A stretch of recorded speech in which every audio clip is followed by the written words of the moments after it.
The inner voice was overheard, and the whole court was eating melons together. Chapter 71 Entering the palace. Song Yao nodded. The emperor is a wise ruler and will not implicate innocent people. Gua. That's right, the emperor is indeed a wise ruler. After that, Song Yao didn't say anything else. In the court, everyone was concentrating on discussing state affairs. Your Majesty, the flood in Jiangnan has been brought under control, but the death toll has gradually increased. Please send a royal doctor to go. After hearing this, Song Yao's heart skipped a beat. Song Yao, Gua, this can't be an epidemic. Gua, yes, host, after a disaster, there is usually an outbreak of an epidemic. Song Yao, what should I do? This epidemic is no joke. Is it too late for me to study now? Close black lens bracket. Gua, host, don't be anxious. I have ready-made methods for preventing and treating the epidemic. Close black lens bracket. Song Yao, okay.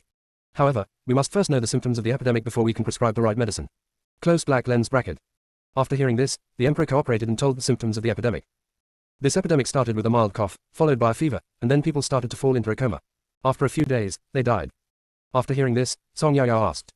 Gua, please sort out all the treatments for this symptom. Oh, and also sort out all the prevention and disinfection methods. Gua, okay, host. After a while, Gua sorted out the things. Gua, host, it's all sorted. Song Yao, give it to my father when I get back. Gua, okay, host. The morning court ended just like that. Song Yao hurried back. She asked Gua to print out the things quickly and give them to Minister Song. Still using the old method, Song Yao only breathed a sigh of relief after she gave the things to Minister Song. After lunch, the Queen's decree came to the palace, asking Mrs. Song to bring the two sisters of the Song family into the palace. It was during the palace banquet that Song Yao met the Queen Mother. When she thought of the Queen Mother's stunning beauty, she could not help but sigh. After dressing up nicely, Mrs. Song brought Song Yao and Song Qingling into the palace.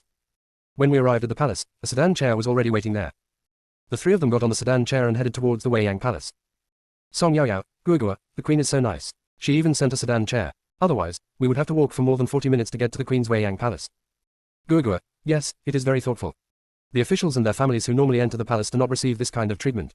Close black lens bracket. Song Yao, really? We are really lucky then. Close black lens bracket.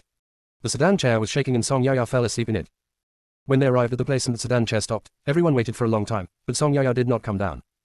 Mrs. Song had no choice but to walk over, open the curtain of the sedan chair, and saw Song Yao sleeping on her back. Everyone covered their mouths and laughed. Mrs. Song pulled Song Yao's sleeve awkwardly.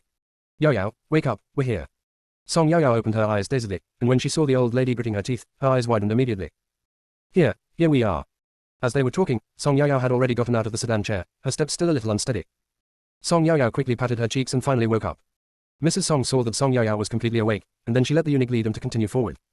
When Song Yao and the others entered the hall, they knelt down to greet them. Greetings to Her Majesty the Queen, and to all the ladies. The Queen, everyone, get up. After Song Yao stood firmly, she raised her head and looked at the people in the room. You won't know until you see it. Your eyes will light up. There are beauties all over the room. Song Yao screamed in her heart. Gua, look, there are so many beauties. Gua, what the hell are you yelling about? My ears are going deaf. I'm not blind, I see it. Tell me, as a girl, why do you like looking at beautiful women so much? Close black lens bracket. Song Yao, Gua, you don't understand this, right? Women like to look at beautiful women more than men do. They find it pleasing to the eyes. Do you understand? Looking at these beauties, I can eat 2 more bowls of rice. Close black lens bracket. Gua said disdainfully. Host, if you didn't look at the beauty, you would have eaten 2 bowls of rice in 1 meal. If you looked at the beauty, you would have eaten 4 bowls. If you keep going like this, you will soon become a ball. Close black lens bracket. Song Yao, Gua, you are the ball, your whole family is the ball. The Queen and some concubines already knew that this was what Song Yao was thinking. They had heard it at the last palace banquet. But for some concubines, it was the first time they heard it. They didn't understand why, as there was no such sound in the hall just now. This sound was only heard after Madame Song and her 2 daughters came in. But they clearly didn't open their mouths. Could it be that this was their inner voice? Everyone stared at Mrs. Song, her mother and her daughter, looking at them curiously, wondering who among the 3 was expressing this.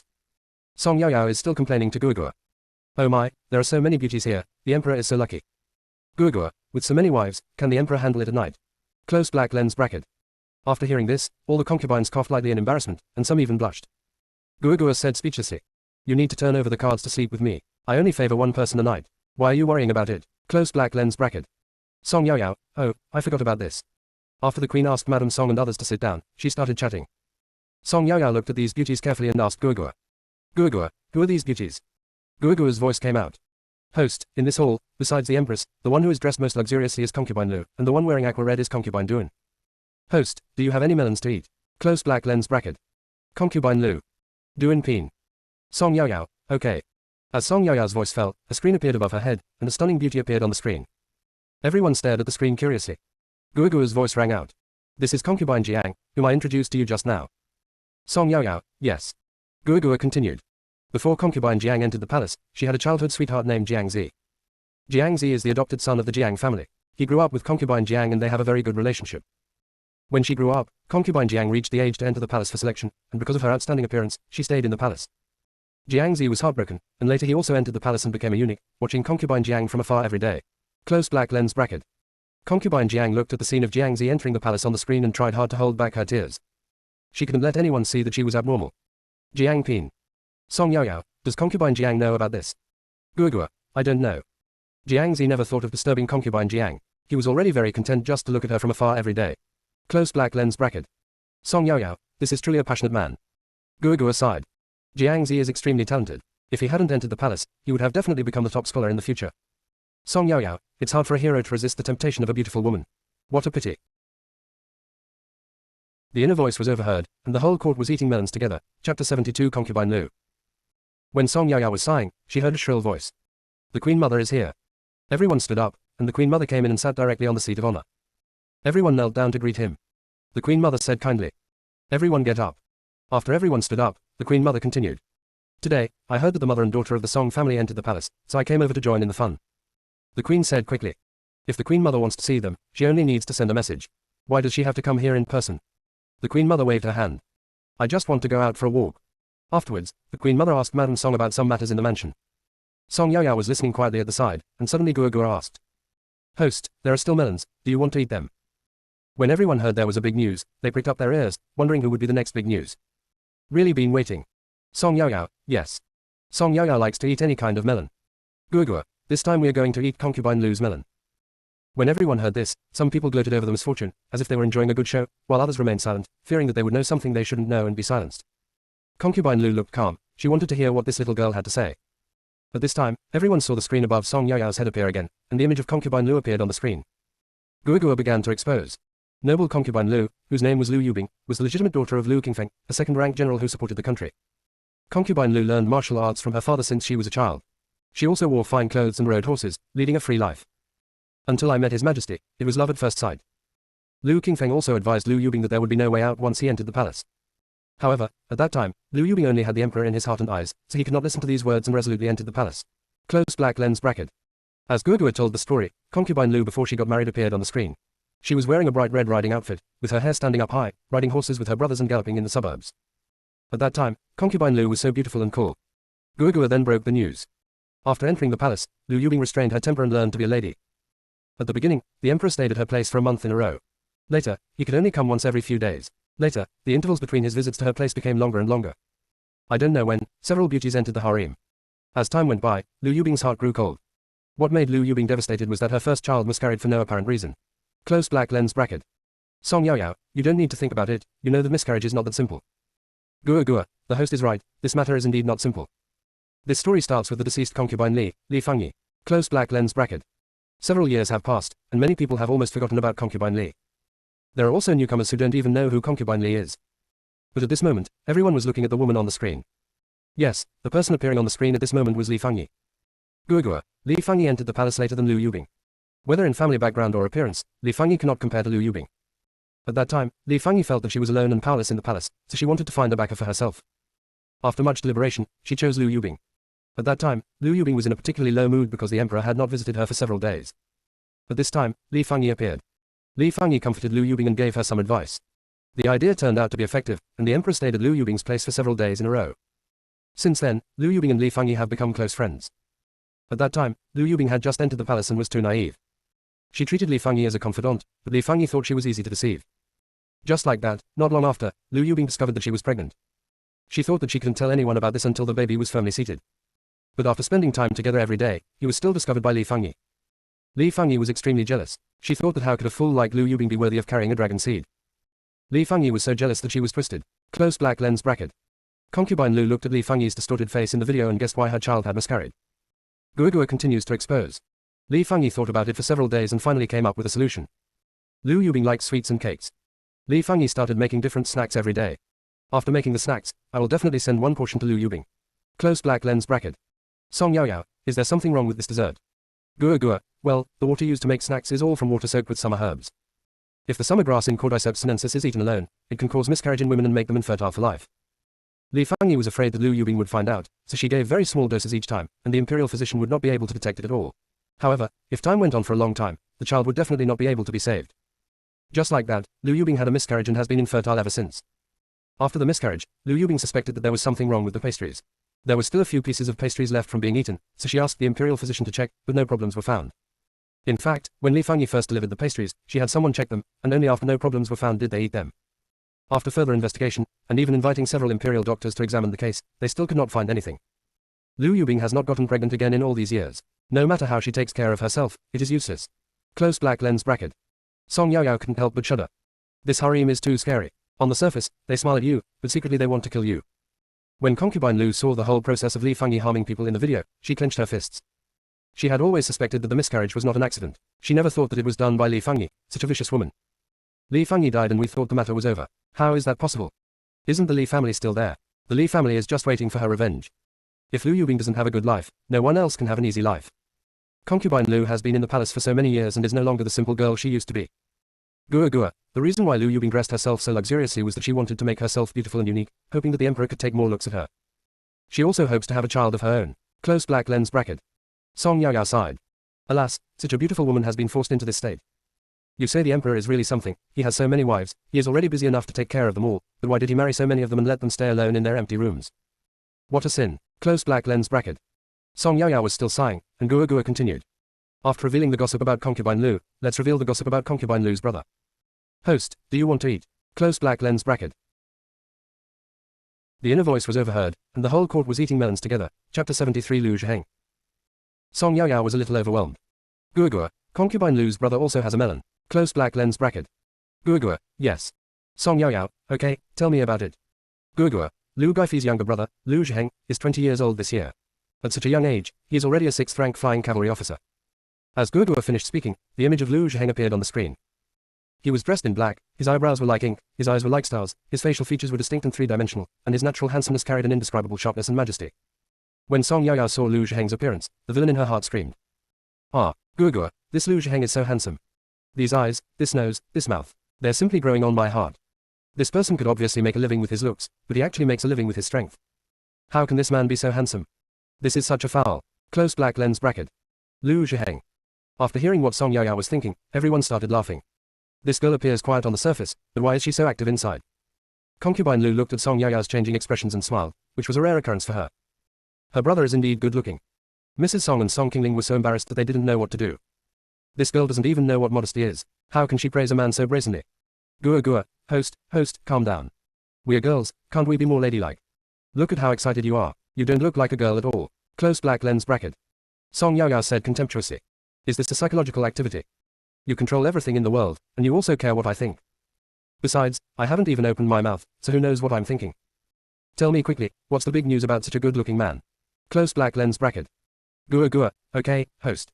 Lu Zhiheng followed his father to the military camp, hiding his identity and working his way up from a small soldier to his current position as a flying cavalry captain. It can be said that he has relied on himself along the way. Over the years, Lu Zhiheng has made several close friends in the military camp. They are brothers in life and death. The relationship between them was cultivated through life and death battles, and no one can replace it. Close black lens bracket. Song Yaoyao frowned, with anger in her eyes. Gua, don't tell me they're good friends. Such a handsome man, I won't allow him to like other men. I absolutely won't allow it. Close black lens bracket. When everyone first heard about good friends, they were still wondering what good friends are. Unexpectedly, the next sentence provided an explanation. After hearing this, concubine Lu couldn't help but become worried. Some time ago, her mother came to the palace and asked her to keep an eye out for any noble lady from aristocratic family who was suitable for her brother. Her mother said that her brother is already 20 years old, but still has no woman around him, and he has no intention of getting married. Her mother is so anxious. Could it be that my brother really likes men? What can I do? This is absolutely not okay. When the queen mother heard what Song Yaoyao said, she was choked by a mouthful of tea and started coughing continuously. The nanny next to her hurried forward and patted the Empress Dowager on the back. The concubines also became anxious and hurried forward to ask. The queen mother waved her hands to indicate that she was fine. The concubines were relieved. What on earth is wrong with Mr. Song's brain? Can this man still like men? If Song Yaoyao knew what they were thinking, she would definitely say, that's because you haven't met him. Wasn't there a Du Yicheng some time ago? Song Yaoyao looked at the queen mother's red face from coughing and asked Gua. Gua, why did the queen mother start coughing out of nowhere? Gua doesn't know either, maybe he choked on the tea. Song Yao Yao, is that so? Let's continue talking about Lu Zhiheng. Gua Gua, okay, host. Things are not what the host thinks. Lu Zhiheng doesn't like men. He just likes the life in the military camp. He is busy with training every day and has never thought about getting married. Close black lens bracket. Song Yao Yao nodded. Open black lens bracket now, I feel relieved. Close black lens bracket. Concubine Lu, I feel much more relieved too. Gua Gua continued to expose. Even though Lu Zhiheng stayed with his brothers every day, eating and living together, no one knew his identity. Everyone only knew that his home was in the capital, and everyone also thought that his family was ordinary. Among Lu Zhiheng's brothers, there is one named Cao Dashan. Both his parents have passed away, and he and his sister Cao Shaolin depend on each other for survival. In order to survive, Cao Dashan brought his sister to join the army. He entered the barracks and arranged for his sister to live in a yard in a border town. During his days off, Cao Dashan would go to see his sister. Cao Dashan also took Lu Zhiheng and his other brothers to see Cao Shaolin. Everyone was very kind to Cao Shaolin and treated her as their own sister. Close black lens bracket. Song Yao Yao, is Cao Shaolin interested in Lu Zhiheng? Gua Gua, not bad. Among the men brought by Cao Dashan, Lu Zhiheng is the best looking. Cao Shaolin fell in love with Lu Zhiheng at first sight. After Lu Zhiheng and his friends left, Cao Shaolin kept asking her brother about Lu Zhiheng. Cao Dashan didn't know much, so he told him everything he knew. After Cao Dashan finished speaking, he realized that something was wrong with his sister. He didn't want his sister to marry someone in the military. Because people in the army are living in uncertainty, and Cao Dashan doesn't want his sister to live in fear. Cao Dashan warned Cao Shaolin not to have any undue thoughts and that he would not allow her to marry anyone in the military. In order to dissuade his sister from the idea, Cao Dashan said that good-looking men are unreliable and that when living together, one cannot just focus on appearance, but must look for someone who is down-to-earth and reliable. Cao Shaolin agreed readily, but she didn't think so in her heart. Close black lens bracket. Song Yao Yao nodded. I can understand this. Everyone likes good-looking men, and I am no exception. Close black lens bracket. Everyone, Mr. Xiao Song, you wouldn't fall in love with Lu Zhiheng just because of his looks, right? Mrs. Song just wanted to rush over, grab Song Yao Yao's ears, and teach her a lesson. Gua Gua, host, you are not really in love with Lu Zhiheng, are you? Song Yao Yao rolled her eyes speechlessly and said, I am not a fool to fall in love with someone just based on appearance. When I say, like, I mean simply appreciating someone's appearance. It has nothing to do with love. Close black lens bracket. Gua Gua, oh, so you mean appreciation. Then I understand. Let's continue. Cao Dashan was afraid that his sister still had some thoughts about Lu Zhiheng, so since then, he never took the group of brothers to visit Cao Shaolin again. Unable to see Lu Zhiheng, Cao Shaolin missed him every day, day and night. This feeling of missing him more the more she couldn't see him tortured Cao Shaolin, who gradually became haggard and even fell ill. Cao Dashan learned that his sister was ill and hurried back to see her. Close black lens bracket. The inner voice was overheard, and the whole court was eating melons together. Chapter 74 How dare Cao Shaolin? Song Yao Yao said speechlessly. Is this lovesickness? I thought lovesickness was only written in storybooks and didn't exist in reality. I didn't expect that I would learn a lot today. Close black lens bracket. Gua Gua, Cao Shaolin is indeed suffering from lovesickness. After learning that his sister was suffering from lovesickness, Cao Dashan felt soft-hearted when he saw her haggard face and could only ask Lu Zhiheng to come home. When Lu Zhiheng came this time, Cao Shaolin expressed her love. Lu Zhiheng didn't expect Cao Shaolin to have such an idea, so he politely refused. Lu Zhiheng had no intention of getting married at all. Besides, his marriage was not something he could easily decide, so he decisively refused. Close black lens bracket. Song Yao Yao, Cao Shaolin is quite brave. She dares to confess her love to Lu Zhiheng directly. By the way, does Cao Dashan know about this confession? Close black lens bracket. Gua Gua, I know. At that time, Cao Dashan went to the kitchen to get something and came back soon. At the door, he heard Cao Shaolin's confession and also heard Lu Zhiheng's rejection. Cao Shaolin wanted to express her love again, and Lu Zhiheng was thinking of finding an opportunity to leave, but then Cao Dashan walked in and broke the deadlock. Lu Zhiheng took the opportunity to find an excuse to leave. Afterwards, Cao Dashan met with Lu Zhiheng alone and said that his sister was sick and confused, and what she said was nonsense and should not be taken seriously. Since his brother said so, Lu Zhiheng didn't care. Close black lens bracket. Song Yao Yao, this matter shouldn't be so easy to resolve, right? Gua Gua, it's indeed not over yet. That day, after Lu Zhiheng left, Cao Dashan severely reprimanded Cao Shaolin and reiterated that he would not marry Cao Shaolin to someone in the military, so she should give up that idea. Cao Shaolin was heartbroken after hearing this. From that day on, Cao Shaolin started to make trouble, going on a hunger strike, cutting her wrists, hanging herself. She used various methods. Cao Shaolin didn't really want to die, she was just doing it for Cao Dashan to see. When Cao Shaolin lived alone, she would not do this. Whenever Cao Dashan went back to see her during his vacation, she would start to act up. Although Cao Dashan felt sorry for his sister, he still did not give in. Later, whenever Cao Dashan came back from his day off, he would always look around the door of the house without going in. As long as he was sure that Cao Shaolin was fine, he would leave.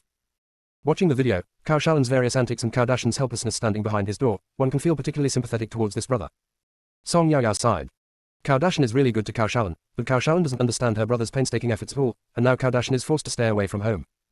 Gua Gua, yes, no matter how Cao Shaolin made a fuss, Cao Dashan did not give in this time. Cao Dashan thought that after some time, his sister would figure it out. Half a year passed like this, and Cao Shaolin's love for Lu Zhiheng had not diminished at all. Instead, it had reached the point of madness. She can't see Cao Dashan now, let alone Lu Zhiheng. While she was still trying to figure out how to meet Lu Zhiheng, something happened. Close black lens bracket. The video shows Cao Shaolin missing Lu Zhiheng like crazy. No matter what she does, she always keeps muttering Lu Zhiheng's name. It's just a crazy batch. Having said this, Gua Gua stopped. Song Yaoyao asked anxiously. Gua Gua, why did you stop? What on earth happened? Tell me. Close black lens bracket. Song Yaoyao was really anxious when he finished half of the melon. Not only Song Yaoyao was anxious, but everyone else in the hall was anxious as well. Gua Gua, host, don't be anxious, just listen to me. When Lu Zhiheng and a group of his brothers were out to investigate the enemy situation, they were ambushed and they barely escaped. Although all the brothers who were taken out came back alive, each of them was seriously injured, and among them, Cao Dashan was the most seriously injured. Thanks to the treatment of military doctors, Cao Dashan saved his life. The military doctor advised that as long as Cao Dashan took the medicine on time and changed the dressing on his wound in time, there would be no problem. Lu Zhiheng felt very guilty because Cao Dashan was injured so badly in order to save him. After discussing it, the men decided that they were not as attentive as a girl like Cao Shaolin, and they were not as considerate and thoughtful as she was. After getting approval from their superiors, they got some medicine from the military doctor and took Cao Dashan to see Cao Shaolin. The video shows everyone escaping from a narrow escape. It's very tragic. As everyone saw, a group of men took Cao Dashan to Cao Shaolin's place. Gua Gua then broke the news. Lu Zhiheng and his friends took Cao Dashan to see Cao Shaolin. Cao Shaolin was very sad when she saw her weak brother. But when she saw Lu Zhiheng, Cao Shaolin immediately put her sadness behind her and kept chasing Lu Zhiheng to ask him if he was injured, tired, hungry, etc. Cao Shaolin didn't say much about her greetings to Cao Dashan. Everyone frowned and saw what Cao Shaolin was thinking about Lu Zhiheng. After instructing Cao Shaolin on how to take care of the patient, everyone left quickly. Especially Lu Zhiheng runs very fast. Cao Shaolin was very unhappy when she saw Lu Zhiheng avoiding her. Seeing his sister like this, Cao Dashan could only persuade her earnestly. Cao Shaolin didn't want to listen at all, and just said impatiently, I know. Song Yaoyao, judging from Cao Shaolin's crazy look, this matter is definitely not over. Gua Gua, the host is right, Cao Shaolin is a lunatic. After this incident, Cao Shaolin never saw Lu Zhiheng again. Every time Cao Shaolin went crazy, she asked Cao Dashan to send someone to call Lu Zhiheng, saying that he was not feeling well and asked Lu Zhiheng to come to her house, but Cao Dashan refused. Just like that, after being rejected several times, Cao Shaolin completely hated Cao Dashan. She felt that Cao Dashan didn't understand her. If he could help her, she would have been Lu Zhiheng's person long ago. Cao Dashan is just stopping himself from finding happiness. He just can't bear to see himself doing well. Cao Dashan is the stumbling block on her road to happiness. Close black lens bracket. Song Yaoyao said in astonishment. No way, this crazy Cao Shaolin even hates the brother who raised her since she was a child. Gua Gua, Cao Shaolin not only hates Cao Dashan, she even hopes her brother will disappear forever, so that no one can stop her from pursuing happiness. After having this idea, Cao Shaolin began to think about how to get rid of Cao Dashan quietly without arousing suspicion from others. She finally thought of a solution. Cao Shaolin no longer took good care of Cao Dashan. After cooking the oral medicine, she poured out some of it and added water to it, which made the medicine much less effective. When applying medicine to the wound, Cao Shaolin secretly took out a very dirty handkerchief, wiped it on Cao Dashan's wound, and then bandaged it. Because Cao Dashan's wound was on his back, Cao Dashan couldn't see it when applying the medicine, so Cao Shaolin did whatever she wanted, and no one knew. Close black lens bracket. The inner voice was overheard, and the whole court was eating melons together. Chapter 75 Cao Shaolin kills her brother. Song Yaoyao looked at Cao Shaolin's operation in the video in disbelief and said, This is murder. He is her own brother who raised her since she was a child. How dare Cao Shaolin do this? Gua Gua, Cao Shaolin has gone completely crazy. She is capable of doing anything. Afterwards, Cao Dashan's wound began to become inflamed, and then he developed a fever. Cao Shaolin had no intention of calling a doctor, nor did she notify Lu Zhiheng and the others. Cao Dashan burned for many days and people became confused. Cao Shaolin pretended to be panicked and went to find the doctor in the city. When the doctor came, he said the patient was dying and asked us to prepare for his funeral. Cao Shaolin pretended to faint and burst into tears. By the time Lu Zhiheng and the others learned the news, Cao Dashan had already passed away. Close black lens bracket. In the video, when Cao Dashan was unconscious due to fever, he was still calling Cao Shaolin's name. Seeing this, Song Yaoyao really wanted to strangle this vicious woman Cao Shaolin to death. Song Yaoyao said angrily. When Cao Dashan was unconscious, he was still thinking about his sister Cao Shaolin. Little did he know that this vicious woman Cao Shaolin just wanted him dead. Seeing this, I wanted to rush over and tell everyone that Cao Shaolin was a murderer and arrest her immediately. It's really too vicious. Close black lens bracket. Not only Song Yaoyao was angry, but everyone present was pissed to death. Looking at what Cao Shaolin did, they all felt sorry for Cao Dashan. Song Yaoyao continued to ask. After Lu Zhiheng and his team arrived, didn't they check the body? Close black lens bracket. Gua Gua, they checked and also asked the doctor. The doctor clearly said that it was the wound infection that caused Cao Dashan's death. Lu Zhiheng and his team asked Cao Shaolin, didn't they tell her how to take care of the patient? How could the wound get infected? Cao Shaolin insisted that she had done just as they said, and she had no idea why such a sudden change had occurred. No matter what Lu Zhiheng and the others asked, Cao Shaolin said she didn't know and just kept crying. Cao Dashan and Cao Shaolin grew up together. Cao Shaolin was raised by Cao Dashan alone, and the relationship between the two has always been good. Lu Zhiheng and others had never thought that Cao Shaolin would kill her own brother for a man.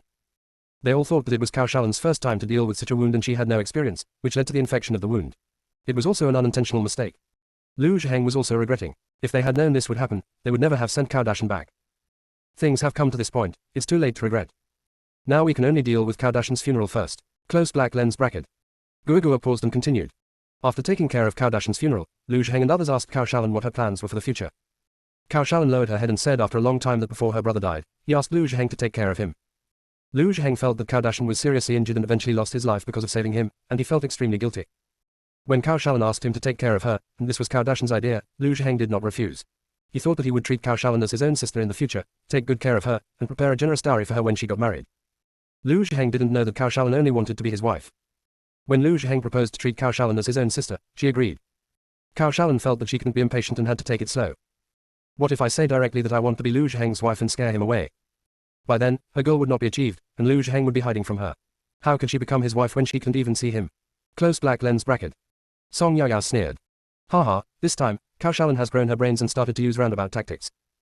Guagua, after going through so much, Kardashian is no longer as direct as before. In order to get Liu Zheng, she was thinking of ways every day. Close black lens bracket.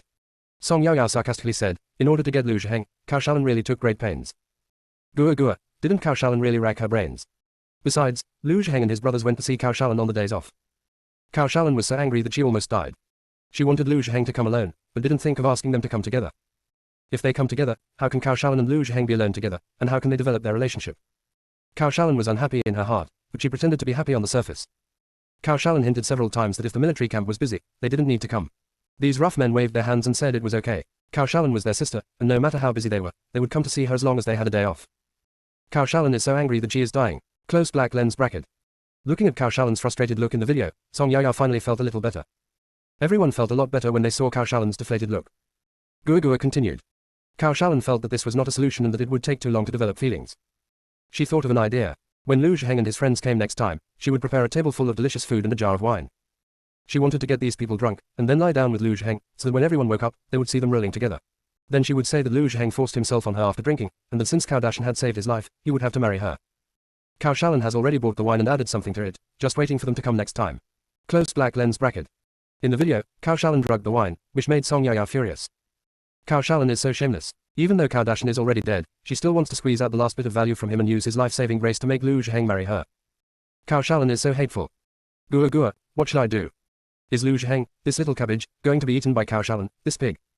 How did Liu Zheng end up getting involved with such a woman? It's just like a piece of shitty plaster that can't be shaken off. The only way to get rid of Kardashian now is to let Liu Zheng and others know the real cause of Kardashian's death. Let the government arrest Kardashian directly. Close black lens bracket. Guagua, isn't it because Liu Zheng is too good looking that he attracts bad luck in love? Song Yaoyao nodded in agreement. Liu Zheng's appearance is indeed amazing. A man who looks like a source of disaster, and now he has attracted such a disaster as Kardashian. If Liu Zheng's plot succeeded, Kardashian would use Kardashian's life-saving grace to control him. Liu Zheng's life is over. It's scary to think that the person sleeping next to you is such a vicious woman. If Kardashian is brought back to the capital, there will be no peace in the Liu family. I want to help with this matter, but I can't remind the imperial concubine. It's really frustrating. Close black lens bracket. The inner voice was overheard, and the whole court was eating melons together. Chapter 76-160. Guagua, host, don't be anxious. I can sort out this matter and print it out, along with the evidence, and you can just secretly put the note on concubine Liu. Close black lens bracket. Song Yaoyao, this is for no reason. I have no reason to get close to concubine Liu. Guagua, find an opportunity. This depends on yourself. By the way, I'll print everything out first. Close black lens bracket. Song Yaoyao, okay. After a moment, Guagua's voice rang out. Open black lens bracket host, printing is done. Close black lens bracket. Song Yaoyao, okay, got it. I'll find an opportunity later. After hearing this, concubine Liu cooperated and said, Master Xiao Song, you are very pleasing to my eye. Come forward and let me take a good look at you. Guagua became happy. Host, this is your chance, hurry up. Song Yaoyao was also very happy and said, Open black lens bracket understood. Close black lens bracket. Song Yaoyao stepped forward, and concubine Liu took her hand, looked at her carefully, and asked some questions. Song Yaoyao took the opportunity to stuff the thing into concubine Liu's clothes. Song Yaoyao's actions were not very clever, but everyone pretended not to see it. Concubine Liu was even more so. She was afraid that something would fall out, so she pulled her clothes together. It's really not easy for everyone to cooperate with Song Yaoyao. By the time Song Yaoyao returned to her seat, a cup of tea had passed. Song Yaoyao breathed a sigh of relief. Guagua, the things have finally been sent out. Make yourself look like a spy. Close black lens bracket. Song Yaoyao drank a few sips of tea before she finally calmed down. Guagua, host, there are still melons. Do you want to eat them? Song Yaoyao, there are so many gossips in the harem. Eat, Of course, as long as it is a melon, I will eat it. Close black lens bracket. When everyone heard there was another melon, their ears immediately perked up. Everyone was wondering whose melon it was this time. Guagua. Then let's talk about concubine Duan. As soon as Guagua finished speaking, the image of Duan Bin appeared on the screen above Song Yaoyao's head. Everyone turned their eyes to concubine Duan herself. Concubine Duan herself also became nervous. She had always been cautious since entering the palace and had never offended anyone. What could possibly be wrong with her? While Duan Bin was still thinking, Guagua's voice rang out. Duan Bin is a person who is always cautious in everything she does, so she doesn't have much to eat. What I want to talk about today is Duan Sangyu, the younger sister of Duan Bin. Close black lens bracket. A pretty woman appeared on the screen. This was Duan Sangyu. Guagua began to expose. Duan Sangyu is the biological sister of Duan Bin, and the second daughter of the Shangshu Zuocheng, a fourth rank official. I sneaked out of the house to play some time ago, and after eating, I found that my purse was missing. The shop owner thought she had encountered someone who was eating and drinking for free, so she started to scold him mercilessly. Close black lens bracket. In the video, Duan Sangyu and her maid were looking for their purses in panic after eating. Then came the voice of the boss lady scolding. Guagua continued to expose. Just when Duan Sangyu was feeling extremely ashamed and angry, a man appeared and paid for their meal. Duan Sangyu was of course grateful that someone helped him. When Duan Sangyu saw the man's face clearly, he was stunned. Close black lens bracket. The man in the picture has sharp eyebrows and bright eyes, and is exceptionally handsome. Guagua. Duan Sangyu has seen this man before. He is the newly crowned top scholar Gao Moran. When Gao Moran was riding a horse in the parade, Duan Sangyu saw him from afar. After what happened just now, Duan Sangyu had a better impression of Gao Moran.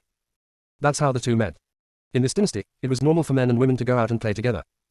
During this period, Gao Moran often asked Duan Sangyu to go out for fun. Duan Sangyu's impression of Gao Moran became better and better. Gao Moran also took the opportunity to express his love to Duan Sangyu.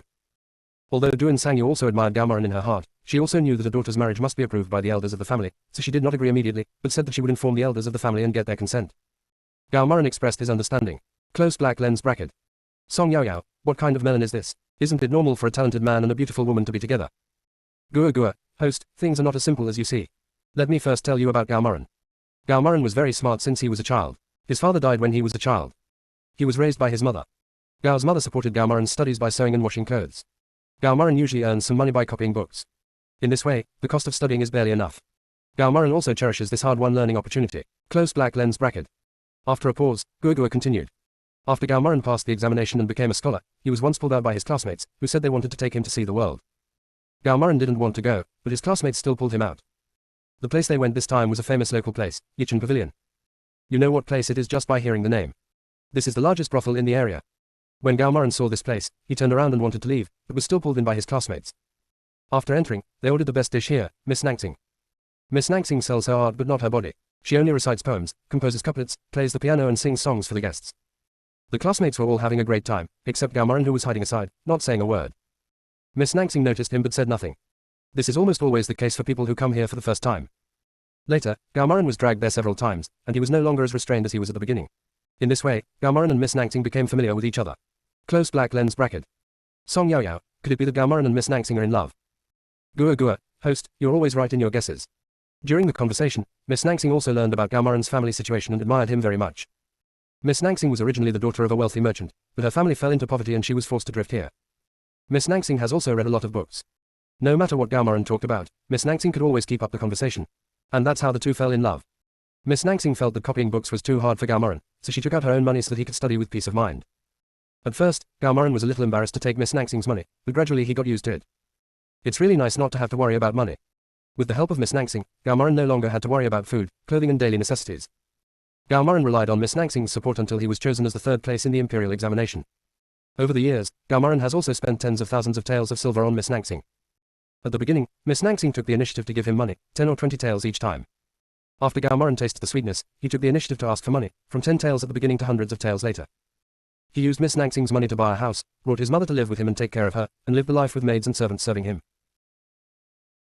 The inner voice was overheard, and the whole court was eating melons together. Chapter 77 Gao Moran's calculation. In the video, Gao Moran was embarrassed to take Miss Nangsing's money at first, but later on, he asked for the money with confidence. His arrogant look made people feel jealous. Guagua paused and continued. Mother Gao doesn't like Miss Nangsing at all, but she has to rely on Miss Nangsing for her living. Miss Nangsing spent all the money she had saved over the years for Gao Moran.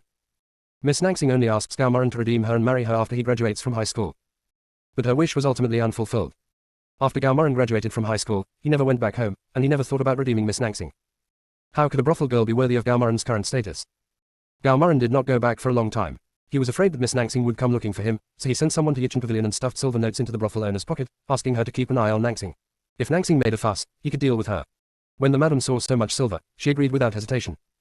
Miss Nangsing waited for a long time but didn't see Gaumaran come back. She realized something was wrong and was worried that Gaumaran had gotten into trouble. She wanted to go to the capital to check, but the madam and her men blocked her way. During the struggle, Miss Nangsing was killed. Close black lens bracket. Watching the tragic death of Miss Nangsing in the video, Song Yaya felt very uncomfortable. Miss Nangsing was forced to become a prostitute, her love and friendship were wasted, and in the end she even lost her life. Seeing Miss Nangsing lying in a pool of blood, Song Yaya was so angry that she almost died. Song Yaya, Gaumaran, this ungrateful bastard, deserves to die. Miss Nangsing is so pitiful. Also, the death of Miss Nangsing was definitely intentional by the madam. Close black lens bracket. Gua gua, yes, the madam did it on purpose. Gaumaran gave money to the madam several times in private. He was afraid that others would know his past, so he wanted the madam to deal with Miss Nangsing as soon as possible. Gaumaran finally felt relieved when he learned that Miss Nangsing was dead. Close black lens bracket. Song Yao, Gaumaran's move of crossing the river and then destroying the bridge is really vicious. Gua gua, since Gaumaran started living a good life, he is no longer the innocent boy he used to be. He only sees profit. Gaumaran and Duan Sangyu's meeting was by no means accidental. Although Gaumaran stayed in the capital, he was only a minor official of the 7th rank. He wanted to marry a girl from a wealthy family so that with the help of his wife's family, he would have to avoid many detours. He spent a lot of money to get a thorough understanding of the situations of the noble ladies in the capital. Among these noble ladies, I picked and chose 10 of them and planned to meet them by chance. Close black lens bracket. Song Yao sneered. Gaumaran really doesn't know what he's talking about. Who does he think he is, still being picky? Pa, what a disgusting thing. Close black lens bracket. Gua gua, before Duan Sangyu, Gaumaran had met several noble ladies, but they ignored him. One of the women even ordered someone to beat him. Gaumaran was seriously injured and couldn't get out of bed for 2 months. As soon as his injury healed and he was able to get out of bed, he saw Duan Sangyu as soon as he went out. Duan Sangyu was also one of the noble ladies he selected, although Duan Sangyu's father was only a 4th rank official. But Duan Sangyu's sister is the emperor's concubine. With this relationship, Gaumaran feels that she is barely worthy of him. Unexpectedly, I met Duan Sangyu as soon as I went out. He followed Duan Sangyu all the way and found that Duan Sangyu only brought a maid and no other guards. Gaumaran thought of a way. He hired someone to steal the purses of Duan Sangyu and the maid. When Duan Sangyu and the maid paid, they found that the purses were gone. He appeared at this time. This is how Gaumaran and Duan Sangyu met. Now, Duan Sangyu is still deeply attracted to Gaumaran. Close black lens bracket. Song Yao, this Gaumaran is so disgusting. For the sake of his own future, he plotted against a woman like this. Duan Sangyu didn't even think about it. There weren't so many coincidences in this world. Everything was just planned. I am worried about Duan Sangyu. With Gaumaran's character, if he meets a woman who is better than Duan Sangyu, I dare say he will abandon her without hesitation. By then, it's hard to say whether Duan Sangyu can save his life. Close black lens bracket. Gua gua, Gaumaran can do anything for his own future. Just look at what happened to Miss Nangsing and you'll know. Gaumaran is a man with a cruel and vicious heart. Close black lens bracket. Song Yao sighed again. Hey, I also want to remind concubine Duan about this. You can't let me slip another note to Junpin, right? Close black lens bracket. Gua gua, there's no rush. Duan Sangyu is in the capital. We go out often, and that girl also likes to go out. We should be able to meet her and remind her then. That Lu Zheng is different. He is at the border and we cannot see him in person. We can only ask concubine Lu to remind him, so we have to slip him a note. Close black lens bracket. Concubine Duan had been gritting her teeth for a long time. How could her sister, such a simple girl, be targeted by such a beast? After a while, she will send a message to her father and tell him about it. Gaumaran wanted to marry her sister, it was simply a dream. She should also tell her father about how she harmed Miss Nangsing and ask him to investigate. When the evidence is solid, Gaumaran will be thrown directly into jail. Song Yao didn't know yet that concubine Duan already knew about this and was preparing to tell her father. Everyone knows that concubine Duan will take action, and they are all waiting for the subsequent development. Song Yao is still talking to Gua. Gua, then let's do as you say. The melons in the harem were eaten one after another. I felt like a badger in the melon field, eating a melon on the left and a melon on the right. I was really enjoying it. By the way, are there any melons here? If so, let's continue eating melons. Close black lens bracket. Gua, yes. Song Yao urged. Open black lens bracket, speak quickly. Close black lens bracket. Before Gua could say anything, a shrill voice came from outside. Song Yao was very familiar with this voice. She could hear it every morning during the court session. This voice belonged to eunuch Wang. The emperor has arrived. Except for the queen mother, everyone stood up and knelt. A figure dressed in bright yellow walked in, along with the emperor, and several princes. The emperor walked to the front and greeted the queen mother before turning around and saying to the crowd, "Everyone get up." After everyone stood up, the queen mother asked, "Why is the emperor here?" The emperor, "I heard that Lord Xiao Song and his daughter entered the palace, so we came to see them." Everyone understood that the emperor had brought the princes here to enjoy the melon. Only Song Yao didn't understand and asked Gua. Gua, isn't the emperor very busy? Why does this person in front of me look so leisurely? Close black lens bracket. Gua, the emperor misses his concubines, can't he come and see them? Besides, the emperor is tired from reviewing memorials, so why doesn't he allow people to take a rest? Close black lens bracket. The inner voice was overheard, and the whole court was eating melons together. Chapter 78 by Yin Yin. Song Yao Yao, Guogua, I just want to ask you a question. Look at you. I say one sentence and you say 10 sentences. Are you a nitpicker? Guogua, I am seeking truth from facts. Song Yao Yao, okay, you are right. Didn't you say there were still melons? Hurry up and continue eating melons. Close black lens bracket. No matter who comes, no one can stop Song Yao Yao from eating melon. She is enjoying it very much at the moment. Guogua, then we will eat the melon of the 8th prince, also known as the War Prince, next. Song Yao Yao, you said there was something fishy before the War King came. Now that he's here, why did you replace him? Close black lens bracket. Guogua, I think the War King's melon is more explosive, let's eat this first. Song Yao Yao, okay. As Guogua's voice fell, the image of the War King appeared on the screen above Song Yao Yao's head. Everyone turned their eyes to the War King. Princess Han looked at her son nervously. The Emperor also wanted to hear some big news about the 8th brother. King Zan looked at the top of Song Yao Yao's head blankly. He had just returned from the border and didn't know anything about Song Yao Yao. The War King was still wondering why he could hear the girl's inner voice. The War King looked at the excited expressions of everyone around him and thought that they could also hear the girl's thoughts. Looking at his father again, who gave him a meaningful look, he was sure that his father could also hear what the girl was thinking. The War King did not speak, but just stared at his own image in the video. Guogua's voice rang out. The King of War, whose name is Chen Jinbai, was born to concubine Han, the daughter of a military general. When the War King was 11 years old, he followed his grandfather to the border and stayed there for 15 years. Of course, the War King came back once or twice in these 15 years. When Zan Wang first went to the military camp, like Lu Zheng whom we exposed before, he hid his identity and started as a soldier. No one knew his identity. The War King has fought hard all the way, made countless military exploits, and become the War King he is today. He has experienced so many things in the process, and he has carried them all silently. What I want to talk about this time is what happened in the past year. Close black lens bracket. The video is all about Zan Wang's life in the military camp over the years, including training, killing enemies, and getting injured. The War King's body is covered with scars. When concubine Han looked at the scars of varying sizes on her son's body, tears started to fall from her eyes. She quickly took out a handkerchief and wiped away her tears, fearing that Song Yao Yao would discover something, and then put the handkerchief away. Song Yao Yao looked at the scars and sighed. Oh, how many injuries did he suffer? There is a very deep scar on the back. Even after the wound healed, it still left such a deep scar. How serious was the injury at that time? All these scars are due to his merits. Close black lens bracket. Guogua, host, let's start with the deepest scar. A year ago, the King of War wanted to buy a batch of food for the army, so he went out of the barracks in person. This time, the King of War traveled lightly, with only 10 guards around him. Unexpectedly, the news leaked out and they were ambushed. Close black lens bracket. Song Yao Yao, a traitor appeared beside the King of War. Guogua, that man is not a traitor. He was originally a spy arranged by the other party in the army. When the other party received the news that the War King was traveling with only 10 people, they made all the necessary preparations and were ready to kill the War King directly. They sent out more than 100 people to ambush the War King and his 11 companions. All 10 men brought by the War King died. The War King fought back and killed dozens of people, but in the end he was outnumbered and forced to fall off the cliff. Fortunately, there was a big river under the cliff. The War King fell into the river and fainted. The War King was also lucky. He was washed far away, all the way to the river bank. The searchers looked for him but couldn't find him, so they left. The reason why those people did not search thoroughly was not because they did not want to search carefully, but because they were afraid that the War King would be missing, and the War King's people would soon get the news and send people over. By then, they would not be able to escape, and would have to leave unwillingly. It was for this reason that the War King escaped. Close black lens bracket. The video shows the scene of the ambush. The deepest scar on his body was left from that incident. Song Yao Yao, and then. Guogua, the War King was unconscious and was rescued by someone. Host, let me tell you about the lifesaver of the War King. Close black lens bracket. A woman with a beautiful face appeared in the video. By Yin Yin. When Zan Wang saw the familiar person in the video, he couldn't help but get nervous. Before he had the chance to tell his father and mother about this matter, it was revealed by someone else. He clenched his fists nervously. Guogua continued to expose. This woman's name is Bai Yinyan, and she is the eldest daughter of the famous Yujian villa. Her father, Bai Zhanpeng, wants to marry her to Kang Wuyuan, the young master of Lian villa. Bai Yinyan had clearly stated that she did not like Kang Wuyuan, but Bai Zhanpeng said that Kang Wuyuan was very good and was a rare candidate for son-in-law. No matter how Bai Yinyan resisted, Bai Zhanpeng was determined to marry Bai Yinyan to Kang Wuyuan. The wedding date has been set for both parties, and they're just waiting for the wedding to take place in a few months. Bai Yinyan resisted several times, but failed to change her father's mind, so she stopped resisting. Bai Yinyan understood her father's temper. If she resisted again, her father would definitely send someone to take care of her. Bai Yinyan surrendered on the surface, but she was planning to escape in her heart. A month later, Bai Yinyan finally left Yujian villa under the pretext of going to buy wedding supplies herself, and then she threw away the guards who followed her and ran away with only her personal maid. Close black lens bracket. Watching the video of Bai Yinyan and her father battling wits and courage, Song Yao Yao laughed. Ha ha ha, ha ha ha, seeing Bai Yinyan like this, it reminded me of the battle of wits and courage between me and my mother. Ha ha ha, close black lens bracket. Hearing this, Mrs. Song gnashed her teeth and glared at Song Yao Yao. What should she do? She wanted to hit someone again. Mrs. Song once again made up her mind that this time when she returned, she would teach this troublesome little daughter a lesson. Song Qingling looked at Mrs. Song's expression and knew what she was thinking. Her mother was always like this.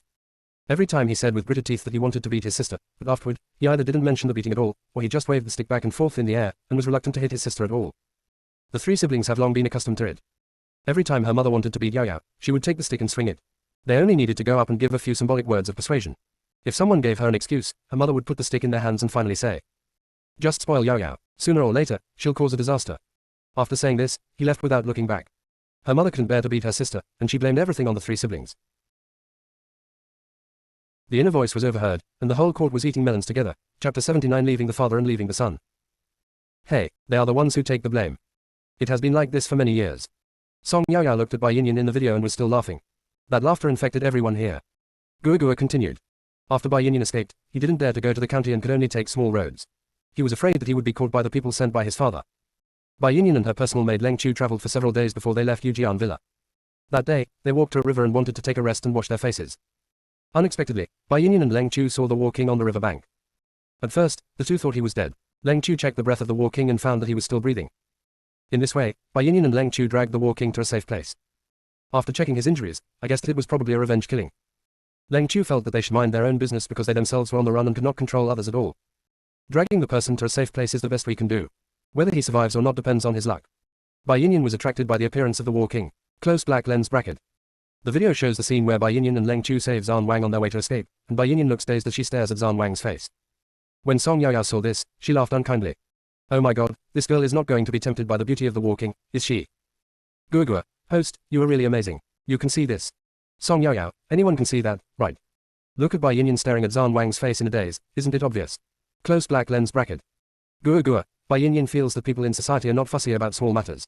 Now that you have set your eyes on someone, you cannot let go. Bai Yinyan rescued King Zan despite Leng Chu's objection. Bai Yinyan didn't dare to take Zan Wang to the clinic in the town, so she found a nearby village and told the village chief that they were a merchant family and had been attacked by bandits when they went out. All their followers died while protecting them and their husband was seriously injured and unconscious. They wanted to rent a house in the village for her husband to recuperate. Originally, Bai Yinyan and Leng Chu also fled overnight and looked particularly embarrassed. The village chief looked at the unconscious War King and believed it. In this way, the three of them settled down in the small mountain village. Although Bai Yinyan is a young lady, she is also a martial artist and knows some medical skills, so she is adept at dealing with this kind of injury. Bai Yinyan also discovered that in addition to external injuries, the War King also had several broken ribs and his injuries were very serious. She asked Leng Chu to disguise herself, go to the town to buy medicine, and then personally treat the King of War. Close black lens bracket. Gua paused and continued. It was 10 days later that the War King woke up. The War King looked at the unfamiliar environment and the unfamiliar woman and guessed that he was saved. Bai Yinyan was very happy to see Zan Wang wake up, and Zan Wang also thanked Bai Yinyan for saving him. The War King did not reveal his real identity. He said his name was Han Jinbai. He only said that he went out to do business, encountered an enemy, was ambushed, and fell off a cliff. He did not know what happened afterwards. When I wake up again, it will be now. King Zan did not use his real surname, because Chen was the royal surname. If he said his surname was Chen, the other party would definitely know that he was a member of the royal family, so he used his mother's surname, Han. Bai Yinyan also did not reveal her real identity. She only said that her name was Bai Yinyan and that she was the daughter of a wealthy businessman. She was out for fun and encountered bandits. When she was fleeing with her maid, she saw the War King on the riverbank and he saved her. Neither of them was telling the truth. The three of them stayed in the small mountain village for more than half a year. Bai Yinyan took good care of Zan Wang every day. Under Bai Yinyan's careful care, Zan Wang's health gradually recovered. Close black lens bracket. The video is full of scenes of Bai Yinyan taking care of King Zan. Guoguo's revelations continue. During the past 6 months, Bai Zhanpeng has not given up looking for Bai Yinyan, and Liho Mountain Villa has also sent people out to search for Bai Yinyan's whereabouts together. After the War King was able to get out of bed, he contacted his men and told them that he would not go back until his injuries healed. Let the subordinates pretend that they haven't found him yet. Close black lens bracket. Song Yao Yao, it's been more than half a year, Bai Yinyan still hasn't won the title of War King. Gua, after spending more than half a year together, the two of them developed feelings for each other. At first, Bai Yinyan was only attracted by Zan Wang's appearance, but after half a year of getting along, she felt that Zan Wang was really good and suitable to be her husband. Zan Wang also thinks Bai Yinyan is lively, playful, and very cute, and is his type. The two of them were attracted to each other, and with Leng Chu as witness, they prayed to heaven and earth and became husband and wife. Close black lens bracket. Song Yao Yao nodded. Not bad, not bad. The lovers finally got married. Sprinkle the flowers, scatter the flowers. Gua, host, you think too simply. Although they are already married, their identities make the matter more complicated. At this time, the War King's body was not fully recovered yet. He and Bai Yinyan lived the life of an ordinary couple in this small mountain village. A few months passed like this, and the War King's injuries were completely healed. At this time, King Zan's men brought a secret order, and the emperor summoned him back to Beijing. Even though the King of War was reluctant, he had to return to the capital. Before leaving, King Zan repeatedly told Bai Yinyan to wait for him at home. When he returned this time, he would tell his family about their relationship and marry her in a grand manner. Bai Yinyan nodded in agreement and said that she would definitely wait for him to come back. Close black lens bracket. The video is full of the little moments that Zhan Wang and Bai Yinyan spend together. The scene then changes to show the two of them being reluctant to part. Gua went on to say, after King Zhan left, Bai Yinyan burst into tears. When the War King's men came that day, Bai Yinyan heard their conversation. Bai Yinyan never imagined that Han Jinbai was a prince and even his name was fake. She knew that with Han Jinbai's departure this time, their relationship would be over. Since ancient times, the underworld and the imperial court have had nothing to do with each other and have not interfered with each other. As the eldest daughter of Yujian Villa, her father would never allow her to marry into the royal family. So, her and Han Jinbai were just a dream after all. She thought again and realized that she had not told the truth, so the two of them were even. Bai Yinyan decided to leave this small mountain village. Close black lens bracket. Song Yaoyao, Gua, is it really true that people from the underworld cannot be with people from the imperial court? What kind of rules are these? Close black lens bracket. Gua, there is such a saying, but everything depends on human efforts. I continued. During this period, Bai Yinyan was in a bad mood and suddenly fainted. After waking up, she took her own pulse and found out that she was pregnant. With this child, Bai Yinyan's heart was filled with hope again. She decided to give birth to the child and raise him alone. The inner voice was overheard, and the whole court was eating melons together. Chapter 80. The Emperor agrees. Song Yaoyao, Bai Yinyan is such a free and easy girl, she will withdraw when it's time to do so. Moreover, I found that her ideas were particularly fashionable. Get rid of the father and keep the son. She can come up with such avant-garde ideas. I admire you, I admire you. Close black lens bracket. Everyone looked at the bright woman on the screen, and everyone had different thoughts. Such a beautiful girl is actually the eldest daughter of Yujian Villa. As long as the other party is not a gangster, everything will be easy. But now, the matter between the underworld and the imperial court cannot be explained in a few words. This matter is very difficult to handle. The War King's face turned extremely pale. Yin, so she is the eldest daughter of Yujian Villa. Is she planning to abandon me? King Zhan felt really wronged. He really didn't mean to lie to Yin. He had just woken up and had to be on guard. He had thought it all out. When he came back this time, he would explain the situation to his father and mother. When they met again, he would tell Yin his true identity. He never expected that Yin would hear his conversation with his subordinates. His queen and child were about to die, and Prince Zhan was so anxious that he was about to kneel down. The other princes were quick to act. When Prince Zhan was about to kneel down, they supported him from the left and right and covered his mouth with their hands. The emperor immediately gave him a warning look. When the War King saw this look, he calmed down. Gua is still exposing. Not long after Bai Yinyan and Leng Chu left the village, they were discovered by people sent by Bai Zhanpeng. The two were taken back immediately. Leng Chu was thrown into a water dungeon. Bai Zhanpeng forced Bai Yinyan to marry Kang Muyuan immediately. Bai Yinyan also took the risk and told everyone that she was married and pregnant. Bai Zhanpeng was furious. When asked who that man was, Bai Yinyan refused to tell anyone. Bai Zhanpeng forced Bai Yinyan to abort the baby, but Bai Yinyan said that if she lost the baby, she would die. Bai Zhanpeng only has this one daughter, and he can't bear to watch her die. Things had come to this point, and Bai Zhanpeng had no choice but to cancel the marriage proposal at Liho Mountain Villa and compensate them with a lot of things. Close black lens bracket. Song Yaoyao, this matter is just revealed like this. Gua, how is that possible? Bai Zhanpeng couldn't get anything out of Bai Yinyan, so he went to the dungeon. Under his questioning, Leng Chu told everything. When Bai Zhanpeng learned that it was someone from the royal family who had bullied her daughter, she gnashed her teeth in anger. He swore to be irreconcilable with the imperial court. By the way, Bai Zhanpeng has already decided that the child born by Bai Yinyan, whether it is a boy or a girl, must have the surname Bai. Also, in order to take better care of Bai Yinyan, Leng Chu has been released from the water dungeon. Bai Zhanpeng has made up his mind that after Bai Yinyan gives birth to the baby, he will find a son-in-law for her. He must find a husband that suits his daughter. However, Bai Zhanpeng never told Bai Yinyan about this idea. Close black lens bracket. Song Yaoyao sighed. King Zhan, are you going to lose your wife and child? But I really admire Bai Yinyan. She can take it or leave it, especially her idea of letting go of the father and keeping the son, which really makes me admire her. She is truly a remarkable woman of our time. This is an advanced thought, and some modern people can't keep up. This Bai Zhanpeng is also obsessed with finding a husband for his daughter.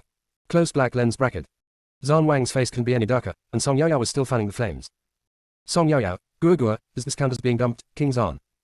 Do you think Bai Yinyan's current situation can be considered as being untouched by anything? Men are like clothes, if the old ones don't go away, the new ones won't come. Close black lens bracket. The more Song Yaoyao talked, the more outrageous it became. Mrs. Song couldn't bear to listen any longer. She coughed dryly and interrupted Song Yaoyao's words. Song Yaoyao raised her head and looked at Madame Song and asked, Mom, what's wrong with you?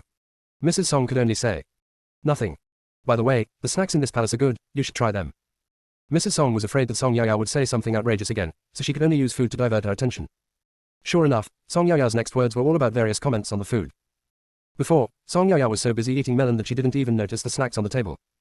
Besides, before her mother left, she repeatedly reminded her that she should be well behaved after entering the palace, and not look around or talk nonsense. She strictly followed my mother's instructions today, didn't look around, just sat here obediently and didn't say anything. She is just a good, obedient and sensible child. Since the old lady told her to eat some pastries, Song Yaoyao picked up a piece and started eating. At this moment, the War King's expression couldn't be uglier. Has he been abandoned? How could Yin treat him like this? I have been in the palace for several hours, it's time to go back. Song Yaoyao's voice was no longer heard, and there was nothing more to eat, so she agreed to let Mrs. Song and her daughter leave. As soon as Madam Song and the others left, King Zhan knelt down. Father, grandmother, mother, madam, I want to marry Bai Yinyan as my princess. Please grant my wish. The war king knelt there and kowtowed repeatedly with a firm attitude. The emperor didn't say anything, and no one spoke in the hall. After a long while, the emperor said, We already know the whole story about you and Bai Yinyan. The imperial court and the underworld do not interfere with each other. This has been a tacit agreement between the two sides for many years. Now you want to marry Bai Yinyan, but it may not be that easy. The war king quickly expressed his opinion. No matter how difficult it is, I am willing to try. The emperor nodded. Good. Our royal bloodline cannot be lost outside, let alone take someone else's surname. Since you are so determined, I won't say anything. As long as you can get Bai Zhanpeng to agree to marry his daughter to you, I will not stop you. Whether you can make Bai Zhanpeng give in depends on your own ability. I can't help you with this and I won't help you. But I can guarantee that even if you marry Bai Yinyan, I will never get involved in the affairs of the martial arts world, let alone the affairs of Yujian Villa. After hearing this, the war king kowtowed again. Thank you, father, thank you, grandmother, mother, and consort. The queen mother said quickly. Stop kneeling and get up. Princess Han looked at her son and couldn't help but worry. My son must have suffered a lot when he went to propose marriage this time. People in the martial arts world have never dealt with people in the imperial court, especially those from Yujian Villa, Lian Villa, Fixu Villa, Baihua Pavilion, Bishui Palace, and Xuanbing Gate. It is easy to imagine how difficult it would be to get the owner of Yujian Villa to give in and become relatives with the imperial court. Thinking of this, concubine Han sighed. If her son wanted to marry Bai Yinyan, he would have to wait and see. There was nothing to do here, and the concubines had all left. Concubine Lu and concubine Duan quickly sent a message to their father, asking them to enter the palace immediately. The issue between Lu Zheng and Duan Sangyu must be resolved immediately. The inner voice was overheard, and the whole court was eating melons together. Chapter 81 Princess Anran Chen Liu. That day, during breakfast, Mrs. Song told everyone. The Angguo mansion has sent an invitation. 5 days later, Angguo's son, Lei, will marry his second wife, Princess Yuping. Song Yaoyao suddenly became excited. Mom, can we go to the feast now? Madam Song rolled her eyes at Song Yaoyao. Eat, eat, eat. That's all you know how to do. Song Yaoyao said disapprovingly. In life, there are only two things, eating and drinking. What's wrong with me thinking about eating? Mrs. Song was too lazy to pay attention to Song Yaoyao and continued. Today, I invited an embroiderer to come to our house and prepare a set of clothes for each person. Especially Yaoyao, she has too few clothes to wear to the party. Song Yaoyao waved her hand. Mom, I already have 2 sets of clothes for the party.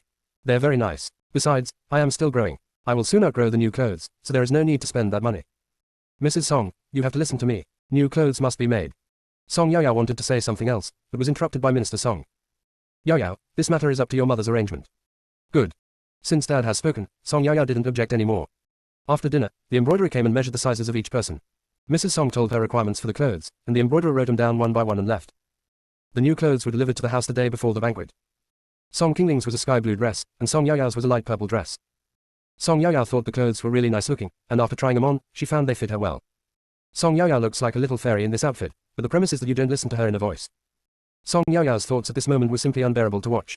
Guogua, they say clothes make the man, and saddles make the horse. I look like a fairy in this outfit, don't I? Guogua agreed. You really look like a real person in this outfit. Song Yaoyao shouted angrily. Guogua, can you speak? What do you mean I look like a human being when I put on this outfit? I'm a human being, okay. Close black lens bracket. Guogua, what I mean is, before I knew your wild nature, judging from your appearance, you were indeed a very quiet and lovely girl. If you know your true nature, then it doesn't matter what you wear. Close black lens bracket. Song Yaoyao yelled. You rubbish system, if you praise me, you will die. You are a rubbish system that is invincible in the universe. Close black lens bracket. Guogua was not to be outdone. You are the most narcissistic host in the universe. What am I like? Don't you have any idea? You ask me every now and then. Close black lens bracket. Song Yaoyao, my uncle can tolerate this, but my aunt can't. Everyone has gotten used to it. Every few days, Song Yaoyao and Guogua will have a quarrel with each other. It has been like this for more than 10 years and everyone has become accustomed to it. It's okay for children to quarrel with each other, it's okay. They'll be reconciled soon. The next day, Minister Song and Mrs. Song took their 3 children to the banquet. This was Song Yaoyao's first wedding banquet since coming to this world, so she couldn't help but feel a little excited. Song Yaoyao and the others arrived at the Duke of Angguo's mansion. Minister Song took Song Qingyu to the male guests, and Madam Song brought Song Qingling and Song Yaoyao to the female guests. The seats for female guests are almost full. Song Yaoyao was very confused. Why were no one sitting in the 3 seats in the center? That's the C position. Who is it reserved for? While Song Yaoyao was still confused, they were arranged to sit in the C position. Song Yaoyao asked Guogua doubtfully. Guogua, why do you put us in the C position? Guogua doesn't know this either. Song Yaoyao, if you don't know, then you don't know. Song Yaoyao didn't worry about it anymore. It was just a few seats away, not a big deal. Song Yaoyao was in the middle, and everyone formed a circle around her. This location is, of course, convenient for everyone to follow Song Yaoyao and enjoy the show. Every time Lord Xiao Song appears, he brings big news. I wonder what big news Master Xiao Song has brought today. Are you all looking forward to it? We arrived a little early. The groom just went to pick up the bride and hasn't come back yet. It's still early for the banquet to start. Mrs. Song has started chatting with the ladies around her. Song Yaoyao had only been allowed to go out for a short time, and there were indeed not many people she knew. It was so boring. Song Yaoyao, Guogua, so boring. Guogua, host, if you are bored, let's eat melon. Song Yaoyao, okay, tell me now. When everyone heard this, they immediately became excited. They had finally waited for Master Xiao Song to reveal the big news, but no one knew who would be the big news today. Guogua, today we are going to eat Princess Anran's big melon. When everyone heard that it was Princess Anran's gossip, the expressions on everyone's faces changed unpredictably. Princess Anran is a famous widow in the capital, and her name is known to everyone. In fact, everyone also wants to know about Princess Anran. As Guogua finished speaking, the image of Princess Anran appeared above Song Yaoyao's head. Princess Anran Chen Liu. Song Yaoyao suddenly became excited. Guogua, Princess Anran is a famous widow in the capital. I also want to know about her romantic affairs. Come on, tell me. Princess Anran found that many eyes were on her. Over the years, she has become accustomed to such scrutiny. Princess Anran doesn't care at all. Guogua began to expose. Princess Anran, whose name is Chen Liu, is the cousin of the current emperor. She is the legitimate daughter of Prince Xin, who is another uncle of the emperor. Chen Liu has been delicate and cute since she was a child, and she became even more stunningly beautiful when she grew up. Chen Liu is only in her 30s now, which is the prime of her life in modern times. Close black lens bracket. The video shows Princess Anran when she was a child. She was delicate and cute as a piece of jade. When she grows up, she has seductive eyes, a graceful figure, and is charming and beautiful. The main thing is that Chen Liu has a pair of peach blossom eyes, and when she looks at people, she gives people a charming feeling. In general, it's just one word, beautiful. Guogua continued. After Chen Liu came of age at the age of 15, she married Chai Xinghai, the top scholar of the imperial examination. Chai Xinghai's image appeared in the video, no wonder he was chosen as the third place in the imperial examination. This guy is really handsome. Guogua then broke the news. Chen Liu fell in love with Chai Xinghai at first sight when he was parading in the streets on horseback. A few days later, Prince Xin came to Chen Liu specifically to ask what he thought of the third place winner Chai Xinghai. How about being her husband? Chen Liu said shyly that it was all up to her father. This means that she agrees. Prince Xin nodded and left. Since his daughter was willing, Prince Xin went to the palace and asked the emperor to grant the marriage. Before granting the marriage, the emperor repeatedly asked Chai Xinghai whether he was ready to get married and whether he was engaged. Are you willing to marry Princess Anran Chen Liu? Chai Xinghai's answer was that he was neither engaged nor married, but was willing to marry Princess Anran. In this way, the emperor granted the two of them a marriage. Close black lens bracket. The inner voice was overheard, and the whole court was eating melons together. Chapter 82 Yang Bangxia. Song Yaoyao, another cliché story of a phoenix man taking over. Guogua, no. Song Yaoyao, it's good that it's not. I'm tired of hearing about the phoenix man's rise to power. Guogua, yes, it is guaranteed to be fresh melon, and it is guaranteed not to make the host listen to the same tune. Song Yaoyao, well, then hurry up and tell me. Guogua, okay. Just like that, a few months later, Chen Li married Chai Xinghai under the moonlight. After marriage, the two lived a sweet and happy life. Chai Xinghai was very good to Chen Liu. He always put her first and considered her in everything. Chen Liu felt very lucky to have married such a good man. Until one day, a woman came to the gate of the princess's mansion with two children, saying that she was looking for her husband. Her husband's name was Chai Xinghai, and the son and daughter around her were Chai Xinghai's flesh and blood. This matter concerned the county horse, so the doorman hurried to report to Chen Liu. When Chen Liu heard the news, her mind went blank. Chai Xinghai was very kind to him, humble and polite. He didn't believe that Junma would do such a thing. However, Chen Liu still went to the gate of the mansion immediately. Close black lens bracket. Song Yaoyao, I know right away that after Chai Xinghai graduated from high school, he despised his wife and abandoned her. Guogua, not bad. When Chen Liu arrived at the gate of the mansion, she saw a pretty woman with two children. The girl looked about 8 or 9 years old, and the boy looked only 4 or 5 years old.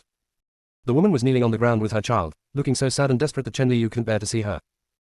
Chen Liu first helped the mother and her two children up and explained that the emperor had asked Chai Xinghai before granting the marriage, and Chai Xinghai said that he was not married and had no engagement, so the emperor granted the marriage. The woman argued that she had already inquired about it and it was clear that Chai Xinghai had won the third place in the imperial examination and the emperor had granted the marriage, so he came back to divorce his wife. We need to investigate to find out what happened this time. Chen Liu asked them to follow her into the mansion first, as the door was not the place to talk. This matter can only be resolved after Chai Xinghai comes back and confronts him face to face. When the woman heard that Chai Xinghai was not there, she was unwilling to follow Chen Liu into the mansion and left with her child. Said to come back tomorrow. Since everyone had said so, Chen Liu did not say anything more. Close black lens bracket. Guogua paused and continued. In the evening, Chai Xinghai came back and learned about this matter. He knew that he could no longer hide his affairs, so he confessed. He was married in the countryside, but the woman had been divorced and had nothing to do with him anymore. Chai Xinghai explained that when the emperor issued the decree, he had indeed divorced the woman, and he was indeed not married or engaged at that time. Chen Liu asked Chai Xinghai what was the reason for divorcing his wife. Chai Xinghai said that his ex-wife was unfaithful to her husband, and he didn't say anything else, and Chen Liu didn't ask any more questions. Chen Liu was still very angry and sent Chai Xinghai to the study room at night. Close black lens bracket. Song Yaoyao, is this matter over? Guogua, how can that be possible? Host, let me first tell you about Chai Xinghai's ex-wife Yang Bangxia. When Yang Bangxia was still a baby, she was picked up by old man Yang, who made a living by digging herbs. He was not well educated, so he gave the girl a medicinal name, Bangxia. Yang Bangxia grew up under the care of old man Yang. Under his influence, she learned about many herbs and started digging them. Life is hard for both of them, but it is pretty good. Close black lens bracket. The video shows a pretty woman and an old man digging herbs in the mountains. Song Yaoyao, and then. Guogua, when Yang Bangxia was 13 years old, old man Yang passed away. Yang Bangxia was very sad. Without old man Yang, many people in the village set their sights on Yang Bangxia. She had the skill of digging herbs, and whoever married her would control this livelihood. Yang Bangxia is an orphan. If she is not engaged, everyone will be watching her and it will be difficult for her to survive in the village. She also knew this truth, and finally agreed when Chai Xinghai came to propose marriage. Yang Bangxia had to observe mourning for old man Yang for 3 years, and the two families agreed that they would get married after 3 years. During these 3 years, all of Chai Xinghai's study expenses were provided by Yang Bangxia. Yang Bangxia would bring some flour and meat to the Chai family from time to time. With Yang Bangxia's help, the Chai family's life became much better. 3 years later, Yang Bangxia married Chai Xinghai. After Yang Bangxia came into the family, the Chai family's life became better. Yang Bangxia gave birth to 2 children, a son and a daughter. Close black lens bracket. Guogua sighed and continued. Chai Xinghai High School, Yang Bangxia was very happy. Yang Bangxia did not receive the good news that Chai Xinghai would take her and her 2 children to Beijing, but instead received a letter of divorce. The divorce letter meant that Yang Bangxia had not been a faithful wife after marriage, and had been out and about every day, bringing shame to the Chai family, so they divorced her and could take the 2 children with them. Song Yaoyao, there is no reason to divorce my wife, so I just found this one. The people of Tianfeng are open-minded and there is no saying that women cannot go out after marriage. Besides, if Yang Bangxia doesn't show up in public, how can he earn money to support his studies? He doesn't worry about anything. Yang Bangxia has to take care of her parents-in-law, raise children, and make a living. Where can you find such a good daughter-in-law? Close black lens bracket. Guogua, that's right, Chai Xinghai is an ungrateful person. Song Yaoyao, Chai Xinghai's parents didn't say anything. Guogua just sneered. When those 2 old fellows learned that their sons were in high school, they no longer thought highly of Yang Bangxia. After learning that his son was going to marry the princess, he was eager to divorce Yang Bangxia and get rid of this hot potato. Close black lens bracket. Song Yaoyao, shameless, this family is extremely shameless. Didn't the ancients attach great importance to offspring? Why didn't Chai Xinghai even want his 2 children? Close black lens bracket. Guogua, at that time, Chai Xinghai thought that if he left the 2 children with him, the princess would sooner or later find out that he was married, so he wanted Yang Bangxia to take the 2 children away with him. Song Yaoyao, this is not right. Chai Xinghai and Yang Bangxia's marriage was registered with the government. This cannot withstand scrutiny. Guogua, when Chai Xinghai and Yang Bangxia got married, the Chai family kept a trick. They deceived Yang Bangxia and did not even go to the government to register. The Chai family thought that when Chai Xinghai passed the imperial examination one day, Yang Bangxia would not be worthy of the status of an official's wife, so they did that. By the way, the names of Yang Bangxia and her 2 children are not listed in the Chai family tree. Yang Bangxia never knew about this. Close black lens bracket. Song Yaoyao, this is thinking about everything in advance, this is a marriage fraud. Guogua, yes, it was a marriage fraud. Yang Bangxia was heartbroken after being divorced. Although she could support herself and her 2 children with her skills, she was unwilling to accept this. At this moment, a man in black came to Yang Bangxia. Close black lens bracket. The inner voice was overheard, and the whole court was eating melons together. Chapter 83 Chen Liu's past. A tightly wrapped man in black appeared in the video. Except for his eyes, everything else on his body was wrapped tightly. Song Yaoyao, Guogua, why do I smell a hint of conspiracy? Guogua went on to say, the man in black did have his own purpose for doing this. The man in black asked Yang Bangxia to take the child to the capital to make trouble, as she can suffer this loss in silence. What happened to the princess? The princess cannot use her power to oppress others, nor can she snatch someone else's husband. This is totally unreasonable. The princess is not in the right. The eyes of the masses are sharp and they will definitely make the decision for Yang Bangxia. The man in black also told Yang Bangxia about the Chai family's fraudulent marriage and the fact that the 3 of them, mother and son, were not mentioned in the Chai family tree. Yang Bangxia asked in disbelief several times, and the man in black repeated it several times. Yang Bangxia finally believed this fact. After so many years, what is her position in the Chai family? Concubine. In her situation, she is not even a concubine, at most a concubine. In this dynasty, concubines were registered with the government, but she had no registration at all. How could she, a decent girl with a clean conscience, become someone's concubine? The Chai family was simply bullying too much. Yang Bangxia was really unwilling to accept this, so she secretly brought the child to the capital without telling the Chai family's parents, which led to the scene at the gate of the princess's mansion. Close black lens bracket. In the video, the men in black tell Yang Bangxia the truth and she collapses. All the ladies present were very sympathetic to Yang Bangxia's situation. Song Yaoyao, Yang Bangxia is so unlucky to have met such an ungrateful family. Guogua, yeah. Let's go back to the topic. The next day, Yang Bangxia brought her 2 children to the gate of the princess's mansion again. That day, Chai Xinghai was there. When he heard that Yang Bangxia was coming again, he suddenly lost his composure and rushed to the gate of the mansion. As soon as the two children saw Chai Xinghai, they rushed up to him, hugged his legs, and called him Daddy, and asked him, Daddy, why don't you come home? They missed Daddy so much. But this time, Chen Liu also walked to the gate of the mansion. Seeing this scene, she didn't know what to say. When Yang Bangxia saw Chen Liu coming, she became defensive and pulled the two children behind her. There were already a lot of people gathered at the gate of the mansion, so it was really not a place to talk. Chai Xinghai asked Yang Bangxia to take the child into the mansion first, but Yang Bangxia refused and said that if there was anything, they could talk at the gate of the mansion. Yang Bangxia didn't dare to bring the two children into the mansion. If they did, the mansion would be filled with the princess's people, who might make the three of them disappear without a trace. Close black lens bracket. Song Yaoyao, before knowing Chen Liu's character, Yang Bangxia was right to take such precautions. Guogua continued. Just like that, Yang Bangxia confronted Chai Xinghai in front of everyone. Yang Bangxia recounted her efforts over the years. He also said that Chai Xinghai and the Chai family had engaged in fraudulent marriage, that the government had no record of their marriage, and that the names of the three of them, mother and son, were not on the Chai family tree. The Chai family had planned to let Chai Xinghai abandon his wife and children after he graduated from high school, so they did not register with the government. Yang Bangxia also took out a divorce letter and showed it to everyone. The letter said that she was unfaithful to her husband, but she denied it and said that she went out to dig herbs every day to make a living. And Princess Chen Liu relied on her status as a princess to force Chai Xinghai to divorce her, so that she and her son could not survive. Close black lens bracket. The woman's crying in the video made everyone feel uncomfortable. Tianfeng country is already very open, but it is still very difficult for women to survive. If Yang Bangxia was branded as an unfaithful woman, her own reputation would be ruined. Not only would she not be able to marry again, but her two children would also be affected. When the two children grew up, there was no chance of finding a good marriage for them. If boys study, they will also be affected. In the video, after Yang Bangxia finished her crying, the people around her also felt very sympathetic towards her and started to point fingers at Chai Xinghai and Chen Liu. Chen Liu was really angry and aggrieved. She did nothing and she was also a victim. Song Yaoyao, in this matter, not only Yang Bangxia felt wronged, but Chen Liu also felt wronged. She didn't do anything, but she was labeled as someone who stole someone else's husband. Close black lens bracket. Guogua, host, this is just the beginning. Chen Liu did feel that she was wronged. She explained, but no one believed her. They all said that she was abusing her power, stealing someone else's husband, and was shameless and a vixen. Good things don't go out, bad things pass thousands of miles. What happened at the gate of the princess's mansion spread quickly. Within 3 days, this matter spread throughout the capital. Everyone kept cursing Chai Xinghai for being ungrateful and Chen Liu for being a vixen who liked to snatch away married men. There are so many men in the world, but Chen Liu just keeps staring at other people's husbands.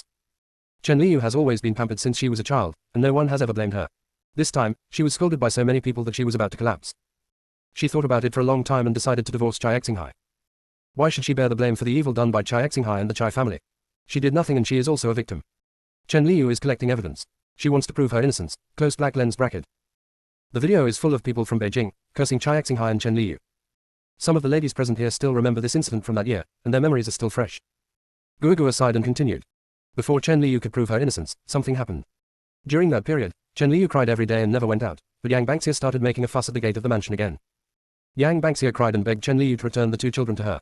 She would never make a fuss again and only hoped that the children would return safely. Only then did Chen Liu realize that Yang Bangxia's two children were missing, and a handkerchief embroidered with her name was found at the scene, and the evidence pointed to her. Chen Liu looked at the handkerchief. This handkerchief was lost a few days ago. She searched for it for a long time but couldn't find it. She didn't expect that it was stolen and used to frame her. Chen Liu said that she did not hide the child, which is slander. Then he sent someone to report to the authorities and send more people out to help look for it. The children were found 2 days later, but both were dead.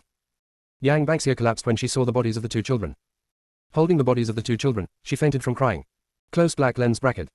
The video shows Yang Bangxia looking heartbroken. Some of the ladies present shed tears and quickly wiped them with handkerchiefs, fearing that Song Yaoyao would discover something. Guogua, after Yang Bangxia woke up, she found out that the two children had been cremated. Children of this age cannot be buried after the death. As the biological father of the two children, Chai Xinghai ordered them to be cremated. But in Yang Bangxia's eyes, the child was dead, but Chen Liu and Chai Xinghai didn't let the child go, and didn't leave the child's body intact. They cremated the child, which meant that the two children had no remains left and could not enter the reincarnation cycle. Close black lens bracket. The inner voice was overheard, and the whole court was eating melons together. Chapter 84 Chen Liu has changed. In the video, Yang Bangxia fainted from crying again. Song Yaoyao felt uncomfortable watching this scene. Guogua continues to expose. As a mother, it is simply impossible to accept that her child has ended up like this. Yang Bangxia completely lost hope of living. After he recovered a little, he ran into the door of the princess's mansion and died. After the death of Yang Bangxia and the two children, Chai Xinghai and Chen Liu's reputation became even worse. Every day, people threw rotten vegetable leaves and rotten eggs at the gate of the princess's mansion, and some even threw feces. It later developed to the point that anyone who was from the princess's mansion would be put in a sack and beaten up when they went out. Prince Sin's mansion was not spared either. What kind of good person is it that could raise a daughter like Chen Liu? The Prince Sin's mansion was also thrown with rotten vegetable leaves, rotten eggs, and feces every day. Everyone was doing it secretly and no one could be caught. The situation became more and more serious, and the emperor had no choice but to send troops to guard Prince Sin's mansion and the princess' mansion. At this time, Chai Xinghai had already been thrown into prison. Before granting the marriage, the emperor repeatedly asked him if he was married or engaged. Only after he confirmed that he was not married did the emperor grant the marriage. But the truth is not at all what Chai Xinghai said. Now that so many things have happened, Chai Xinghai cannot escape the crime of deceiving the emperor. This matter also involves the emperor, the princess of the royal family, and Prince Sin's mansion. After this incident, the royal family was seen by the people as someone who used their power to oppress the people, bully the people, and force the people to death. The more the emperor thought about this, the angrier he became, and he would never tolerate it. In addition to Chen Liu sending people to collect evidence herself, the emperor and Prince Sin's mansion also sent people to collect evidence. Half a month later, the people they sent out to collect evidence came back one after another. The emperor personally tried the case in public, and many people came that day. When evidence was presented one by one, it was proved that Chen Liu, Prince Sin's mansion and the emperor had nothing to do with this matter. Yang Bangxia's child was killed by a spy from the enemy country, who committed suicide during the capture process. He did this in order to stir up conflict between the people of Tianfeng Kingdom and the royal family so that they could take advantage of the situation. The emperor also told the story of how Yang Bangxia was bewitched by the men in black and presented evidence. To put it bluntly, all these things were caused by Chai Xinghai and the Chai family. The emperor sentenced Chai Xinghai to be executed on the spot. 3 of Chai Xinghai's 9 clans were executed and the remaining 6 were exiled. This matter is finally over. Close black lens bracket. Song Yaoyao, Guogua, is the man in black really a spy from another country? Guogua, yes. Song Yaoyao, that's true. Chen Liu is really innocent. She has been blamed for so long and has been scolded for so long. Guogua, yes. There are even more tragic ones. After Chai Xinghai was beheaded, Chen Liu had a miscarriage. Before this, Chen Liu had no idea that she was pregnant. A few days after Chai Xinghai was beheaded, she felt discomfort in her lower abdomen and had bleeding in her lower body. Just like that, she lost the child. The imperial physician said that Chen Liu had difficulty conceiving, and after this incident, she might not be able to have children again. In ancient times, if a woman lost her fertility, she had no hope. After all these things happened, Chen Liu became extremely silent, and her usual smile was gone from her face. No one knew what she was thinking. Close black lens bracket. Song Yaoyao, how did the reputation of the flower widow spread? Guogua, a year passed like this, and Princess Sin was arranging for Chen Liu to meet someone else. Chen Liu is beautiful, but she has met the wrong person. However, many people have come to her to propose marriage. However, those who are seeking marriage are either widows, disabled, or elderly. Princess Sin didn't like any of them. Princess Sin was anxious about Chen Liu's marriage, but she herself was not anxious at all. She doesn't want to get married again. She has had that experience once and it is enough. She doesn't want it to happen again. I don't know when Chen Liu changed. As long as there was a good-looking man whom she liked and he didn't mind her past, she would keep him in her house outside. Now she has 7 or 8 handsome men living in her house. In ancient times, it was normal for a man to have 3 wives and 4 concubines, but there was no such thing as a man who kept a bunch of male lovers like Chen Liu. So, Chen Liu's nickname spread out like this. Close black lens bracket. Song Yaoyao, there's nothing wrong with this. Besides, why can men only have 3 wives and 4 concubines, but women cannot have 3 husbands and 4 maids? As long as a woman is strong enough and has money and power, she can live like a king and be looked up to by men. I support Chen Liu this time. She doesn't care about the world's opinions and lives a carefree life, which is great. Close black lens bracket. All the ladies and young ladies present fell silent when they heard Song Yaoyao's voice. They felt very sympathetic towards Chen Liu's experience. If they encountered such a thing, they might be devastated and unable to recover, or they might choose to live a secluded life. But Chen Liu didn't do that. She chose to live freely and unrestrainedly. Just like Lord Xiao Song said, why can men have 3 wives and 4 concubines, but women cannot have 3 husbands and 4 maids? Why? Some people still disagree with this idea, but some people admire Chen Liu. Ellipsis. At this time, everyone turned the gazes to Chen Liu from time to time. Chen Liu had a confused look on her face, and everyone could see that she couldn't hear what Song Yaoyao was thinking. It's okay if you can't hear it, no need to recall those past events. Chen Liu also clearly felt everyone's gazes, and she couldn't help but touch her face. What happened today? Why did everyone keep looking at her? When Chen Liu glanced over, some people quickly avoided her gaze, but some people did not avoid her gaze at all. They even nodded at Chen Liu as a greeting. Although Chen Liu was confused, she nodded politely. Chen Liu finished eating the melon, and Song Yaoyao asked. Guogua, we've finished eating the melon, why hasn't Enlei come back to pick up the bride yet? Guogua, in ancient times, when getting married, the groom would ride a tall horse and lead a group of people to the wedding. The speed was definitely slow. Song Yaoyao nodded in understanding. Open black lens bracket understand. I don't know how long I have to wait. Close black lens bracket. Guogua, it's probably still early. Host, if you feel bored, let's continue eating melons. Close black lens bracket. Song Yaoyao, okay. When everyone heard that there was more gossip to be had, they immediately pulled their minds away from what had just happened. Whose melon will be next? I am so looking forward to it. Guogua, do you see the wife of Marquis N sitting on the right? Song Yaoyao looked up to the right, then quickly looked away. I saw it, what's wrong? Guogua, next, let's eat the melon of Mrs. N's. As Guogua finished speaking, the image of Lady N's appeared above Song Yaoyao's head.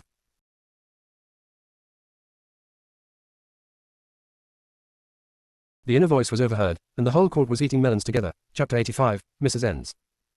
Shu ran. Mrs. N's is only in her 30s this year. Although she is also a widow, she is a clean and well-behaved widow, completely different from Chen Liu. Is there something else here that they don't know? Song Yaoyao, what's going on? Tell me quickly. Gua Gua, the wife of Marquis N's, whose name is Shu Ran, is the legitimate daughter of the Shu family, the imperial merchant family of Tianfeng Kingdom. The Shu family's business is spread across the 3 kingdoms, so they are not short of money. Shu's father is the current head of the Shu family. He donated a 7th-rank official position to himself, which is a sinecure. Except for Shu's father, no one else in the Shu family served as an official in the court. Therefore, Mr. Shu felt very sorry. Mr. Shu wanted his daughter Shu Ran to marry into a wealthy and powerful family so that their Shu family could be connected with the nobles in Beijing. Because of this reason, when Shu Ran reached the age of marriage, Shu's father rejected many proposals for marriage until N Sao Chu Linfeng came to propose. Shu's father did not refuse immediately, but later sent someone to inquire about the situation of N's Marquis mansion. The title of Marquis N's had fallen into decline by the time of Chu Linfeng's generation.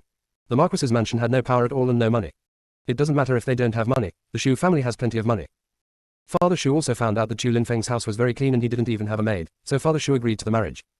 Song Yaoyao, did Shu's father never ask for Shu Ran's opinion? Gua Gua, Shu's father asked, and Shu Ran even found an opportunity to go out and secretly see Chu Linfeng. Seeing his handsome appearance, she agreed. Song Yaoyao, in this ancient time, it is indeed very good that Mr. Shu can do this. Gua Gua, just like that, Shu Ran married Chu Linfeng with a grand wedding. As soon as Shu Ran married into the N's Marquis's mansion, Chu's mother couldn't wait to hand over the housekeeper power to Shu Ran. Shu Ran got the account book and was shocked when she saw it. Shu's father and Shu Ran had long thought that the N's Marquis might be short of money, and they were mentally prepared to fill the hole if they were short of money, but they did not expect the hole to be so big. There was not a single tael of silver on the account of the N's Marquis's mansion, and the servants' monthly wages had been in arrears for 5 months. Now the people in the mansion are so poor that they can only eat porridge. All the things that were brought to the Shu family as a betrothal gift were borrowed from here and there, including the money needed for the wedding, which was also borrowed. Of course, the Shu family had no shortage of betrothal gifts, and Shu Ran brought them all back when she got married. Now it seems that those things have to be returned soon. Since she had already made the mental preparation to fill the gap, Shu Ran did not hesitate and paid off all the debts. This money is just a drop in the bucket for Shu Ran. Seeing that Shu Ran had paid back all the debts, Chu Linfeng and his mother breathed a sigh of relief. Close black lens bracket. The video is full of the bad debts of the N's Marquis, as well as scenes of Shu Ran paying off the debts. Song Yaoyao said speechlessly. This Chu Linfeng found an ATM for himself and N's Marquis mansion. How come I can't see what's good about Chu Linfeng except his face? It's so shameless for a man to rely on a woman to support his family when he has no ability himself.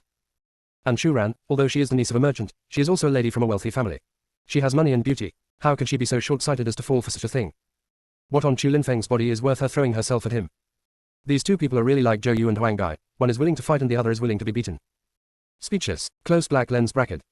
Gua Gua advised. Host, don't be angry, just listen to me, Shu Ran will rise in the future. Song Yaoyao, then hurry up and tell me, or I will be pissed off to death by these two people. Gua Gua, when Shu Ran first married into the N's Marquis mansion, Chu Linfeng was quite nice to her. Half a year later, Shu Ran became pregnant. Chu Linfeng never entered her yard again, claiming that Shu Ran was pregnant and could no longer serve him in bed. Even after Shu Ran gave birth, Chu Linfeng never visited her again except once on the 15th of every month. Later, Chu Linfeng received an assignment and had to go on a business trip to another place and would not be able to come back until half a year later. Although Shu Ran was reluctant, she still helped Chu Linfeng pack his things before going out. Half a year later, Chu Linfeng fell seriously ill and was about to die, so he was carried back. Close black lens bracket. Song Yaoyao, Chu Linfeng is going to be offline so soon. This wicked and smoking thing, even God can't stand it. Didn't he seem to be alive and kicking half a year ago? How come he suddenly became so weak? Close black lens bracket. Gua Gua, host, you will know if you continue listening. Shu Ran felt like the sky was falling. She had only been married for less than 2 years, so how could she become a widow? How will we live from now on? Shu Ran invited several doctors to come, and they all said that Chu Linfeng was dying and asked Shu Ran to mourn. During that time, Shu Ran cried every day, but she had to put on a smile in front of her mother-in-law and Chu Linfeng. Close black lens bracket. In the video, Chu Linfeng looked pale and he looked like he would not live long. Gua Gua continued. One day, late at night, Shu Ran was still worried about Chu Linfeng and wanted to go over to take another look. As a result, she heard a shocking secret. That was a conversation between Chu's mother and Chu Linfeng. In fact, Chu Linfeng was not sick at all. He just took a pill that made people look like they were terminally ill. Even if the doctor came, he would not be able to find out what was wrong. Chu Linfeng and his mother had made a plan. After a few days, Chu Linfeng would take another death-faking drug to escape. As long as he took the antidote within 7 days, he would wake up. From now on, this Marquis will have to rely on Shu Ran alone to support it. Shu Ran also learned that Chu Linfeng had taken 3 concubines during the time when she was pregnant, and they were all kept outside, 2 of whom were already pregnant. Chu Linfeng was afraid that Shu Ran would find out about his concubine and make a fuss. If Shu Ran asked for a divorce, how could he still rely on Shu Ran and live a good life with her money? With this concern, Chu Linfeng chose to fake his death to escape and go out to live with his 3 concubines. Chu's mother agreed and secretly sent 2,000 taels of silver notes to Chu Linfeng every month for Chu Linfeng and his 3 concubines to use. When the 3 concubines gave birth to children, if they were boys, Chu's mother would decide to adopt adopted sons in the name of Shu Ran, the legal mother, on the grounds that the family had few descendants, and would register the illegitimate sons under the name of Shu Ran, the legal mother, and let Shu Ran pay for the raising of the illegitimate sons. When the children grow up and reach marriageable age, Shu Ran will have to give a betrothal gift to each of them. Anyway, the Shu family is not short of money. Close black lens bracket. The video was all about the conversation between Chu Linfeng and his mother. The two were so excited that they didn't even notice Shu Ran standing at the door. Song Yaoyao, the Chu family really has a good plan. Chu Linfeng even pushed all the responsibilities of respecting parents and raising children onto Shu Ran, the scapegoat. The entire En's Marquis mansion relied on Shu Ran's dowry, and they also used the dowry money of Shu Ran, the original wife, to support concubines. I have seen shameless people, but I have never seen such a shameless person. Close black lens bracket.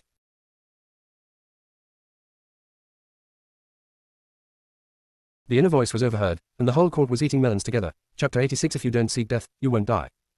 Gua Gua, Shu Ran didn't even know how she walked back. After she went back, she sat in the room all night. Shu Ran felt that she was being taken advantage of. This family never treated her as one of their own. Since they are plotting against me like this, don't blame her. Close black lens bracket. Shu Ran in the video sat there blankly all night. Everyone felt particularly distressed and sympathetic towards her when they saw her sitting there blankly. Who wouldn't be angry when a woman is treated as a money bag by her husband's family and is plotted against like this? Some people also thought of their own affairs and felt sad. Song Yaoyao, is Shu Ran going to fight back? Gua Gua, since that day, Shu Ran sent people to keep a close eye on Chu's mother and Chu Linfeng, especially Chu's mother. The antidote to the fake death drug is in Chu's mother's hands. Shu Ran wants to see what the mother and son will do next. She could also respond immediately. Close black lens bracket. Song Yaoyao, this Shu Ran is finally not in love anymore. I almost had a heart attack after watching her before. Oh, so what's next? Close black lens bracket. Gua Gua, 5 days later, Chu Linfeng took a drug that caused him to fake his death, and he lost all his voice. Chu's mother pretended to be heartbroken, but Shu Ran was even better at pretending than her. She cried more miserably than anyone else and even fainted several times. Everyone was moved by this, and they all said that Shu Ran's feelings for the Marquis were so touching. Close black lens bracket. Shu Ran in the video couldn't stop crying. While crying, she beat Chu Linfeng's chest with her hands and cried. My lord, how could you just leave us, an orphan and a widow, and leave?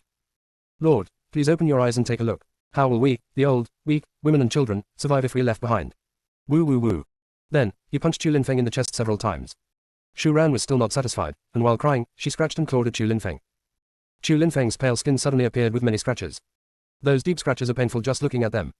Chu's mother stepped forward and tried to stop her. Shu Ran took the opportunity to push Chu's mother and said, Mother, please let me look at my husband a little longer. Please, mother.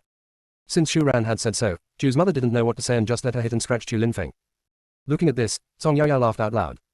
Ha ha ha, ha ha ha, I'm laughing so hard. This Shu Ran is also a master of acting. She is secretly doing something shady. Chu's mother couldn't stop it. As long as she tried to stop it, she would not let Shu Ran see her husband for the last time. She felt so miserable and depressed. Chu Linfeng himself is in a state of suspended animation at the moment, and should not be able to sense anything in the outside world. Close black lens bracket. Everyone looked at this and laughed. None of them had expected that Shu Ran would do this. Lady En's was truly a wonderful person. Gua Gua, I didn't stop until Shu Ran got tired. Shu Ran weakly got up and began to prepare for Chu Linfeng's funeral. The coffin must be kept for 7 days before it can be buried. During these 7 days, Shu Ran sent people to keep a close eye on the movements of Chu's mother and Chu Linfeng. Listening to the conversation that day, Shu Ran knew that the antidote must be taken within 7 days for the person to survive, otherwise the person would really die. During these days, the coffin has been guarded by someone, and Chu's mother has not found a chance to give Chu Linfeng the antidote. By the 7th day, Chu's mother became anxious because this was the last day of the deadline. Before closing the coffin, Chu's mother used the excuse that she wanted to take another look at her son and asked the coffin keepers to go eat something first, as they would have to work hard to lift the coffin later. In short, Chu's mother was just looking for a reason to send these people away. When the coffin keepers heard this, they were grateful to Mother Chu for being so generous and letting them eat before they could work. The video shows Chu's mother's anxious look over the past few days. She is really looking for an opportunity every day to give her son the antidote as soon as possible, but she has never found a suitable opportunity. Song Yaoyao, Gua Gua, it's a crucial moment, don't keep us in suspense, just speak up. Gua Gua, okay. As soon as those people left, Chu's mother looked around to make sure that there was no one else except a few of her trusted confidants, and then she quickly took out the antidote and fed it to Chu Linfeng's mouth. Chu Linfeng said that after feeding him the antidote, he would wake up in just a moment. While waiting for Chu Linfeng to wake up, Chu's mother had someone carry in a corpse that had been prepared long ago. Just wait for Chu Linfeng to wake up and put the body into the coffin. Close black lens bracket. Seeing this, Song Yaoyao couldn't help but tut.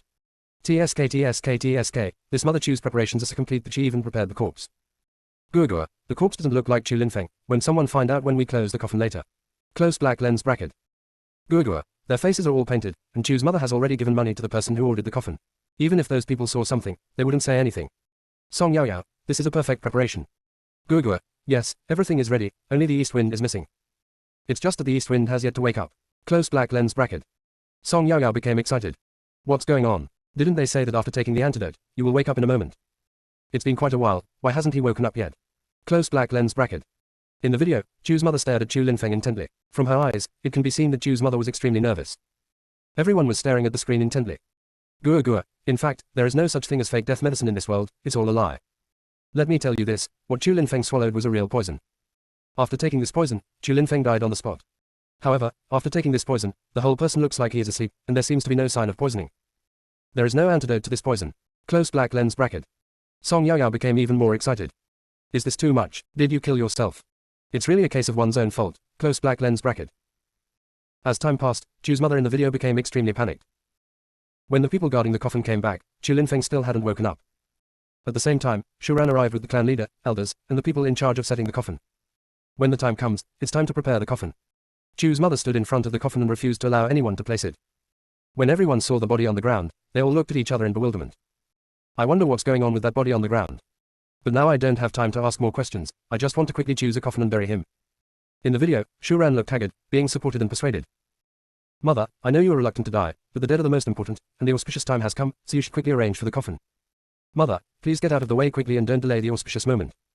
Chu's mother stood in front of the coffin and refused to let it go. The clan leader and the elders also shouted and told Chu's mother to get out of the way. Chu's mother refused to listen to anyone and held the coffin tightly, refusing to let go.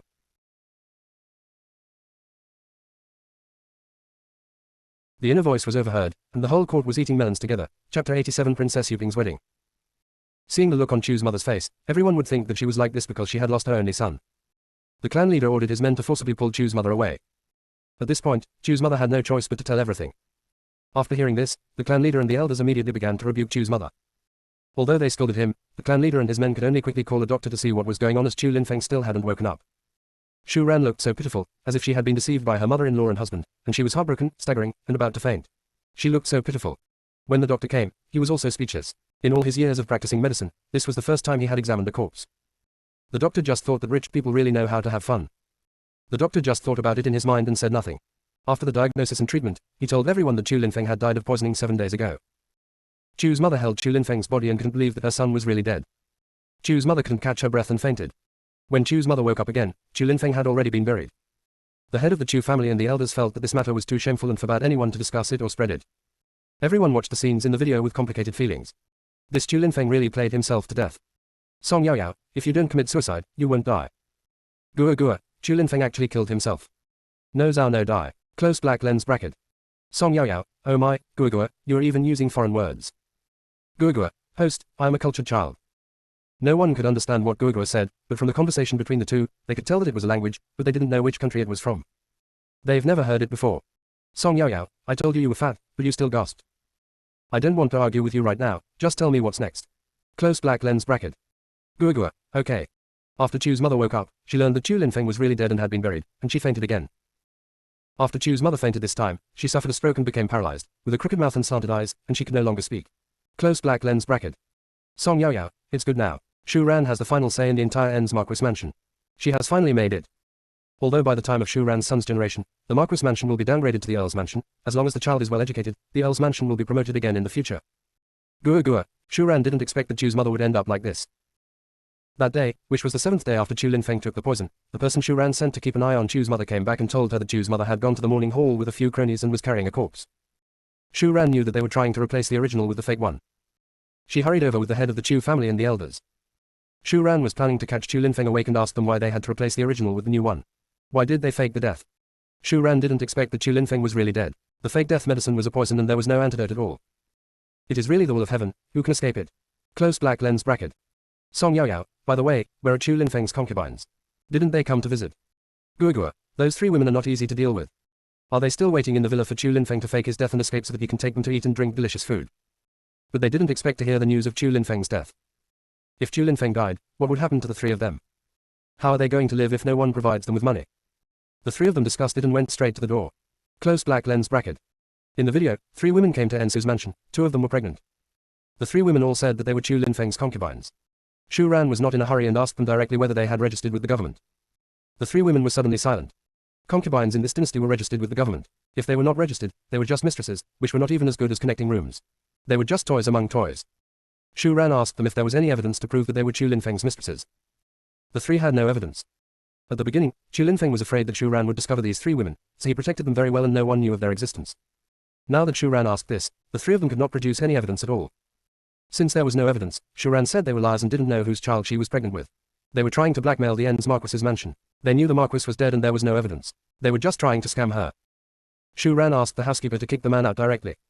The three women wanted to continue to pester her, so Shu Ran said directly that if they continued to pester her, she would send them to see the officials. Only then did the three women stop. Song Yaoyao, after dealing with these three women, Shu Ran can finally have some peace and quiet. Guogua, yeah. Since then, Shu Ran has focused on raising her children until now. Some people also advised Shu Ran to remarry, but she refused. Close black lens bracket. Song Yaoyao, Shu Ran has the final say in the entire Marquis mansion. It's so good to be alone. Who needs a man? Men will only affect the speed at which we women draw our swords. Besides, what if I remarry and meet another scumbag? Close black lens bracket. Guogua, that's true. After finishing the melon, everyone still felt a little unsatisfied. The main thing is that Chu Linfeng played himself to death. Why does it feel so satisfying just watching it? God couldn't stand to see such a scumbag, so he took him away. Just then, the sound of firecrackers was heard outside. Someone said, the groom has returned with the bride. Song Yaoyao stretched her neck and looked outside. All I saw was smoke and dust rising after the firecrackers. After the sound of firecrackers stopped, a moment later, Enlei and Princess Yuping walked in slowly, both dressed in bright red wedding gowns. A big red satin flower, with both ends held in the hands of Enlei and Princess Yuping. At this time, Guogua's voice sounded again. Host, I have received the latest gossip from Princess Yuping. Would you like to read it? Song Yaoyao, yes. Guogua, Prince Shan and Princess Shan were afraid that Princess Yuping would be bullied after marrying into the Duke of Anguo's mansion, so they specially sent 10 top-level secret guards, 15 skilled and experienced maids, and 20 carefully trained maids. The 15 maids also had clear division of labor. Some were dedicated to helping Princess Yuping give birth, some were dedicated to helping her during her confinement, and some were dedicated to taking care of the child. By the way, the 20 maids are all martial maids, and their martial arts skills are extremely high. Close black lens bracket. Song Yaoyao, wow, Prince Shan and Princess Shan really care about the daughter, Princess Yuping. Everything has been considered for Princess Yuping. I have brought more than 40 people into my husband's house. Does the Duke of Anguo have no objection? Close black lens bracket. Guogua, ordinarily, you can't bring so many people to your husband's house when you marry your daughter, but the other party is the idle prince, and Duke Anguo dare not say anything, just pretending that he doesn't know about it. Song Yaoyao, Enlei married Princess Yuping, so he must protect her well. If Princess Yuping is wronged in any way, Prince Shan and Princess Shan will definitely come and kill her. At first glance, Prince Shan and Princess Shan are the type of people who are particularly protective of their own shortcomings. Close black lens bracket. The inner voice was overheard, and the whole court was eating melons together. Chapter 88 Guogua is ready to upgrade again. Guogua, yes, these two are not ordinary people who protect their own shortcomings. Everyone also agreed with what Song Yaoyao and Guogua said. Prince Shan and Princess Shan were well known in the capital for protecting their people. The dog in their house was bullied, and both of them wanted to send someone to seek justice. As they were talking, the two newlyweds had already paid homage to heaven and earth, and Princess Yuping was sent back to the bridal chamber. Song Yaoyao sighed. Open black lens bracket. The feast is finally about to begin. Close black lens bracket. Others take this opportunity of the banquet to make good friends. Only Lord Xiao Song really came to the banquet. This wedding banquet was really great, with a total of 28 dishes, and every dish was extremely delicious. It was worth the trip. As soon as I returned to the mansion, I heard Guogua's voice. Host, I am about to upgrade again. I cannot contact you for the time being. Close black lens bracket. Song Yaoyao asked doubtfully. There were no upgrades in the past 10 years or so. Why are there so many upgrades in recent times? Guogua, do you know what the reason is? Close black lens bracket. Guogua doesn't know this either. What Song Yaoyao and Guogua didn't know was that this upgrade was because they had previously contributed a prescription for treating the plague, saved the lives of tens of thousands of people, and collected a lot of merit and power, which led to Guogua's upgrade this time. Song Yaoyao, oh, so you didn't know either. If you don't know, just don't know. All in all, upgrading is a good thing. By the way, if I get into danger during the time you're away, can the system still protect me? Close black lens bracket. Guogua, although the system is in a dormant state, it can still protect the host if it encounters danger. Don't worry. Song Yaoyao, then I feel relieved. Guogua, hurry up and upgrade. I am looking forward to the upgraded Guogua. Close black lens bracket. Guogua, okay, I'll go upgrade. Song Yaoyao, yes. There was no more sound from Guogua. Song Yaoyao knew that Guogua had fallen into a deep sleep and she would not be able to talk to it for some time. Song Yaoyao had become accustomed to Guogua's company, but suddenly there was a period of time when she was no longer with Guogua and she felt very uncomfortable. Mrs. Song and Song Qingling also heard the conversation between Song Yaoyao and Guogua. For the next period of time, Song Yaoyao did nothing but go to court and sleep when she came back. Mrs. Song was afraid that she would be bored, so she decided to go boating on the lake with the whole family. Boating on the lake, this is great. Song Yaoyao has never been swimming in a lake since she came into this world.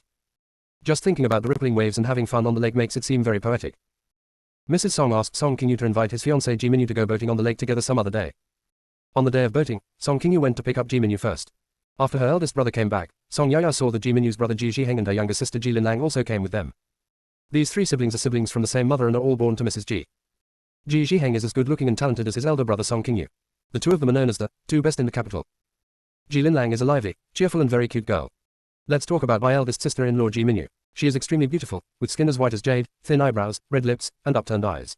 She naturally exudes a kind of nobility. Ji Minyu. She and her elder brother Song Qingyu standing together, they're a perfect match, they're talented and beautiful. Carrying the food they had prepared in advance, the group set off towards their destination. Ji Linlang is about the same age as Song Yaya and has a lively personality. He keeps looking at Song Yaya and follows her all the time. This child was too enthusiastic. Not only did he follow Song Yaya, but in the end, he directly put his arm around Song Yaya's arm and called her Yaya all the time. This left Song Yaya confused. Song Yaya thought about it and it seemed that she had only met Ji Linlang 3 times, including this time. This kid is so familiar. Forget it, it's a bit enthusiastic, but it's not offensive at all. Ji Linlang heard from the elders in the family that Song Yaya was different from others.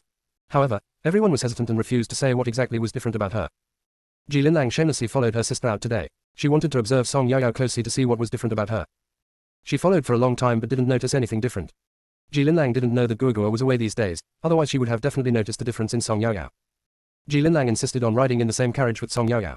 There was no other way, so in the end there were only 4 people in their carriage: Song Yaya, Song Qingling, Ji Minyu, and Ji Linlang.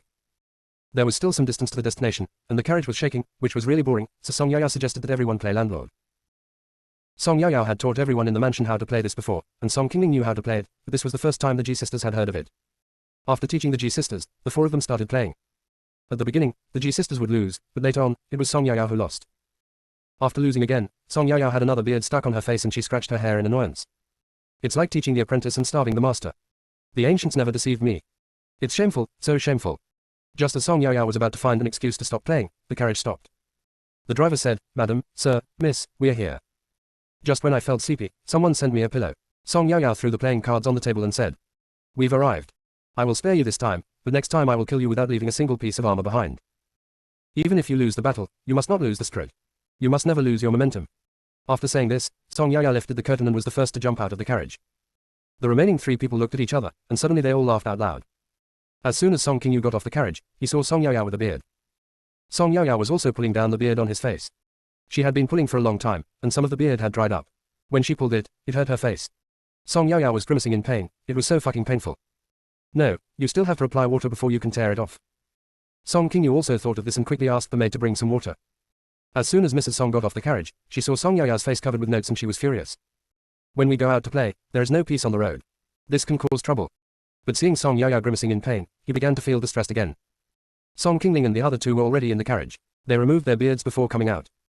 Ji Zhiheng looked at Song Yaya like this, wanting to laugh but not daring to, for fear that his laugh would hurt the little girl's face. Song Yaya used her hand to push away the beard on his face and saw Ji Zhiheng's shaking shoulders. Song Yaya said unhappily, "Laugh if you want to, don't hold it in and get sick." When Ji Zhiheng looked up, he saw the little girl puffing her cheeks and glaring at him angrily. Ji Zhiheng waved his hands, suppressed a smile on his face, and said, "Sister Yao, you're overthinking it. I didn't laugh." The inner voice was overheard, and the whole court was eating melons together. Chapter 89 Lake Tour. Song Yaya didn't say anything, she just stared at him with an expression that said, "I believed your lies." The maid finally came. After a long time, Song Yaya finally got rid of all the beard on his face. In some places, the skin was torn and turned red.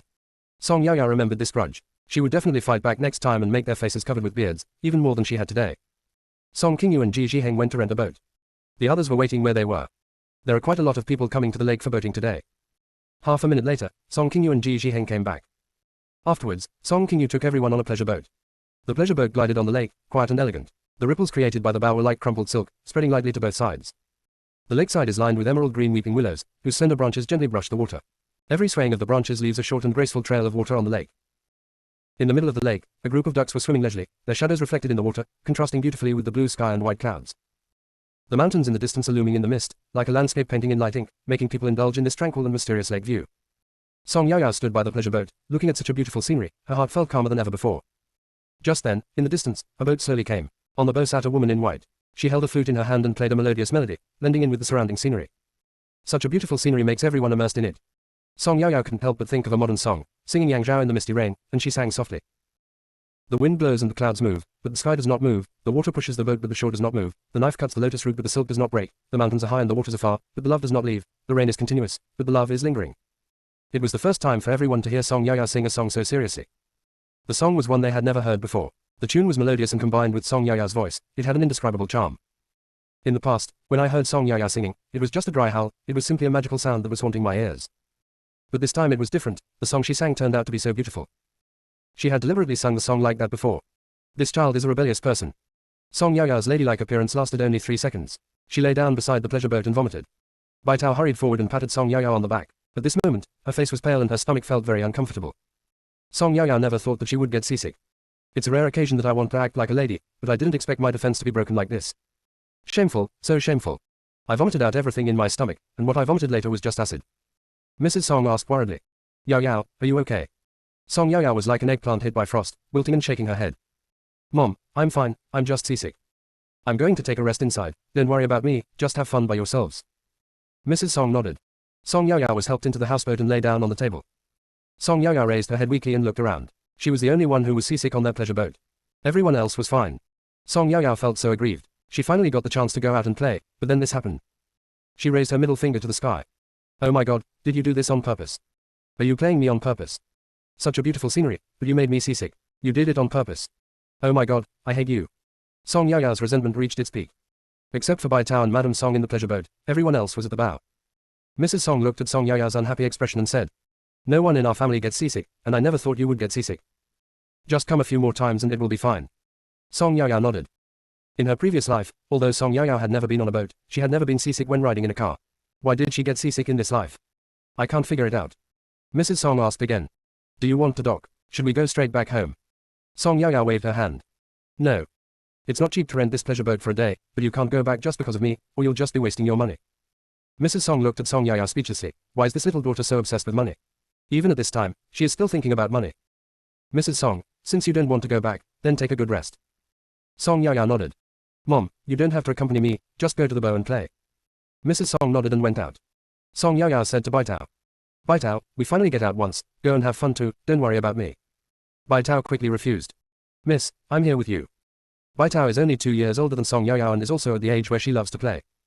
Song Yao Yao continued. I'm fine, I'm right here, not going anywhere. I want to take a break, you go and play. Miss, are you really okay alone? Song Yao Yao felt too uncomfortable to talk at the moment. She nodded, then waved at Bai Tao, asking her to leave. Bai Tao walked away, looking back every few steps. Song Yao Yao closed her eyes listlessly, and fell asleep in a daze. After an unknown amount of time, Song Yao Yao was awakened by bursts of heart-wrenching crying. What happened? Although Song Yao Yao still felt uncomfortable, she was much better than before. She went out. There were several boats surrounding a pavilion with "pavilion" in the center of the lake, written on it. The crying sound came from the pavilion. Song Yao Yao only saw a group of people surrounding her and could see clearly what was happening. Song Yao Yao asked doubtfully.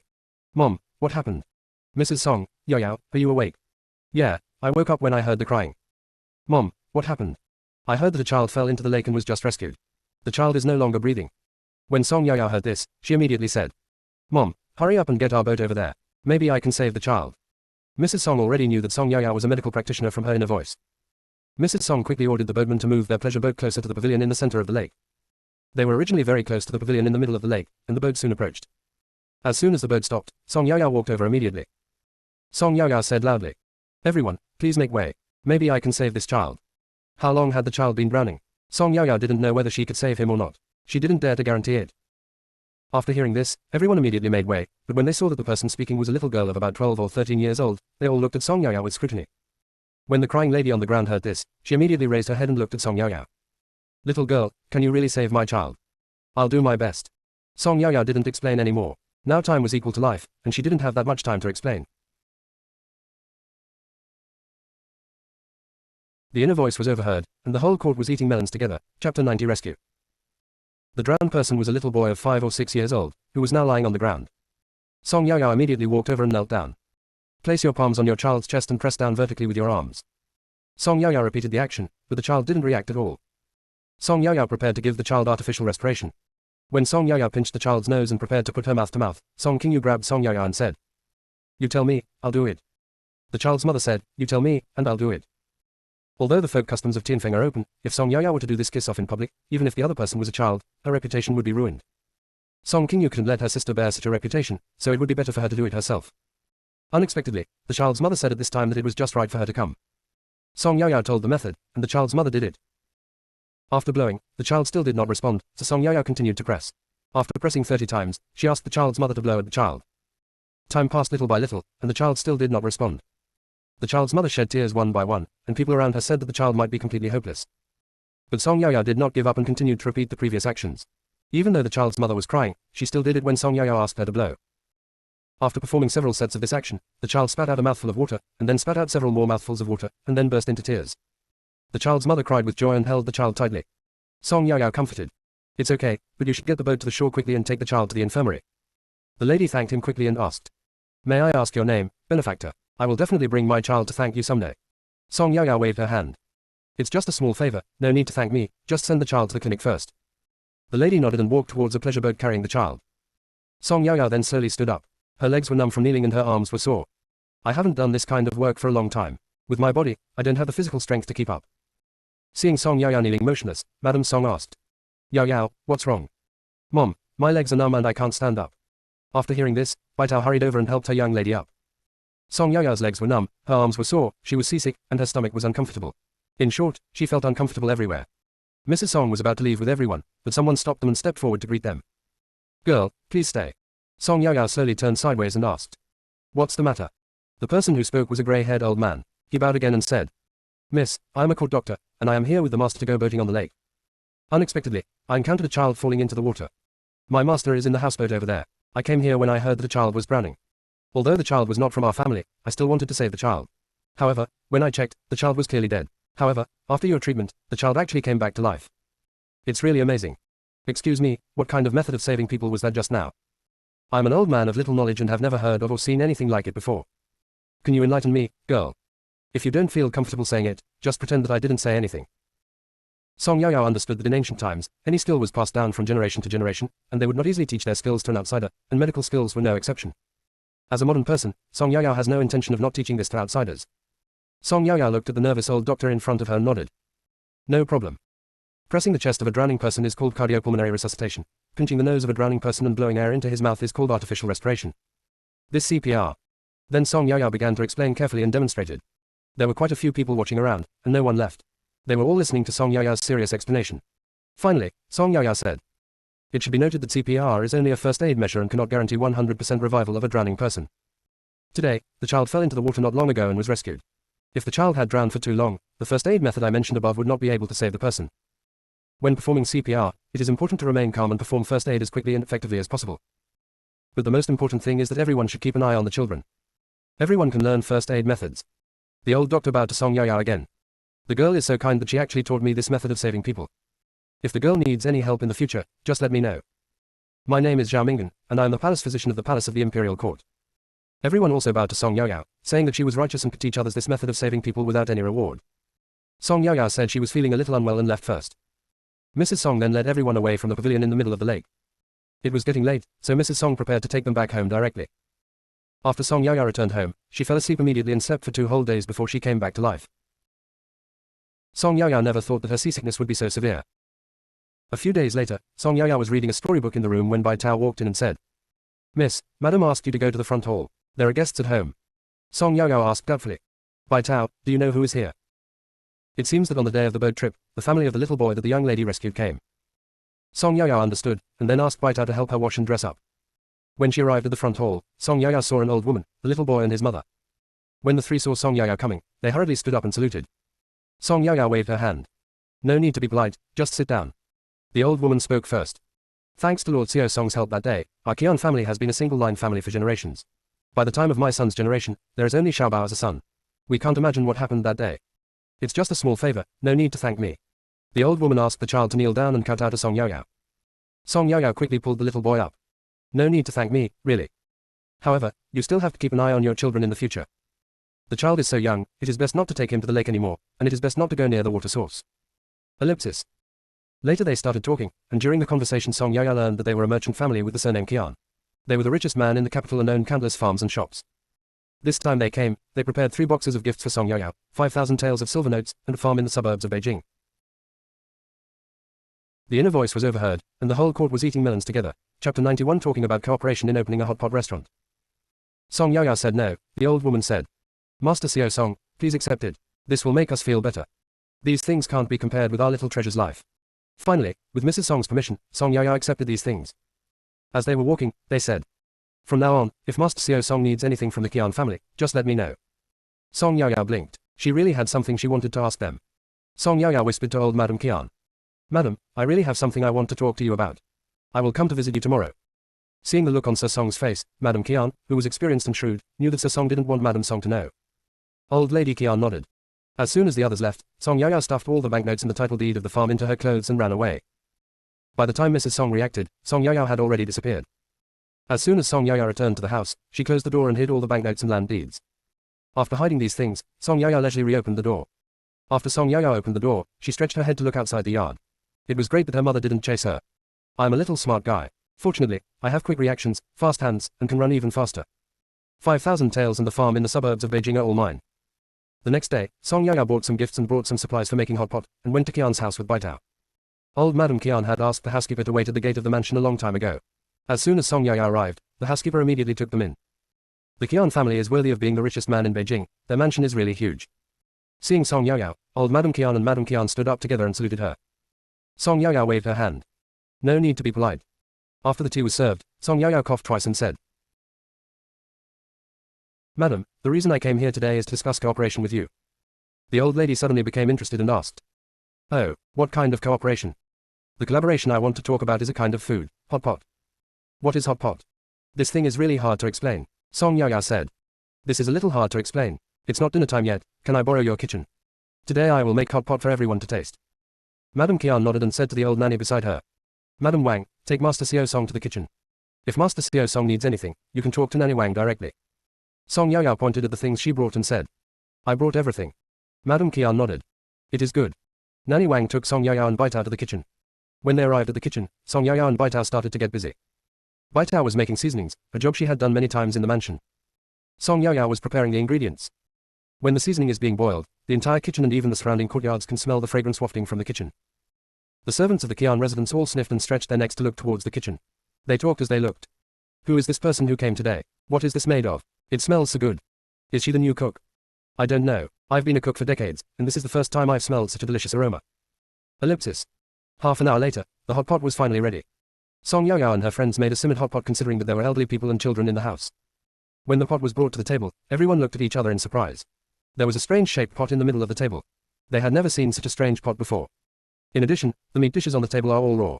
How can we eat them? They guessed that this blame was probably also brought by Song Yao. Song Yao saw their confusion and began to explain and demonstrate to everyone. Prepare the dipping sauce, put the raw meat in the plate into the pot to dip it, then pick up the meat, dip it in the dipping saucer, and then put it into your mouth.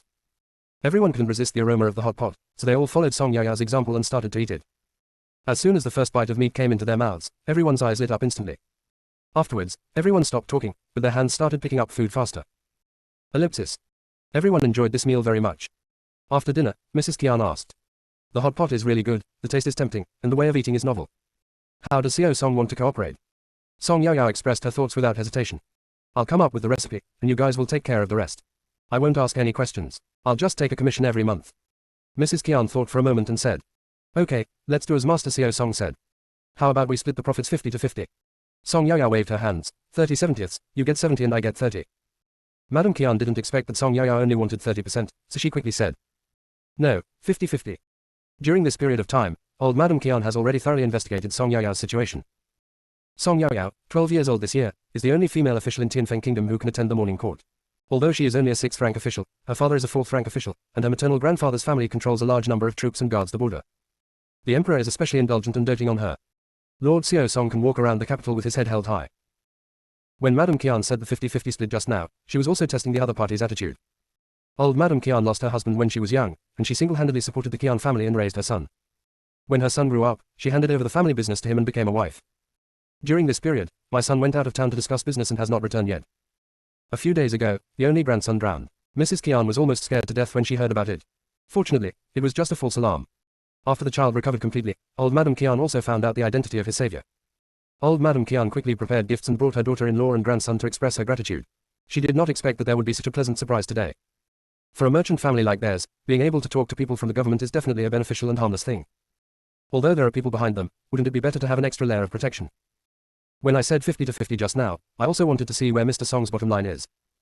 Lord Seo Song actually offered a 30-70 split, but she only wanted 30%, which was something Madame Kian had never expected. It's just 30%, this share is too little, this is absolutely not acceptable. Finally, after discussion between the two, they each took a step back and split the profit 40% to 60%, with Song Yaya taking 40%. After everything was discussed, the contract was written, and the fingerprints were put on, the cooperation was achieved. Song Yaya handed the prescription she had prepared in advance to old Madame Kian. After doing all this, Song Yaya took Baitao back home. The things Song Yaya brought, including the copper hot pot, were all left at the Kian mansion.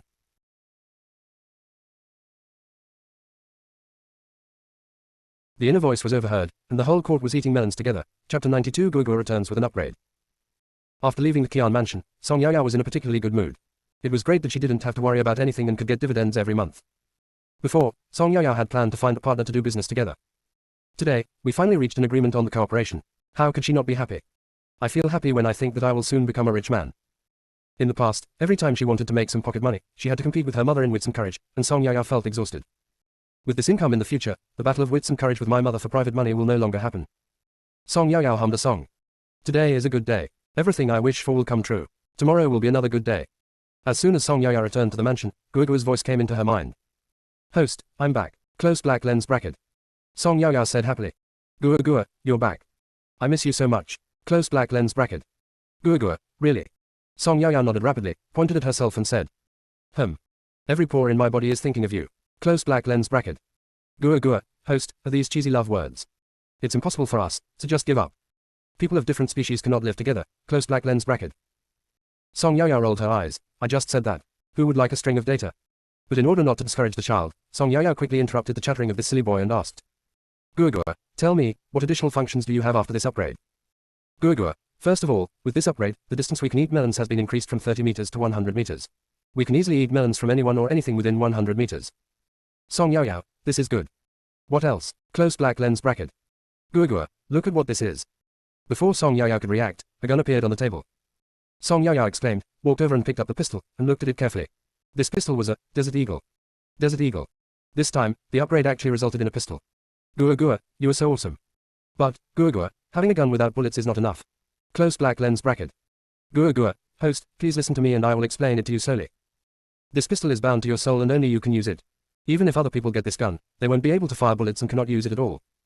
In addition, as long as the host thinks about it, the pistol will automatically return to your hand. This gun does not need to be loaded with bullets, which means that no matter how you shoot, there are always bullets in the gun. Also, the gun now is a Desert Eagle. It can be changed as you wish. It can be transformed into an Eagle Eye, a 98K, a sniper rifle, or a heavy machine gun. Close black lens bracket. As Guogua continued to tell the story, the gun in Song Yaya's hand had turned into a sniper rifle, and then into an automatic rifle. Watching the changes in the gun in her hand, the smile on Song Yaya's face grew bigger and bigger. Song Yaya, Guogua, I really love you to death. Guogua, host, I've already said that there will be no result between the two of us. Song Yaya.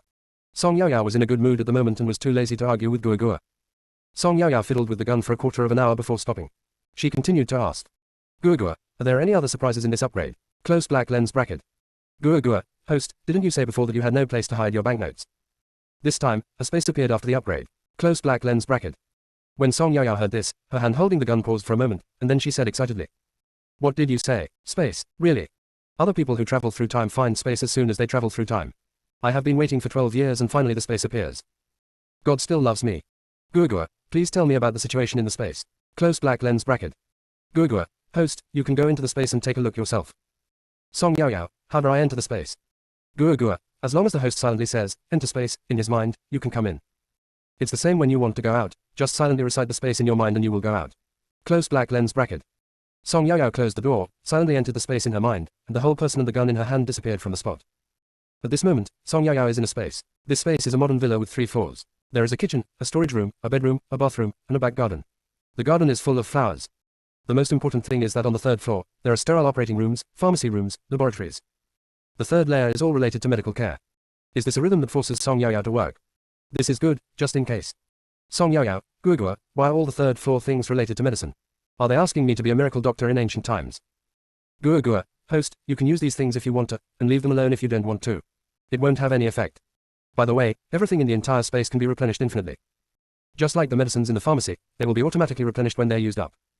The same goes for what's in the fridge. Including washing, skin care, and makeup, everything is the same. Close black lens bracket. Song Yao Yao, that's great. Song Yao Yao looked around, walked to the double-door refrigerator and opened it casually. There are all kinds of drinks, ice cream, popsicles, and fresh fruits. Mango, longan, lychee, sunshine rose, durian. Dozens of varieties of fruits. Song Yao Yao looked at this and her saliva was watering with greed. It had been a long time since she had eaten these things. Song Yao Yao couldn't wait to take out a can of ice cream and started eating it. After taking a spoonful, the familiar taste and icy texture directly stirred her soul. Song Yao Yao was so excited that tears were about to fall. At this moment, Baitao's voice was heard.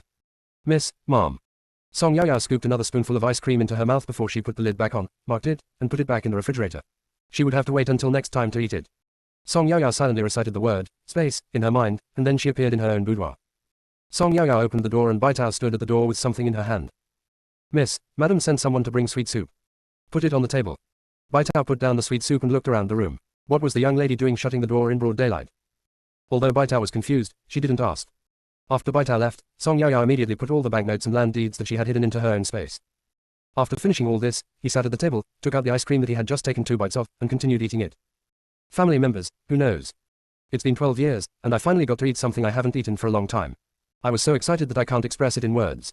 After eating the ice cream, Song Yao Yao drank the sweet soup before climbing into bed. The inner voice was overheard, and the whole court was eating melons together. Chapter 93 Counterfeit. It's not a good time to take these delicious foods out to share with your family now, so let's find an opportunity later. At this moment, Song Yao Yao had already picked up a bunch of sunshine roses and started eating them without knowing when. The next day, just as the morning court was about to begin, Guoguo's voice was heard. Host, how come there is an imposter in the court? Someone actually dared to impersonate an official appointed by the imperial court. How bold of him. Close black lens bracket. The emperor and his court officials had not heard Guoguo's voice for many days. As soon as the court started today, Guoguo gave everyone such a big news, which really shocked everyone. After Guoguo's explanation, everyone now understands what a counterfeit product is. Who is the imposter? Are there imposters among them? Everyone immediately looked at the people around them warily. Song Yao Yao was also startled by Guoguo's voice. Guoguo, you scared me to death when you suddenly spoke. Fake, who? Guoguo, in this court, except for a little guy like me, the rest are all high-ranking officials above the 4th rank. Who dares to pretend to be a high-ranking official in the court? Close black lens bracket. Guoguo, host, when have I ever told a lie? By the way, before I was promoted, there was no such imposter in the court. I have only been asleep for a few days. How come the emperor allowed an imposter to become a 4th rank official? Close black lens bracket. After listening to Guoguo's words, everyone knew who the fake one he was talking about was. Except for the newly promoted Lord Mu, other officials have always been in the court. The imposter is Lord Mu. Everyone couldn't help but move away from Lord Mu. The emperor waved his hand, and everyone knew what he meant.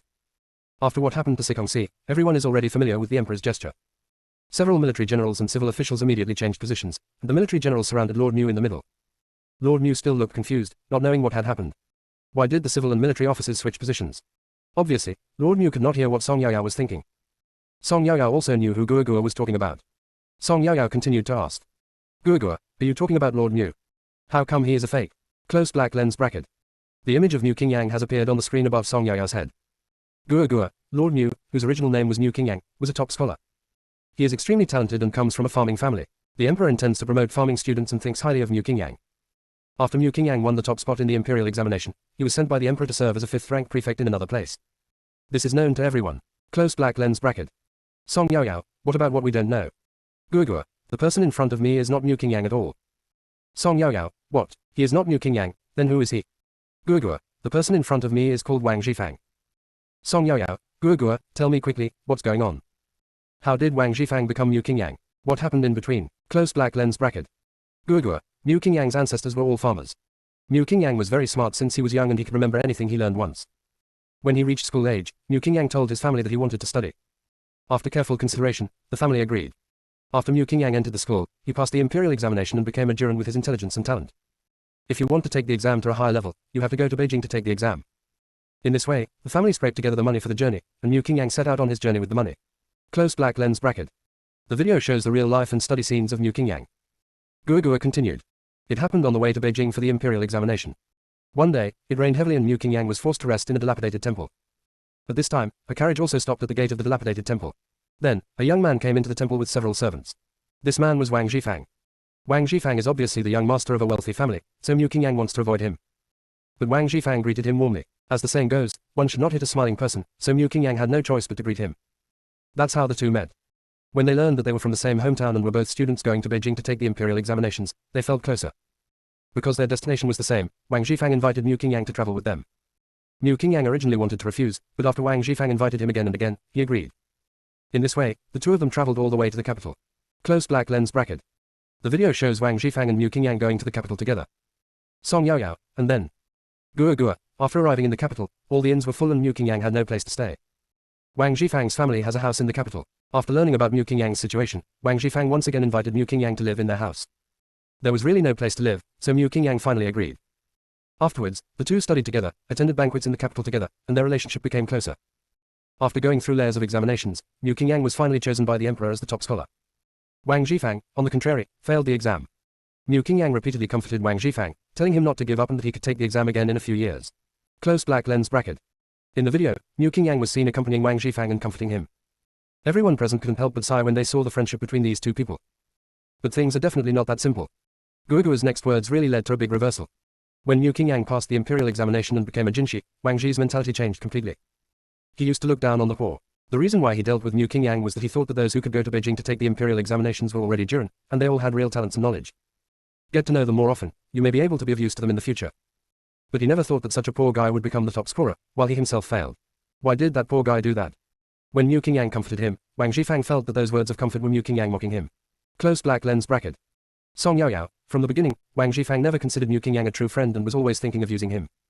Guogua. Yes, Wang Zhifang had no good intentions from the beginning. The emperor intended to promote students from farming families, so he appointed Mu Qingyang as prefect and gave him 2 months. He can go back to his hometown first and take up office on time 2 months later.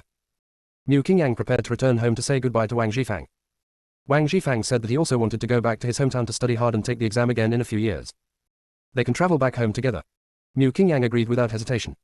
When they returned home this time, Wang Zhifang took advantage of Mu Qingyang's inattention and pushed him into the water. Mu Qingyang was drowned just like that. Wang Zhifang took away Mu Qingyang's household registration and documents of taking office, and from then on he became Mu Qingyang. Wang Zhifang had planned to kill Mu Qingyang long ago. He had already paid 100,000 taels of silver and made a human skin mask based on Mu Qingyang's face. This human skin mask is as thin as a cicada's wing. After it is pasted on the face, it must be coated with special medicine before it can be removed. Otherwise, even if we touch his face with our hands, we still won't find anything abnormal on his face. Close black lens bracket. The inner voice was overheard, and the whole court was eating melons together. Chapter 94. The reason for Wang Zhifang's promotion. Song Yao Yao. This man has made all the necessary preparations. He has long wanted to kill Mu Qingyang. These two people have similar body shapes, but no one noticed, right? Mu Qingyang is missing, alive or dead, so have his family members not looked for him. Close black lens bracket. Gua Gua. After Wang Zhifang replaced Mu Qingyang, he sent people to keep an eye on Mu Qingyang's family. Mu Qingyang had been gone for 2 years without any news. His family borrowed money from all their relatives and scraped together enough money for the trip to Beijing to look for him. The ones who came out to look for their relatives that time were Mu Qingyang's eldest brother and second brother. Unexpectedly, as soon as they left the town, they were killed by the people sent by Wang Zhifang. After that, the Mu family never sent anyone out to look for them again. One reason was that their 3 sons were missing, and they couldn't bear to lose any more children. Secondly, they were already heavily in debt because of supporting Mu Qingyang's studies, and later they borrowed money to support the 2 sons in finding their relatives. They could not pay off the money they owed in this lifetime, so they dared not borrow money anymore. After Wang Zhifang replaced Mu Qingyang, the Wang family announced that Wang Zhifang had contracted a serious illness in the capital and died. Over the years, the Wang family has relied on Wang Zhifang to bully men and women, seize land, and do all kinds of evil. The Wang family has become the local bully. Close black lens bracket. Song Yao Yao. It seems that the Wang family knows everything Wang Zhifang has done. Guogua. Yeah. After Wang Zhifang killed Mu Qingyang, he returned to the Wang family. When Wang's father found out, he panicked at first, but then he thought that things had come to this point and he could only do as Wang Zhifang wanted. Maybe, with Wang Zhifang's help, the Wang family will be able to move to a higher level. Therefore, Wang's father announced the news of Wang Zhifang's death to the public. Close black lens bracket. The video shows Wang Zhifang and his father plotting in the study. Their conversation is about how to use Wang Zhifang's current official position to help the Wang family move to a higher level. The emperor's expression became extremely ugly, and the ministers below were all trembling with fear when they saw his dark face. They also had to carefully discuss state affairs while continuing to watch the video secretly. Song Yao Yao. This king's father is indeed a businessman. Whenever he encounters a problem, he always thinks about how to maximize profits. This family is not a good thing. Close black lens bracket. Guogua continued. After Wang Zhifang took office, he was corrupt and committed abuse of power, and accepted bribes. The people and officials were miserable. Some officials wrote memorials to report Wang Zhifang's behavior to the emperor. As soon as the memorials were sent out, they were intercepted by Wang Zhifang's men. Afterwards, the officials who wrote the memorials would die in accidents. Everyone knows who did this, but there is no evidence. Since then, no official dared to take the risk of submitting a memorial. The videos show scenes of Wang Zhifang having his subordinates keep an eye on various officials, and taking action against those officials at the slightest sign of trouble. The prefect had long been bribed by Wang Zhifang. Song Yaoyao, a fifth-rank prefect, is really courageous. From the video, it seems that Wang Zhifang has trained a group of people to do murder, arson, and other shady things for him. Close black lens bracket. Guogua, yeah. These people were all well known for being extremely vicious and cruel, and several of them were wanted criminals by the imperial court and the underworld. When these people were desperate, Wang Zhifang took them in. They made a deal. They handled some shady things for Wang Zhifang, and Wang Zhifang protected them from being caught by the underworld and the court. For every person they killed, Wang Zhifang would give them a certain amount of money. When all the officials saw this scene, they moved a little further away from Wang Zhifang. Song Yaoyao was so angry that she couldn't speak clearly. Open black lens bracket. Wang Zhifang is simply a scum. Close black lens bracket. After a pause, Song Yaoyao continued to ask. The emperor is really old and confused. Didn't he send anyone to investigate? He just brought such a person to the court. If one day he doesn't like someone, he will just kill them all. Wouldn't the officials in the court be in trouble? Close black lens bracket. Song Yaoyao said that the emperor was getting senile and confused, and everyone looked up at the emperor cautiously. This is the first time someone has scolded the emperor like this since he ascended the throne. The ministers were really afraid that the emperor would have an attack. The emperor looked calm, but the officials were even more frightened. This is clearly a sign of the coming storm. The emperor must be planning something big. Minister Song even had beads of cold sweat on his forehead. This damn girl is really throwing her life away. She even scolded the emperor today. Song Yaoyao was completely unaware of the strangeness of the officials and was still complaining to Guogua. It is said that 3 years as an honest magistrate can earn you 100,000 silver coins. This Wang Zhifang must have been very greedy, right? Not to mention the Wang family. Close black lens bracket. Guogua. During the years that Wang Zhifang served as prefect, he did embezzle a lot of silver, probably about 500,000 or 600,000 taels. The Wang family has plundered the village over the years, and with the gifts from the local gentry, they have accumulated over 1 million taels. Song Yaoyao exclaimed. Wow, so much silver. The national treasury only had 30 taels of silver before. This amount of money is more than the national treasury. The emperor must confiscate their homes and fill the state treasury with their ill-gotten gains. Close black lens bracket. Guogua continued. You just said that the emperor is getting senile. I don't think he has reached the point where he cannot tell right from wrong and would believe in slander. At least in the matter of general pay, the emperor did not listen to one side and was still looking for evidence. Close black lens bracket. Song Yaoyao became confused when she heard this.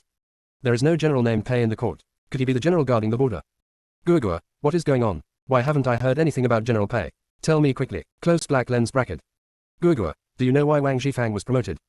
Song Yaoyao, I only heard that he was appointed as a fourth-rank official by the emperor because he made great contributions by reporting someone's conspiracy.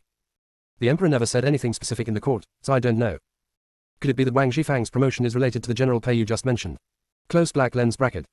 As Guogua and Song Yaoyao chatted, the image of General Pei appeared above Song Yaoyao's head. Guogua, that's right, Wang Zhifang was promoted because of his meritorious service in exposing General Pei. Then let me talk about this in detail, starting with General Pei. General Pei is 45 years old this year. His name is Pei Jingshan and his family has been in the military for generations. After General Pei retired, Pei Jingshan took over his father's position and became the new General Pei, guarding the border. The place where General Pei was stationed was not far from the place under the jurisdiction of Wang Zhifang. Logically speaking, one was a third-rank military officer who took orders directly from the emperor, and the other was a fifth-rank civil official who was under the jurisdiction of the prefect. The two had no intersection at all.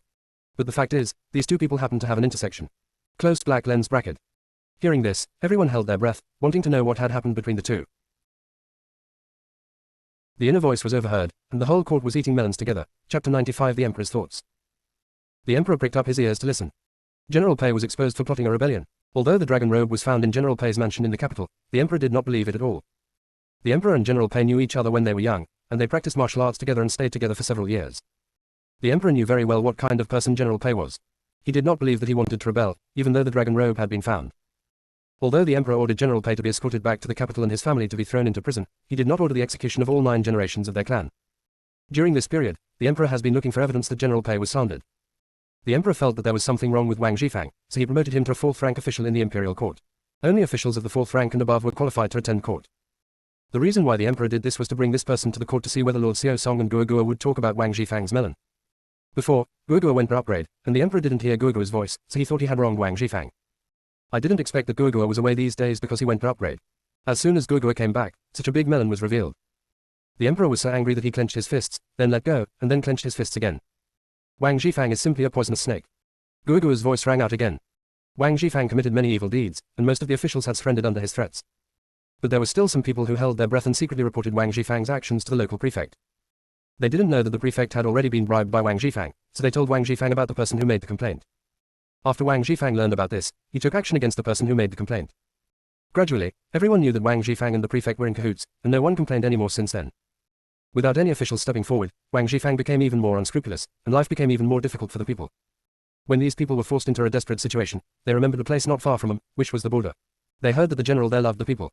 They held on to their last glimmer of hope and prepared to go to General Pei to file a complaint. The videos show the miserable lives of the people, with men and women being bullied and their land being taken away. Not only did Wang Zhifang levy usury, he also secretly increased the tax rate on the people by 10%. This 10% tax revenue eventually went into the pockets of Wang Zhifang and the prefect. The veins on the emperor's hands were exposed. Wang Zhifang was really brave. Everything he did, one thing after another, could not satisfy his hatred even if he and the Wang family were cut into pieces thousands of times. Song Yaoyao, Wang Zhifang and the Wang family deserve to die. General Pei must make decisions for the people. Close black lens bracket. Gua, Wang Zhifang has always sent people to keep an eye on the officials in the provincial capital. He has never taken the common people seriously. By not sending anyone to keep an eye on the common people, he has given the common people an opportunity. By the time Wang Zhifang discovered that the people had gone to file a complaint, it was already too late. Because these people have already met General Pei. At the beginning, only a few people went to complain. General Pei felt that these were local affairs and it was not convenient for him to interfere. Later, more and more people came to complain, and General Pei had to take it seriously. Close black lens bracket. The video shows the people going together to file a complaint. They kneel outside the military camp and kowtow continuously. There is also a scene where General Pei asks about the people's situation. Song Yaoyao, what happened next? Gua, after General Pei learned about the situation, he could not just listen to one side of the story, so he sent people to investigate the local prefect and county magistrate, and they found out a lot of things. During this period, Wang Zhifang tried to bribe General Pei, but General Pei refused to see him. After General Pei found out everything, he submitted a memorial to the emperor, reporting everything that had happened here. When Wang Zhifang learned that the people went to General Pei to complain, he sent people to keep an eye on the military camp. As soon as General Pei's memorial was sent out, it was intercepted by Wang Zhifang's men. Wang Zhifang received the memorial and read its contents, which included everything he had done over the years and how the prefect had colluded with him. After reading the memorial, Wang Zhifang took it to the prefect. After reading the memorial, the prefect felt that General Pei was a nuisance, so the two planned to get rid of General Pei. Close black lens bracket. In the video, there is a scene where General Pei sends people to investigate something. Then the scene changes to the scene where the prefect and Wang Zhifang conspire to get rid of General Pei. Song Yaoyao, these two people are so bold that they even dare to murder a third-rank official. Damn them. Close black lens bracket. Gua, these two people would do anything to survive. After discussing, the two decided to use the old method, assassination. They sent a lot of people, but this time they miscalculated. General Pei was an excellent martial artist, and the people around him were also highly skilled in martial arts. The people Wang Zhifang sent out failed to assassinate, and instead many of them were killed. In this way, several assassination attempts were made, and they all ended in failure. Nearly half of the people in his hand were defeated. Obviously assassination won't work. After discussing with Wang Zhifang, the prefect decided to give up the assassination and switch to another method, which is, killing with a borrowed knife. Close black lens bracket. Song Yaoyao, these two damn scums won't stop until they kill General Pei. Gua, well, these two are very bad. They sent people to the capital without stopping and had someone hide a dragon robe in Pei's mansion. Wang Zhi submitted a memorial saying that he had discovered that General Pei had rebellious intentions and wanted to rebel. They just wanted to use the emperor to get rid of everyone in the Pei family. The emperor indeed searched Pei's mansion and found the dragon robe. General Pei was also escorted to the capital, and all the people in Pei's house in the capital were thrown into the sky prison. Close black lens bracket. Song Yaoyao, General Pei was framed and imprisoned. It's so infuriating. What about the emperor? Did he believe it? Close black lens bracket. Gua, although the dragon robe was found, the emperor does not believe that General Pei would rebel. The emperor and General Pei have known each other since their youth. When the emperor was still a prince, he spent some time with General Pei. The two practiced martial arts together every day, and the emperor knew him well. Even though the evidence was conclusive, the emperor still did not believe it, so he simply locked the person up and did not issue any further orders. The emperor went to meet with General Pei secretly. General Pei refused to admit his conspiracy and told the emperor about Wang Zhifang and the prefect. The emperor has sent people out to investigate during this period, and the place where Wang Zhifang had stayed before has been controlled by Wang Zhifang and the prefect's people. They arrested the families of those officials and the families of those civilians, and threatened them that if they dared to speak nonsense, they would never see their families again. Therefore, the people sent by the emperor to investigate found nothing. The emperor is having a headache these days. Close black lens bracket. The inner voice was overheard, and the whole court was eating melons together. Chapter 96 Evidence. Song Yaoyao, this Wang Zhifang is simply lawless and insane. I really want to kick him a few times. He is simply a scum, a villain. By the way, if we just expose that Wang Zhifang is an impostor who killed someone, can we sentence him and the Wang family to death? As long as they catch him, they can put him on the tiger bench, give him a promotion, pull out his nails, and castrate him, so they don't have to worry about him not confessing. Close black lens bracket. Gua, that's right. Under severe torture, we are not afraid that he will not confess. This kind of scum must not be tolerated. Host, I support you this time. Close black lens bracket. Song Yaoyao continued to ask. The key to uncovering his identity is to remove the human skin mask on his face. Gua, do you know where Wang Zhifang hid the potion that can remove the human skin mask? Close black lens bracket.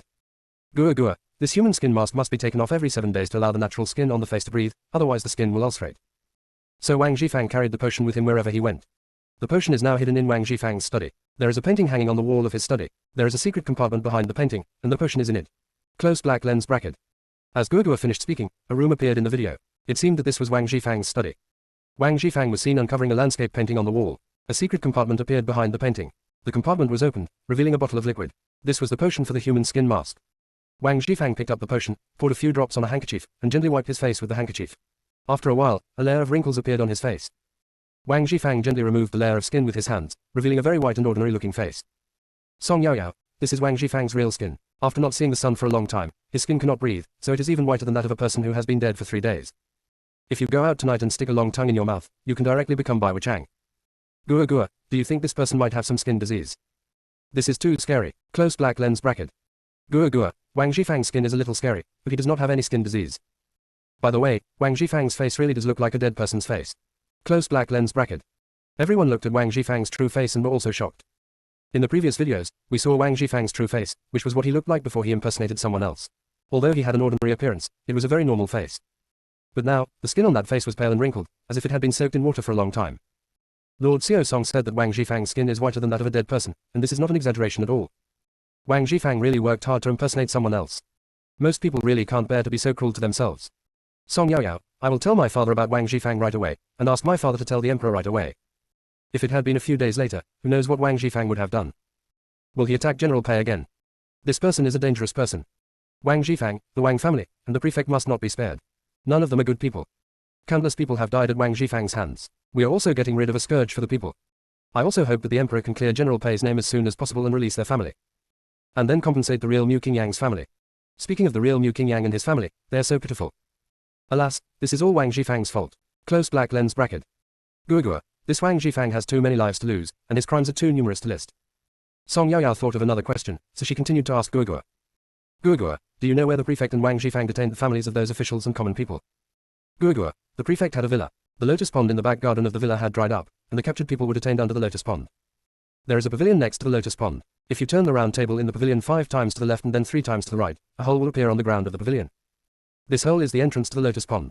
Close black lens bracket. As Guo finished speaking, several masked men in black appeared in the video. They were carrying some food and water. After turning the round table, a hole appeared on the ground. They went in and then the entrance closed. This is to deliver food to those who are imprisoned. Now that she knew everything she needed to know, Song Yaoyao didn't say anything else.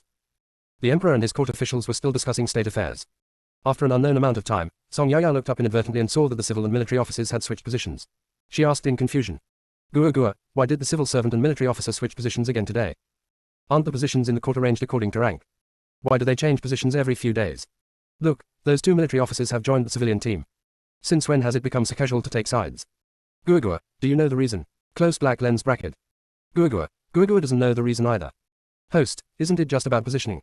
No matter how you stand, it won't hinder us, why do you worry so much? Close black lens bracket. Everyone is still nervous, will Song Yaoyao figure out something? Unexpectedly, Guo had already found a solution for them. Everyone couldn't help but breathe a sigh of relief. Song Yaoyao, that's right. The emperor does whatever he wants every day, who knows what he's up to? Today, military officers are allowed to stand in the ranks of civil officials, and tomorrow, maybe, civil officials will be allowed to stand in the ranks of military officers. Who says he is the emperor? As long as the emperor is happy. Close black lens bracket. Everyone silently gave Song Yaoyao a thumbs up. Master Song, you are so brave. This is the second time you have scolded the emperor today. Minister Song's back was already wet with sweat, and after hearing these words, he was trembling with fear. This damn girl, she scolded the 6th prince before, but now she even scolded the emperor, and she did it twice in one morning. Minister Song raised his head and looked at the emperor cautiously. The emperor was still sitting there motionless, with no change in his facial expression. The emperor is very happy now. During this period, in order to investigate General Pei's affairs, he sent out several waves of people. When they came back, they all said that they did not find out anything. It turned out that the officials and the people were threatened and therefore did not dare to tell the truth. Now that we know where the hostages are hiding, everything will be easy. General Pei will be able to clear his name soon. Thinking of this, the emperor ignored Song Yaoyao's complaints about him. Anyway, these are the girl's real thoughts, and she didn't say them out loud. Even if it is a crime, it cannot be punished. I can't say, I can hear your voice, hear you scolding me in your heart. Can you say this? The answer is of course no. Since you can't convict him, just pretend you heard nothing. The inner voice was overheard, and the whole court was eating melons together. Chapter 97, Another Assassination. At this moment, everyone heard Song Yaoyao's voice again. Guo, what time is it? Why haven't you left the court yet? Why do I feel like today's court session was a little too long? Close black lens bracket. Guo, it has been 3 hours since I went to court. Song Yaoyao, I've been in court for an hour and a half. No wonder my legs are numb from standing so long. Everyone was still wondering how long 3 hours was when they heard Song Yaoyao's next words. It turns out that what Master Xiao Song said was that 1 hour is equal to half an hour, and 2 hours is equal to 1 hour. It turns out that this is the modern timekeeping method. They got it. The discussion of state affairs was almost over when the pleasant voice of Eunuch Wang rang out. When there is something going on, we will start, and when there is nothing going on, we will retreat. I have nothing to report. Retreat. Every time when the court session was over, Song Yaoyao felt that Eunuch Wang's shrill voice became particularly pleasant. Finally he got off work. After Song Yaoyao handed the notebook to Lord Jiang, she ran towards Minister Song. Minister Song's back was soaked, and he was still standing there in a daze. He felt like he had just walked on the brink of life and death, and he couldn't calm down at all. Song Yaoyao looked at her father motionless and asked, "Dad, what's wrong with you? What are you doing standing here? Aren't you going home?" Minister Song did not say anything, but just glared at Song Yaoyao fiercely. Song Yaoyao felt confused. She didn't do anything, so why was her father glaring at her? Seeing her father's ugly face, Song Yaoyao moved closer and asked in a low voice, "Dad, have you done something wrong that makes you afraid to return home?" Before Minister Song could speak, Song Yaoyao stroked her chin, looking thoughtful, and continued, "Dad, has your hidden money been discovered by Mom? Or, when you go to the toilet, you don't bring toilet paper and just wipe with your hands?" Song Yaoyao. Minister Song called out his full name. Dad seldom calls her like this. Now that he calls her by her full name, it means that he is really angry. Song Yaoyao looked up and saw her father's livid face. Song Yaoyao didn't even think twice. She picked up her official robe and walked out quickly. Is Dad going to hit her? There are so many people here. If she gets beaten here, how will she face people in the future? Doesn't she have any dignity? In one word, run. Run first and talk later. You can't rush around in the palace, so Song Yaoyao can only leave here quickly. Dad's face was so scary just now. She was just joking, but she didn't expect her father to be angry. Hurry, hurry, don't let Dad catch up. Everyone saw that Mr. Song, who was usually lazy, was moving quickly outside today. Everyone turned around at the same time and saw Minister Song following behind with a sullen face. Everyone looked at Minister Song with sympathy. Song Yaoyao scolded the emperor today, and Minister Song must have been scared to death just now. If anyone has such a miserable daughter, it would be strange if they can have a good look on their face. And I feel so aggrieved, and I can't even express it in words. Sooner or later, Minister Song will be hurt internally by Lord Song.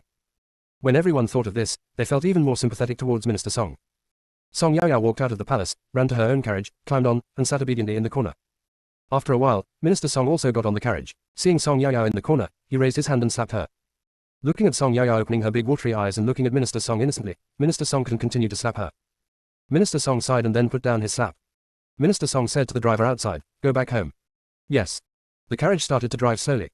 Song Yaoyao observed Minister Song's expression. At this moment, Minister Song closed his eyes and didn't want to look at this miserable girl at all. Seeing that Minister Song ignored her, Song Yaoyao began to think about how she had made her father angry. She seemed to say, "Did Mom find out about Dad's secret money?" He also said, when Dad went to the toilet, did he not bring toilet paper and had to wipe with his hands? Other than that, nothing else was said. A man's heart is like a needle in the sea. Who knows why Dad got angry? It's so unpredictable. Could it be that Dad's uncle came to visit these days? Or is Dad in menopause? Ellipsis. Song Yaoyao's thoughts drifted further and further away. If Minister Song knew what Song Yaoyao was thinking, he would definitely get angry again. Song Yaoyao knew that her father was unhappy today, so she kept silent and sat obediently in the corner. The carriage swayed all the way back to the mansion. Song Yaoyao greeted her father cautiously, then quickly jumped off the carriage and ran back to her own yard. Song Yaoyao also remembered to ask Guogua to sort out and print out all the information about Wang Zhifang and the evidence. After the things were printed, Song Yaoyao used the same old method. She threw the paper ball at the door of Minister Song's study, and then hid herself. Only after seeing her father pick up the paper ball did Song Yaoyao leave. When Minister Song saw the paper ball, he sighed and comforted himself. Yaoyao is still a very sensible child. She said she would tell me the evidence, and now she has sent it to me. If only my little girl could be more steady. Thinking of this, Minister Song sighed again. Although the emperor already knew what was written on the paper, Minister Song still decided to go to the palace again and hand the things over to the emperor. In the palace, Minister Song knelt on the ground and said tremblingly, "Your Majesty, please forgive my daughter this time. She didn't mean to scold you." The emperor waved his hand. "Get up." Lord Xiao Song made an invaluable contribution by exposing Wang Zhifang's crimes and helping General Pei clear the charge of treason. The merits and demerits offset each other, so I won't bother about it. Thank you, Your Majesty. Your Majesty is wise. With the emperor's words, Minister Song finally felt relieved. Minister Song had no idea that this was just the beginning and Song Yaoyao would have many more opportunities to curse in the future. The emperor has already issued an order to send people to arrest the prefect and dispatch troops to rescue the hostages. Wang Zhifang was also arrested. Wang Zhifang's mansion was also surrounded, waiting for the potion to remove the human skin mask to be delivered to the palace. At the same time, the order to confiscate the Wang family's property was already on the way. Ellipsis. At night, not long after Song Yaoyao fell asleep, Guogua's voice rang out. "Host, there are killers. These people are coming for you." Song Yaoyao suddenly woke up and cursed. "I am just a nobody. Did I dig up anyone's ancestral grave? Why are these people targeting a rookie like me?" Send out batch after batch of killers. Damn it, Liliyuan is on the score, one score after another. Close black lens bracket. Song Yaoyao walked out. The secret guards sent by the emperor and her father's men had already started fighting with the killer. The inner voice was overheard, and the whole court was eating melons together. Chapter 98, killing 4 parties. I disturbed Song Yaoyao's sleep and I have to get up early to attend court tomorrow. After all this, I will definitely not be able to get up tomorrow. Song Yaoyao was extremely unhappy. No one knows yet that Song Yaoyao's system has a protection mechanism, nor does anyone know about the existence of Song Yaoyao's gun. They were still trying their best to protect Song Yaoyao and prevent the killer from getting close to her.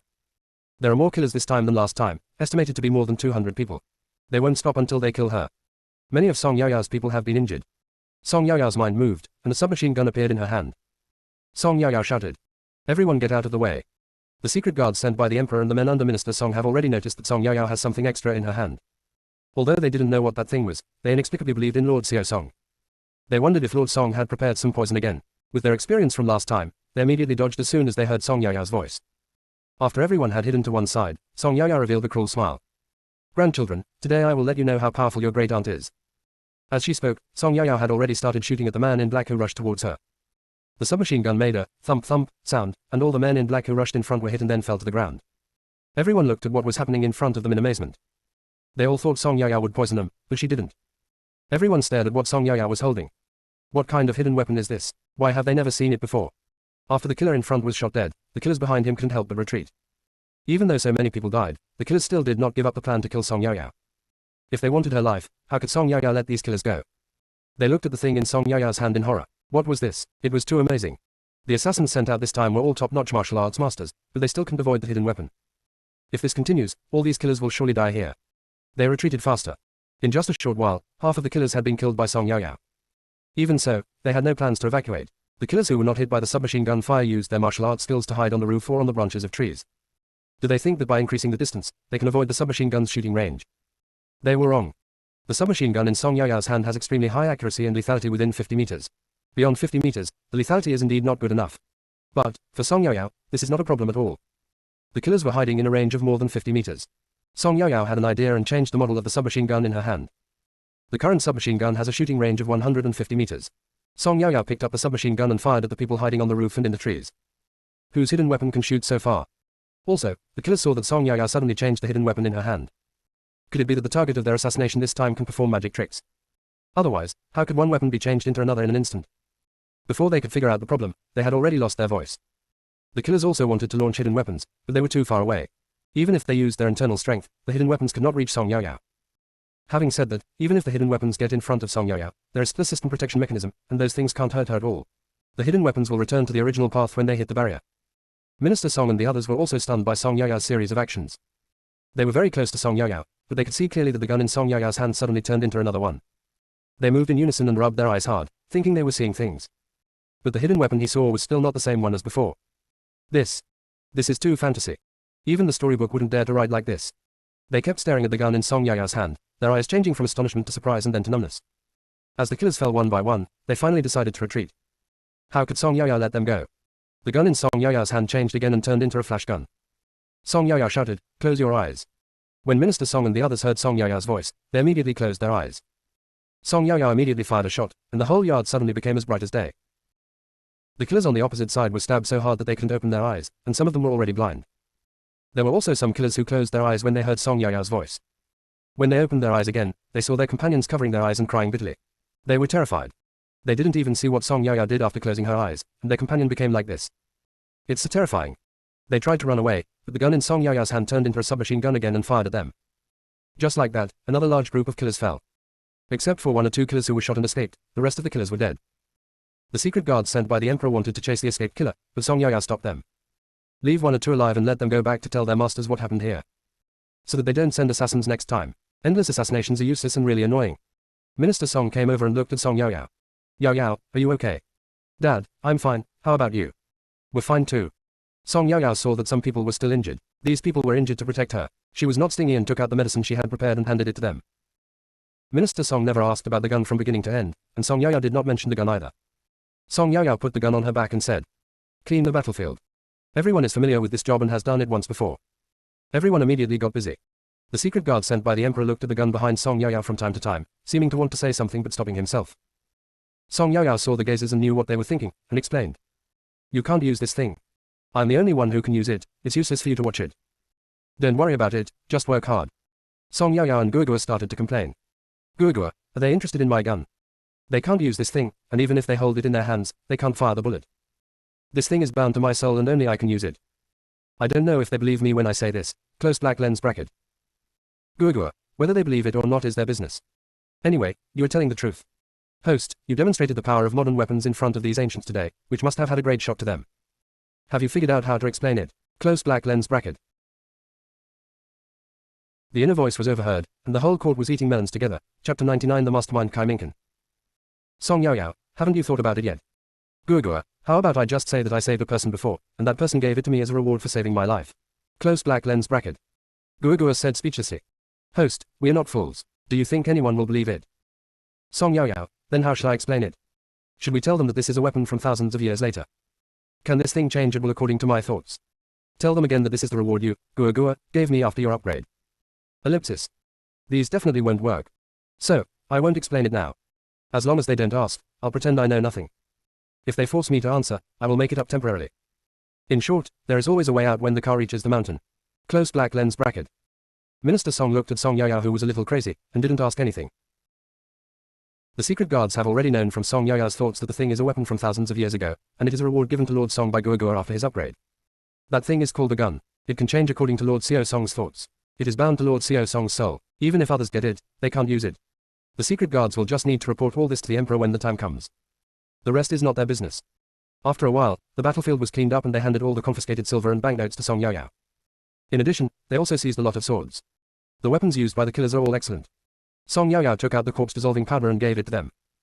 Afterwards, Song Yaoyao began to count the banknotes in front of everyone.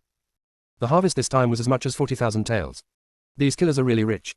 Song Yaoyao divided the banknotes into 4 parts, each worth 10,000 taels. 1 copy went to Minister Song and his men, 1 copy went to the secret guards sent by the Emperor, 1 copy went to Song Yaoyao herself, and the last copy was left for the Emperor. The secret guards will return to the palace to report what happened here, and then ask them to bring the silver bills to the Emperor. After distributing the banknotes, Song Yaoyao returned to the house. After returning to the house, Song Yaoyao finally breathed a sigh of relief. From beginning to end, no one asked about the gun. Song Yaoyao, Guogua, why didn't they ask about the gun? Even my dad didn't ask. Close black lens bracket. Guogua, host, do you really hope they will interrogate you? Song Yaoyao, I'm not a masochist, how could I possibly like being interrogated? Guogua, that's it. Isn't it just what you want that they don't ask? As for why they didn't ask, why do you care so much? As long as they don't ask you, that's fine, right? Close black lens bracket. Song Yaoyao, I am just confused, why didn't my father ask? Guogua, who knows what your father is thinking? Don't worry about it, just wash up and go to bed, you still have to go to court tomorrow. Close black lens bracket. Song Yaoyao started to complain about the morning court again. Why does the Emperor set the morning court at 3 a.m.? I am speechless. Can't we discuss national affairs at 6 or 7 in the morning? It has to be so early. Close black lens bracket. Guogua, the ancients believed that the earlier the court session started, the more it reflected the Emperor's diligence. Okay, stop complaining. It's no use. You still have to get up early tomorrow. You should go take a shower and go to bed. Close black lens bracket. Song Yaoyao entered the space helplessly and went to take a shower. Here, the secret guard went to see the Emperor with 12,000 taels of silver. The Emperor was holding 10,000 taels of silver and listening to the report from the secret guard, his expression dull. The Emperor asked again. Are you telling the truth? The secret guard knelt on the ground and said.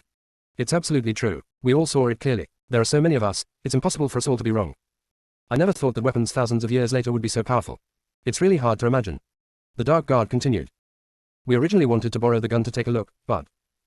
Afterwards, the secret guard told the Emperor everything about the gun. The expression on the Emperor's face was hard to read. After a long while, he said. If there's a chance, I'd like to see it too. Go down and protect Master Xiao Song well. Yes. Everyone knew that with weapons like that, Song Yaoyao didn't need anyone to protect her, but the Emperor still asked the secret guards to protect her. The Emperor held the banknote in his hand and couldn't help laughing. Ha ha ha. As long as Lady Xiao Song has no intention of rebelling, she will definitely be a great help to their Tianfeng kingdom. Lord Xiao Song, what other surprises will you bring to me? The next day, Song Yaoyao really couldn't get up. Song Yaoyao was pulled out of the quilt by Baitao. When attending court today, Song Yaoyao was not in the right state of mind. There was only one word to describe it, sleepy. Song Yaoyao didn't know how many times she had secretly yawned. Guogua, host, please be sober. If you remember something wrong, you may lose your life. Song Yaoyao, damn killer, I slept so late last night and couldn't get up this morning. I'm just a nobody and have never offended anyone. I don't know who is willing to spend so much money to hire more than 200 killers to assassinate me. You really think highly of me. Close black lens bracket. Everyone saw Song Yao today, looking listless and sleepy. Everyone was shocked when they heard her thoughts. There were more than 200 killers, and everyone's first reaction was, how did Lord Xiao Song escape unscathed? I don't know who is so cruel. I want to kill Lord Xiao Song so much. This guy must be hiding something. He was afraid that Lord Xiao Song would expose his affairs, so he took the initiative to attack first. Guogua, I know this person. After hearing this, Song Yao sat up in shock from her dying illness. She was no longer sleepy and asked, Guogua, who is it? Which bastard dared to attack Aunt Song? I curse this person to give birth to a son without an arsehole, to be infertile and to have no offspring, close black lens bracket. Song Yao cursed this man 1,000 times. Everyone pricked up their ears, wanting to know who was so generous as to kill Lord Xiao Song. It's just that Lord Song is too good at scolding. He has been scolding for quite a while and never repeats a word. It was the first time for them to know that there were so many swear words. Mr. Xiao Song, you're a talented person. Guogua, this person is Kai Mingken, the third rank official in the Imperial Court and the left Imperial attendant. As Guogua's voice fell, the image of Kai Mingken appeared on the screen above Song Yao's head. No one would have thought that Kai Mingken, who usually looked gentle and polite, would attack Lord Xiao Song and send out more than 200 assassins at one time. What did Kai Mingken do to deserve to kill Lord Xiao Song? Song Yao never thought that the person behind the scenes would be Kai Mingken. Song Yao, Guogua, I never thought that the person behind this would be Kai Mingken. He looks like a smiling guy, but I didn't expect him to be so vicious. Besides, when did I offend him? I don't have any impression of it at all. Close black lens bracket. The inner voice was overheard, and the whole court was eating melons together. Chapter 100 Beauty Trap. Guogua, some people are born with incompatible auras. Maybe they just don't like you. Song Yao exploded when she heard this. He is an old hand, but he is so shameless. Can he kill people just because he doesn't like them? Song Yao cursed for a long time, and everyone became numb to it, so she stopped.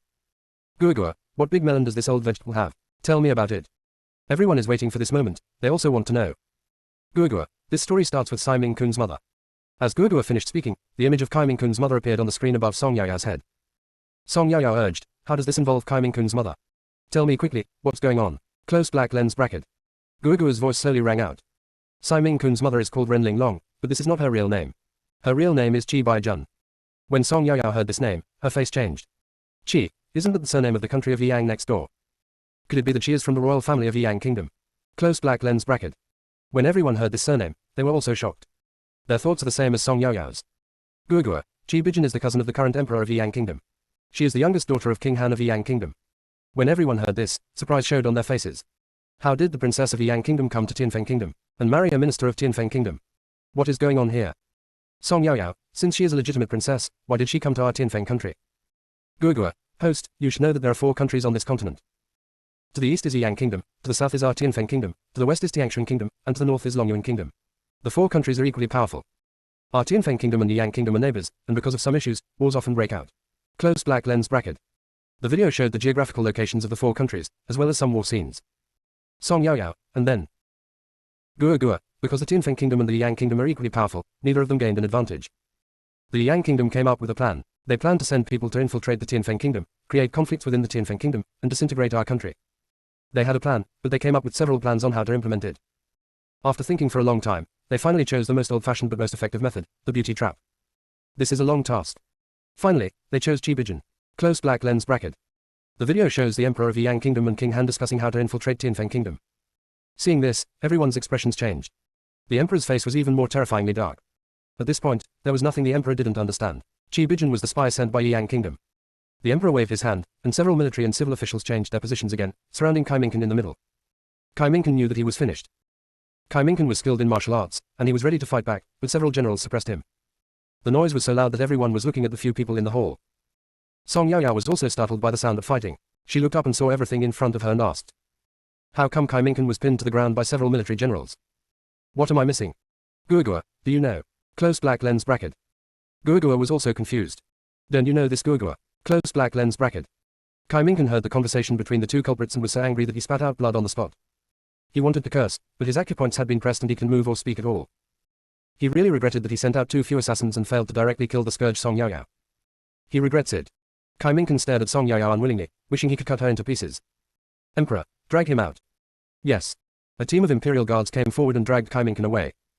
Song Yao looked at Kai Mingken's angry eyes and felt puzzled. Guogua, when I saw Kai Mingken being dragged away just now, he stared at me with hatred, and his eyes seemed to want to skin me alive and pull out my tendons. Too frightening. What did I do to make him hate me so much?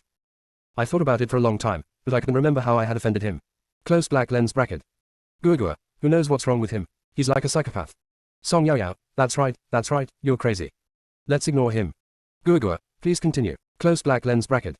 Guogua continued, okay. Let me tell you more about Qi Bijin. Qi Bijin is the youngest daughter of King Han of Yang Kingdom. She was brought up in pampered condition and she herself is extremely beautiful. Qi Bijin had always been kept in seclusion, rarely showing her face in public, and when she occasionally went out she wore a bamboo hat. Except for a few close people, no one knew what she looked like. When Qi Bijin learned of her father and the emperor's plan, she volunteered to complete the task personally. She felt that as a royal princess, she had enjoyed a comfortable life for more than 10 years, and it was time for her to contribute to the royal family. Qi Bijin was only 14 years old at that time. Prince Han was reluctant to let his daughter do this, but Qi Bijin insisted. Finally, under Qi Bijin's insistence, King Han agreed. Close black lens bracket. In the video, a pretty woman is acting coquettishly towards a middle-aged man. This is obviously Qi Bijin when she was young, and the middle-aged man is King Han of the Yang Kingdom, Qi Bijin's father. Song Yaoyao sneered. Hey, Qi Bijin is really willing to sacrifice everything for their country. Guogua continued. The person guarding the border between Tianfeng Kingdom and the Yang Kingdom at that time was Kai Mingkun's father Kai Yan. Kai Yan's image appeared in the video. Kai Yan was wearing iron armor, looking mighty and majestic, with a firm and sharp look in his eyes. Song Yaoyao, so, they chose Kai Yan and asked Qi Bijin to change her name to Ren Linglong and attack Kai Yan directly. Guogua, not bad. Qi Bijin sneaked into the border and stayed there for half a year, and then found out Kai Yan's whereabouts. Kai Yan would leave the military camp on the first day of every month. In order to get close to Kai Yan, Qi Bijin staged a self-torture tactic and ordered her men to beat her to death and then dump her on a place where Kai Yan must pass by. Sure enough, when Kai Yan saw the dying woman, he had her sent to the clinic and also sent someone to take care of her. After Kai Yan gave these instructions, he left. Just like that, Qi Bijin pretended to have lost her memory and insisted on marrying Kai Yan to repay him for saving her life. Kai Yan disagreed at first, but as they got along, he found that Qi Bijin was dignified, beautiful, gentle and generous. At this time, Kai Yan was 27 years old and Qi Bijin was only 16 years old. The rough man had never seen such a gentle and beautiful woman, so he fell in love with her. The two got married. A year after their marriage, they had their eldest son, Kai Mingkun. 2 years later, a second son, Kai Jikan, was born, and a year later, a third son, Kai Zikan, was born. The inner voice was overheard, and the whole court was eating melons together. Chapter 101 Brainwashing. The video shows the moments between Kai Yan and Qi Bijin. Song Yaoyao asked somewhat unwillingly. Kai Yan and Qi Bijin got married just like that. Guogua, yeah. Song Yaoyao sighed. It is really unpleasant that a great general was conquered by a spy. But then again, Kai Yan is almost 30 years old. How could he not be moved when he met such a juicy, fresh and tender cabbage? Hey. Guogua, please continue. Close black lens bracket. Guogua, before Qi Bijin gave birth to her 3 sons, she was afraid that Kai Yan would find out something was wrong, so she was very cautious and careful. During this period, she did not do anything. When the youngest son Kai Zikan was 1 year old, Kai Yan was assassinated. Qi Bijin blocked an arrow to save Kai Yan and almost lost her life. From then on, Kai Yan had great trust in Qi Bijin. Qi Bijin also felt that the time was ripe and began to take action slowly. Later, in a battle between Kai Yan and the Yang Kingdom, due to the leakage of intelligence, Tianfeng Kingdom was defeated and suffered heavy losses in that battle.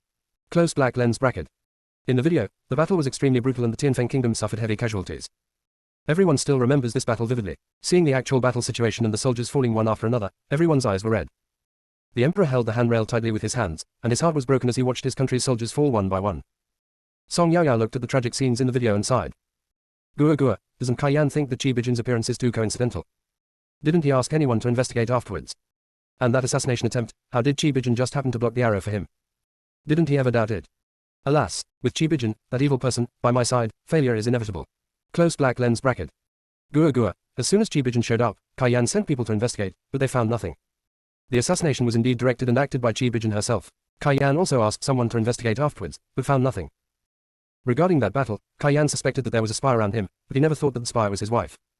Kai Yan hadn't figured out who the spy was yet because the emperor sent other generals to take over his position because of the defeat. Kai Yan was escorted to Beijing. The emperor, taking into account Kai Yan's past military achievements, did not throw him and his family into prison, but instead kept him in the capital, making him a general without real power. Kai Yan had always been worried about the spy, so he told the emperor about it and asked him to send someone to investigate. Kai Yan himself has also been secretly investigating the spy. Close black lens bracket.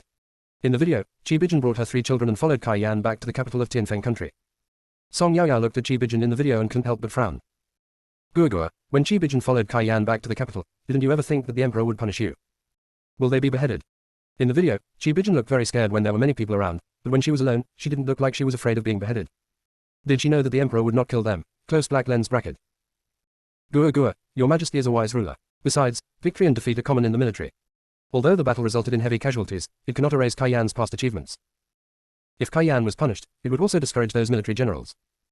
No matter from which perspective, Qi Bijin was certain that the emperor would not punish Kai Yan and their families.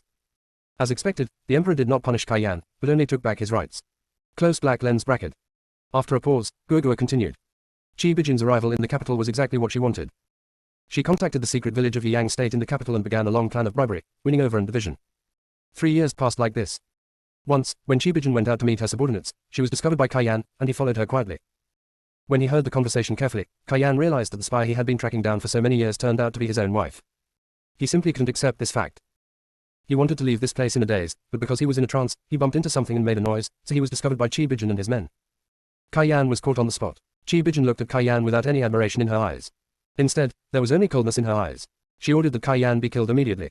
Kaiyan looked at Qi Bijin in disbelief. He never expected that Qi Bijin would be so cruel that she actually wanted to kill him. Kaiyan lost his life in disbelief. Close black lens bracket.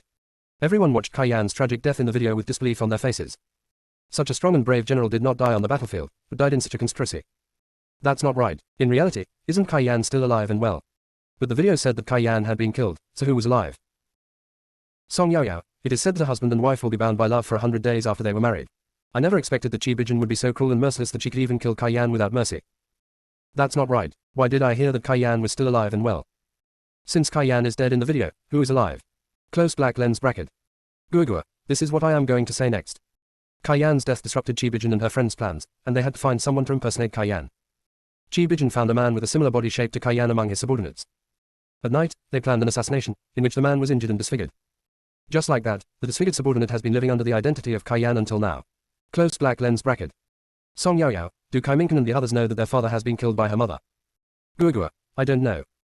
The real Kaiyan is dead, and the fake Kaiyan is one of their own, so Qi Bijin has no scruples when doing things. Qi Bijin and the fake Kaiyan began to brainwash their 3 sons, telling them how bad the current emperor was and that they and their spouses were from the Yang Kingdom and were ordered to lurk in Tianfeng Kingdom. Qi Bijin and the fake Kaiyan told their 3 sons that they were members of the royal family of the Yang Kingdom and that they had the royal blood of the Yang Kingdom flowing in their veins. They also told their 3 sons how great the Yang country was and asked them to always remember that they were from the Yang country. Through this brainwashing day by day, the 3 sons gradually accepted the fact that they were Yang people. Since then, these 3 sons have also devoted their hearts to the Yang Kingdom. Close black lens bracket. The video shows Qi Bijin brainwashing 3 children. This woman is really speechless. She calls her 3 sons to her side every day and brainwashes them for an hour or 2.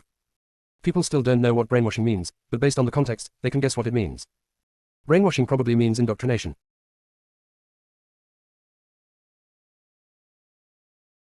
The inner voice was overheard, and the whole court was eating melons together. Chapter 102 Tianyuan Racecourse.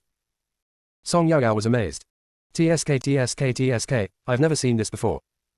The extent to which this mother brainwashes her son every day is even more terrifying than a pyramid scheme. Close black lens bracket. Guogua, Qi Bijin's brainwashing was very successful. When the 3 sons grew up, they helped Qi Bijin work for the Yang Kingdom. Now I will tell you what these 3 sons did. The eldest son, Kai Minkan, passed the imperial examination and entered the officialdom, becoming the 3rd rank official, Zhengxu Zhao Sanchi Changxi. The second son, Kai Jikan, is also preparing to take the imperial examination. He is now a Juran and is preparing to take the imperial examination next year. The 3rd son, Kai Zikan, has loved doing business since he was young. Both Qi Bijin's business and the Yang Kingdom's Anjuang's business are managed by him. It can be said that Kai Zikan is the money bag of Qi Bijin and Anjuang. Apart from daily expenses, all the money he earned was used to bribe and win over officials from the Tianfeng Kingdom. His businesses include restaurants, brothels, gambling houses, and the Tianyuan Racecourse. Speaking of Tianyuan Horse Farm, the nobles and aristocratic families in Beijing should be very familiar with it, but when that place is mentioned, Tongzi becomes particularly angry. Close black lens bracket. Song Yaoyao, I've heard of this Tianyuan Horse Farm. I heard it's a place where nobles, wealthy families, and rich people spend their money. The video shows images of Tianyuan Horse Farm, where not only are there various fine horses, but also at night there is drinking and feasting, and beautiful women are all around, making it an extremely luxurious place. Song Yaoyao looked at the video in surprise and asked. Guogua, why are there so many beauties in this horse farm? I thought they were just buying and selling horses. Guogua, inside the Tianyuan Racecourse, you can buy and sell horses, bet on horses, and race horses. When you get tired of playing during the day, there are all kinds of singing and dancing performances at night. There are guest rooms there, where you can rest directly. As for these women, you should understand even if I don't explain. It can be said that here, there is a one-stop service for eating, drinking and having fun. Close black lens bracket. Song Yaoyao, I understand, it's really extravagant. No wonder it's called the den of illicit sects. Close black lens bracket. Several people who appeared in the video were known to all the ministers present. They were famous playboys in the capital. When the fathers of these people saw their playboy sons appear on the screen, they were so scared that they almost fell to their knees. Guogua, I will slowly tell you about this Tianyuan Horse Farm. Let me first talk about the origin of Tianyuan Racecourse. Tianyuan Horse Farm, such a large piece of land, was originally arable land of farmers, but was forcibly snatched from the farmers by Kai Zikan. At the beginning, Kai Zikan wanted to expropriate these lands at a low price. The little money given for renting the land is not enough for the family to live on. Land is the foundation of farmers' survival. Without land, farmers' lives would be gone. Farmers certainly were unwilling to rent out their land at a low price, so Kaiziken and the farmers were in a stalemate, which lasted for several months. Kaiziken became impatient and directly sent people from the dark village of Yang State to kill those farmers. Close black lens bracket. Song Yaoyao was stunned. The horse farm is very large and occupies a large area of land. Doesn't that mean they have to kill a lot of people? Guogua. At first they only killed those who led the resistance. Later they were afraid that the matter would be exposed, so they decided to go all out and killed all the farmers in that piece of land. The person died, and Kaiziken took out some money to make some arrangements, and the matter was over. Let me tell you this, those farmers are actually dead, but according to the government records, they're still alive, and the lands are still under the names. Every year when taxes were due, Kaiziken paid the taxes in the name of the farmers. The video is full of scenes of killing civilians. After killing them, they simply dug a big pit and buried the people. All the land and houses of those people became Kaiziken's. Kaiziken had the houses demolished and built a horse farm on the land. No one expected the Tianyuan racecourse was built in this way. It's too bloody. The veins on the emperor's forehead bulged and he clenched his fists tightly. Song Yaoyao looked at the scenes in the video and became very angry. This was simply lawlessness and disregard for human life. Song Yaoyao, Kaiziken is simply insane and treats human life as worthless. Is there no one to care about him if he is like this? Close black lens bracket. Guogua. Those who knew about what Kaiziken did were bribed by him. Those who didn't know knew that it must be something complicated, but they all acted as if it had nothing to do with them and kept aloof, and no one asked about it. As long as the land pays taxes on time and the emperor doesn't find out, that's all that matters. Who cares about other people's business? Close black lens bracket. After hearing these words, the emperor's eyes turned red with anger, but he still suppressed his anger. That's hundreds of lives, and they were killed by Kaiziken, but no one reported the matter. The emperor didn't know until now. When the ministers saw the emperor's expression, they all fell silent. Tianyuan racecourse has been around for 5 or 6 years, and they have all heard of it. They had heard before that the piece of land was farmers' land before. As for why it later became a horse farm, they had questioned it, but they knew that there was something fishy going on. They believed that less trouble is worse than more and did not ask any questions. After learning the whole story today and looking at the emperor's ugly face, I know that his anger has reached its peak. The emperor will definitely settle the score later. Song Yaoyao sneered. Hey, what a good minister of the Tianfeng kingdom. Guogua continued. The reason why Kaiziken established this horse farm was to use the name of the horse farm to do things like winning over, sowing discord, and dividing. Didn't I tell you about the business of Tianyuan horse farm before? In addition to buying and selling horses, racing horses, and betting on horses, they also breed skinny horses. When those officials came to Tianyuan horse farm, Kaiziken sent the shopkeeper to make friends with them. According to the officials' preferences, they sent skinny horses that suited their tastes to the officials' residences as concubines. They do this in order to grasp the dynamics of these officials and also to divide and corrupt them. This is what they originally called the differentiation plan. Close black lens bracket. Song Yaoyao, my brain is running out of ideas. This is too complicated. They were actually able to come up with such a circuitous plan of division and corruption. Close black lens bracket. Guogua. Actually, if you think about it, it is not difficult to understand. They just want to grasp all the movements of these officials. It is said that pillow talk is the most terrible wind. As long as these skinny horses can coax those officials into submission, anything can happen, such as favoring concubines and killing wives, taking control of the family. This would cause a conflict between the mistress and the concubine, and the mistress would go back to her parents' home to file a complaint, which would then cause a conflict between her parents' home and the official. This is just an example from my backyard. There are also officials that the horse farm has already won over, spreading rumors and sowing discord among other officials. That's a lot. Close black lens bracket. The inner voice was overheard, and the whole court was eating melons together. Chapter 103 General Pei arrives. In the video, I saw countless acts of sowing discord, division, and corruption. Everyone's face changed drastically when they watched everything in the video. It turned out that this was the real purpose of Tianyuan horse farm. The Yang kingdom really played a big game of chess. Many officials' faces appeared in the picture, some of whom were in the court at the moment. They never expected the Tianyuan racecourse would be like this. Whether they are corrupted or not, they are finished. The emperor's anger has reached its peak. The Yang kingdom is really good. The more Song Yaoyao watched the video, the angrier she became. She said, I'm so angry. The more I watch it, the angrier I get.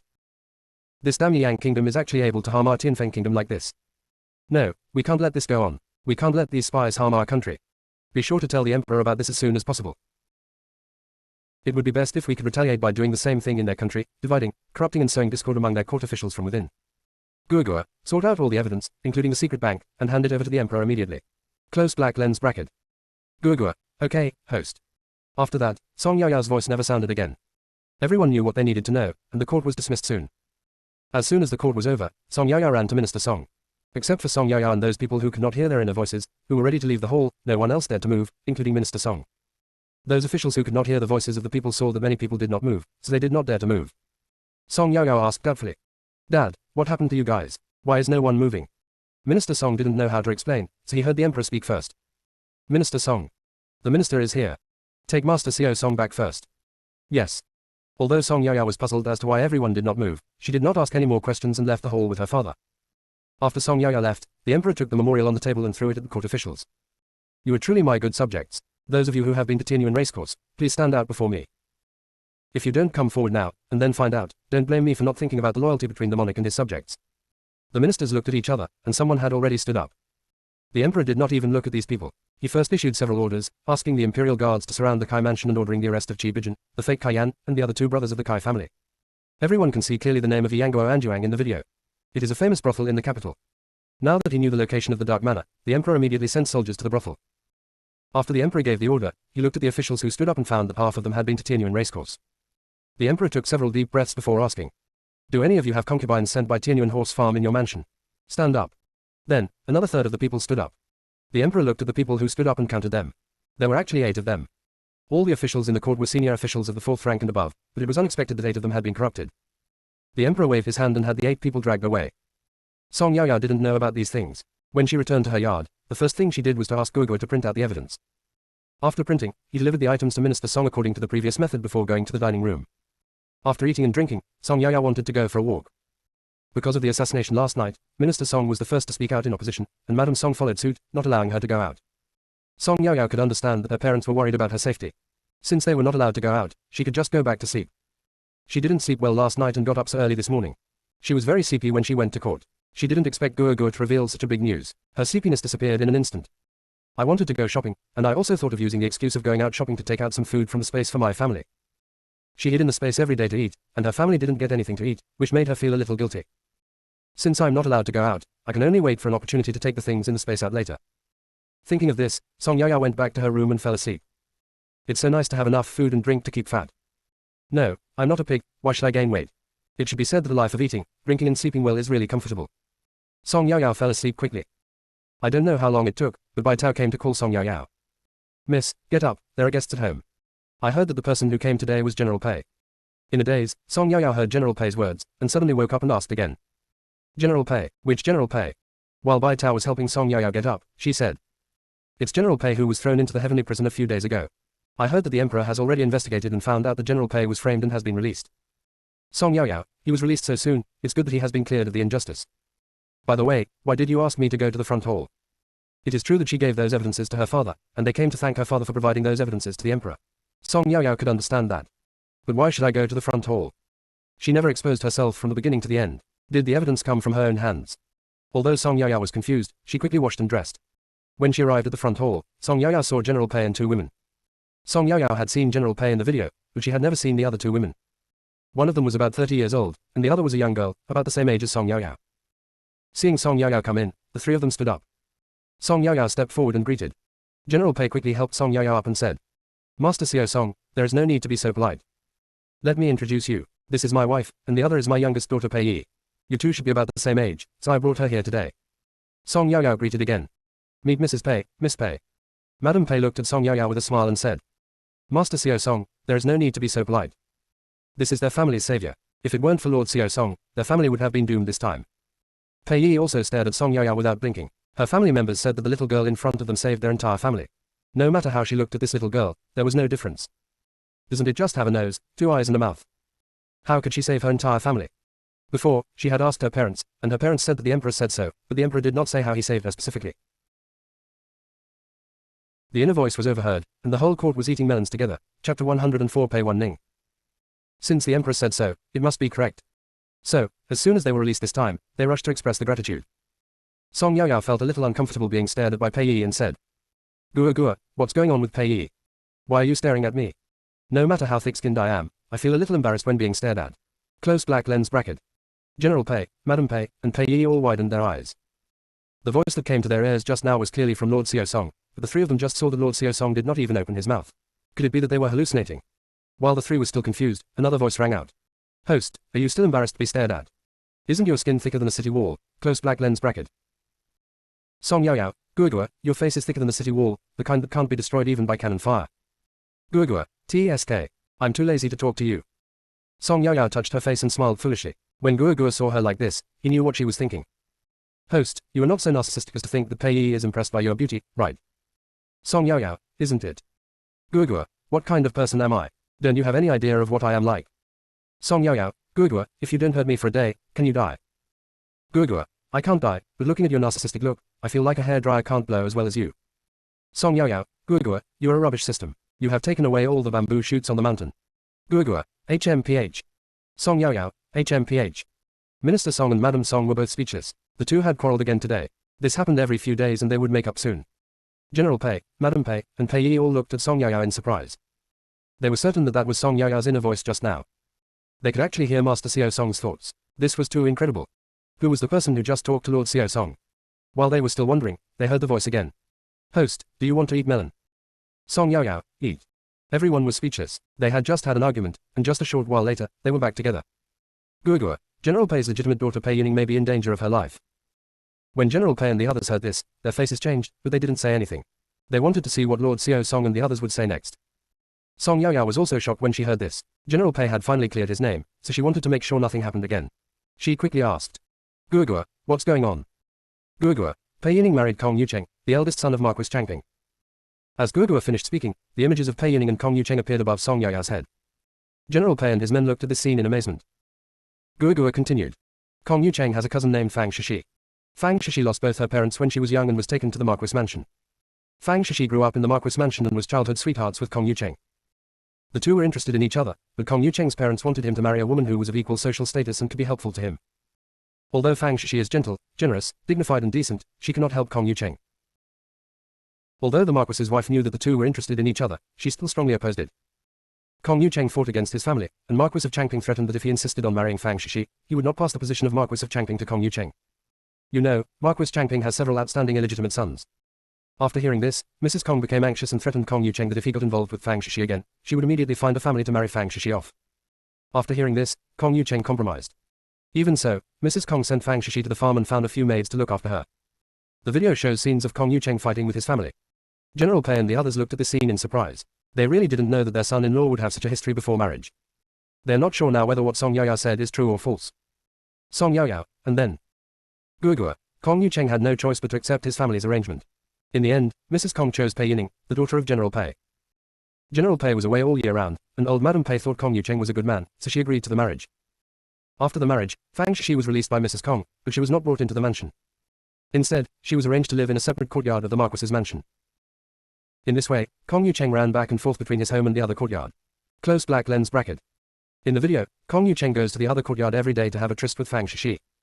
Song Yaoyao, oh my god, this Kong Yucheng is really something. The red flag is flying at home and the colorful flags are fluttering outside. This Marquis's mansion clearly knows about Kong Yucheng and Fang Shishi, but still insists on forcing Kong Yucheng to marry someone else. Isn't this harming people? Kong Yucheng and Fang Shishi should be locked up and stopped from causing harm to others. Given how clingy these two are, if anyone gets in between them, nothing good will happen to that person. Close black lens bracket. Guoguo, not bad.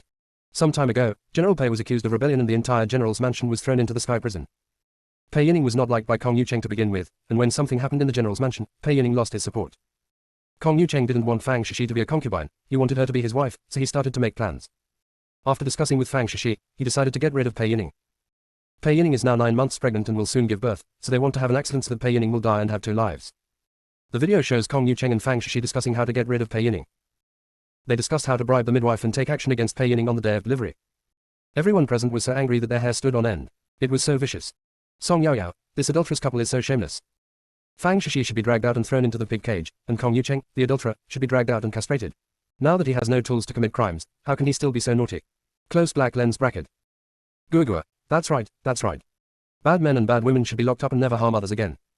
By the way, the midwife has already entered the mansion. Kong Yucheng has bribed the midwife and given her 300 taels of silver notes, which are hidden in the midwife's shoes. Close black lens bracket. Song Yaoyao laughed. You are really generous. Generally speaking, the salary for delivering a baby is only 10 taels of silver. If the host is happy, plus the reward, it would be about 30 taels of silver. In order to get rid of his legal wife, he spent 300 taels of silver at once. It was really a big investment. I must remind General Pei and the others about this matter. They must not let that scumbag and bitch kill Pei Yining. Close black lens bracket. Guoguo, yes, General Pei is a loyal and honest man. We can't let them die young at the hands of their father. Be sure to remind them. Close black lens bracket. The inner voice was overheard, and the whole court was eating melons together. Chapter 105, Human Burial. General Pei and Madam Pei could no longer sit still. Regardless of whether the story was true or not, they did not dare to joke with the daughter's life. General Pei and Madam Pei were preparing to say goodbye and leave. After they returned, they would investigate carefully to see if there was really the midwife seen in the video in the Marquis mansion. If such a person really exists, what Lord Xiao Song said is most likely true. When Mrs. Pei was about to leave, Song Yaoyao stopped her. "Mrs. Pei, please stay." Mrs. Pei stopped. Song Yaoyao walked over and said, "I heard that Miss Pei is about to give birth. Madam Pei should pay more attention to Miss Pei's condition. It would be best if you could send a trusted maid to take care of her." Mrs. Pei nodded. "Thank you for your concern, Master Xiao Song. We will." Song Yaoyao could only give this subtle reminder. After General Pei and his companions left, Madame Song opened the box and looked at the gifts that General Pei and his companions had brought. Many of them were things from the border areas and were not available in the capital. Song Yaoyao had never seen such things before, so she picked a few things she liked and left. These past few days, Song Yaoyao has been confined in the mansion except for going to court with her father. She is not allowed to go anywhere and is really bored to death. That day, Ji Zhiheng brought Ji Minyu and Ji Linlang to the mansion and invited them to go to the tea house to listen to stories. When she heard they were coming, Song Yaoyao suddenly became energetic. Today, eldest brother Song Qingyu happened to be on vacation, so they could go out for a walk together.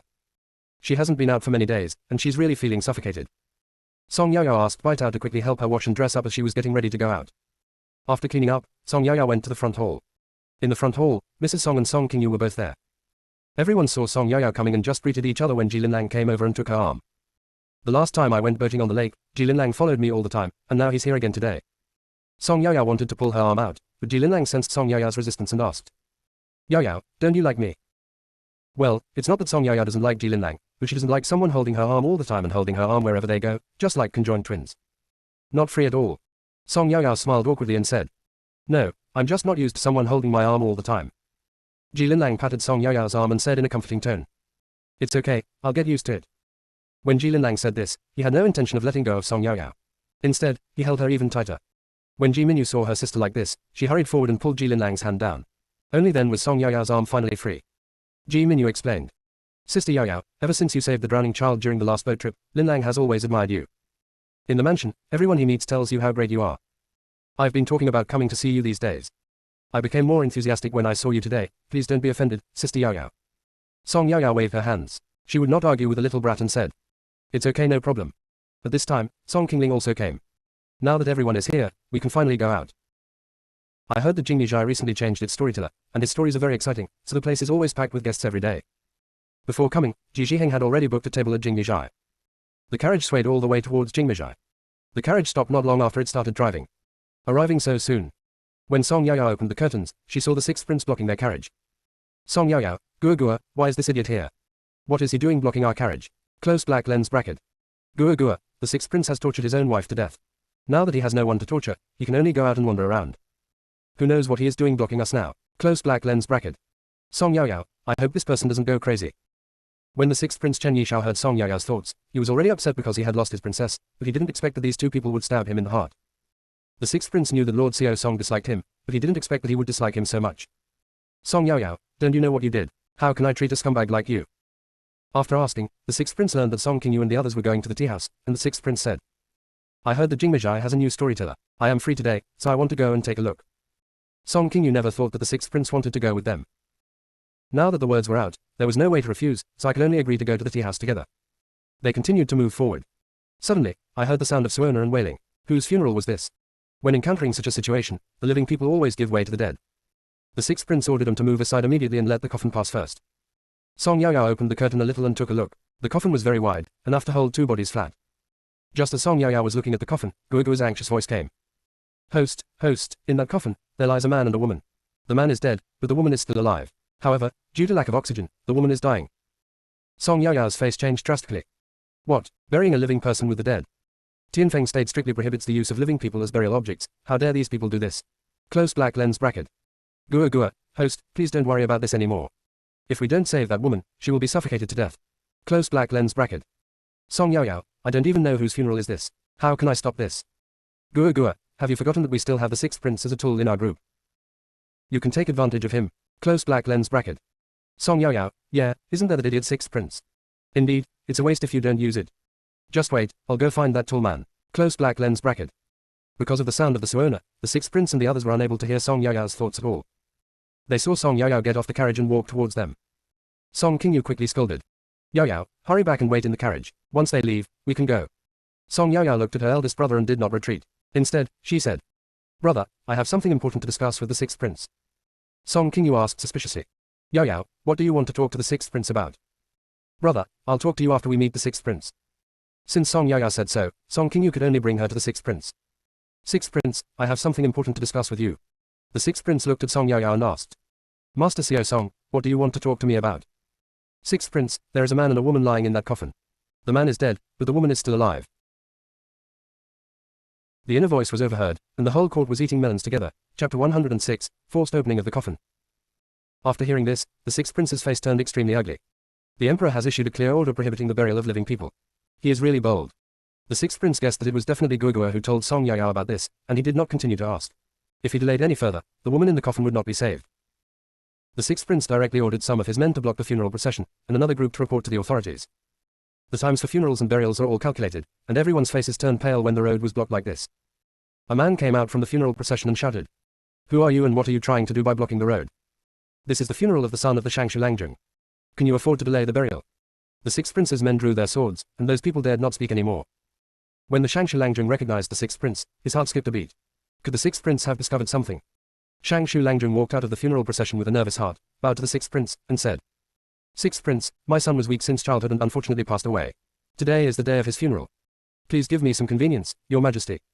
After saying this, Shangshu Langjung bowed to the sixth prince again. The sixth prince ignored him and asked the coffin bearers to put down the coffin.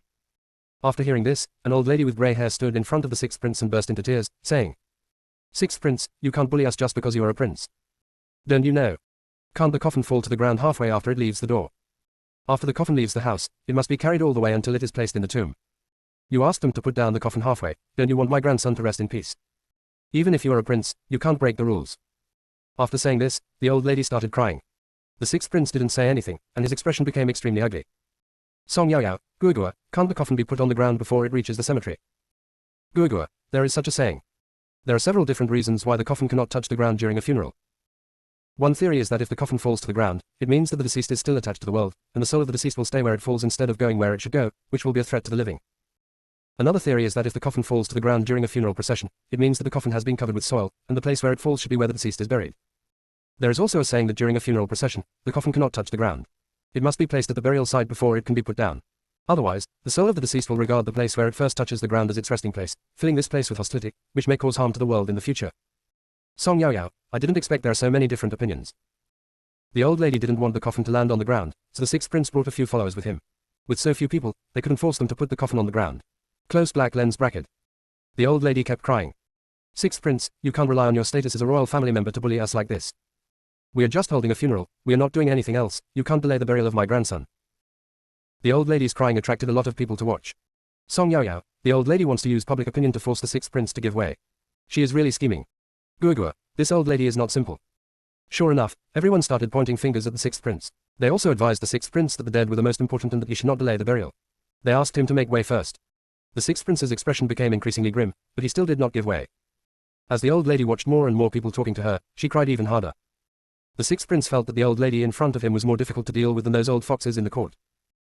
The old lady was also very scared, afraid that the sixth prince would find out that they were burying living people with the dead. Song Yaoyao, Guogua, the sixth prince is a member of the royal family, and he can't handle this matter, let alone being criticized by others. If we go forward to stop them, we will be eaten to pieces. Close black lens bracket. Guogua, When the old lady and the sixth prince were in a stalemate, Yang Jin, the prefect of Jingzhou Prefecture, arrived with his soldiers. After greeting, Lord Yang looked at the stalemate in front of him and asked, Your Majesty, are you asking me to lead the troops here? The sixth prince did not hide anything and said directly, Let someone open that coffin. They buried a living person with the dead. The woman in the coffin is still alive. When everyone heard this, they were blown away. What, burying a living person with the dead? Their Tianfeng country prohibits the use of living people as burial sacrifices. If this is true, then weren't they aiding and abetting the evil by helping the old lady? More and more people gathered around, and everyone wanted to see if the woman in the coffin was still alive. When Lord Yang heard this, his expression changed. My lord, are you sure? Well, hurry up and order someone to open the coffin. If it's any later, the woman will be suffocated to death. Yes. When the old lady and the doctor heard this, they knew it was all over. The old lady wanted to throw a tantrum, but was directly controlled by the officers and soldiers. The Shangshu Langjung, the old lady, and the Shangshu Langjung's family all burst into tears. Lord Yang ignored their cries and did not dare to delay. He immediately ordered the soldiers he brought to force them to put down the coffin, and then forcibly opened the coffin. I saw that the man in the coffin had corpse spots on his face, which showed that he had been dead for several days. As you can see, there are many scratches on the lid of the coffin, which shows that the woman was alive when she was put into the coffin. They quickly checked the woman's breath and found it was still weak, so they immediately sent her to the hospital. Everyone was shocked. It turned out that living people were being buried with the dead. Lord Yang ordered his men to reorder the coffin and carry it to the cemetery for burial. Afterwards, Lord Yang had the Shangshi Langjung and his family brought back to Jingzhou Prefecture. The sixth prince, including Song Yaoyao and his group, also went to Jingzhou Prefecture.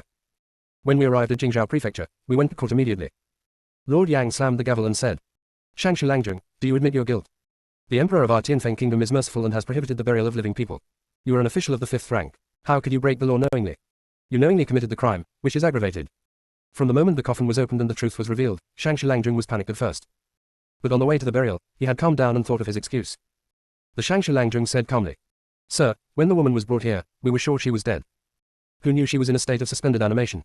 We also don't know that she will wake up after the coffin is set. It's not our fault." After Shangshi Langjung finished speaking, he showed a look of grievance. People who don't know would really think that he has suffered a great injustice. The inner voice was overheard, and the whole court was eating melons together. Chapter 107. Jiang Mengli. Gua, host, he is a liar. When the woman was sent here, she was indeed in a state of suspended animation. However, when they were about to set the coffin, the woman woke up and begged them to let her go. The Shangshi Langjung ignored the woman's pleas for mercy and forcibly stuffed the woman into the coffin and closed the lid. The woman was injured and could not resist at all, so she was forcibly stuffed into the coffin. Closed black lens bracket. The sixth prince, Lord Yang, and the others all heard what Gua said. The prefect of Jingzhou was an official of the 3rd rank and had to attend the morning court every morning. He had followed Song Yaoyao to read gossip many times, and as long as the gossip was revealed by Song Yaoyao, it was absolutely true. Since Gua said that just now, it means that Shangshi Langjung knew it but broke the law and used living people as burial sacrifices. At this moment, a scene appeared on the screen above Song Yaoyao's head showing the Shangshi Langjung ordering people to stuff the woman into the coffin. Everyone looked at the video angrily. Song Yaoyao gnashed her teeth and said, "This is a blatant murder. Arrest the people who decided the coffins in the video and interrogate them strictly. They should tell everything." By the way, the woman in the coffin was sent to the clinic. When she woke up, everything became clear. Does the Shangshi Langjung think he can get away with it by making such quibbling excuses? It's just a foolish dream. Close black lens bracket.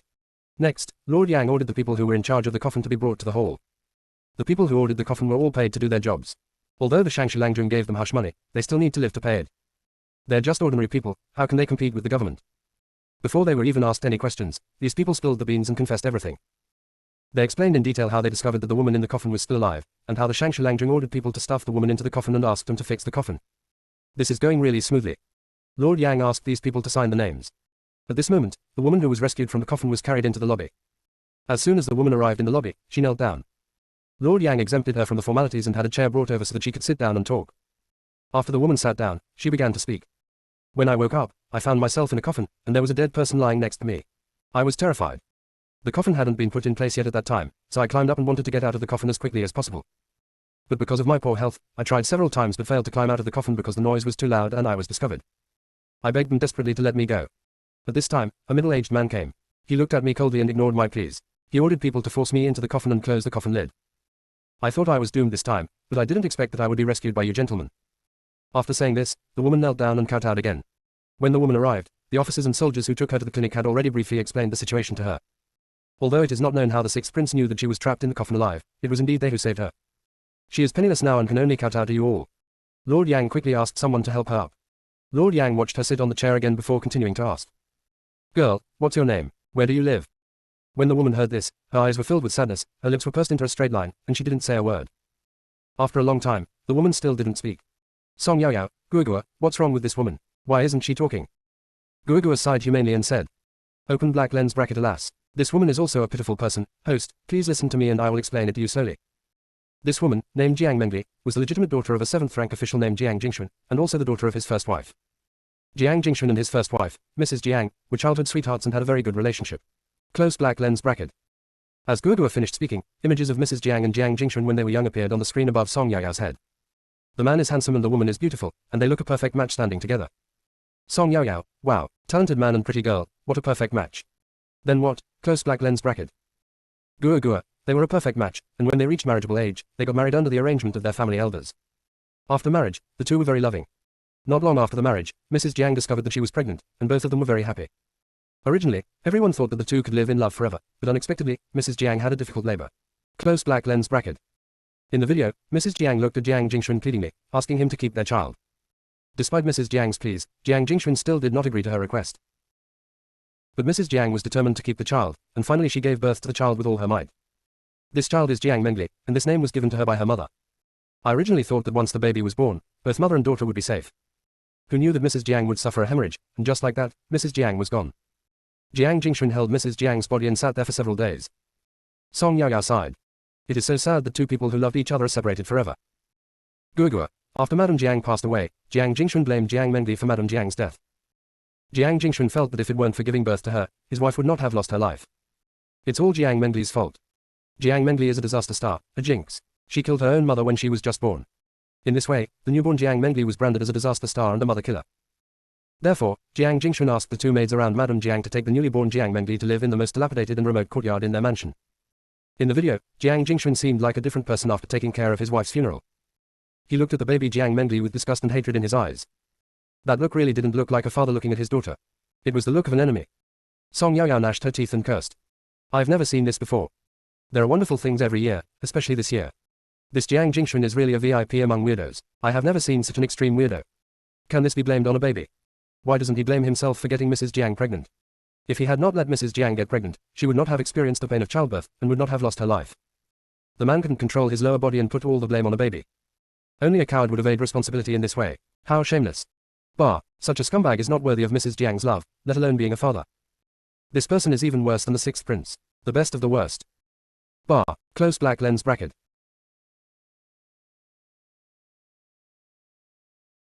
The inner voice was overheard, and the whole court was eating melons together. Chapter 108 Hypocritical Jiang Jingxun. Sixth prince, you are being criticized even when you are lying down. Why do you have to drag yourself out and criticize others? Gua, host, calm down, don't get excited. Song Yaoyao was really angry. Humph, I have never seen such a shameless man before. I can't control myself anymore. I really want to carry my 100-meter-long sword and kill that idiot. Close black lens bracket. Gua, host, calm down first. Song Yaoyao, as a bystander, I feel angry, let alone Jiang Mengli herself. Okay, stop comforting me, keep talking, I want to see how much more of a scumbag Jiang Jingxun can be. Close black lens bracket. After listening for so long, Jiang Mengli was sure that she was not hallucinating. When she looked up, she saw the screen above Song Yaoyao's head and was stunned. This. Could it be that the voice just now was related to the little girl in front of me? She suppressed her surprise and observed Song Yaoyao carefully. After observing for a long time, Jiang Mengli did not notice that the little girl in front of her opened her mouth to speak, and no one else in the hall spoke either. Could it be that she was speaking from her heart? This is too fantastic. At this moment, Jiang Jingxun had already arrived in the lobby.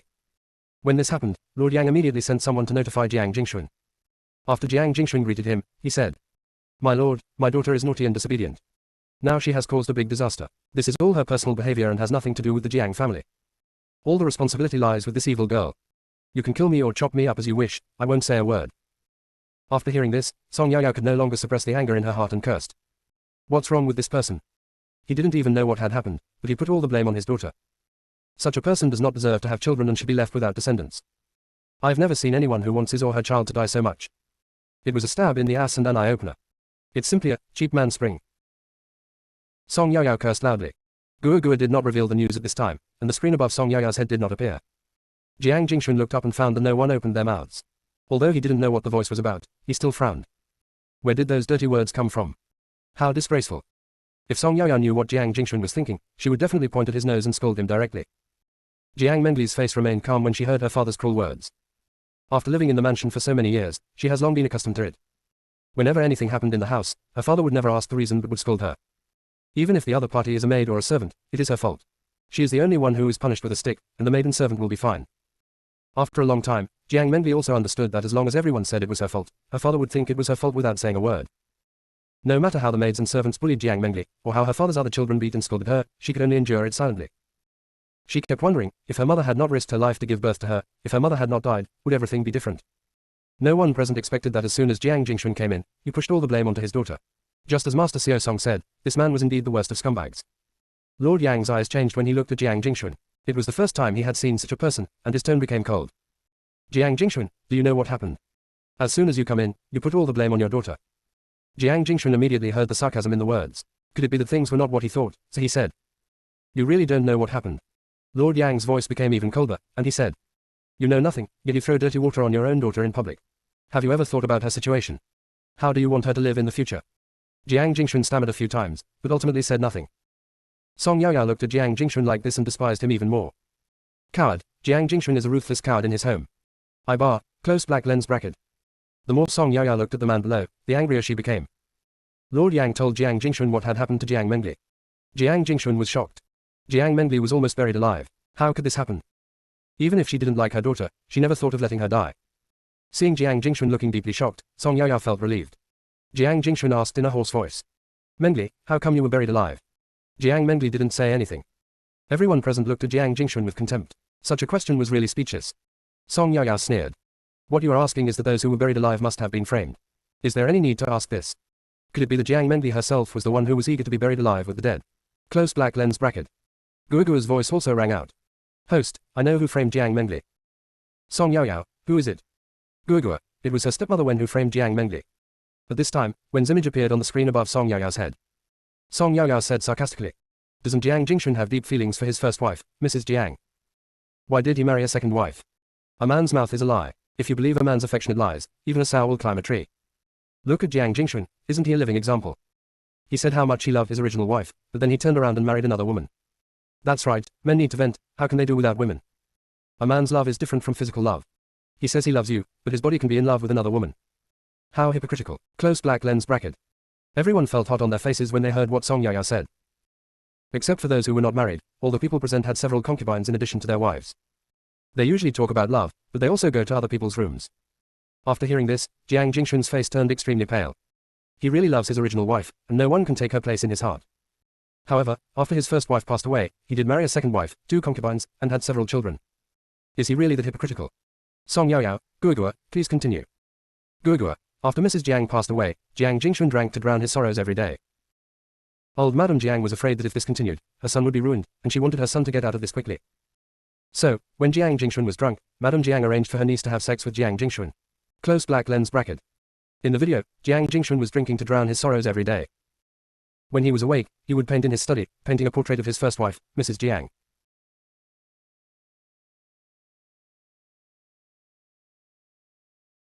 The inner voice was overheard, and the whole court was eating melons together, chapter 109 being tortured. Song Yaoyao's focus is.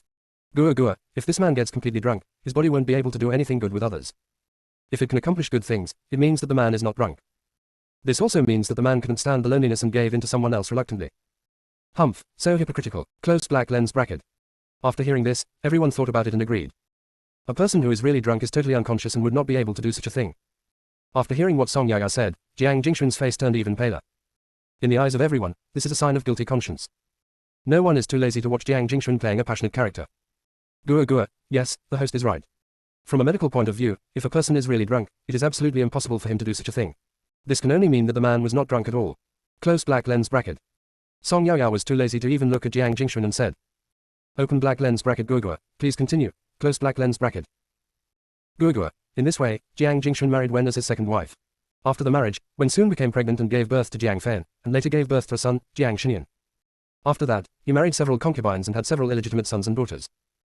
When Wen first came in, although she knew that Jiang Jingxuan disliked Jiang Mengli, she was still cautious towards Jiang Mengli, the daughter left by the original wife. I'm afraid that one day when Jiang Jingxuan thinks of his original wife, he will inevitably think of his daughter as well. It was not until Wen became pregnant that his true nature was completely exposed. He began to withhold Jiang Mengli's food, clothing and other expenses.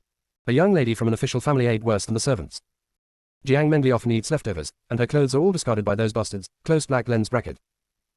In the video, Jiang Mengli's life was extremely miserable. Sometimes there was not even any leftovers, so she had to go hungry. When she was too hungry to bear it, she could only drink water to fill her stomach. Guoguo continued. Everyone in the mansion knows that the eldest daughter of the mansion lives a life worse than that of a servant. Under Wen's pillow talk, Jiang Jingxuan was as blind as a madman. He could not see that his eldest daughter was so skinny that she would fall down at the slightest gust of wind. He also said that she was very naughty. The children born to the Wen family would often bring people to beat and scold Jiang Mengli. At the beginning, Jiang Mengli wanted to complain, but Wen's daughter turned the tables and said that Jiang Mengli was the bad guy who complained first. When she stood by and pretended to tell Jiang Jingxuan not to be angry, saying that the child was still young and could be taught slowly if he did anything wrong. But in fact, she was just trying to please Jiang Mengli. When Wen said this, didn't it prove that Jiang Mengli lied and that the bad guy was the first to complain? As expected, after hearing this, Jiang Jingxuan became furious and punished Jiang Mengli severely, beating her so hard that she couldn't get out of bed for 3 months. Later on, whenever something went wrong in the mansion, they would blame it on Jiang Mengli. They knew that even if a maid or a servant did something wrong, they could just put the blame on Jiang Mengli, and Jiang Jingxuan would beat Jiang Mengli with a stick without asking for the reason. The maids and servants will escape responsibility. In this way, Jiang Mengli became the punching bag and scapegoat for everyone in the mansion. Close black lens bracket. The video is full of scenes of Jiang Mengli being framed, each and every one of them is really chilling. Jiang Jingxuan was even more merciless towards his daughter. Jiang Mengli had no injuries except for her face, and there was no healthy flesh on her body. When Jiang Jingxuan saw this, his eyes turned red. He didn't expect the truth to be like this. Song Yaoyao, hey, why are your eyes so red? It's as if I have suffered a great injustice. Damn scumbag. If the original wife, Mrs. Jiang, knew that the child she gave birth to at the cost of her life was harmed like this by her husband and others, she would probably be in a coffin and could not hold it down. Close black lens bracket. Gua, even after Jiang Mengli was harmed like this, the people in the Jiang residence are still not satisfied and have no intention of letting her go. A few days ago, the Wen family heard that the Shang Shilangzheng's son had died, and they were arranging a ghost marriage for the dead son. Wen started to think about it. Wen took the initiative to find the wife of Shang Shilangzheng and gave them Jiang Mengli's birth date and horoscope. In this way, when she betrothed Jiang Mengli to a dead person. Close black lens bracket. In the video, Wen ordered people to cover Jiang Mengli's head with a pillow until Jiang Mengli pretended to die. They immediately sent Jiang Mengli to the Shang Shilangzheng mansion. Anyway, Jiang Mengli is an insignificant person, so if she dies, she dies. If Jiang Jingxuan asked about it later, they would say that Jiang Mengli eloped with a strange man. They have thought of a way out. Song Yaoyao, Wen committed murder intentionally. By the way, Jiang Mengli has lived such a miserable life, why doesn't the Wen family let her go? Close black lens bracket. Gua, there are two reasons. One is to make friends with the Shang Shilangzheng mansion and pave the way for my own children in the future. Another reason, of course, it was for Jiang Mengli's mother's dowry. When Mrs. Jiang got married, her family lost a lot of farms, shops, and banknotes. After Mrs. Jiang died, Wen came into the family and all these things fell into Wen's hands. The excuse was, Jiang Mengli was too young, so he was kept for her temporarily. Jiang Mengli has grown up and is old enough to get married. If she gets married, these things will inevitably have to be returned. How could Wen be willing to do that? Wen wanted to completely monopolize the dowry, so she came up with this idea. Close black lens bracket. Song Yaoyao, you ignorant woman, the Tianfeng dynasty stipulated that a woman's dowry belongs to the woman and her husband's family cannot use it. The woman's children have the right of inheritance. If a woman has no children, her dowry must be returned to her parents' family. That is to say, even if Jiang Mengli died, his mother's dowry would have to be returned to Jiang Mengli's maternal grandparents. How could she, a stepwife, have the nerve to take over someone else's things? Close black lens bracket. Gua, it's indeed quite ignorant. Jiang Mengli's maternal grandparents always thought that with the dowry, the granddaughter would have an easier life in the Jiang family, but they didn't expect it would become her death warrant. Speaking of this, I remembered one thing. Close black lens bracket. Song Yaoyao, what's the matter? Gua, it's about burying people alive. The Shang Shilang family loved their son very much. After his death, the Shang Shilang family arranged a secret marriage for him and buried 20 living people with him. Song Yaoyao exclaimed. Gua, you mean, in addition to Jiang Mengli, they also used 20 living people to bury with him? Gua, yes. They brought 20 living people, 10 men and 10 women, all of them were 12 or 13 years old. While they were alive, they were forced to drink mercury. After they die, they still look the same as when they were alive, and you can't tell that they're dead at all. Close black lens bracket. Song Yaoyao, what about these 20 people? Why didn't I see them in the funeral procession? Gua, among those paper figures, some are like this. The Shangshu and his men were afraid of being discovered and buried with living people, so they dressed up the 20 people as paper figures and mixed them in with the paper figures. The inner voice was overheard, and the whole court was eating melons together. Chapter 110 Wen clan is arrested. In the video, the Shang Shilangzheng gave orders to his men on how to pour mercury and how to put makeup on the 20 people. Finally, how to change them into paper clothes. It was done so perfectly that no one would have noticed if Gua hadn't told everyone. Song Yaoyao said angrily. This Shangshu doctor is really bold and has killed so many people. Gua, the mother of Shang Shilangzheng, the old lady today, thought of sending someone to deal with all the paper figures tonight, so that no one would find out what they had done. After all, Jiang Mengli was not really dead, so even if they were sentenced, it would not be the death penalty. If those 20 bodies were discovered, their entire residence would be doomed to die without a burial place. Close black lens bracket. Upon hearing this, Lord Yang had already ordered the yamen runners nearby to go to the cemetery. Now we have to deal with Jiang Mengli's matter first. Just then, Jiang Mengli's grandfather came and knelt down as soon as he arrived. He would send gifts to the Jiang residence every few months, just wanting his granddaughter to live a better life. Every time he went, the Jiang residents would not let them see Jiang Mengli, and always said that the child was doing well. They had no doubts. As the saying goes, even a tiger won't eat its own cubs, so Jiang Jingxuan wouldn't harm his own daughter. I didn't expect to hear today that my granddaughter was almost buried alive, and I came to the yamen immediately. Looking at the skinny Jiang Mengli, the old man had everything to understand. His granddaughter must be having a hard time in the Jiang mansion. The old man knelt down and kowtowed continuously, demanding that Jiang Mengli be taken back to his house, otherwise the child would die in the Jiang mansion sooner or later. When Jiang Jingxuan heard that his father-in-law wanted to take Jiang Mengli away, he immediately refused. Father-in-law, Mengli is my daughter. The old man scolded. Your daughter, look how thin she is. If you continue like this child will die in your hands sooner or later. Father-in-law, I promise that this will never happen again. Bah, it's not enough that you killed my daughter, you're also harming my granddaughter. You can't keep harming our family. Father-in-law, I don't. Roll. Ellipsis. Everyone knows that Jiang Mengli will be killed sooner or later if she returns to the Jiang mansion. Lord Yang asked. Jiang Mengli, do you want to go to your grandparents' house? Jiang Mengli answered without hesitation. Your Excellency, I am willing to live with my grandfather. Okay, then I will make the decision and let you live with your grandfather from now on.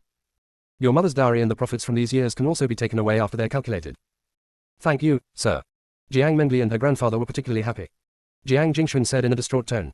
My lord, you can't do this. Lord Yang looked down upon Jiang Jingxuan more and more. Humph, this matter has been decided, and you are not allowed to refute it. Do you have to let Jiang Mengli die in your house before you will give up? After hearing this, Jiang Jingxuan stopped talking. Lord Yang continued to speak to the yamen runner beside him. Go and capture Jiang Jingxuan's second wife and her servants immediately. Yes. A team of yamen runners immediately took the order and left. Half an hour later, the bailiffs brought back Wen, her children, and servants. Originally, the bailiffs only wanted to arrest Wen and her servants, but Wen's two children stopped them from arresting their mother, so the bailiffs had no choice but to take them back together. Wen was kneeling in the hall, and when she saw Jiang Mengli standing beside her, she cursed in her heart, this damn girl is so lucky, how come she wasn't suffocated to death by the pillow? The Shangshu Langjing is also a waste. Since this girl didn't die, won't he let her die again? How did she let him escape and cause trouble in Jingzhou Prefecture? Wen's eyes were rolling around, and apart from cursing, he was thinking of ways to escape. When Song Yaoyao saw Wen's expression, she became angry. Guogua, just look at the expression of that vicious woman Wen and you will know that she is not holding her fart well. He must be thinking about how to get away with it. Close black lens bracket. Guogua, this woman has a sarcastic look, it's unlucky no matter how you look at her. Song Yaoyao asked doubtfully. Guogua, when did you learn to read faces? Guogua, I don't know how to do that. Isn't that how villains are described in the storybooks? Song Yaoyao, oh. When, Jiang Fen and Jiang Xinyan kept crying and saying that they were wronged. Jiang Fen and Jiang Xinyan would call him, Dad, from time to time, wanting Jiang Jingxuan to say a few words for Wen. When Jiang Jingxuan thought about what he had just seen in the video, of the three of them, mother and son, torturing, beating and scolding Jiang Mengli, he was unable to utter any words of pleading. Jiang Jingxuan stood there blankly, not saying a word. Jiang Fen and Jiang Xinyan saw that their father had no reaction and started to cry out for injustice again.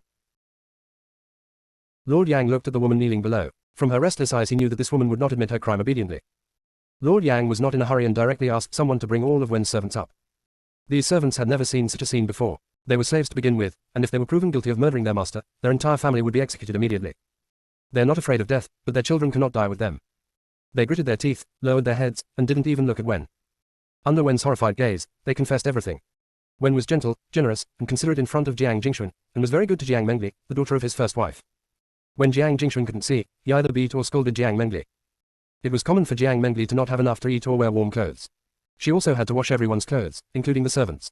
If she didn't wash them clean, she would not be given food and would be beaten. Wen wanted to climb up the ladder of the Shangshu Langjing mansion, and also wanted to get rid of Jiang Mengli and completely seize the dowry left by the original lady. So, he ordered several of his servants to smother the young lady with a pillow, but she was lucky enough not to die. These servants, especially the two maids around Wen, knew more and told everything. Wen wanted to interrupt them and threaten them not to talk nonsense. The servants had thought it through clearly. Now that things had come to this, there was nothing left to worry about. After these servants finished their explanation and signed the names, they were taken away. Lord Yang looked at Wen and asked, Wen, do you have anything else to say? Wen knew she was doomed, and she only hoped to save her two children. My lord, these things were all done by me alone. They have nothing to do with my two children. Please understand clearly. Jiang Fen and Jiang Xinyan did bully Jiang Mengli often, but they did not participate in covering her with a pillow and burying her alive. Lord Yang nodded. I know, since you have pleaded guilty, please sign the pledge. The inner voice was overheard, and the whole court was eating melons together. Chapter 111 Going to the tea house. After signing the agreement, Lord Yang sentenced Wen to exile 3,000 miles away. The next step is for the Shangshu Langjing mansion to take. Lord Yang had already ordered people to arrest all the people in Shangshu Langjing's mansion. Just then, the people who went to the cemetery came back and brought back 20 paper figures. Gua, host, they're back. Those 20 paper figures are the 20 people who were buried alive with the dead. Close black lens bracket. Song Yaoyao, yes. Lord Yang asked the yamen runners to remove the paper clothes from the 20 paper figures and then wipe off the makeup on their faces. Now everyone can see clearly that these are 20 people. Their faces are still as lifelike as when they were alive. Lord Yang really can't make a judgment on this matter. It has been 20 years since the emperor issued an edict prohibiting the burial of living people, and no one dares to do it in defiance of the law. This is the first time I have encountered such a thing today. Lord Yang cannot make the decision, he has to report to the emperor and let the emperor decide. Lord Yang detained the people from the Shangshu Langjing mansion first and then left the court. He wanted to go to the palace. The rest of the matters were not something Song Yaoyao and the others could take care of, so they left Jingzhou Prefecture. Unexpectedly, as soon as they came out, they were blocked by Jiang Mengli and his grandfather. Without saying a word, the two of them knelt down and kowtowed again. After listening in the lobby for so long, Jiang Mengli also knew that the reason why she was found trapped in the coffin was probably because the Guogua had told Song Yaoyao. Jiang Mengli was really grateful to them. If Guogua hadn't told Song Yaoyao about the human sacrifice, and if the sixth prince hadn't stepped in to stop it, Jiang Mengli would have surely died today. Jiang Mengli remembered this kindness and would repay it in the future. She will take revenge on those who bullied her one by one in the future. Jiang Mengli and her grandfather were helped up by Song Yaoyao and others. They thanked Song Yaoyao and others again before leaving. Ji Linlang blinked her big eyes and asked. It's been more than an hour. Do we still need to go to the tea house? Song Qingyu looked up at the sky and said. It's still early, you decide. Ji Zhiheng also said, you decide, I can do whatever you want. Ji Linlang was the first to speak. I want to go to the tea house. I just experienced the human sacrifice. If I go back home now, I can only stay in my own yard. I'm a little scared. I want to go to a crowded place now. Song Yaoyao thought that since the little girl was afraid and it was still early, they could still go to the tea house, so she said. Well, I agree, we can go to the tea house. Ji Minyu and Song Qingling looked at each other and agreed to go to the tea house. After reaching an agreement, their carriage headed towards the tea house. When Song Yaoyao turned around, she saw the sixth prince's carriage following him again. Song Yaoyao rolled her eyes and started to complain. Gua Gua, it looks like the sixth prince still wants to follow us to the tea house. Is the prince idle? Don't you have government affairs to deal with every day? Close black lens bracket. Gua Gua, who knows? Follow us if you want, it won't bother us in any way. Close black lens bracket. Song Yaoyao, that's right. I'm just curious, why does this person always follow us? Close black lens bracket. Gua Gua, probably because he is bored. Song Yaoyao, Gua Gua, you've become a bad person and have started to swear. Gua Gua said confidently. A red bird becomes redder if it is close to him, and a black bird becomes blacker if it is close to him. I learned this from the host. Closed black lens bracket. Song Yaoyao doesn't want to take the blame. I never said that. I'm a gentle and beautiful little fairy. Since when did I start to talk about pain in the balls? Don't accuse me. Closed black lens bracket. Gua Gua, you didn't say the original words, but you have said similar words many times, haven't you? Song Yaoyao thought about it and realized that she had indeed said something similar. Could it be that she was the one who led the family astray? This cannot be admitted. Song Yaoyao, I never said anything like that, don't spread rumors. Gua Gua, do you want me to recall some memories for you? Last time. The last time, close black lens bracket. Ellipsis. Song Yaoyao covered her ears and muttered. I don't want to listen, you bastard. Don't listen, that bastard is chanting sutras. Song Qingling and Ji Minyu's faces turned red as they listened to the conversation between Song Yaoyao and Gua Gua. Ji Linlang asked Ji Minyu in a low voice with a confused look on her face.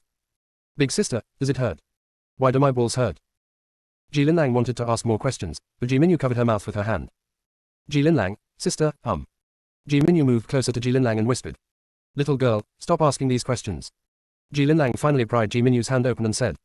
TSK, if you don't tell me, I'll go ask mom. Ji Minyu said gloatingly. If you dare to ask me, I promise to punish you according to the family rules. Ji Linlang thought for a moment. Then I'll go back tonight and ask Mammy. Up to you. Ellipsis. In this way, the carriage rocked all the way to Jingmijai. Before entering the hall, I heard cheers at the door. It's so lively. Song Yaoyao loves this kind of excitement the most. Song Yaoyao anxiously urged everyone to go inside quickly. When everyone saw Song Yaoyao's anxious look, they all strode inside. They didn't say anything, but in their hearts they really enjoyed this kind of excitement.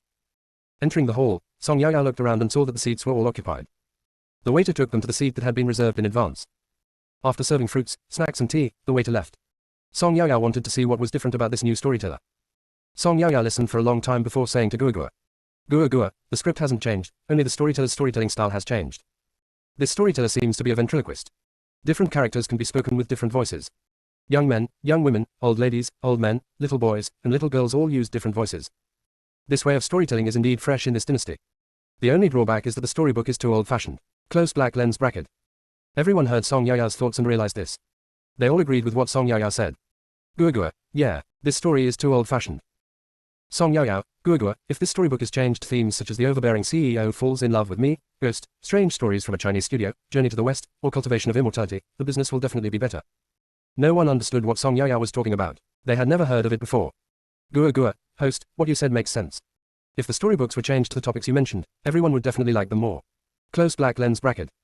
Song Yaoyao, yeah. Gua Gua, how about going back and writing storybooks to earn some extra money? Close black lens bracket. Gua Gua, sure. Song Yaoyao, I've been listening for a long time, and I'm no longer interested in storytelling. Gua Gua, host, since you don't want to listen to storytelling, let's eat melons. Do you see those women at the table next to you? Close black lens bracket. The inner voice was overheard, and the whole court was eating melons together. Chapter 112 Ancient Version of Aquaman. Song Yaoyao looked at the next table, where 6 women were sitting, each of them was stunningly beautiful. Song Yaoyao, what big news do they have? Tell me now. Gua Gua, these women are incredible. Song Yaoyao, what's wrong? Although the women at the next table were good looking, Song Yaoyao couldn't see any difference between them. Song Qingyu and the others thought that the storyteller's script was too old-fashioned and had lost interest. Suddenly, they heard Song Yaoyao say there was a melon, and they all pricked up their ears excitedly and started listening. Gua Gua, host, let me first tell you the identities of these women. From left to right, I will introduce them to you one by one. The woman in the rose-pink dress was Zhang Xiangxiang, the concubine's daughter of a 6th-rank official in the Ministry of Personnel. The one wearing the yellow dress is Lu Sujia, the concubine's daughter of a 6th-rank official in the Ministry of Rights. The one wearing the blue and white dress is Wei Yunjiao, the concubine daughter of the 6th-rank Fu Baolang. The one wearing the white dress is Su Huiwei, the concubine's daughter who is the recorder of the 7th-rank sect. The one wearing the pink dress is Cheng Wanya, the concubine's daughter of a 7th-rank court councillor. The one wearing the purple dress is Zhu Yushu, the concubine daughter of the 7th-rank cloud cavalry commander. Close black lens bracket. Song Yao Yao, wow, all the concubines are gathered together. Then what? Close black lens bracket. Gua Gua, let me tell you about another protagonist. There is a scholar in the city named Wu Yinghong. Close black lens bracket. As soon as the words fell, the image of a weak scholar appeared above Song Yao Yao's head. I saw that man, although he was not handsome, he had a pretty appearance. In the audiobook hall, everyone was listening to the book attentively, but suddenly many people saw a large screen appear in the air, and the image of a man appeared on the screen. Some people see the screen and know that Master Xiao Song is here. They looked at the bottom of the screen and saw Lord Xiao Song. In addition to Lord Xiao Song, there is also the 6th prince. Even if the 6th prince was here, he can stop them from eating melons. They immediately found the shopkeeper and asked for more money to change seats. They wanted to sit around Lord Xiao Song so that they could enjoy the melon better. Some people saw the screen for the first time. They looked at the people on the screen in amazement, wondering how the people got into the screen. Here, Song Yao Yao discovered that the people sitting at several tables around her had changed, and they were all familiar faces. Song Yao Yao nodded to them as a greeting. Song Yao Yao just thought it was a normal flow of customers coming and going in the tea house and didn't care about the change of seats at all. Song Yao Yao, 1 man and 6 women. Is it so exciting? Are thin dogs so attractive these days? Gua Gua, speak quickly. Close black lens bracket. No one understood what Sigo meant. But from the next words, they understood what Sigo meant. Gua Gua, host, you know what, this Wu Yinghong is a real weakling, he looks so frail. However, this little dog has big ambitions. Let me tell you about his situation first. Wu Yinghong was a scholar, and was raised by his widowed mother who did laundry and sewing.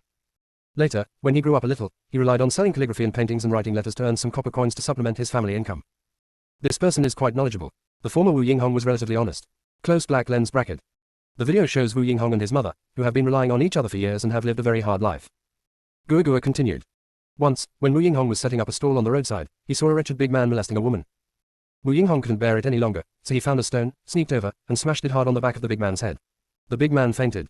Wu Yinghong ran away with the woman who had been molested. This woman was Zhang Xiangxiang, the concubine's daughter of the Yuanlang of the Ministry of Personnel. That day, Zhang Xiangxiang and her maid sneaked out of the house. The maid went to buy snacks, and she was waiting for the maid there. Unexpectedly, she encountered such a thing. Fortunately, Wu Yinghong appeared and saved her. Close black lens bracket. Song Yao Yao, a hero saving the beauty. What a cliché story. Close black lens bracket. Gua Gua, it's quite cliché, but that's the truth. Zhang Xiangxiang is full of gratitude to Wu Yinghong. Zhang Xiangxiang's aunt was very favored in the mansion and had accumulated a lot of money over the years. After hearing what happened to Zhang Xiangxiang that day, he sent someone to give Wu Yinghong 100 taels of silver as a reward. Wu Yinghong never expected that the person he rescued was actually a daughter of an official family, and now he had received an unexpected surprise of 100 taels of silver. With this money, their originally tied life suddenly became worry-free. In addition to the 100 taels of silver, Zhang Xiangxiang would also bring some food to visit Wu Yinghong from time to time. Wu Yinghong is very talented and Zhang Xiangxiang admires him very much. In this way, the relationship between the two quickly heated up. Although both of them had intentions, neither of them broke the window paper. Close black lens bracket. The video shows Zhang Xiangxiang expressing her gratitude to Wu Yinghong. Every time Zhang Xiangxiang went to see Wu Yinghong, she never left empty-handed. She brought countless snacks, pork, chicken, duck, fish. Song Yao Yao, these two people have feelings for each other, so what does that have to do with the other 5 women? Gua Gua, host, don't be anxious, just listen to me slowly. Everyone thinks that it is a good story that Zhang Xiangxiang and Wu Yinghong can be together. But this is not the reality. In order to create an image of being motivated and self-reliant in front of Zhang Xiangxiang, Wu Yinghong went out to set up the stall every day as usual. Once, Wu Yinghong saw Cheng Wanya getting off a carriage. Cheng Wanya was a stunningly beautiful woman. Wu Yinghong's heart was pounding when he saw this. Afterwards, Wu Yinghong asked someone and found out that Cheng Wanya was also a daughter of an official. Although her father was only a 7th rank official, he was still an official. There was no way a poor scholar like him could cross the gap and get to know her. He thought about Cheng Wanya every day. As soon as he closed his eyes, the image of that woman was all he could think of. Song Yao Yao, eat what's in the bowl, and look at what's in the pot. Damn scumbag. Then what? Close black lens bracket. Gua Gua, Wu Yinghong thought about it for a few days and finally came up with a solution. Isn't Zhang Xiangxiang also a daughter of an official? She is still in love with him. He can get to know Cheng Wanya by imitating the method he used to get to know Zhang Xiangxiang. That time, Wu Yinghong really saved Zhang Xiangxiang by accident. But this time, he hired 2 hooligans and planned to let them tease Cheng Wanya and her maid when they went out on the street alone. When they were most desperate, Wu Yinghong appeared and came to the rescue. In this way, Wu Yinghong became Cheng Wanya's savior. They got to know each other naturally. The video shows Wu Yinghong hiring 2 thugs and bargaining for them. Everyone was so disgusted watching the transaction between the 3 people that they almost vomited. How could there be such a vicious and shameless person in the world? How can such a person be called a scholar? The inner voice was overheard, and the whole court was eating melons together. Chapter 113 rollover. Gua Gua. Sure enough, a few days later, Wu Yinghong rescued Cheng Wanya, and the two got to know each other. Cheng Wanya's maternal grandparents were merchants, so she was not short of money. This time, she directly gave Wu Yinghong 300 taels of silver. Cheng Wanya also has a very good impression of Wu Yinghong. She felt that although Wu Yinghong was only a scholar at present, with his intelligence and talent, he would sooner or later become successful. On this side, Wu Yinghong, holding 300 taels of silver notes, seemed to have opened the door to a new world. The method of a hero saving a beauty can not only win the favor of the beauty, but also easily get so much money. It is simply a good thing to kill two birds with one stone. Since then, Wu Yinghong has been wandering between Zhang Xiangxiang and Cheng Wanya every day. In the video, Wu Yinghong hovered between the two women with ease. Wu's mother also knew about the existence of these two official girls, and she felt that her son was capable and could easily control them. My son is really capable and resourceful. Song Yaoyao looked at Wu Yinghong and his mother's smug expressions, which made her feel sick. It is really shameless for a man, and a scholar at that, to make money in this way. And Wu's mother is also a woman. How can she think that her son is capable? What a shameless mother and son. Close black lens bracket. Gua Gua. These two people are really disgusting. Host, don't be angry, they will get their retribution. I continued. Wu Yinghong wandered between the two official girls every day, and his heart became more and more unbridled. He was no longer satisfied with the two women, so he began to look for new targets. In this way, Wu Yinghong used the same heroic method to save the beautiful girl and got to know Lu Sujia, Wei Yunjiao, Su Huiwei, and Zhu Yushu. Close black lens bracket. The video shows Wu Yinghong saving Lu Sujia, Wei Yunjiao, Su Huiwei, and Zhu Yushu with a heroic method. Song Yaoyao really couldn't bear it anymore and cursed. How disgusting. Gua Gua, this is the ancient version of Aquaman. Having raised so many fish, no matter who he marries in the future, he will not be at a loss, as they will all be the son-in-law of an official. With my father-in-law, at least I won't have to worry about food and drink, and I can work less for several years. Close black lens bracket. Gua Gua, host, Wu Yinghong wants all six. Each of these six women has a different personality. The help they provide to Wu Yinghong is also different. Wu Yinghong is also observing to see who can help him the most, and then he can marry her as his wife, and the other five can be his concubines. Close black lens bracket. Song Yaoyao, bar. How can a poor scholar who is down and out have the nerve to let 6 girls from official families marry him, and 5 of them become his concubines? How whimsical. Don't you even look at your own character and see if you are worthy? There is no self-awareness at all. Close black lens bracket. Gua Gua. Wu Yinghong also knew that it was just his delusion. According to his conditions, if he could marry one of the official women, it would be a great honor for his family. But he didn't want to give up on any of these 6 women. At least I don't want to give up now. Because he could get a lot of what he wanted from these 6 women. Therefore, he carefully arranged the time to meet these 6 women to avoid running into each other. Close black lens bracket. In the video, Wu Yinghong met with Zhang Xiangxiang in the morning, met with Lu Sujia at noon, and met with Wei Yunjiao in the afternoon. The next morning, I met Su Huiwei again, met Cheng Wanya at noon, and met Zhu Yuwei again in the afternoon. Everyone was also looking at Wu Yinghong's amazing actions. After meeting this person, he immediately changed the venue to meet another one. He was really busy. Song Yaoyao, wow, this Wu Yinghong is such a talent. He is simply a master of time management. I'm not afraid of a car accident someday. Close black lens bracket. Everyone nodded in agreement. Wu Yinghong was not afraid of these 6 women. If they discovered each other's existence, how would he end up? Gua Gua. Half a year passed like this. During the past 6 months, Wu Yinghong received a lot of things from these 6 women, including the silver they gave him. When Wu Yinghong was with them, he would occasionally say vaguely that his family was poor and he needed to buy pens, ink, paper and inkstone, but he had no money. The 6 women would give him different amounts of silver. Wu Yinghong even felt that there was nothing wrong in him wandering between the 6 women. I'm the romantic and talented scholar in that storybook. Close black lens bracket. Song Yaoyao, bar. He is also a talented and romantic man. Does he deserve it? He is a scumbag who deceives women's feelings. Close black lens bracket. Everyone, yes, yes, yes, Lord Xiao Song is right, Wu Yinghong is an absolute scoundrel. Song Yaoyao continued to ask. Gua Gua, such a scum, what he did, didn't those 6 women find out? Gua Gua, found it. Host, didn't you see that the 6 women were sitting together? Close black lens bracket. Song Yaoyao suddenly became excited and said. Wow, I finally flipped over. Gua Gua, tell me quickly, what's going on? Close black lens bracket. Everyone was also anxious to know how Wu Yinghong failed. Everyone is waiting for Gua Gua's next words. Gua Gua, Wu Yinghong dated those 6 women for half a year. One day half a year later, after Wu Yinghong and Zhang Xiangxiang met, Wu Yinghong just sent Zhang Xiangxiang away and hurried to meet Lu Sujia. As a result, when Zhang Xiangxiang got on the carriage, she remembered that she had forgotten to tell Wu Yinghong something. She turned back and wanted to tell Wu Yinghong about it. Zhang Xiangxiang noticed that Wu Yinghong was walking away in a hurry. She thought something had happened to Wu Yinghong, so she followed him. This allowed Zhang Xiangxiang to see Wu Yinghong and Lu Sujia having a secret meeting. Zhang Xiangxiang was furious, but she did not explode on the spot. She wanted to make trouble for Lu Sujia in private. What she didn't expect was that after Wu Yinghong and Lu Sujia separated, Wu Yinghong left in a hurry again. Zhang Xiangxiang could no longer care about Lu Sujia and followed Wu Yinghong again. Just like that, Zhang Xiangxiang saw Wei Yunjiao. Afterwards, Zhang Xiangxiang followed Wu Yinghong for several days and finally confirmed that Wu Yinghong was dating 6 women at the same time. Zhang Xiangxiang realized that the 6 women were completely unaware of each other's existence. What does Wu Yinghong think of these 6 women? Close black lens bracket. The video shows Zhang Xiangxiang following Wu Yinghong. Everyone breathed a sigh of relief, as Wu Yinghong's evil deeds were finally going to be discovered. Everyone wanted to know what would happen next, and how these 6 women would handle this matter. Song Yaoyao, Guogua, hurry up and continue talking. Guogua. In this way, Zhang Xiangxiang found out the identities of the other 5 women, and Zhang Xiangxiang gathered the 6 of them together. Everyone learned that they were all rescued by Wu Yinghong, who suddenly appeared when they were being bullied by hooligans. What else is there to not understand? Everything is calculated, everything is a conspiracy. Close black lens bracket. The inner voice was overheard, and the whole court was eating melons together. Chapter 114, dealing with the scumbag Wu Yinghong.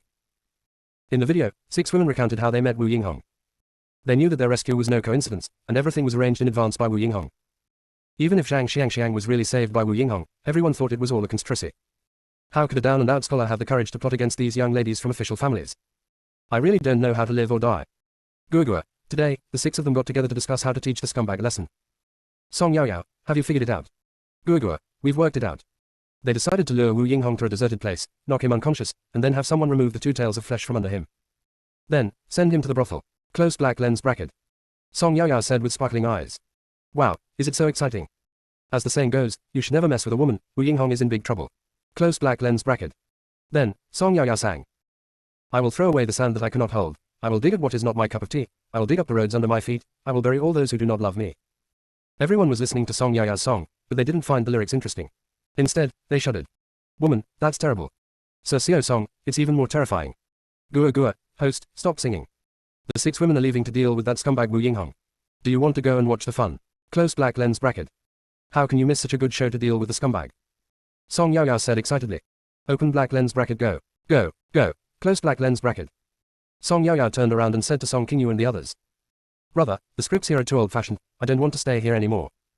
Let's go for a walk in the street. Everyone knew what Song Yaoyao was going to do, but they still pretended to know nothing and agreed. It is good. The tables around Song Yaoyao saw Master Song and his friends pay the bill and leave, so they immediately paid their bills and followed them. Song Yaoyao and the others followed the 6 women slowly. But this time, a servant came to the 6 women, whispered a few words to Zhang Xiangxiang's maid, and left. Song Yaoyao, Guogua, what did that servant say? Guogua, host, that servant was the one Zhang Xiangxiang sent to keep an eye on Wu Yinghong. He just came back to report on Wu Yinghong. Wu Yinghong had been knocked unconscious and captured by them, waiting for the 6 of them to come over and deal with him. Close black lens bracket. Song Yaoyao, wow, I've caught him. Is it this fast? Then let's catch up quickly. Close black lens bracket.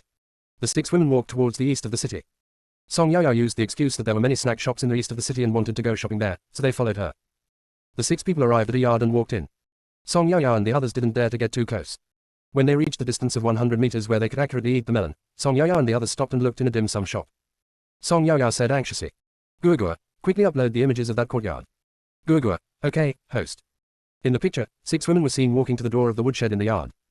When the door was opened, a man was seen lying inside. This man was Wu Yinghong. Obviously, Wu Yinghong was unconscious at this moment. His eyes were covered with a black cloth, his mouth was stuffed with cloth, his hands and feet were tied behind his back, his whole body was dirty and in a very miserable state. 6 people walked in. Zhang Xiangxiang walked up to Wu Yinghong, kicked the person on the ground, and then stepped on his face with 1 foot. The other 5 women also walked forward and started punching and kicking Wu Yinghong. Even so, the people on the ground still did not wake up. Obviously, Wu Yinghong was drugged. The 6 men stopped fighting until they were tired. The anger in the 6 people's hearts finally dissipated a little. The 6 of them left the woodshed and the door was closed again. Zhu Yushu said to the 2 men waiting at the door. Do it cleanly and don't let anyone die. Yes. Song Yaoyao didn't know what these 2 people were going to do. At this time, the video screen also turned black. Song Yaoyao asked anxiously. Guogua, what are those 2 people doing in the woodshed? At the critical moment, your video is not good either. Why is the screen black? I can't see anything now. I'm really anxious. Close black lens bracket. Guogua, the following scene is too bloody and not suitable for display on the screen, so the screen went black. But I can tell the host. Close black lens bracket. Song Yaoyao felt helpless, but she also wanted to know what would happen next. So, Song Yaoyao said, then please speak quickly. Guogua, the 2 people who just entered the woodshed are butchers. Song Yaoyao, these 6 women are not trying to kill Wu Yinghong, right? Guogua, didn't Zhu Yusu say that just now? Don't kill Wu Yinghong. That would definitely not put Wu Yinghong's life at risk. They found 2 butchers and wanted to castrate Wu Yinghong. Close black lens bracket. Song Yaoyao, earlier in the tea house, they said they wanted to castrate Wu Yinghong. I thought they were just talking, but I didn't expect they were serious. Guogua, yes, that's why you should avoid provoking women and never deceive women's feelings. By the way, those 2 butchers don't know how to castrate. The 6 women felt that it didn't matter whether the castration was clean or not, and it didn't matter whether the castration method was decisive or not, as long as Wu Yinghong could no longer be a man. To be honest, those 2 butchers only knew how to kill pigs, but they didn't know how to castrate them.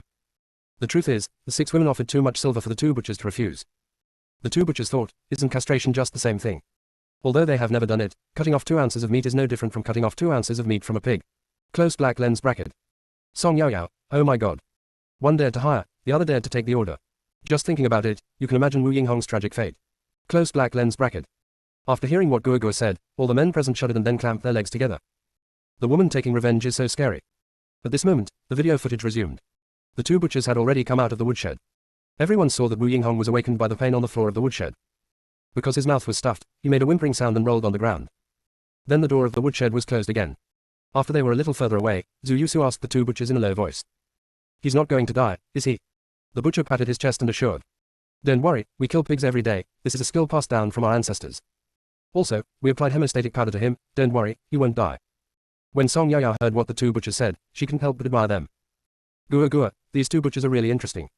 The 2 of them have inherited the skill of slaughtering pigs from their ancestors, and this is also the first time for them to castrate a pig. Is that okay? Seeing how confident they are, I thought castration was their ancestral craft. Close black lens bracket.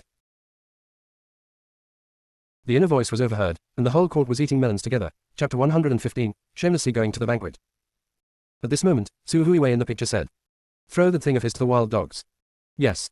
The 2 butchers responded and then left with the reward. Not long after leaving the yard, the 2 butchers saw a few wild dogs and threw Wu Yinghong's thing over there. The smell of blood spread, and several wild dogs rushed forward. Song Yaoyao. Everyone. The picture is unbearable to watch. In the video, Wei Yunzhao asked, what should I do next? Lu Sujia, according to the plan, we will wait until night and send the person to the brothel. Cheng Wanya, well, I will send someone to secretly watch the whole process, don't worry. I guarantee that once Wu Yinghong enters there, he will never be able to get out in his lifetime. Su Huiwei, what about that dead old woman Wu's mother? How should we deal with her? Zhang Xiangxiang, that old woman, like Wu Yinghong, is not a good person. All her hopes were on Wu Yinghong. If Wu Yinghong disappeared, she would be deeply shocked. We don't have to do it ourselves, just wait and see what happens to her. The remaining 5 women all agreed with Zhang Xiangxiang's words. It's still early before dark, and we have to wait until dark to send Wu Yinghong to the brothel. The 6 women left the yard first. Song Yaoyao looked up at the sky. It was indeed still early. They already knew what would happen next. There was no need for them to wait here any longer, so they decided to leave. After walking around for so long, Song Yaoyao also felt hungry. Song Yaoyao pulled Song Qingyu's clothes and said, brother, I'm almost starving. Let's find a place to eat first. Song Qingyu looked at the others, and after everyone nodded, Song Qingyu said, okay. Just as Song Yaoyao and the others left, a group of people in fancy clothes came out from a nearby delicatessen. These people are the ones who changed seats in the tea house and wanted to watch the show closely with Song Yaoyao. It's not that they don't want to follow Song Yaoyao to the dim sum shop, but isn't the 6th prince there? They didn't dare to go to the dim sum shop openly to eat and watch the show, so they had to settle for the next best thing and go to the cooked food shop next door. They had been in the delicatessen for so long that they didn't want to go empty-handed, so everyone bought some delicatessen. This made the owner of the delicatessen very happy. I didn't expect their shop to be so famous and attract so many customers. Just by looking at the clothes of the people who came today, you can tell that they're either rich or noble. Is their cooked food finally going to be popular? The owner of the delicatessen is still dreaming of booming business and getting rich every day. Here, Song Yaoyao and the others wanted to go to a famous restaurant in the east of the city for dinner. Not long after they walked, they met the wedding procession. Song Yaoyao looked at the wedding procession and her eyes began to roll around. Song Yaoyao wants to have a feast. Song Yaoyao started to act coquettishly towards Song Qingyu who was standing beside her. Brother, I want to have a feast. Song Yaoyao pointed at the wedding procession and said, I want to go to their house for a feast. Song Qingyu looked at the wedding procession and said, we don't even know them, how can we have the nerve to go to their house for a feast? Besides, we have to bring gifts to a banquet, and we didn't prepare any gifts in advance, so we can't go empty-handed, right? After saying this, Song Qingyu grabbed Song Yaoyao's collar and prepared to take her away. Seeing the opportunity, Song Yaoyao used all 4 legs to hold onto a tree on the roadside and refused to let go. Song Qingyu suppressed the anger in his heart and coaxed. Yaoyao, let's go to the restaurant later. You order the dishes. Order a few more of your favorite dishes. Is that okay? Song Yaoyao pursed her lips and muttered. The food in the restaurant is not as good as the banquet. I want to eat the banquet. We didn't bring any gifts, but it's okay, we can go buy them now. It doesn't matter if you don't know him. Isn't the 6th prince here? As long as the 6th prince reveals his identity, who in the capital will chase us away? Everyone, I see you've already thought about this. 6th prince, I am only fit to be a tool. Although Song Yaoyao's voice was not loud, it was loud enough for the people present to hear clearly. Song Qingyu quickly apologized to the 6th prince. Song Yaoyao, Gua, this 6th prince is only this useful, what is there to apologize for? Gua, host, you are really good at picking. Although the bride and groom today are from a merchant family, they are also well-known wealthy merchants in the east of the city, so the banquet will definitely be very sumptuous. Close black lens bracket. Song Yaoyao, really? That's great. I still have vision. I'm sure to have this meal today. Close black lens bracket. Afterwards, Song Yaoyao hugged the tree even tighter. Finally, the sixth prince said, "Since Master Xiao Song wants to have a feast, let's go and have a feast." After hearing what the sixth prince said, Song Qingyu glared at Song Yaoyao fiercely, and then quickly sent someone to buy gifts. After buying the gifts, they headed towards the wealthy businessman's house. At the gate of the mansion, after learning that the visitors were the sixth prince and a group of young masters and young ladies from official families, they immediately notified the housekeeper. The wealthy businessman, named Wang Fugui, was in the silk and grain business. When Mr. Wang's steward arrived, he was about to kowtow, but was stopped by the sixth prince's men. They wanted to have a low-key meal today and didn't want to be noticed. The steward explained, "My lord, please follow me. Our master has gone to pick up the bride and will be back soon. The prince's coming here really brings great honor to our mansion. As expected of a housekeeper, he is really good at speaking." Song Yaoyao and others were placed in the most important positions. After a while, a servant came to say that another official had arrived. The housekeeper was very confused. What happened today? Normally, don't officials disdain to deal with merchants like them? What happened today? Why are they coming in waves? Although he was confused, he still walked towards the gate of the mansion. Song Yaoyao didn't know yet that the group of onlookers from the delicatessen had followed her to the wedding banquet. These people are so persistent in eating melons. There were fruits and snacks on the table. Song Qingling came over and said, "Yaoyao, eat some snacks first to fill your stomach." Song Yaoyao nodded. "Okay, big sister, I'll just eat one. I need to save some space for the feast later." Ellipsis. After a while, the wedding procession came back. The groom, Mr. Wang, was a man in his 40s. The bride was wearing a red veil, so her face could not be seen clearly. After the bride and groom had their wedding ceremony, when they were preparing to send the bride to the bridal chamber, a girl of about 15 or 16 rushed in from outside, followed by a man in his 40s. The girl who just came in shouted, "Wait a minute." When the groom saw the person coming, his face changed drastically and he scolded, "Who asked you to come? Go back." The girl sneered, "Father, you married me a stepmother today, so I must come and see her, don't you think? My good stepmother, Lu Qingqing." The inner voice was overheard, and the whole court was eating melons together. Chapter 116 Eating melon at the wedding banquet. The groom scolded again. "Shaoxi, can you be more sensible? Qingqing and I have already prayed to heaven and earth. Qingqing will be your stepmother from now on. You have to respect her." When the woman named Shaoxi heard this, she became even angrier and said, "Wang Fugui, you are so shameless. As my father, you hooked up with my good friend Lu Qingqing and angered my mother to death. It's a pity that my mother has only been gone for a month and you married Lu Qingqing." Shaoxi turned around and pulled over the middle-aged man who followed behind her, and said, "Lu Qingqing, don't you like to hook up with my best friend's father? Look carefully, is there someone standing next to me? This is your father, Master Lu. Then I will also hook up with your father, and I will make your mother die of anger. When your mother dies of anger, I will immediately marry your father and become your stepmother." When Song Yaoyao heard this, the pastry in her hand fell onto the table with a plop. Song Yaoyao opened her mouth wide, and the cakes in her mouth fell out. Song Yaoyao quickly wiped her mouth. What a fool. This. Is the world already so upside down? Is it that Song Yaoyao's thoughts have failed to keep up with the times?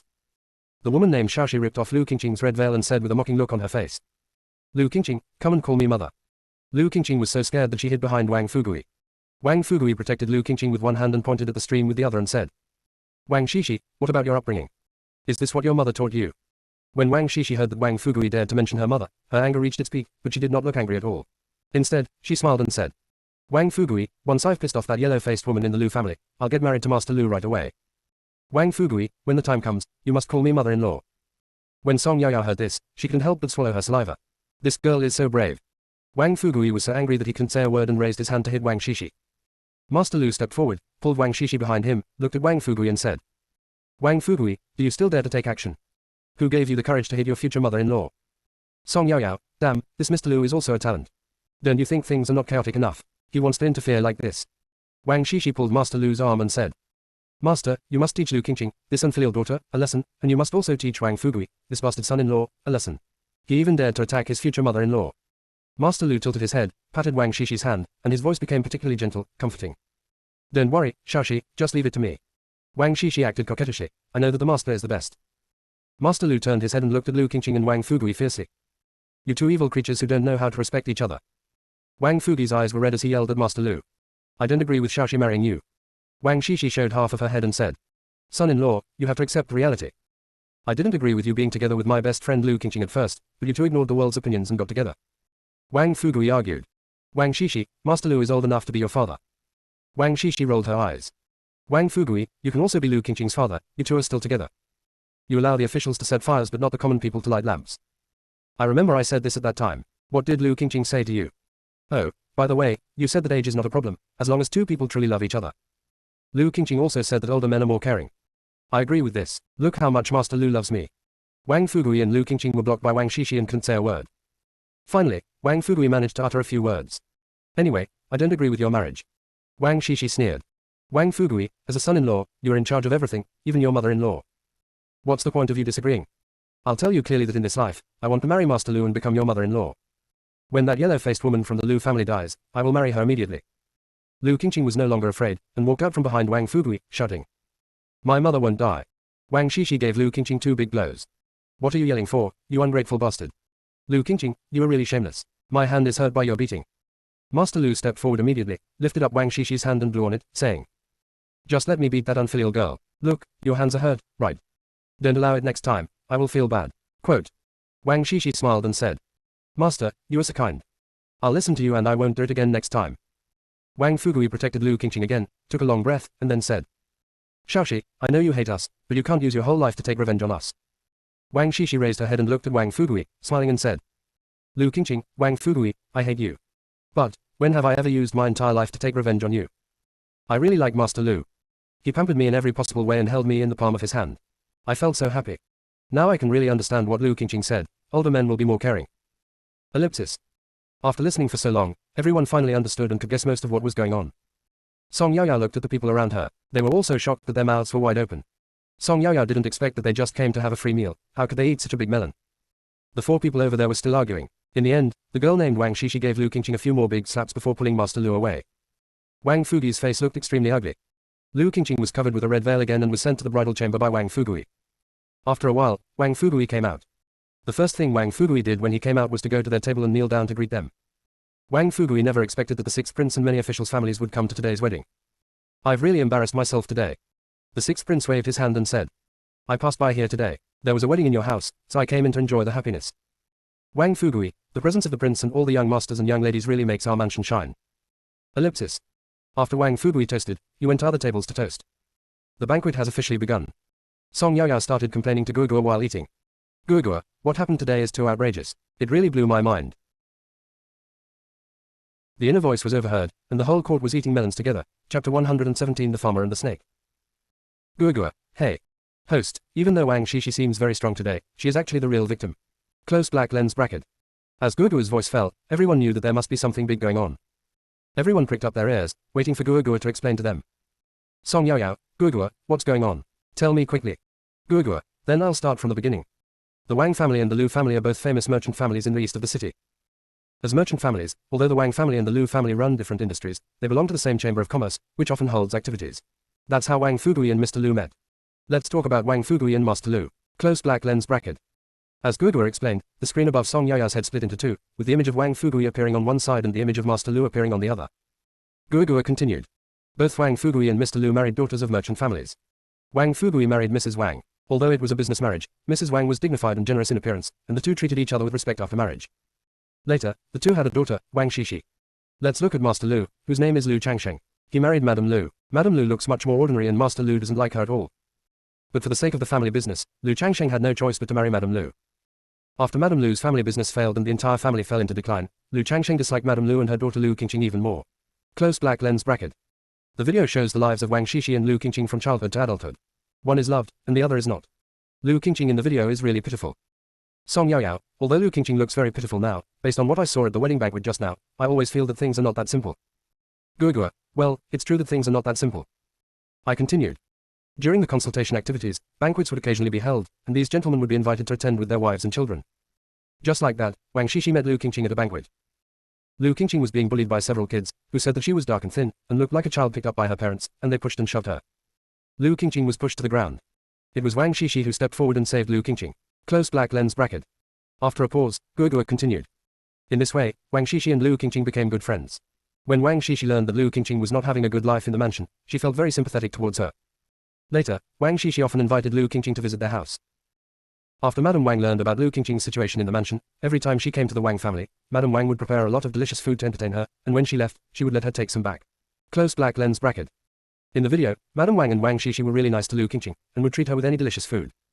Wang Shishi would even secretly give Lu Qingqing her own private savings, hoping that she and her mother would have a better life in the mansion. When it was less, Wang Shishi would give Lu Qingqing more than 10 taels of silver, and when it was more, she would give her hundreds of taels of silver. Wang Shishi really regards Lu Qingqing as her true good friend.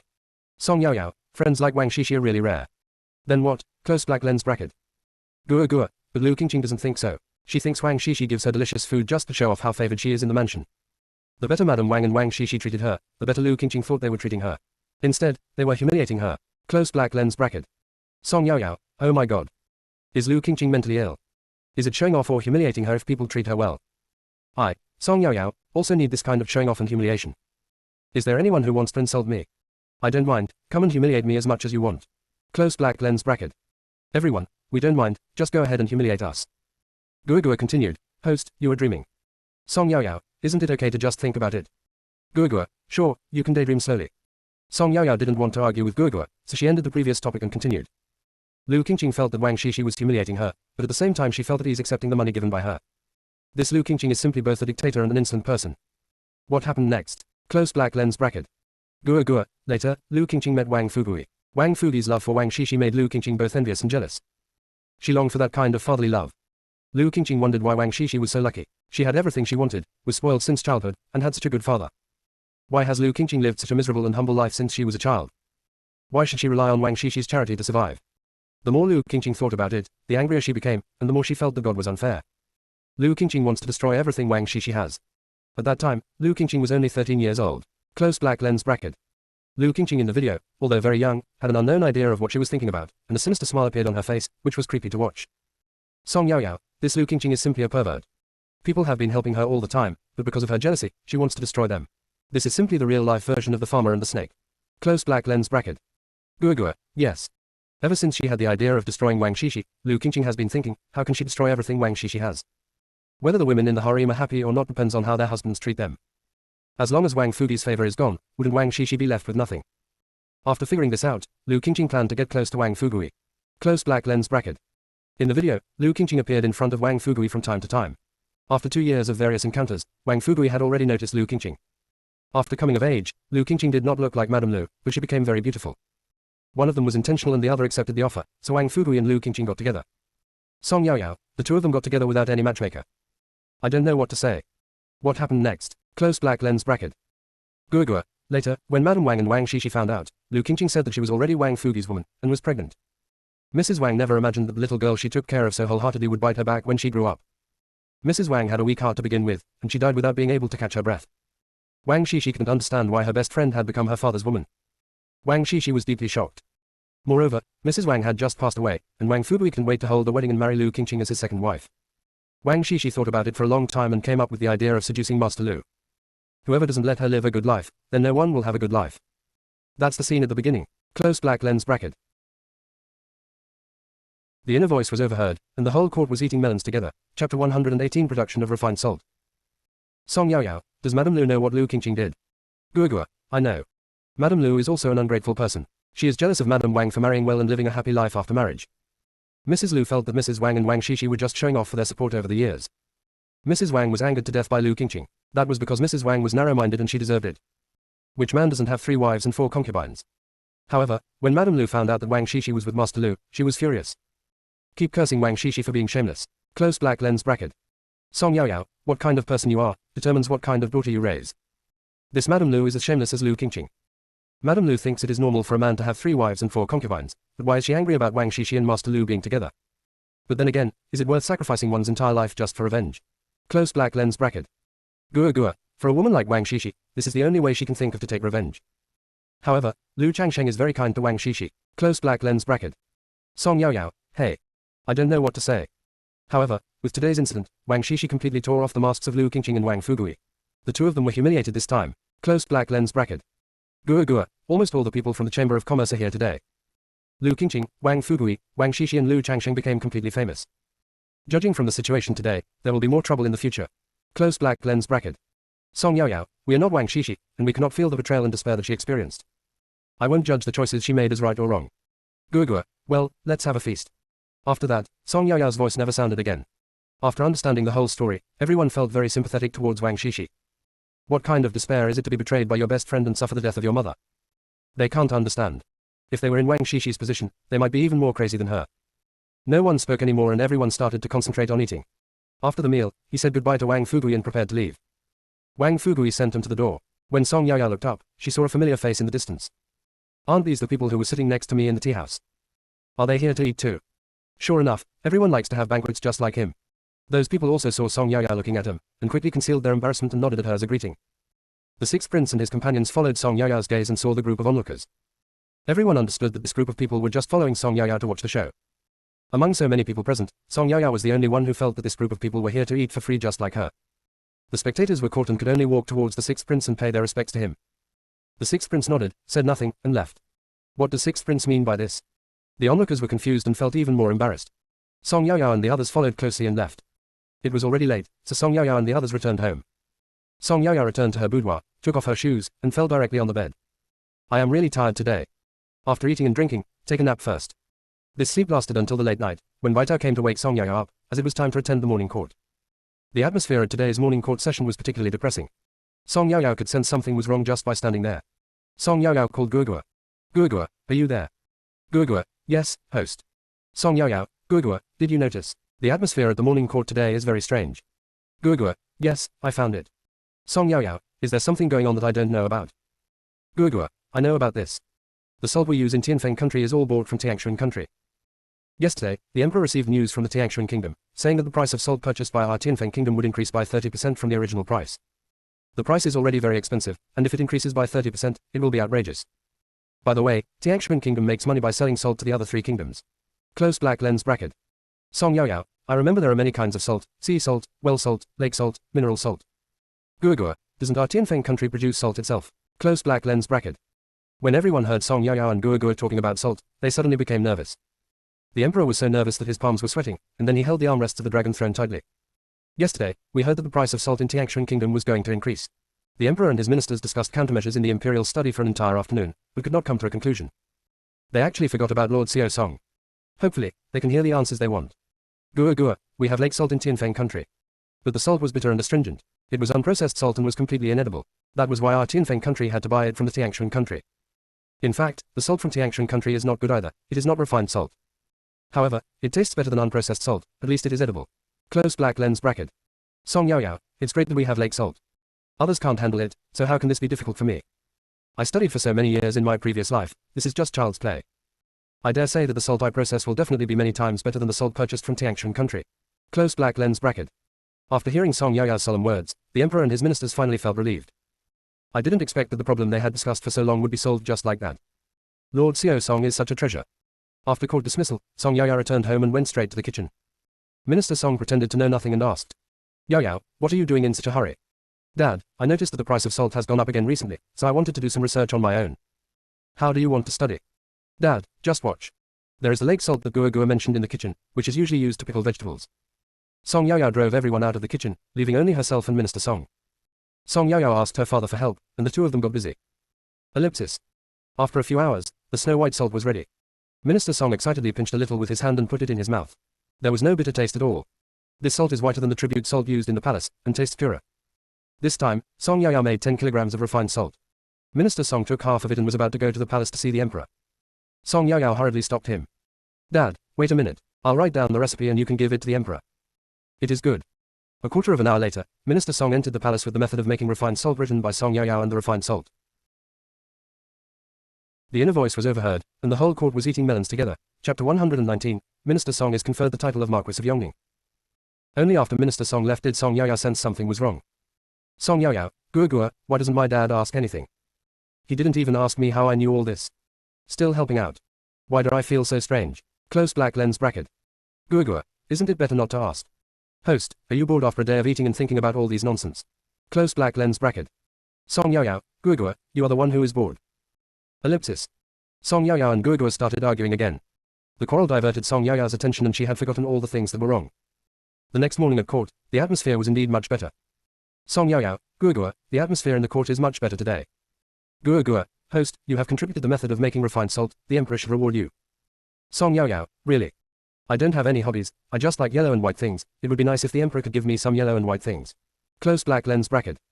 Guogua, host, have you never thought about getting promoted? Song Yaoyao, I haven't thought about it, and I don't want to be promoted. I don't even want to be an official now.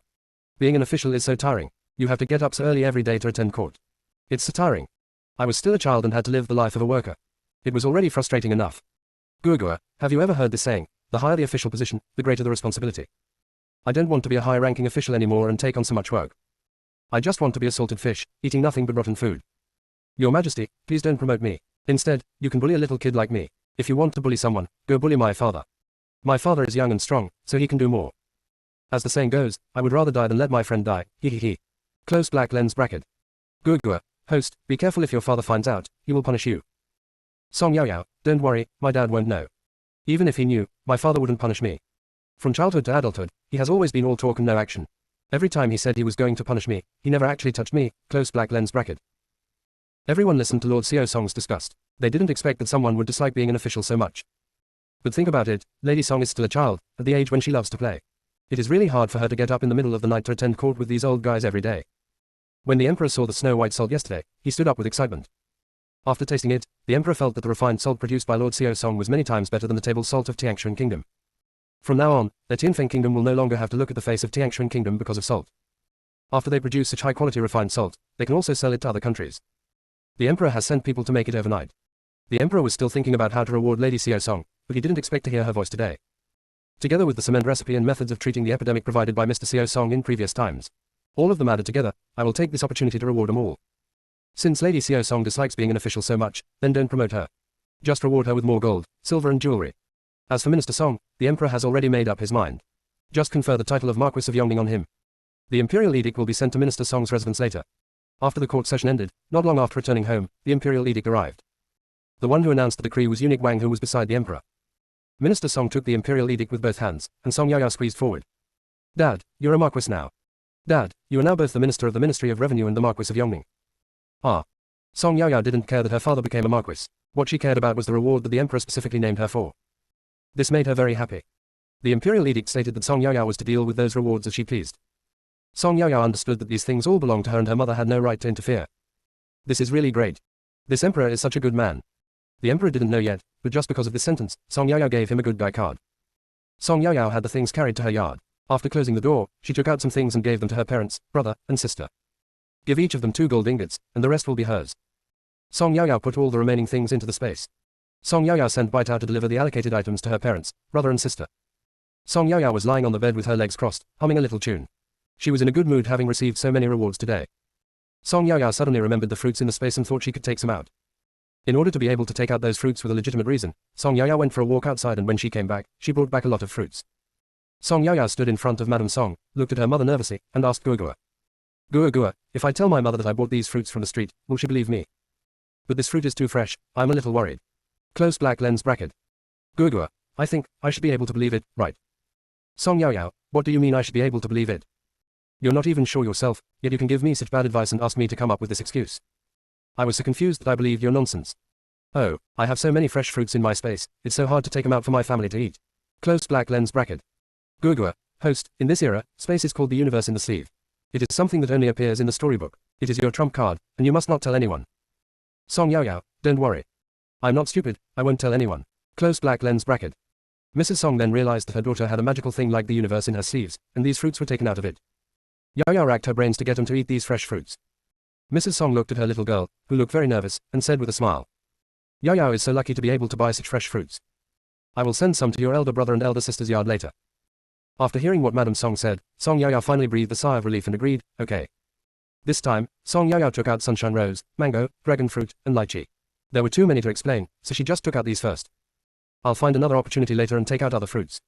Gurgua, host, look, your mother believes it, isn't she? Song Yao, I am so scared. As long as this trick works, I will use it to get other fruits next time. Gurgua, yeah. In the evening, when Minister Song came back, Madame Song told him that Song Yao had a hidden agenda. Minister Song didn't react for a long time. It was unbelievable enough that they could hear the little girl's thoughts. Unexpectedly, she has such a treasure in her sleeves. The inner voice was overheard, and the whole court was eating melons together. Chapter 120 Hot Pot Restaurant Opening. The last time the Emperor called him to the Imperial study, he told him that the little girl was a lucky star. It seems that what the Emperor said is indeed right. Yao is their families and also the lucky star of Tianfeng country. Several days passed in a flash, and one day Song Yao received a post. The post was sent by the Qian family. Which Qian family? Of course, it was the Qian family that opened the hot pot restaurant with Song Yao. The post said that the hot pot restaurant would open in a few days and invited Song Yao to attend the opening of the hot pot restaurant. This is my own property, so I must go there. On that day, Song Yaoyao did not call anyone else, but took Bai Tao out. Today, Song Yaoyao met Mrs. Qian's son, Mr. Qian, whose name is Qian Liming. Mr. Qian is a very elegant man, at least from the outside. No one would ever associate him with a businessman. Mr. Qian had just returned from abroad. As soon as he came back, he heard about Lord Xiao Song saving his son and about his cooperation with their family to open a hot pot restaurant. Mr. Qian had eaten hot pot at home and it tasted really good. Master Qian was also very happy to see Song Yaoyao and greeted her. When Song Yaoyao was about to be led inside by Master Qian, she heard someone calling her. Master Xiao Song, Master Xiao Song. Who is this? Finally no one was following me, so I went out to have a meal with Bai Tao, but who did I meet? Song Yaoyao didn't want to pay attention, so she pretended not to hear and walked straight inside. But the effeminate voices behind him became louder and louder. Master Xiao Song, please stay. Everyone around looked at Song Yaoyao. Grandpa Qian couldn't hold it anymore and reminded. Master Xiao Song, someone seems to be calling you. Song Yaoyao walked straight in without even raising her head. You heard wrong. Song Yaoyao wanted to keep walking, but someone caught up with her and blocked her way. Before Song Yaoyao could speak, the person in front of her put one hand on her waist and pointed at her with the other hand, saying, Master Xiao Song, are you doing this on purpose? Are you pretending not to hear us calling you? Song Yaoyao saw the person in front of her clearly. Wasn't this the sissy Su Yu, the grandson of the Grand Tutor? Looking again, Qin Yuyu was standing next to Su Yu, and next to Qin Yuyu, there was another woman whom I didn't recognize. Qin Yuyu is no longer the same as she was in the videos a few months ago. A few months later, although Qin Yuyu was still very thin, she was no longer skinny. Her face had gained some flesh and her skin had become much whiter. Qin Yuyu has changed a lot. Song Yaoyao looked at Su Yu again. This man was really outgoing. If Song Yaoyao remembered correctly, this was their second meeting, right? They're really unfamiliar with each other. Song Yaoyao was very curious. They had such an unpleasant situation last time, so what did this person want her to do now? I saw her alone today without any help. Was she here to cause trouble? Seeing Song Yaoyao's doubts, Qin Yuyu stepped forward to greet her and said, Master Xiao Song, we have no ill intentions. This store opened today, we smelled the fragrance from far away and wanted to try it. We saw you just now and wanted to treat you to a meal. That's why my cousin called you. Song Yaoyao looked at Su Yu, then at Qin Yuyu, and then at the woman next to her. Her eyes wandered between the three people. This was the second time Song Yaoyao had seen Su Yu. She had only seen Qin Yuyu in videos and this was her first time seeing her in person. Not to mention the woman next to him, she didn't even know him. They want to invite Song Yaoyao to dinner. No matter how Song Yaoyao thought about it, she felt something was wrong. Why would they treat themselves to a meal?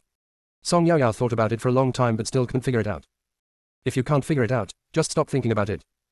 Song Yaoyao adhered to the principle of not taking advantage of others, so since someone offered to treat her to a meal, she reluctantly agreed. In fact, Qin Yuyu wanted to treat Song Yaoyao to this meal, because it was because of little Master Song that everyone knew that she was a real daughter. Qin Yuyu finally got rid of that family and had the good life she has now. Qin Yuyu has always wanted to find an opportunity to thank Lord Xiao Song, but has never found a suitable opportunity. It was Qin Yuyu who asked Su Yu to call Xiao Song, sir, just now. With Qin Yuyu's current ability, she can only invite Lord Xiao Song to dinner first. But she will keep the kindness in her heart and repay it slowly. Song Yaoyao and the others were about to go in when someone called out. Master Xiao Song, Master Xiao Song. Damn it, is this ever going to end? Song Yaoyao was about to turn around and swear, but when she saw who was coming, she bit back the curse. Song Yaoyao hurriedly greeted him. Meet the fifth prince. Song Yaoyao looked respectful, but cursed in her heart. Gua Gua, I just went out and wanted to have a quiet meal, how come I ran into so many people? I still can't refuse this fifth prince. Why do these princes bring so many followers with them when they go out? Including the guards, there are 6 people in total. Close black lens bracket. Gua Gua, host, accept your fate. You can't resist. Everyone heard Song Yaoyao's voice. Before, Qin Yuyu only knew that Lord Xiao Song helped her, but no one told her how. Master Xiao Song clearly didn't open his mouth just now, but that was clearly Master Xiao Song's voice. What's going on? Is this the voice of the heart? The fifth prince went to court every day and had long been accustomed to listening to Master Xiao Song's thoughts. But some of his followers heard it for the first time and were startled by the sudden voice of Lord Xiao Song. They were about to ask what was going on, but were stopped by the fifth prince. They had heard a long time ago that Lord Xiao Song was very different. Now they finally knew what was different about him. Listening to Lord Xiao Song's disdainful words, they looked at each other. When did they become so disdainful? The fifth prince touched his nose to hide his embarrassment. As a prince, it was the first time he realized how annoying he was. But it doesn't matter. Lord Xiao Song is a man who dares to scold even the emperor. It seems that there is nothing wrong with despising him. However, the fifth prince still said, I smelled the aroma from afar and wanted to dine here. It just so happens that we all met, so let's go together. Now is not the auspicious time, it is not time to officially open. As the owner of a hot pot restaurant, Song Yaoyao herself had no problem entering the restaurant, but it was inappropriate to bring so many people into the restaurant before it opened, so she said, It's not open yet, let's go in when it opens. Su Yu, but, weren't you ready to go in just now? Song Yaoyao's mind was spinning rapidly. I felt a little uncomfortable in my chest, and the boss noticed it and planned to take me inside to relieve it. Su Yu suddenly realized. I see, are you feeling better now? The inner voice was overheard, and the whole court was eating melons together. Chapter 121 Wu Jinlin. Song Yaoyao nodded. Much better. Let's go wait at the door of the store. Everyone thought it made sense. Song Yaoyao said to the fifth prince.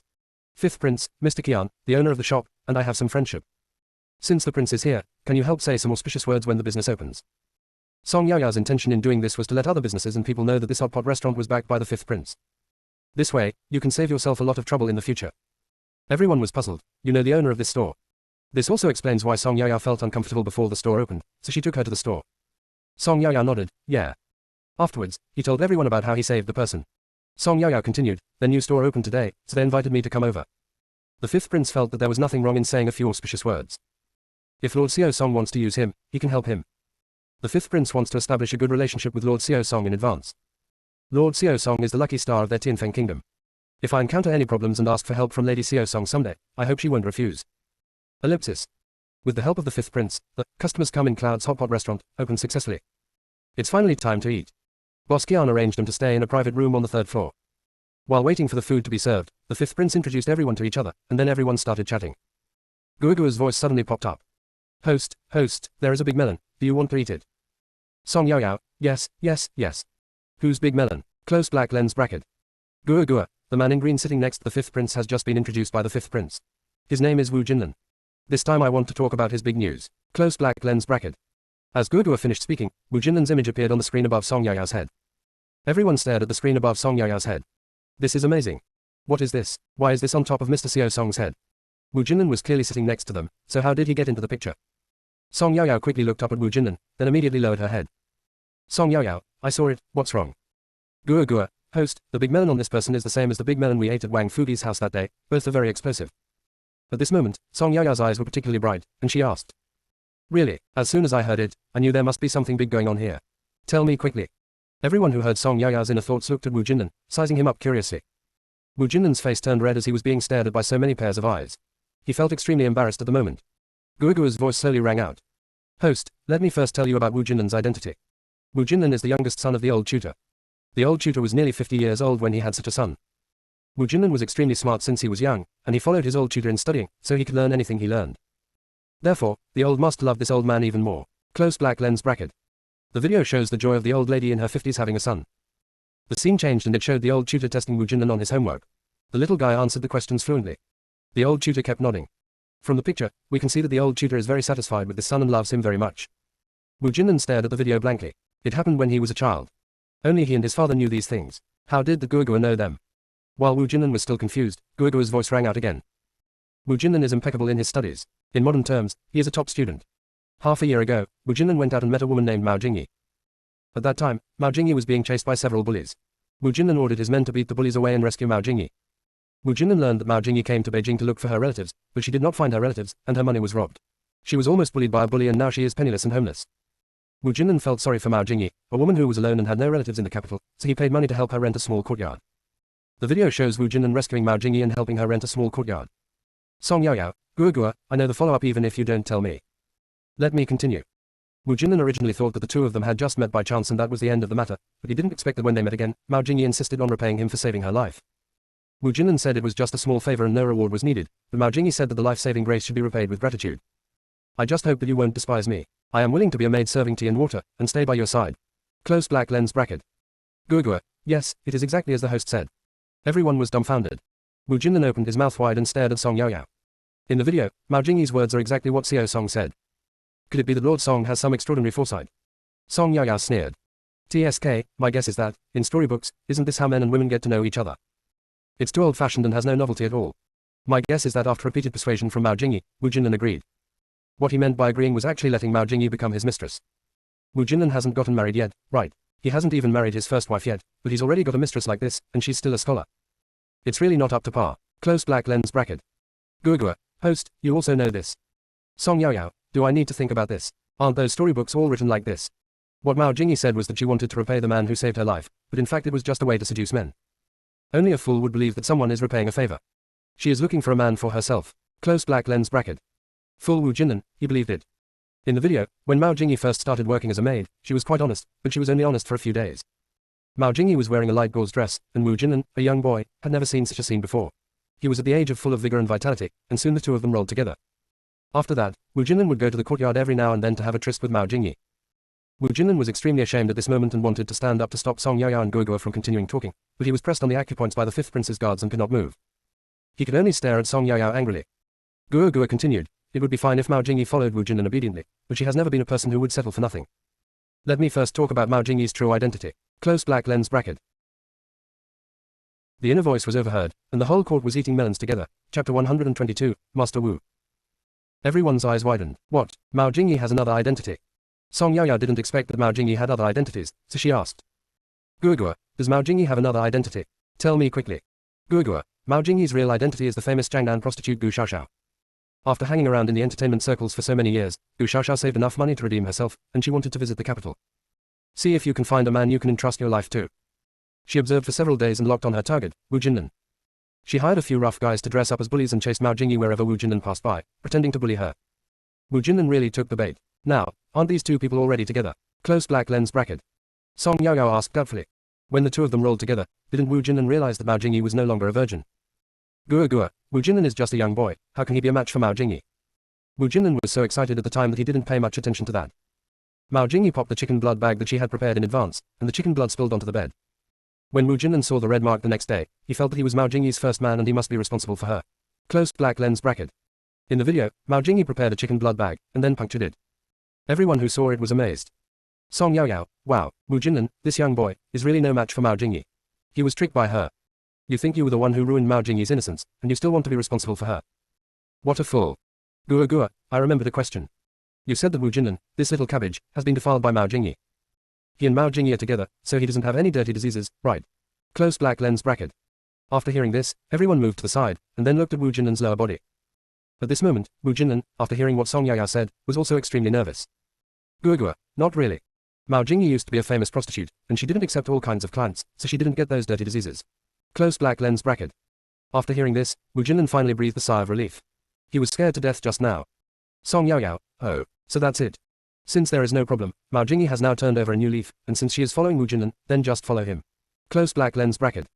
Guoguo, host, I said before that Mao Jingyi is not a person who will keep quiet. It would be fine if she just followed Wu Jinlin quietly. But she didn't. Although Mao Jingyi thinks Wu Jinlin is a good person, she is also afraid that Wu Jinlin will get married in the future and his wife will find out about her and won't tolerate her. What should she do? Thinking of this, Mao Jingyi wanted to find a few more backers for herself. While Wu Jinlin was away, Mao Jingyi went to the street to look for her target again. While searching for her target, a carriage lost control and hit her. The people in the carriage immediately ordered someone to send her to the hospital. When Mao Jingyi saw the low-key and luxurious carriage, she took note of it. The next time you meet the carriage on the street, take the initiative to block its way and thank them. She used the same excuse, thanking the people in the carriage for saving her, saying that she could never repay the favor and was willing to be a maid serving tea and water and waiting by their side. The people in the carriage hesitated for a moment and then agreed. Close black lens bracket. The video shows Mao Jingyi dressing up beautifully and going to the streets to look for her targets every day. No one noticed that when Wu Jinlin saw the carriage and heard the voice of the person inside, his eyes were filled with disbelief, and then, anger. Song Yaoyao sighed. As expected of someone who came from a brothel, she managed to hook up with a new target so quickly. Guoguo, I'm very curious, who is this new target? In the video, we only saw the carriage and heard the voices of the people inside the carriage, but we didn't see any people. From beginning to end, it was the servant who obeyed orders and came forward to treat Mao Jingyi. The people in the carriage never showed their faces and looked very mysterious. I'm really curious about who this person is. Close black lens bracket. Guoguo, host, this person is definitely someone you would never have thought of. In the video, Mao Jingyi rode in a horse-drawn carriage, and they went to the small courtyard where Mao Jingyi rented. After a while, the man in the carriage came out. Many people present knew that man, at least the fifth prince and the followers he brought with him knew him. The expressions on their faces froze in an instant. There were also people who didn't know the man and were still waiting for Guoguo to continue. Song Yaoyao didn't recognize the man who got off the carriage. She only saw that the man had white hair and looked to be almost 70 years old. The people Song Yaoyao knew were all those who attended the morning court, and this old man did not attend the morning court, so she really didn't know him. Song Yaoyao asked doubtfully. Guoguo, this old man didn't attend the morning court. I really don't know him. Who is he? I'm telling you, this old man is already so old, but he's still thinking about having a mistress. The sword is still as sharp as ever. Can your kidneys still bear it? It's really fun to play. Close black lens bracket. Guoguo let out an unkind laugh. He, this person is someone you could never have imagined. He is Wu Jinlin's old father, Wu Taifu. Close black lens bracket. Song Yaoyao exclaimed. What, this person is Wu Jinlin's father? Oh my god, do we have to have such exciting fun? The son and his father kept the same woman as their mistress. God, I can't even think about it. Close black lens bracket. Everyone turned their eyes to Wu Jinlin at the same time. The vision of this father and son is exactly the same. Those who choose a concubine all choose the same woman. Wu Jinlin looked like he was going to eat someone. He stared at the screen, not daring to believe what he was seeing. Gua gua, yes, the same woman serves both father and son. Isn't it just a playful flower? Close black lens bracket. Song Yao Yao, this is really explosive. It was just as explosive as the big melon eaten at Wang Fugi's house. Did Mao Jingyi deliberately look for Master Wu, or did she just happen to meet Master Wu while searching for her target? This is too coincidental, so coincidental that I even have some conspiracy theories. Close black lens bracket. Gua gua, this is really a coincidence. Mao Jingyi didn't deliberately look for Master Wu. At first, Mao Jingyi just wanted to find a way out for herself. In case she couldn't protect Wu Jinlin, she would still have other ways to retreat. As luck would have it, I met Tutor Wu who was out. At the beginning, Mao Jingyi didn't know the identity of Tutor Wu, she only knew that he was a very important person. Later, when he found out that Tutor Wu was Wu Jinlin's father, he was also shocked, but it was too late to get away. She could only plan her time every day to avoid meeting the father and son, hoping that they would never run into each other or discover each other. In the video, Mao Jingyi was also shocked after she learned about their relationship. She wanted to escape, but she felt like she had nowhere to go. At the beginning, Mao Jingyi was still nervous every day, but after a long time, she was not so worried anymore. The inner voice was overheard, and the whole court was eating melons together. Chapter 123. No explosion, only more explosion. As long as she managed her time well and they didn't run into each other, everything would be fine. Song Yao Yao said sarcastically. TSK, you are worthy of being from a brothel, you are used to big scenes. He calmed down so quickly and even thought of a countermeasure. Close black lens bracket. Gua gua, this is not something that ordinary people can do. Song Yao Yao nodded and said in agreement. Open black lens bracket, we are still not very knowledgeable. Close black lens bracket. Gua gua, host, there's something even more explosive. Now that Mao Jingyi is pregnant, with current medical technology, it is impossible to find out who the father of the child is. Close black lens bracket. Song Yao Yao was so shocked that she almost dropped the cup in her hand. This is too explosive. With the current medical level, it is indeed impossible to detect it. When the child is born, should he call Wu Jinlin brother or dad? My three views have been shattered. Gua gua, didn't Master Wu send anyone to investigate Mao Jingyi's background at that time? Did you let someone become your mistress without knowing why? Close black lens bracket. Gua gua, Teacher Wu appears to be a scholar, but in fact, he likes this kind of drama where a talented scholar meets a beautiful lady the most. Even though he is already very old, he still considers himself a talented and romantic man.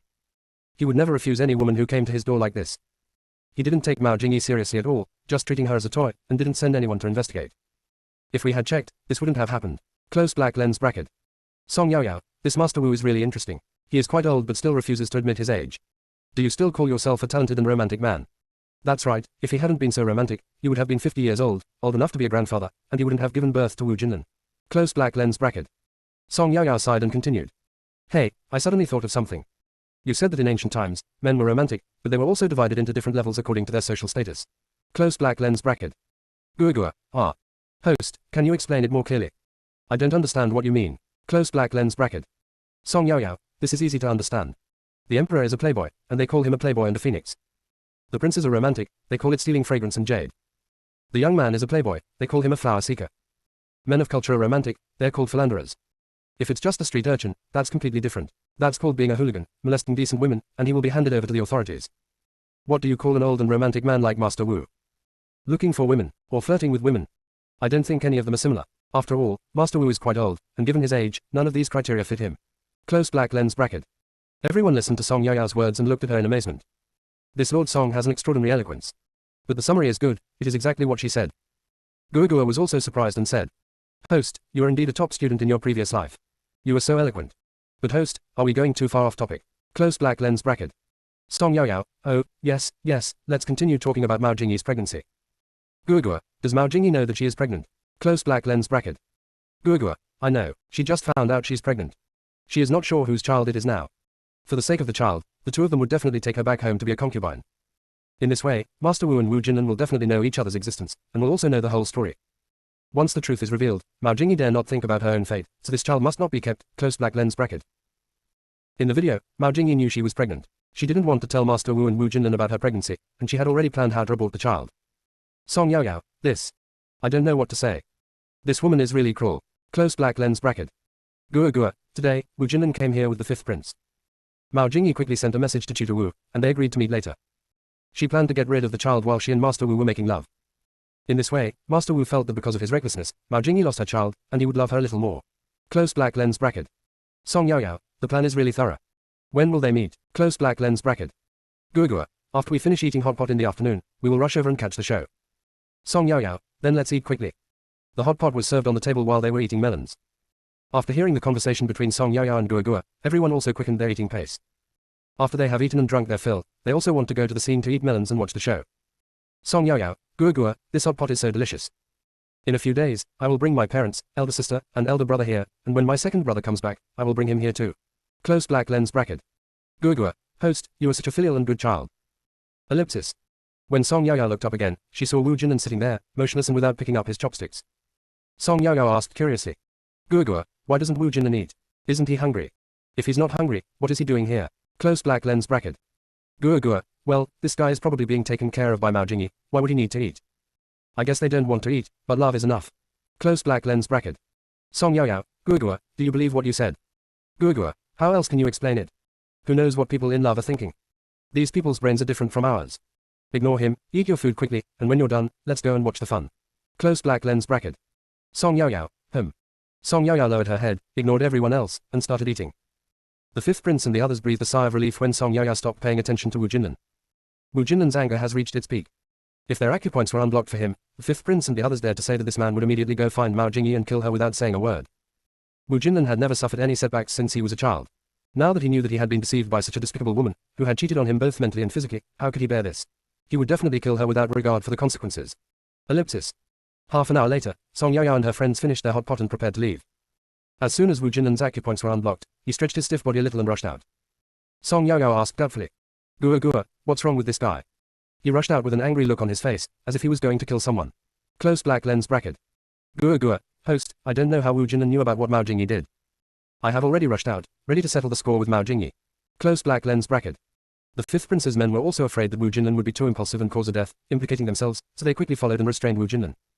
Wu Jinan was good at reading, but his martial arts skills were just average. After a few moves, he was restrained by the fifth prince's guards. The inner voice was overheard, and the whole court was eating melons together. Chapter 124, sees the current situation. Song Yao Yao also followed and comforted him. Mr. Wu, don't be angry, you will die early if you are angry. Don't worry, worries go away early.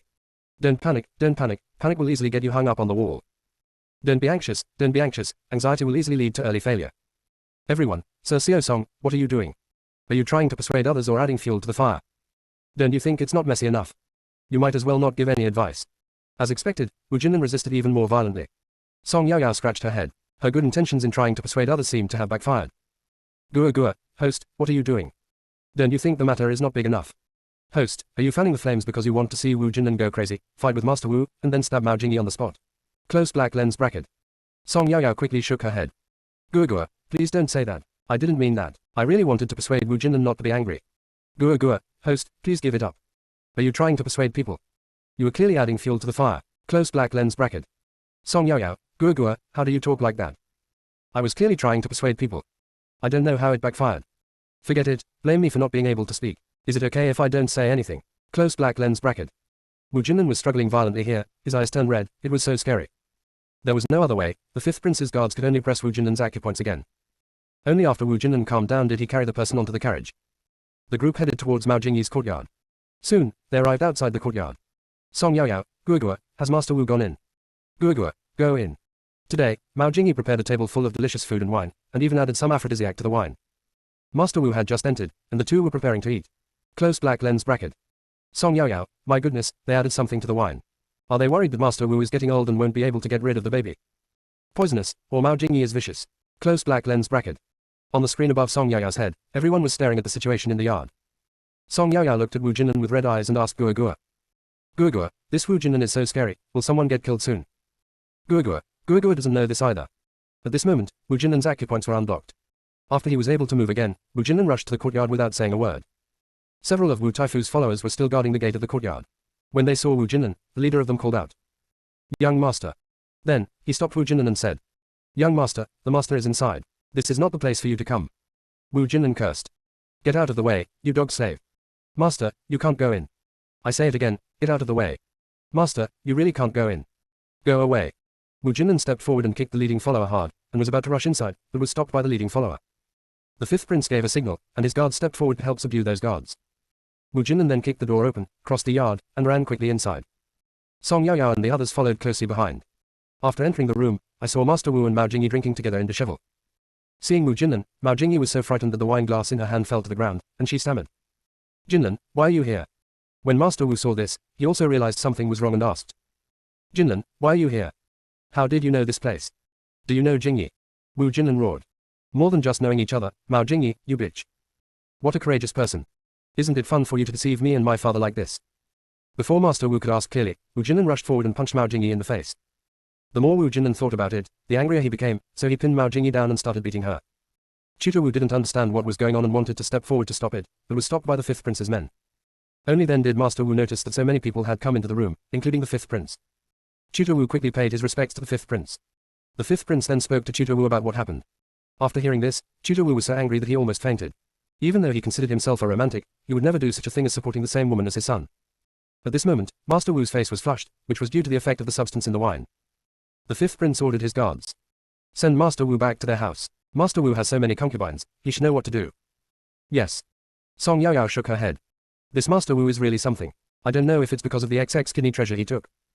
Don't you realize how old you are? You are still so good at having fun. Close black lens bracket. Gua gua, I don't know whether this old man has taken the kidney medicine. But this old man drinks tiger whip wine every now and then. Close black lens bracket. Song Yaoyao, is this old man so crazy in private? I won't lean on the wall, I will just obey Master Wu.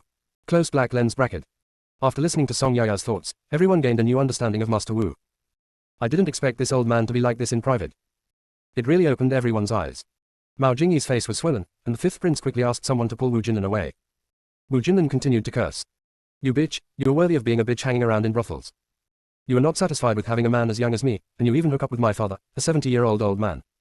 Are you so not picky? Percented asterisk. Who is better, me or my dad? Song Yaoyao listened and felt something was wrong, so she asked Gua Gua. Gua Gua, has Wu Jinlin gone crazy because of this? Compared to his father, who is better? Why does the style of painting feel so wrong? Shouldn't it be normal that he hates Mao Jingyi for deceiving him and his father? How can this be compared? Close black lens bracket. Gua Gua, this guy's brain is really abnormal. I don't know what he was thinking to ask such a question. Close black lens bracket. Everyone twitched their lips when they heard Wu Jinlin's angry curse. Is this the time to ask this? Mao Jingyi was afraid of being beaten again, so she cried and said, You are awesome, you are awesome. After hearing this, Wu Jinlin became even angrier. I'm awesome, how am I awesome? I'm so awesome, why don't you go find my dad? I told you to lie, I told you to lie. Wu Jinlin broke free from the guards, rushed over, and slapped Mao Jingyi several times. Mao Jingyi couldn't stand the beating anymore and cried out. Stop hitting me, I said. Your dad is awesome, your dad is awesome. Wu Jinlin's actions became even crazier. You mean, I can't even beat a 70-year-old man? You wanna die? After listening to these conversations, Song Yaoyao thought. Fuck, is Wu Jinlin crazy? No matter how Mao Jingyi answers, it will be wrong and she will be beaten. So scary, close black lens bracket. The inner voice was overheard, and the whole court was eating melons together. Chapter 125 Captivity. Gua Gua, host, stay away from the madman. Song Yaoyao, Wu Jinlin is indeed the offspring of Master Wu, he is as crazy as his father. Ellipsis. Everyone also heard what Wu Jinlin asked Mao Jingyi, and they were all speechless. The guard stepped forward again and pulled the man away. The fifth prince said. Wu Jinlin, you've vented enough, don't beat anyone to death. It's not worth sacrificing your whole life for a woman like this. Wu Jinlin suddenly remembered something and said. This woman said that she wanted to repay me for saving her life and volunteered to be a maid serving tea and water. She signed the contract of selling herself voluntarily. Even if I beat her to death, it would be okay.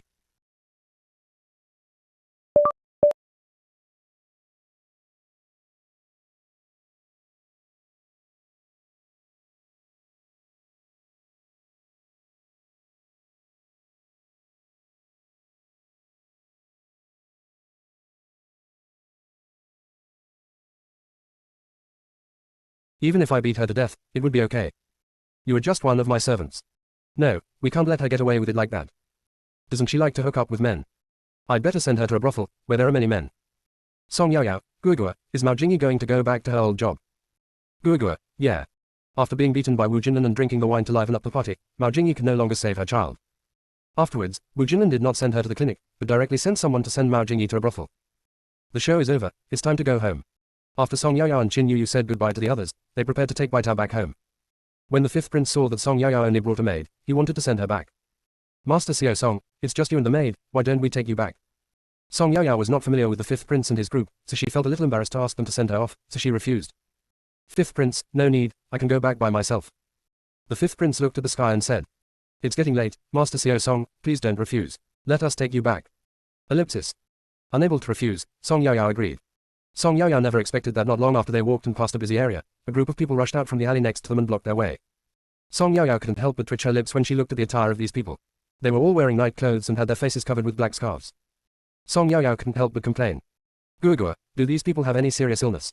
Now, although the sun has set, the sky is still bright. These idiots, dressed like this, it's hard for others not to know they're bad guys. Being a bad person, he doesn't even know how to fulfill his duties. They have no professional ethics at all. I don't know which family trained these idiots. Close black lens bracket. The fifth prince and his entourage have already assumed a defensive posture. When he heard what Lord Xiao Song said, his defense broke down instantly. Shouldn't I be afraid now? Lady Xiao Song's focus is on other people's clothes. Her ideas are always so different from others. Guogua was speechless after hearing this. Host, what time is it now? Why do you care what people wear? Do you have any professional ethics? Shouldn't you be asking now, who sent these men in black? Close black lens bracket. Song Yaoyao asked carelessly. Open black lens bracket. Oh. Guogua, then tell me, who sent these men in black? Close black lens bracket. Guogua, this group of men in black are spies planted in the capital by the Tiangshan kingdom. Some time ago, they learned that you presented the emperor with a recipe for making refined salt. They heard that the refined salt made using your recipe is many times better than that produced in their country. You are directly cutting off the financial resources of Tiangshan country. They want to capture you, force you to write down the recipe for making refined salt, and then kill you. Close black lens bracket. Song Yaoyao didn't look panicked at all and said. They want to kill me. Are you daydreaming? By the way, Guogua, where is their base? Is there any silver in their stronghold? If I had silver, I would pretend to be kidnapped by them, then I would rob their stronghold, and finally kill them all. What do you think? Close black lens bracket. Guogua, of course you can. Anyway, you have a systematic protection mechanism and guns, so you are not afraid of them. What should we do about these troublesome guys like the fifth prince? I'm afraid they'll try their best to protect you, and both sides will suffer. If you're not abducted by then, the next plan won't be implemented. Close black lens bracket. Song Yaoyao sighed. If I had known that I would be kidnapped today, I would never let the fifth prince and his burdens send me off. Now, with these burdens around, it's hard for me to do anything. Next, we can only act according to circumstances. Close black lens bracket.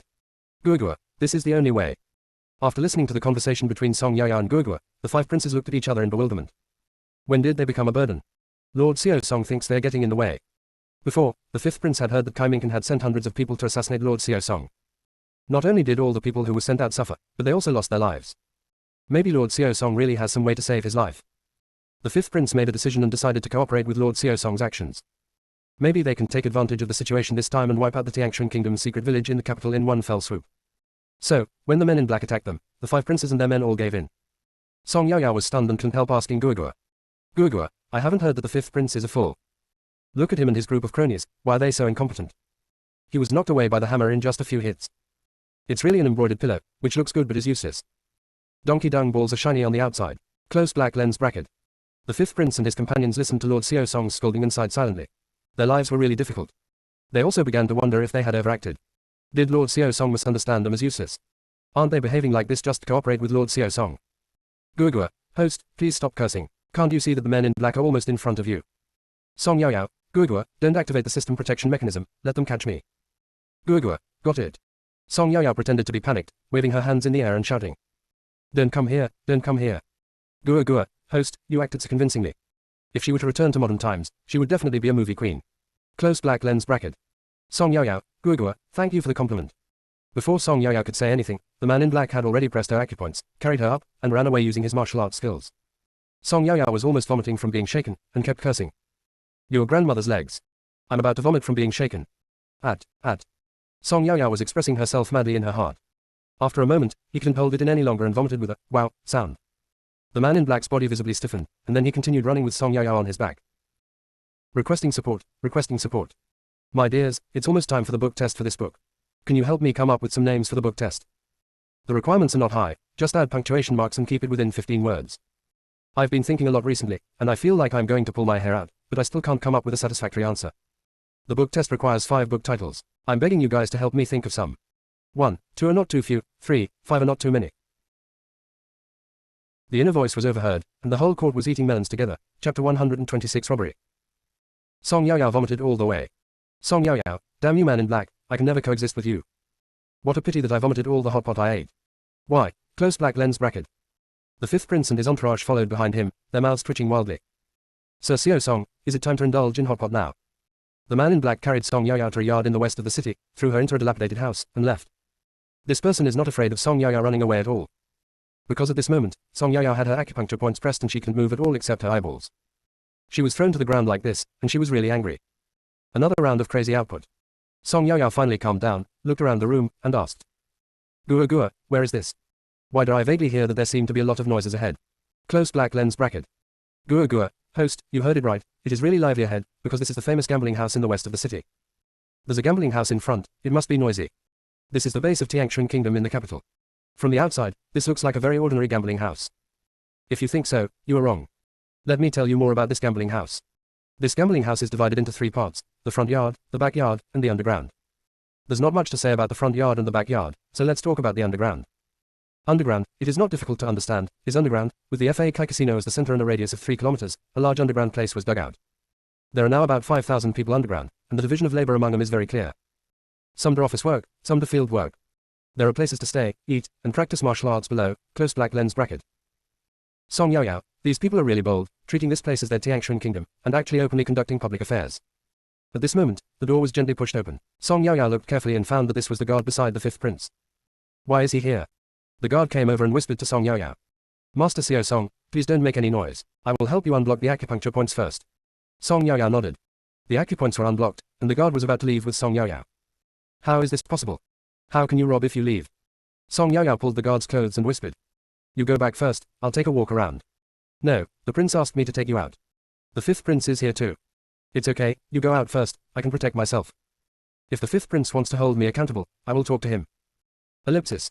Lord Xiao Song was unwilling to leave, and the guards had no choice but to leave first.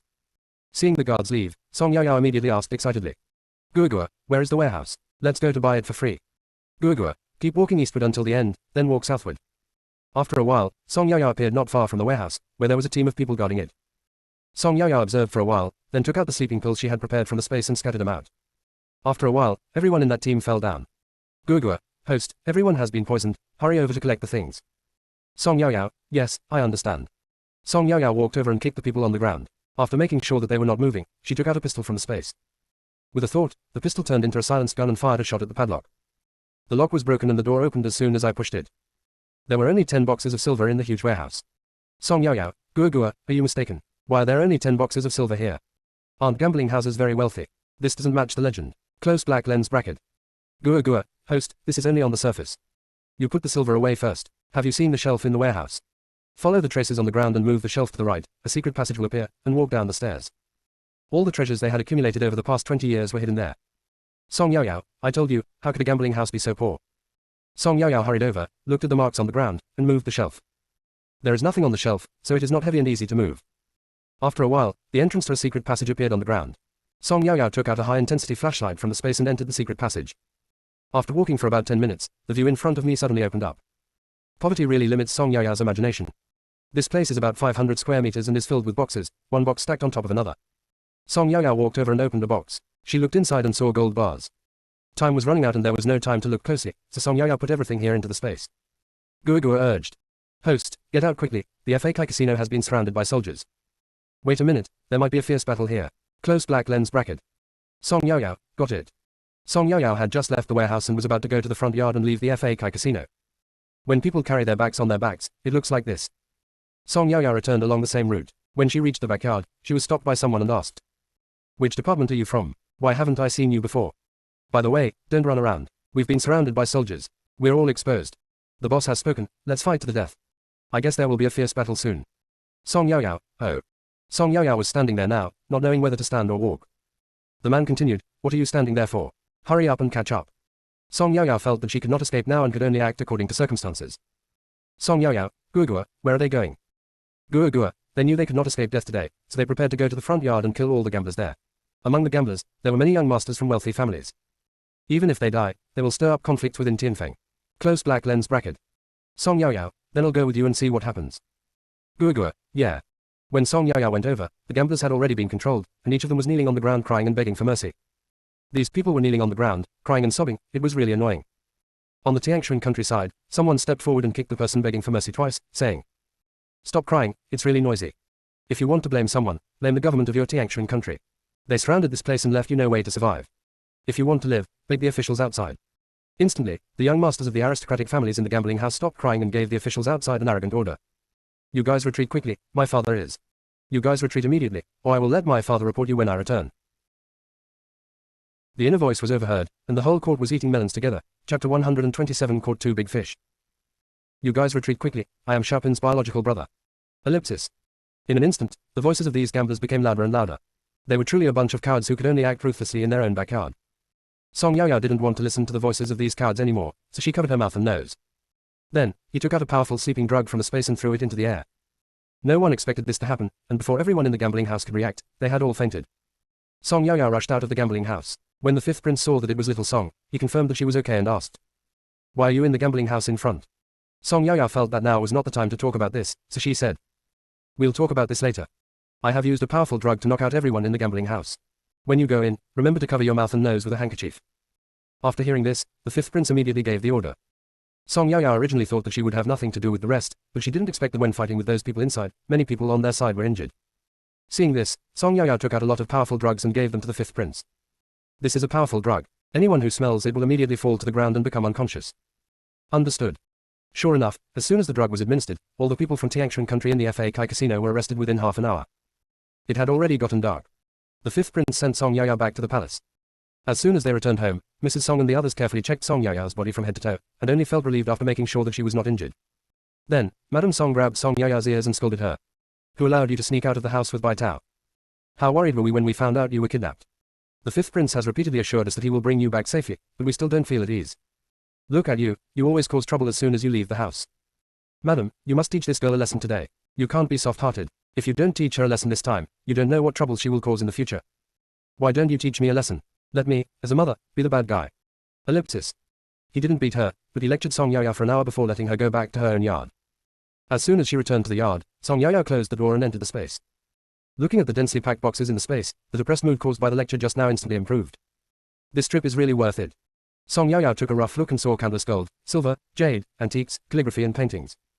There is an account book in one of the boxes. I will take a look at it when I have time. She is so tired today, she will take a shower and have a good sleep first. At the morning court the next day, the ministers discussed the matter of the Tiangshan kingdom's stronghold. No one had expected that the Tiangshan kingdom would be so bold as to hide so many spies in the capital of the Tianfeng kingdom. If Lord Xiao Song had not been kidnapped this time, they would not have discovered these people. This time, they failed to steal the chicken and ended up losing the rice, and even the pot was taken away. Just then Guoguo's voice rang out. "Host, the scene was so chaotic yesterday that I forgot to tell you. Among these secret agents, there are 2 big fish. Close black lens bracket." Song Yaoyao, "What? There are 2 more big fish? I really didn't expect that there would be such a pleasant surprise. Tell me quickly, who are these 2 people? Close black lens bracket." As Song Yaoyao and Guoguo finished their words, the screen above Song Yaoyao's head split into 2, and the images of 2 men appeared. Everyone stared at the 2 men. When Song Yaoyao saw these 2 people, she was also stunned. How come I never thought that it would be these 2 people?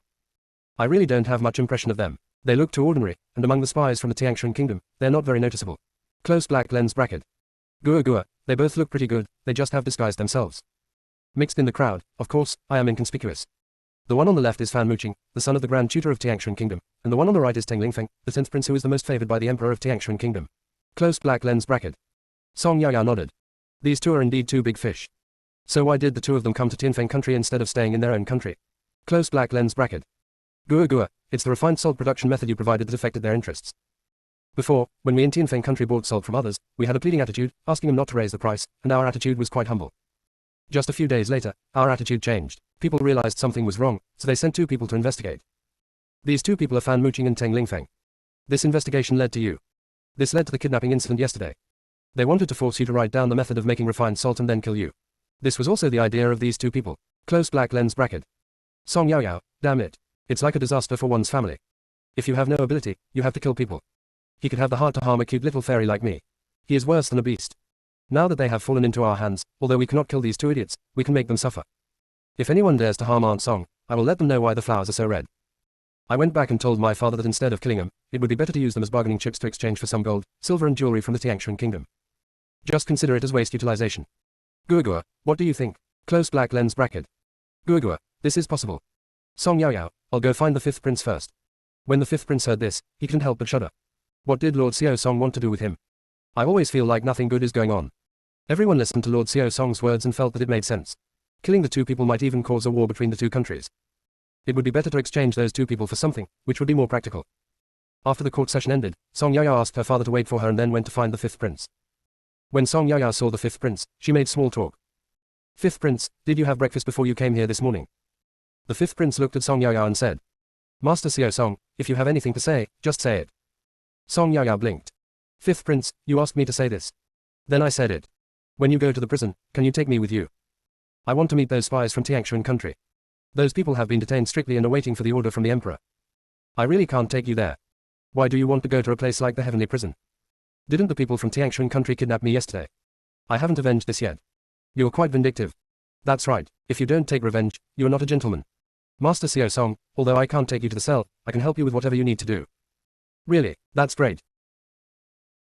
The inner voice was overheard, and the whole court was eating melons together. Chapter 128 Attending the recognition banquet. Song Yaoyao took out several packets of itching powder from the space under the cover of her pocket and handed them to the fifth prince. This is called itch powder. Its effect can be known from its name. Afterwards, Song Yaoyao explained to the fifth prince the effect of the itching powder. When the Chinese medicine poison takes effect, the patient will feel extremely itchy and want to scratch his skin non-stop. Even if he has been scratched for a bloody mess, he still wants to scratch. After hearing this, the fifth prince shuddered and asked, "How long does this effect last?" "It's not long, just half a month." The fifth prince nodded. "Got it, leave it to me." "Thank you, your majesty. It's nothing else. I'll take my leave now." "Go." Guoguo's voice rang out. "Host, they're helping you with something, don't you even think about treating them to a meal?" Song Yaoyao retorted. "I am a prince, do you still need a meal from me? Besides, I risked my life yesterday and helped him achieve such a great feat, but he hasn't thanked me yet." Close black lens bracket. Guoguo, don't try to quibble. You are stingy, but why are you looking for so many excuses? Song Yaoyao yelled, "Guoguo, whose system are you? Which side are you on?" Guoguo, "Of course I am the host system." "Forget it, I won't say anything more, do whatever you want." Close black lens bracket. Ellipsis. The fifth prince looked at Lord Xiao Song's receding back and carefully put away the medicine powder in his hand. Since he had already promised Lord Xiao Song, the fifth prince went directly to the heavenly prison. No one is allowed to enter the heavenly prison without the emperor's order. The fifth prince learned from the jailer that the emperor had just issued an order to put Fan Muqing and Teng Lingfeng in solitary confinement. The fifth prince nodded, then gave the jailer 20 taels of silver, gave him the itching powder, and whispered a few words in his ear. The jailer happily agreed and left. Soon, a howling sound of itchy, itchy came from the prison. As time passed, the howling sound turned into wailing. When the fifth prince heard this, he couldn't help but shudder. I don't know where Lord Xiao Song got these strange medicinal powders. Although this medicine will not kill people, but by listening to the voice inside, you can understand the miserable situation of those who take it. That's what life is worse than death. Here, Song Yaoyao followed Minister Song back to the mansion. As soon as Song Yaoyao returned to her boudoir, she asked Guoguo to print out the portraits of Fan Muqing and Teng Lingfeng, as well as their true identities, and suggested using these two people to exchange for silver from the Tiangshan kingdom. She still used the old method and threw the thing at the door of her father's study. Only after seeing him pick up the paper ball did Song Yaoyao leave with peace of mind and prepare to have breakfast. Ever since the kidnapping incident, Song Yaoyao was detained in the mansion again except when she went to court with her father, during which time she was allowed to leave the mansion. Mrs. Song also specially sent 2 maids to keep an eye on Song Yaoyao at all times. The gatekeeper also repeatedly warned the second young lady not to leave the house. Alas, at home, all I do is eat and sleep, which is extremely boring. Song Yaoyao has read almost all the novels on the market. Speaking of storybooks, Song Yaoyao thought of the storyteller in Jingmi Zhai. It's a pity that he has such a good eloquence but has no good script for him to speak. Thinking of this, Song Yaoyao came up with the idea of writing her own script. In her previous life, Song Yaoyao also liked to read novels in her spare time. I went over the novels I had read in my previous life in my mind. In my previous life, I had read many types of novels, including immortality novels, martial arts novels, exorcism novels, domineering novels, farming novels, and sadomasochistic novels. Song Yaoyao thought of the 4 great classics again. When she thought of this, she already knew what to write. Yes, I will write Journey to the West next. I think many people will like it. Song Yaoyao, Guoguo, are you there? Please print out a copy of Journey to the West, so I can adapt it based on the original version. Close black lens bracket. Guoguo, got it.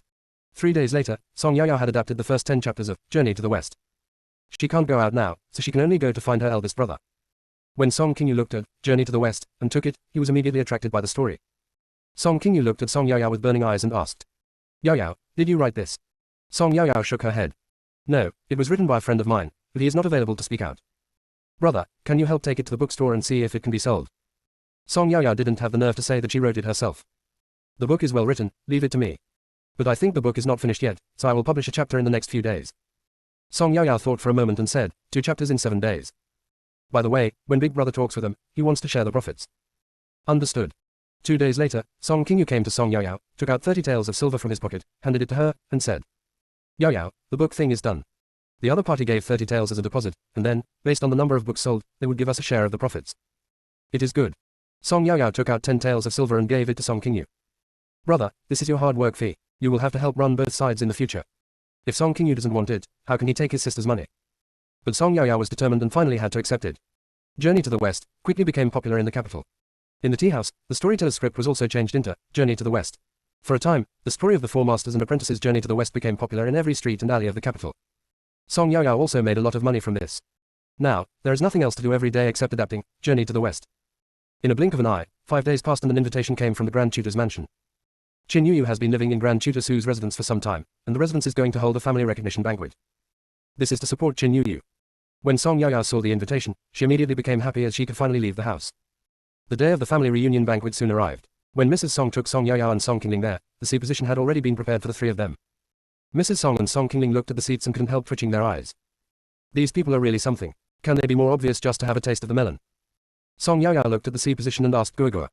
Guagua, why is it that every time we visit someone's house, we are always the center of attention? Are the 3 of us, mother and daughter, already so popular? Close black lens bracket. Guagua, I think so. Since it has been arranged for you, just sit down. Didn't you see that your mother and your sister have no objection? Why do I think so much when I come to you? Close black lens bracket. Song Yaoyao, okay, maybe I really am overthinking it. Mrs. Song had already greeted the ladies around her, and Song Qingling also started greeting each other with her friends. The inner voice was overheard, and the whole court was eating melons together. Chapter 129 Chu Yunshang. Song Yaoyao looked around and found that there were really not many people she knew. Song Yaoyao saw a sickly woman in the distance and couldn't help asking. Guagua, who is that woman? Looks like he's sick. Close black lens bracket. Chu Yunshang. Guagua, her name is Chu Yunshang, she is the wife of the 4th rank General Zhang Yunji. Her father is Chu Hongwei, a subordinate of Zhang Yunji. Isn't she sick? I took all those weird medicines every day and ruined my body. This is how she looks now, or she put on makeup before going out. She looks much better already. If she takes off her makeup, her complexion will be almost the same as Bai Wushang. Close black lens bracket. When everyone heard the conversation between Lord Xiao Song and Guagua, they knew that they would be able to eat big melons again this time. As Guagua's voice fell, everyone saw the image of Chu Yunshang appear on the screen above her head. Chu Yunshang heard 2 unfamiliar voices talking about her, and she couldn't help but look around for the source of the voices. But everyone was gathered together and there were too many people talking, so she couldn't be sure whose voice it was for a moment.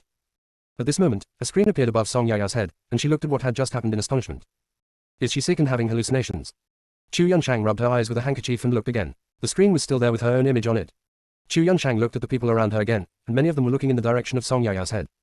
It seems that it was not my illusion. Everyone can see the screen just like me. Chu Yunshang had heard of Lord Xiao Song before, but this was the first time she met him in person. Song Yaoyao, Guagua, tell me what's going on. Guagua, let me start from the beginning. General Zhang Yunji of Yunhui had a childhood sweetheart named Gong Xinyu, and they had been very close since childhood. However, at that time, Zhang Yunji was just the eldest son of a minor official, and Gong Xinyu was just a daughter of a minor official. Gong Xinyu is a beautiful girl, and it is impossible for the Gong family to marry Gong Xinyu to Zhang Yunji, a good-for-nothing boy. Zhang Yunji also knew this, so he resolutely joined the army. Before leaving, he asked Gong Xinyu to wait for him to come back. Close black lens bracket. The video shows Zhang Yunji and Gong Xinyu when they were young, as well as the little moments they spent together. Chu Yunshang stared at the video intently. She knew Gong Xinyu, but she didn't expect that her husband and Gong Xinyu would have such a good relationship. Song Yaoyao, and then. Guagua, Zhang Yunji has been gone for 5 years. The Gong family feels that Zhang Yunji's attitude is such that he will never be able to make it in life. So, in the 2nd year after Zhang Yunji left, he forced Gong Xinyu to marry the illegitimate son of a 4th rank official as his principal wife. The Gong family felt that although the other party was a bastard son, he was also a bastard son of a 4th rank official. In a sense, they, the Gong family, were marrying up. 5 years later, Zhang Yunji returned after becoming a general, and found out that the woman he loved had married someone else. He was heartbroken. Close black lens bracket. The video shows Gong Xinyu getting married. Then the scene changes and Zhang Yunji comes back. He collapses when he learns that Gong Xinyu is married and has given birth to a son for that man. He was able to persevere in the military camp all these years because of Gong Xinyu, but he still came back too late. After that, Zhang Yunji locked himself in the room every day and got drunk. Song Yaoyao, Zhang Yunji looks like he is dying. How could he marry Chu Yunshang? Guagua, Zhang's father and mother were afraid that Zhang Yunji would never recover, so they started looking for girls for him. After choosing for a long time, I finally chose Chu Yunshang. Chu Yunshang had liked Zhang Yunji for a long time, and seeing that his daughter liked him, Chu Hongwei agreed to the marriage. Zhang's father and mother, Chu Yunshang, and Chu Hongwei all agreed to the marriage, but when it came to Zhang Yunji, he disagreed. Zhang's father and mother didn't dare let the Chu family know about this. They decided to force their son, so after Zhang's mother cried, made a fuss and threatened to hang herself, Zhang Yunji compromised. In this way, Chu Yunshang married Zhang Yunji. Close black lens bracket. The video shows Zhang's parents worrying about their son, and later Chu Yunshang marries Zhang Yunji. Song Yaoyao, Zhang Yunji and Gong Xinyu are both married, so it's fine for them to live their own lives from now on. Guagua, if things were as simple as you said, Chu Yunshang wouldn't be like this now. Before Zhang Yunji got married, he met Gong Xinyu. Gong Xinyu cried and complained about how difficult her life had been over the years. Although she was married, she still had Zhang Yunji in her heart. Gong Xinyu forced Zhang Yunji to swear that he would not like Chu Yunshang and would not have his own children. Seeing Gong Xinyu crying, Zhang Yunji agreed. In the video, Gong Xinyu threw herself into Zhang Yunji's arms and cried pitifully.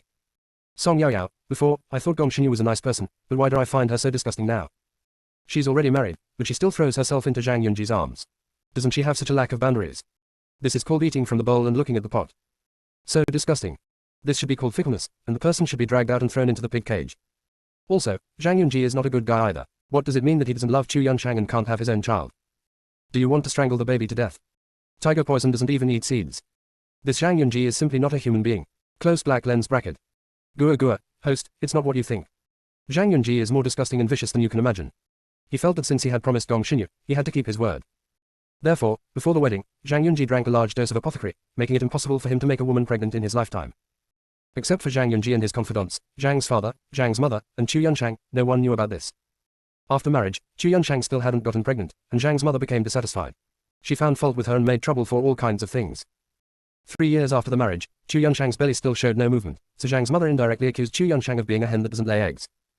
Chu Yunshang also felt that it was her fault that she was pregnant, and she had been silently enduring the blame from Zhang's mother and the contemptuous looks from others. Zhang Yunji knew clearly that this was not Chu Yunshang's problem, but when Zhang's mother and others blamed his wife, he just watched coldly and never spoke up to help her. Chu Yunshang has taken various prescriptions for conceiving a child in the past few years. Some of them are extremely harmful to the body, which is why she looks sick every day. If I continue to eat like this, I'm afraid I'll die one day. Close black lens bracket. The video shows Zhang Yunji drinking the abortion drug, and then it turns to Chu Yunshang being looked down upon by others and insulted and blamed by her mother-in-law. Chu Yunshang stared blankly at everything on the screen. She couldn't believe it at all. It was real. The inner voice was overheard, and the whole court was eating melons together. Chapter 130. Chu Yunshang fainted. She wanted to rush up and ask Song Yaoyao if what was in the video was true. She was pulled back by the two ladies next to her and whispered something in her ear. In an instant, Chu Yunshang's face turned pale. Just now, the two ladies told Chu Yunshang that everything that Master Xiao Song revealed was true, and they had tested it many times. Song Yaoyao, I've seen shameless people, but I've never seen someone so shameless. How can there be such a scumbag in the world? Since you don't like Chu Yunshang, can you just refuse to obey until death? Zhang's mother threatened to commit suicide, so he could also threaten to commit suicide. If that doesn't work, Zhang Yunji can still castrate himself. How can he marry a wife if he becomes a eunuch? Once others knew that he had become a eunuch, who would be willing to marry the daughter to him? As long as he doesn't want to, there are many ways to do it.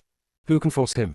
Since he agreed to marry Chu Yunshang, he didn't treat her well, causing her to bear so much criticism and suffer so much contempt. What did Chu Yunshang do wrong again? Gong Xinyu and Zhang Yunji, this pair of dogs and bitches, are really not good people. Close black lens bracket. Everyone was also stunned. They had heard that General Yun Hui's wife was infertile and was called a hen that couldn't lay eggs. They didn't expect that all this was the work of General Yun Hui. Guogua, he is a very disgusting man. When Guogua was about to say something, he heard a cry of surprise and someone shouted. Mrs. Zhang has fainted, Mrs. Zhang has fainted, someone come quickly. The scene suddenly became chaotic. Song Yaoyao was also startled and said to Guogua. What a sin. Her body is in this state, and she still has to come here for social events at the general's mansion. It's really hard for her. So, when will the doctor come? Close black lens bracket. Guogua, host, weren't you an all-round doctor in your previous life? We don't know when the doctor will come, you go up and take a look first. Close black lens bracket. Song Yaoyao, this is the only way now. Everyone also heard the thoughts of Song Yaoyao and Guogua. From what little Song had said before, they knew that she was a doctor in her previous life. When Song Yaoyao asked everyone to make way, they all made way.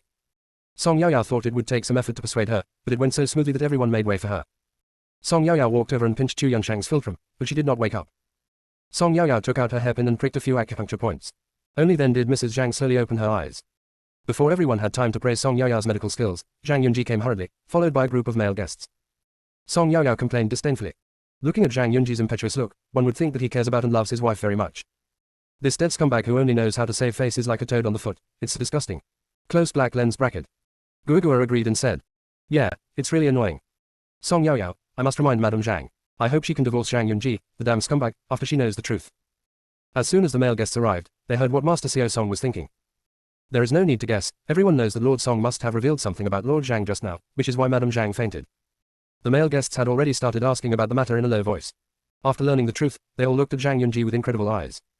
As expected of a general, he is so cruel to himself. Gong Xinyu did not attend the banquet today, not because she did not want to attend, but because she was not qualified to attend. The wife of a concubine son of a 4th-rank official is not qualified to attend banquets in the mansion of a 1st-rank official. However, Gong Xinyu's mother-in-law was at the scene just now. When she saw the video, Gong Xinyu and Zhang Yunji hugged each other. She knew that the two had been in private contact for the past few years and she didn't know how many times they had met. She wanted to beat her to death. Their house cannot afford such a fickle and unfaithful daughter-in-law. When they return, they must have a serious talk with the master about this matter and divorce this woman. Many people looked at Gong Xinyu's mother-in-law with sympathy. Someone even patted her shoulder comfortingly. Today is really a disgrace to me. Here, Zhang Yunji came and saw Chu Yunshang slowly opening her eyes. He said unhappily. Why didn't you tell me earlier that you were not feeling well? Hearing this tone, Song Yaoyao was angry and cursed in her heart. What brand of garbage bag is this? It can hold so much. You damn scumbag, it's you who caused Chu Yanshang to be like this. You are the chicken that doesn't lay eggs. In order to keep his promise to Gong Xinyu, he drank a sterilizing drug and could never make a woman pregnant in his entire life. He turned himself into a useless person who would never have children or grandchildren. When it comes to cruelty, who can be more cruel than you? You are ruthless even to yourself. Since Chu Yanshang's belly hasn't moved for a long time, your mother has been blaming and making things difficult for her. She has been enduring everything silently. Don't you know how many fertility pills she has taken in order to get pregnant? You know everything, but you just pretend not to know. If Chu Yanshang hadn't drunk those damn fertility drugs, would her body have become like this? Zhang Yunji, you're a selfish villain. You let a woman bear everything. You are simply a coward. If you like Gong Xinyu so much, you can just not get married. Why do you want to harm others? Does Chu Yanshang deserve to be the stepping stone of your love? Close black lens bracket. Zhang Yunji felt his eyelids twitching. He had only said one sentence, but Master Xiao Song scolded him so much. This is not over yet, Mr. Xiao Song continued. If I were Chu Yanshang, I would know the truth of the matter. The first thing I will do is to make a big deal about this matter and let everyone in the capital know what kind of person Zhang Yunji is, a beast in human skin. Then sue him to the Jingzhou prefecture, accuse Zhang Yunji of marriage fraud, and accuse Gong Xinyu of being unfaithful and fickle, and let this adulterous couple die a miserable death. If the Jingzhou prefecture cannot handle it, they can still go and beat the drum to report it directly to the emperor. What's wrong with being a general? Can a general bully others? Damn scumbag, a cheap man, close black lens bracket. Everyone, especially the male guests, heard it clearly this time and looked at Zhang Yunji with contempt. Zhang Yunji ignored other people's looks and wanted to go up and pick up Chu Yanshang to leave, but was pushed away by Chu Yanshang. Madame Su, the mistress of the Grand Tutor's mansion, saw Chu Yanshang's resistance and prepared to send someone to send her back. Before Chu Yanshang left, Song Yaoyao stopped her and said, "Please take care of yourself, ma'am. It may be a bit presumptuous for me to say this, but I still want to say it. I know some medical knowledge. If a woman cannot get pregnant, it may not be her fault. It may also be the man's fault. Madam, please stop taking those medicines. They are not good for your health." Chu Yanshang nodded. "Thank you, Master Xiao Song, I understand." The inner voice was overheard, and the whole court was eating melons together. Chapter 131 The Origin of the Name Song Yaoyao. Chu Yanshang is grateful to Song Yaoyao, because of her, she knew the truth of the matter. She wants to divorce and stay away from this couple. Chu Yanshang and Zhang Yunji both left. The family reunion banquet officially began, and it took nearly an hour to go through the entire process. The banquet officially began. Song Yaoyao, I didn't expect the process of the ancient family recognition banquet would be so complicated. The feast is finally about to begin. I am starving to death. Close black lens bracket. Gua. It is quite complicated. Song Yaoyao, however, this banquet is really good. Next, Song Yaoyao's thoughts were all about her comments on the dishes. During the meal, a lady next to them would stare at Song Yaoyao from time to time. The gaze was so passionate that it was hard for Song Yaoyao to ignore it. The people who could be arranged to sit at the tea table, except for Song Yaoyao and her mother and daughter, were all wives and daughters of first-rank officials in the court.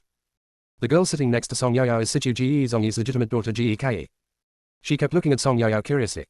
Song Yaoyao felt a little uncomfortable being stared at by her. She touched her face and asked Gua. Gua, is there something on my face? Why is this little girl next to me always peeking at me? Close black lens bracket. Gua, host, there is nothing on your face. Song Yaoyao couldn't help but touch her face again and said narcissistically. I know, it must be my damn charm that attracted this little girl. Everyone, Lord Xiao Song is still as thick-skinned and narcissistic as ever. Geke, so you are this kind of Mr. Xiao Song. Gua said speechlessly. Host, I didn't want to attack you, but seeing how you look like you deserved a beating, I couldn't help but want to say a few words to you. Host, you are just an undeveloped bean sprout. Don't you have any idea of what you are like? If someone looks at you, they probably want to ask you a question. Don't be so self-indulgent. Close black lens bracket. Song Yaoyao, is that true? I don't believe it. Gua, if you don't believe me, ask the little girl yourself. So, Song Yaoyao asked Geke. Miss Ge, you keep peeking at me. Is there something wrong with my face? Geke's face turned red. She was just curious, so she looked at Master Xiao Song from time to time, but she didn't expect to be asked this question. Geke suddenly had an idea and whispered. I want to ask Master Song, your eldest brother is called Song Qingyu, your second brother is called Song Qinghui, and your sister is called Song Qingling. Why are you called Song Yaoyao instead of Song Qingyao? In fact, this is a question that many people here want to ask. After hearing this, Gua first gloated over the misfortune. Open black lens bracket host, let me tell you, I want to ask you a question. Don't be so narcissistic anymore. Close black lens bracket. Song Yaoyao, HMPH. Song Yaoyao didn't want to pay attention to Gua. The little girl next to her was still waiting for Song Yaoyao's answer. Song Yaoyao coughed twice and said, Yaoyao, what a nice name. Yaoyao also means cute, lively, kind, pure, precious, holy and honest. The word, Yao, is taken from Yaoguang, the seventh star of the Big Dipper. Its 5 elements attribute is fire. It means beautiful jade, beauty, and yaoshi. It has a beautiful meaning. It also means jade light and white light. When used as a name, it is extended to mean brightness. Miss Ge, didn't you realize that using a reduplicated word as a name makes it sound intimate, cute, and smooth to the mouth? After listening to it, Geke nodded. It's indeed very smooth. Gua, Host, could you be a little more perfunctory? Your explanation is the same as no explanation. When people ask you why you call yourself Song Yao Yao instead of Song King Yao, you are simply answering the wrong question. Only the little girl was stunned by your fright. Close black lens bracket. Song Yao Yao, Gua Gua, I can't tell people that my name in my previous life was Song Yao Yao. In my previous life, after I was picked up by the director of an orphanage, I took her surname, Song. Most of the children in the welfare home have the surname Song. Some of the children have the names already written on a piece of paper inside their swaddling clothes when they're picked up, and those children will call out the names on the paper. The name Song Yao Yao was also given by the dean's mother. The director's mother said that Yao Yao means light and hope, so she gave me this name. In my previous life, this name has been with me for more than 30 years, and I have long been accustomed to it. I just explained the meaning of this name to Ji Kai, and it is true. This is also the reason why I like this name. In this life, I was born with the memories of my previous life. When I was just born, my father named me Song King Yao. However, I personally feel that Song King Yao is not as pleasant to the ear as Song Yao Yao. Maybe it's because I was used to calling her Song Yao Yao in my previous life. Especially when calling her by the nickname King Yao, I feel it is not as intimate as the name Yao Yao. I like the intimate feeling when my family calls me. It makes me feel that I am not alone, but that I have a home and am a child loved by my parents, brothers and sisters. When my family calls me Yao Yao, I feel very safe. Close black lens bracket. Everyone, it turns out that Lord Xiao Song was an orphan in his previous life, which is why he cares so much about family in this life. It is because of the name Yao Yao that her family members insist on calling her this name, as it sounds intimate and makes her feel safe. They can understand it. After listening to Song Yao Yao's explanation, Mrs. Song and Song Qingling felt particularly sorry for her. Before, they had never asked why she insisted on calling herself Yao Yao, but today they finally knew the reason. They don't know what Yao Yao went through in her previous life, which makes her feel so insecure. They will definitely love Yao Yao well in this life. Everyone was still immersed in Song Yao Yao's words when they were brought back to their senses by Gua Gua's voice. Next, I will speak for you. So, in order to make yourself feel safe, you start to act like a demon when you are still in your cradle. As soon as someone calls you King Yao, you scream at the top of your lungs. After howling a few times, your family guessed that you might not like the name King Yao. Finally, your father gave you a few more names. When you heard the names you didn't like, you started howling. Finally, when it came to the name Yao Yao, you started giggling when I called her. Finally, your father decided to name you Yao Yao. Host, I'm not saying this, but you howled so much at that time just to call out the name Yao Yao that your voice became hoarse. In order to achieve your goal, you howled endlessly during that period. I have never seen anyone howl so much. Close black lens bracket. My sad thoughts were abruptly broken by Gua Gua's words. Song Yao Yao, anyway, I got what I wanted. Gua Gua, you were quite proud. Song Yao Yao, that's it. Afterwards, Song Yao Yao sang proudly in her heart. I'm not fat, I'm just cute to the point of puffing up. Only when I have fat on my body can my life shine. Although I am just average and bright, I don't even look down on you who are just average. Song, even if you're not rich, you can still protect your house. Everyone felt inexplicably happy as they listened to this song with strange lyrics and cheerful melody. The inner voice was overheard, and the whole court was eating melons together. Chapter 132 Zhang Yunji was demoted. The next morning at court, Zhang Yunji was impeached. Many people attended the family reunion banquet at the Grand Tutor's mansion yesterday, and everyone already knows about Zhang Yunji's matter. At the morning court today, everyone looked at him with disbelief from time to time. Song Yao Yao looked at Zhang Yunji, who looked fine, and said, Gua Gua, Zhang Yunji is really shameless. All the ugly things he did were exposed to everyone, but he could still be so calm and composed. The scumbag is really thick-skinned. By the way, tell me about the follow-up. Close black lens bracket. Everyone pricked up their ears. They also wanted to know what would happen next. Gua Gua, yesterday, after Chu Yunshang returned home, she proposed a divorce. Zhang's mother didn't understand what was going on and said that Chu Yunshang had been childless for so many years, so she had no nerve to ask for a divorce. If she wanted to leave their Zhang mansion, the only way was to divorce her. Chu Yunshang didn't give Zhang's mother a good look either, and told her that Zhang Yunji had drunk a contraceptive drug for Gong Shinyu before marriage. Zhang's mother didn't believe it, and immediately invited a famous doctor in the capital to examine Zhang Yunji's body.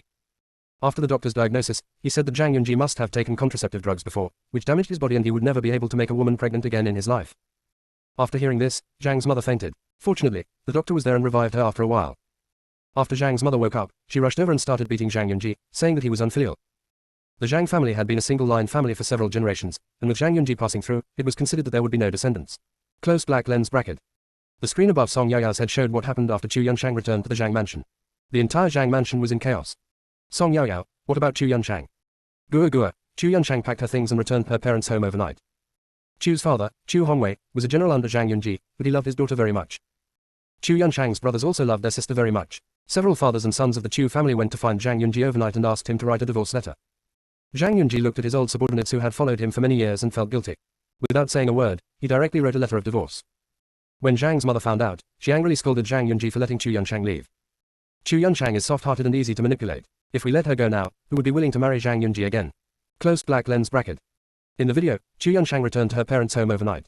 The scene then changed to show Chu's father and sons going to find Zhang Yunji angrily after learning the truth. The scene then changed again to show Zhang Yunji signing the divorce agreement. Song Yaoyao, Mother Zhang is so vicious. Now that she knows that it is her son's problem, she still wants to hold Chu Yunshang back. She really has the most poisonous heart. Zhang Yunji is obviously the culprit, so why should Chu Yunshang have to bear all this? We are all women, why should women make things difficult for other women? Zhang's mother has such a bad reputation, and Zhang Yunji is now a waste. They should just live together as a family and stop harming other women. Close black lens bracket. Gua. By the way, Zhang's mother feels that it's all Gong Xinyu's fault that the situation has turned out the way it is now. She didn't dare to go to Gong Xinyu's in-laws' house to cause trouble, so she took a group of people and rushed to Gong Xinyu's parents' house and smashed the entire Gong family. Moreover, what Gong Xinyu had done was spread to all the neighbors. The Gong family still has unmarried young masters and young ladies, and I'm afraid it will be difficult for them to get married. After smashing and looting Gong's house, Zhang's mother felt more and more sad the more she thought about it. She refused to give up. She didn't believe that the Zhang family would be extinct. Now, Zhang's mother had gone to get a secret prescription for Zhang Yunji. Close black lens bracket. Song Yaoyao, this is going to be a good show. In the video, Zhang's mother brought a group of people and smashed every room in Gong's house, even the kitchen. After that, there is a scene where Zhang's mother is sneaking around to buy a folk remedy at the market. Song Yaoyao exclaimed. Gua, am I dazzled? One of the ingredients in that folk remedy is cockroach feces. Damn, is this prescription serious? Close black lens bracket. Gua, people believe that cockroaches are strong and reproduce quickly, and cockroach feces are. Song Yaoyao, Gua, stop talking. I'm about to vomit up the food I ate the night before. It's so disgusting. I wonder if Zhang Yunji would be so angry that he would die if he knew that his mother had cheated him like this and fed him shit. Close black lens bracket. Gua, it shouldn't happen. They say that evil can last for thousands of years. Such an evil shouldn't die so early. Song Yaoyao, that's right. How can such a scourge die so easily? By the way, Gua, what about the other troublemaker in this matter? How is she? Close black lens bracket. Gua, you mean Gong Xinyu? Things are so big. Gong Xinyu was divorced overnight. She could only take her maid back to Gong's house.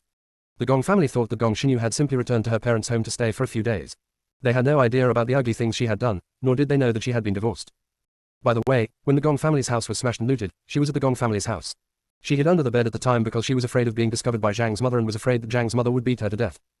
Once the vandalism happened, all the things Gong Xinyu had done were exposed. The Gong family felt extremely ashamed. How could they raise such a shameless daughter? They kicked her out without mercy. Close black lens bracket. Song Yaoyao, Gong Xinyu hid well. She deserved to be kicked out. By the way, where is Gong Xinyu's child? Close black lens bracket.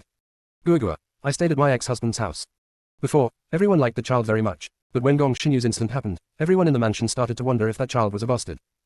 In fact, the child is indeed Gong Xinyu's ex-husband's. Close black lens bracket. Gong Xinyu's former father-in-law was also in the court. After hearing this, he finally felt relieved. After they knew Gong Xinyu's behavior, they really couldn't face the child. Now it's fine, as long as the child is of their family's blood. Song Yaoyao looked up at Zhang Yunji, and he still had the same expression, so she got angry and said, if I were Chu Yunshang, I would never let this couple off so easily. I will knock them out and sprinkle the strong version of itching powder in their crotches. Close black lens bracket. Gua, host, you. Song Yaoyao, what's wrong with me? Gua, nothing, I just feel a little refreshed. When the fifth prince heard this, his body shuddered. He still remembered the wailing of the spies from the Tiangshan kingdom when he went to the heavenly prison that day.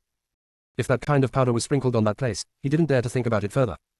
At this time, the censor had finished his impeachment. The emperor asked, General Zhang. The minister is here. Do you have anything to say? I have nothing to say. As an official appointed by the imperial court, you did not set an example yourself and did such a thing for a woman. When you did those things, did you ever think about Miss Chu or your parents? You have not.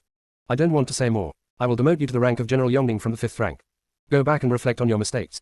The minister accepts the order. The inner voice was overheard, and the whole court was eating melons together. Chapter 133 Song Qinghui is injured. Gua was delighted when he heard this. This emperor is quite interesting. Chu Yunshang's father, Chu Hongwei, was a general of the 5th rank. The emperor has now demoted Zhang Yunji 3 levels, making him a general of the minor 5th rank. This means that Zhang Yunji will have to make a living under Chu Hongwei. This emperor is also a person who likes to watch the fun and never mind the trouble. Close black lens bracket. Song Yaoyao, if you hadn't mentioned it, I wouldn't have noticed this. For this wave, I give a thumbs up to the emperor. Close black lens bracket. The emperor was also stunned after hearing what Song Yaoyao and Gua said. Can he say it was just a coincidence? He didn't mean it. I wonder if anyone believes him. The emperor looked at the expressions of the officials below and knew that no one believed him. The emperor sighed and said, forget it, no more explanation. Soon, the morning court was over. After lunch, Duan Chengsen, the Shangshu Zuocheng, who was a 4th rank official, came with his wife and daughter Duan Sangyu. When Song Yaoyao was called to the front hall again, she was still a little confused. Song Yaoyao greeted him, sat down, and asked Gua. Lord Duan, the father of concubine Duan. Apart from meeting him at the morning court, I haven't heard that my father and Lord Duan had any interaction. Besides, although he is a 4th rank official like my father, his legitimate daughter entered the palace and became a queen. By the way, I wonder if that little girl Duan Sangyu has discovered what that scumbag Gao Maran has done. Before, I thought I would always meet Duan Sangyu when I went out on the street, so I wanted to remind her, but I never met her. So much time has passed, I don't know if it's too late to remind you now. Close black lens bracket. Gua Gua, host, no need to remind me. What Gao Murin did has already been discovered. Gao Murin instigated the brothel owner to kill Miss Nangsing, and it was also discovered. Gao Murin has been sent to prison. Close black lens bracket. Song Yaoyao, that's good, that's good. Gua Gua, right now, the Duan family is already looking for a partner for Duan Sangyu. Song Yaoyao, is there anyone you like? Gua Gua, I'm looking at some, but I haven't found anyone yet. Song Yaoyao nodded. This is a lifelong event, don't rush, take your time to choose. The Duan family all agreed with Song Yaoyao's words. They have all thought it through. When they find someone they like, they will bring that person to Lord Xiao Song and let Lord Xiao Song see if there is any problem with the other person. It's not just the Duan family that has this idea. Anyone who can hear Song Yaoyao's inner voice thinks the same way. Song Yaoyao doesn't know yet that she has acquired an invisible new function, which is the detector for identifying scumbag men and women. After Lord Duan and the others left, Song Yaoyao began to look at the gifts they had brought. In addition to the gifts, he also gave 2,000 taels of silver notes.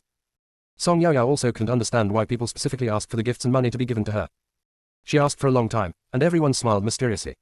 She didn't seem to have done anything, so why did people come forward to give her gifts and money? If you can't figure it out, stop thinking about it. Song Yaoyao took out a 1,000 tael silver note and generously gave it to Madame Song, saying, Mother, I see you have a share. This 1,000 taels is a gift to you and father. The remaining 1,000 taels are mine, and I plan to give some of them to my brothers and sisters. After Song Yaoyao said this, she stuffed the banknote into Mrs. Song's hand and left the front hall as if she didn't recognize any relatives. Madame Song stared blankly at the money in her hand. She raised her head and kept looking at Song Yaoyao until her figure disappeared. Then she asked Minister Song beside her. Husband, tell me, what happened to Yaoyao? In the past, if we saw banknotes, we would grab them and run away. What is it today? And you even remembered to take out 1,000 taels and give them to us.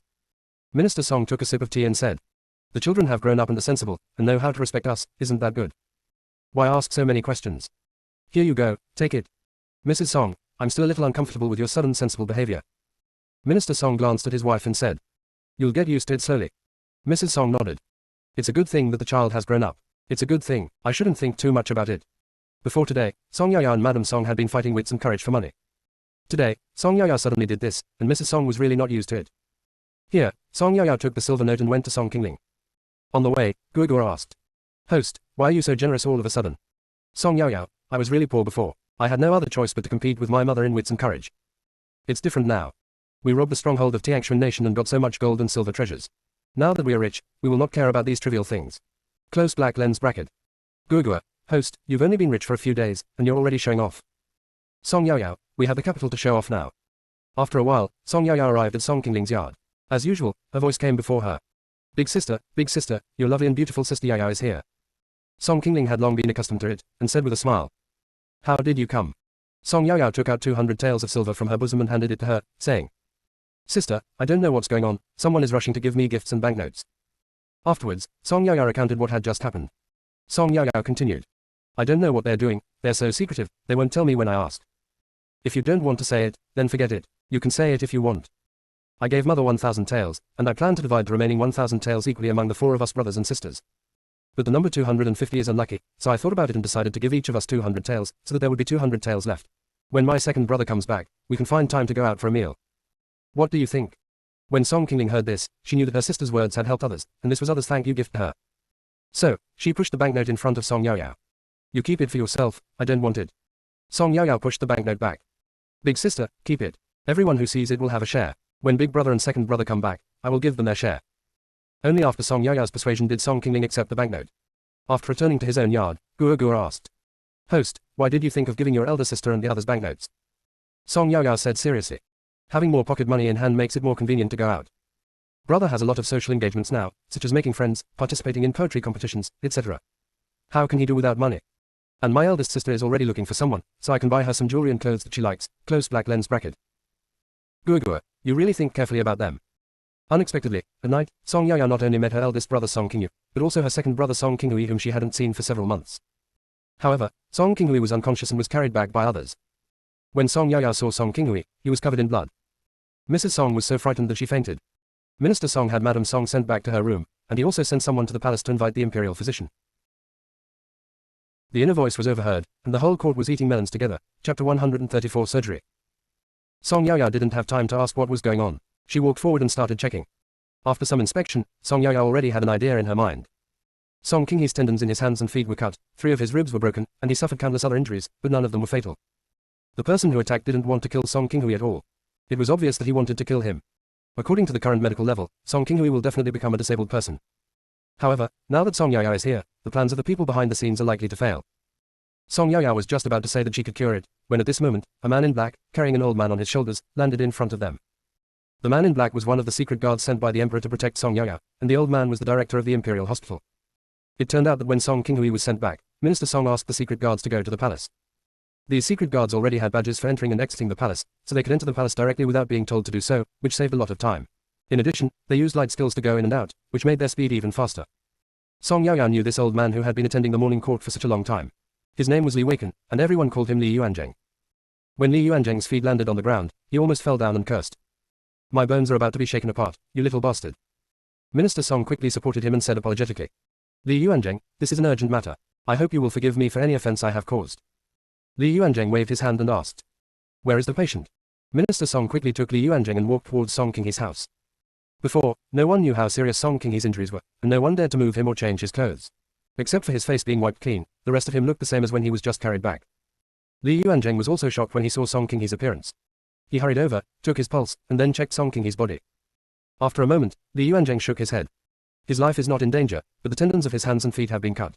I'm afraid you won't be able to walk normally in the future, and your hands may not be able to hold things. As for your daily life, you can let the servants take care of you. I'll take care of his external injuries first, you all go out first." Song Yaya was mentally prepared, so she didn't react much after hearing what Li Yuanzheng said. Song Qinghe widened his eyes in disbelief, unable to accept this fact at all. How could his healthy brother be unable to take care of himself and walk normally? Fortunately, Song Qingling is with Mrs. Song and is not here now. Otherwise, after hearing these words, who knows what would happen? After hearing this, Minister Song fell backwards. Li Yuanzheng sighed and started to treat Minister Song first. After a while, Minister Song woke up. He grabbed Li Yuanzheng's arm and begged. "Li Yuanzheng, he is only 15 years old. He has not married or had children yet. His whole life has not even begun. You must save him." Li Yuanzheng sighed and said, "It's not that I don't want to save him, it's that my medical skills are limited and I can't save him." Minister Song still held onto Li Yuanzheng's arm tightly and refused to let go. Song Yaya walked over, pried open the hand that her father was holding on Li Yuanzheng's arm, and said, "Dad, let Li Yuanzheng go and let him treat my second brother's external injuries first." Minister Song then let go of his hand, but his expression was dull. Li Yuanzheng hurried to treat Song Qinghe's wound. Looking at the current state of her family, Song Yaya felt very uncomfortable. Song Yaya leaned close to Minister Song's ear and whispered, "Dad, don't worry, I will cure my second brother." Minister Song turned to look at Song Yaya and asked, "Are you telling the truth?" Song Yaya nodded. "How could I joke about this kind of thing?" "Don't worry, Dad." In the little girl's mind, they had long known that Yaya was a doctor in her previous life. Before, they only heard Gugua say that Yaya was an all-round and very capable doctor. They also guessed what all-round meant, but Yaya seldom showed her medical skills in front of them, and no one knew the extent of her medical skills. Now that Yaya has said this, I hope he can really cure Qinghe. Yaya walked straight into Song Qinghe's room. She wanted to see how Li Yuanzheng was treating her second brother's injuries. It's not that Song Yaya doesn't trust Li Yuanzheng, she just doesn't believe in the ancient's medical skills in treating external injuries. If they are not handled properly, it is very easy to get infected. When Song Yaya walked in, Li Yuanzheng saw her and said, "Master Xiao Song, please go out first." Song Yaya did not leave, but walked to the bedside and said, "There is no man or woman in front of the doctor." After hearing this, Li Yuanzheng was stunned for a moment, then asked, "Master Xiao Song knows medicine?" Song Yaya nodded, "I know a little bit." After that, neither of them spoke. Dean Li continued to treat Song Qinghe's wound. As expected of the director of the Imperial Medical Bureau, his technique was very skillful and there was nothing wrong with the way he treated the wound. After treating the external injuries, Dean Li took care of Song Qinghe's ribs on his chest, wrote a prescription, and left. As soon as Li Yuanzheng left, Minister Song and Song Qinghe walked in immediately. Minister Song called out anxiously, "Yao." Song Yao glanced at the two of them and said, "Dad, big brother, time is urgent. I need to treat my second brother immediately. Don't let anyone disturb me." Minister Song, "Okay, Dad will stay here." After the two of them went out, Song Yao bolted the door and then took Song Qinghe into the space. Song Yao placed Song Qinghe in the operating room in her own space. Then she began to change into surgical clothes and prepare the equipment for surgery. Although Song Qinghe would not wake up in his current condition, Song Yao still gave him anesthesia just in case. After arriving in this world, Song Yao had not undergone any more surgery, but the medical skills engraved deep in her soul allowed her to quickly get into shape. The tendons in his hands and feet have been reconnected, and the broken ribs in his chest have been refixed. This will help him recover faster in the later stages than the treatment by Dr. Li. Song Yao gave Song Qinghe an injection of penicillin to prevent wound infection. The operation took 9 hours without an assistant. Song Yao moved Song Qinghe out of the space and put him back on his bed before opening the door. Minister Song was the first to come around and asked, "Yao, how are you?" "Dad, don't worry, the operation was successful and my second brother will wake up soon." As for the tendons in his hands and feet, if you take good care of them, my second brother will be back to normal in 2 to 3 months. Minister Song asked in surprise, really? Song Yaoyao, yeah. Dad, isn't it time to go to the morning court? Minister Song, today, I have asked for leave from the emperor and told him about our family's situation. We don't have to go to the morning court today. You go and have a good rest first. The inner voice was overheard, and the whole court was eating melons together. Chapter 135 Lu Shuyu. Song Yaoyao said, let me first talk about the precautions for taking care of my second brother. Song Yaoyao explained the precautions and prepared to return to her own yard. Song Yaoyao complained as she walked. If this had happened in my previous life, it wouldn't have been a major surgery, but it made me so exhausted. Gua Gua, it's because you are too lazy and lack exercise that your health is so bad. Host, look at the situation today. If you don't exercise, you may not be able to make it. Close black lens bracket. Song Yaoyao sighed. Yeah, it seems that giving up is not working anymore. My second brother is going to be a military general and he could get injured at any time. Such a minor operation has made me so tired, let alone a major operation. Gua Gua, how about I exercise now? Close black lens bracket. Gua Gua, host, you are right to think so. Song Yaoyao, Gua Gua, do you think it's too late for me to practice martial arts now? Gua Gua, host, you are only 12 years old, still a child. There is a saying, where there is a will, there is a way. There is also a saying, you never stop learning. Close black lens bracket. Song Yaoyao sighed. Minister Song looked at Song Yaoyao's back and listened to her inner voice, and they were all stunned. Judging from what Yaoyao said, King He's injuries were nothing in her previous life. They couldn't imagine what kind of injury was the most serious one Yaoyao mentioned. Originally, they were very worried about King Hui, wondering if he could recover as before. Now that they heard Yaoyao's voice, they felt much more at ease. Here, Song Yaoyao returned to her boudoir and fell asleep. I slept until noon the next day. Song Yaoyao woke up and Baitao told her that the second young master had woken up. After Song Yaoyao finished washing up, the first thing she did was go to Song King He's yard. As soon as I entered, I saw everyone was there. Mrs. Song asked quickly. Yaoyao, you're awake. Ah. Mrs. Song and Song Qingling had already heard about what happened after they left yesterday. Song Yaoyao walked over and checked Song King He's injuries. Song Qinghui looked at Song Yaoyao and asked. Yaoyao, can I really be okay? Song Yaoyao patted her chest. Brother, don't worry, I'm here, nothing will happen. As long as the medicine is changed in time and my second brother takes the medicine on time, he will generally be completely cured in 2 to 3 months. Song Qinghui assured. I will definitely cooperate and take the medicine well. Song Yaoyao nodded and continued to ask. Brother, what happened? Who hurt you? Song Qinghui sighed and said. Just now, my parents also asked me this question. Since the last palace banquet, I have been staying in the military camp and have not returned. These 2 days, I won first place in the competition in the military camp. My grandfather asked me what reward I wanted, and I said I wanted to go home to visit, so my grandfather specially allowed me to go home. I arrived at the dense forest outside the city, and more than 20 men in black rushed out of the forest. They all wore black scarves, so I couldn't see their faces at all. I couldn't beat them and they cut the tendons in my hands and feet. At that time, I fainted from the pain, and when I woke up, I was already in the mansion. The eldest brother Song Qingyu continued. According to the people guarding the city gate yesterday, they saw King Hui being thrown not far outside the city gate yesterday. After seeing this, they quickly sent him to Jingzhou Yin. King Hui was recognized by Lord Yang, the prefect of Jingzhou Prefecture, and he was quickly sent to our residence. Song Yaoyao nodded. From these things, plus the injuries my second brother suffered, it seems that the other party didn't want to kill my second brother, they just wanted to cripple him.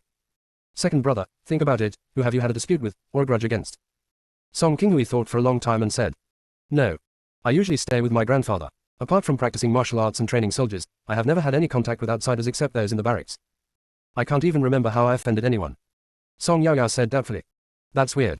When everyone was wondering, Gua Gua's voice rang out. Host, I know who killed your second brother. Do you want to know? How could Song Yaoyao forget about Gua Gua? She said. Gua Gua, you are the best. Who harmed my second brother? Tell me now. Gua Gua, okay, since you are trying to please me so much, I will tell you. The person who harmed your second brother was Lu Shuyu. Close black lens bracket. When Song Qinghui heard the name, his mouth opened in surprise. Afraid that Song Yaoyao might discover something, he quickly put away his surprised expression. As Gua Gua finished speaking, the image of Lu Shuyu appeared above Song Yaoyao's head. This man is dressed in green and looks as gentle as jade. How could he do such a thing? Song Yaoyao, Gua Gua, does this person have a grudge against my second brother? Gua Gua, no. Song Yaoyao, why did he take revenge on my second brother like this? Gua Gua, some time ago, a martial arts competition was held in the military camp, and your second brother won the first place. Since Lu Shuyu came in second, he started to resent your second brother. I spent a large sum of money to hire a killer, asking him to spare your second brother's life, but to turn him into a complete cripple. Close black lens bracket. Song Yaoyao, just because you lost the competition and you're jealous, you want to destroy my second brother.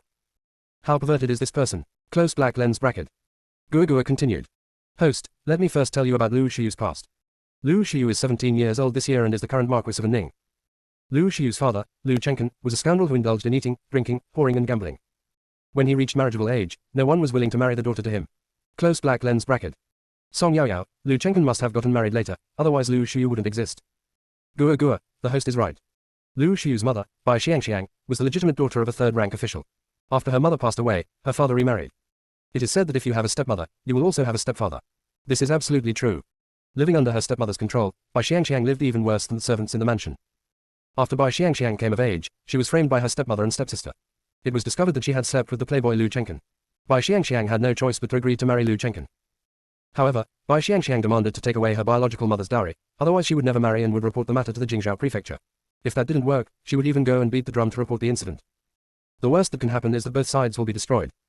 The Bai family was also afraid that Bai Xiangxiang would make a big deal out of it. Once the government investigated, their attempt to frame Bai Xiangxiang would be exposed.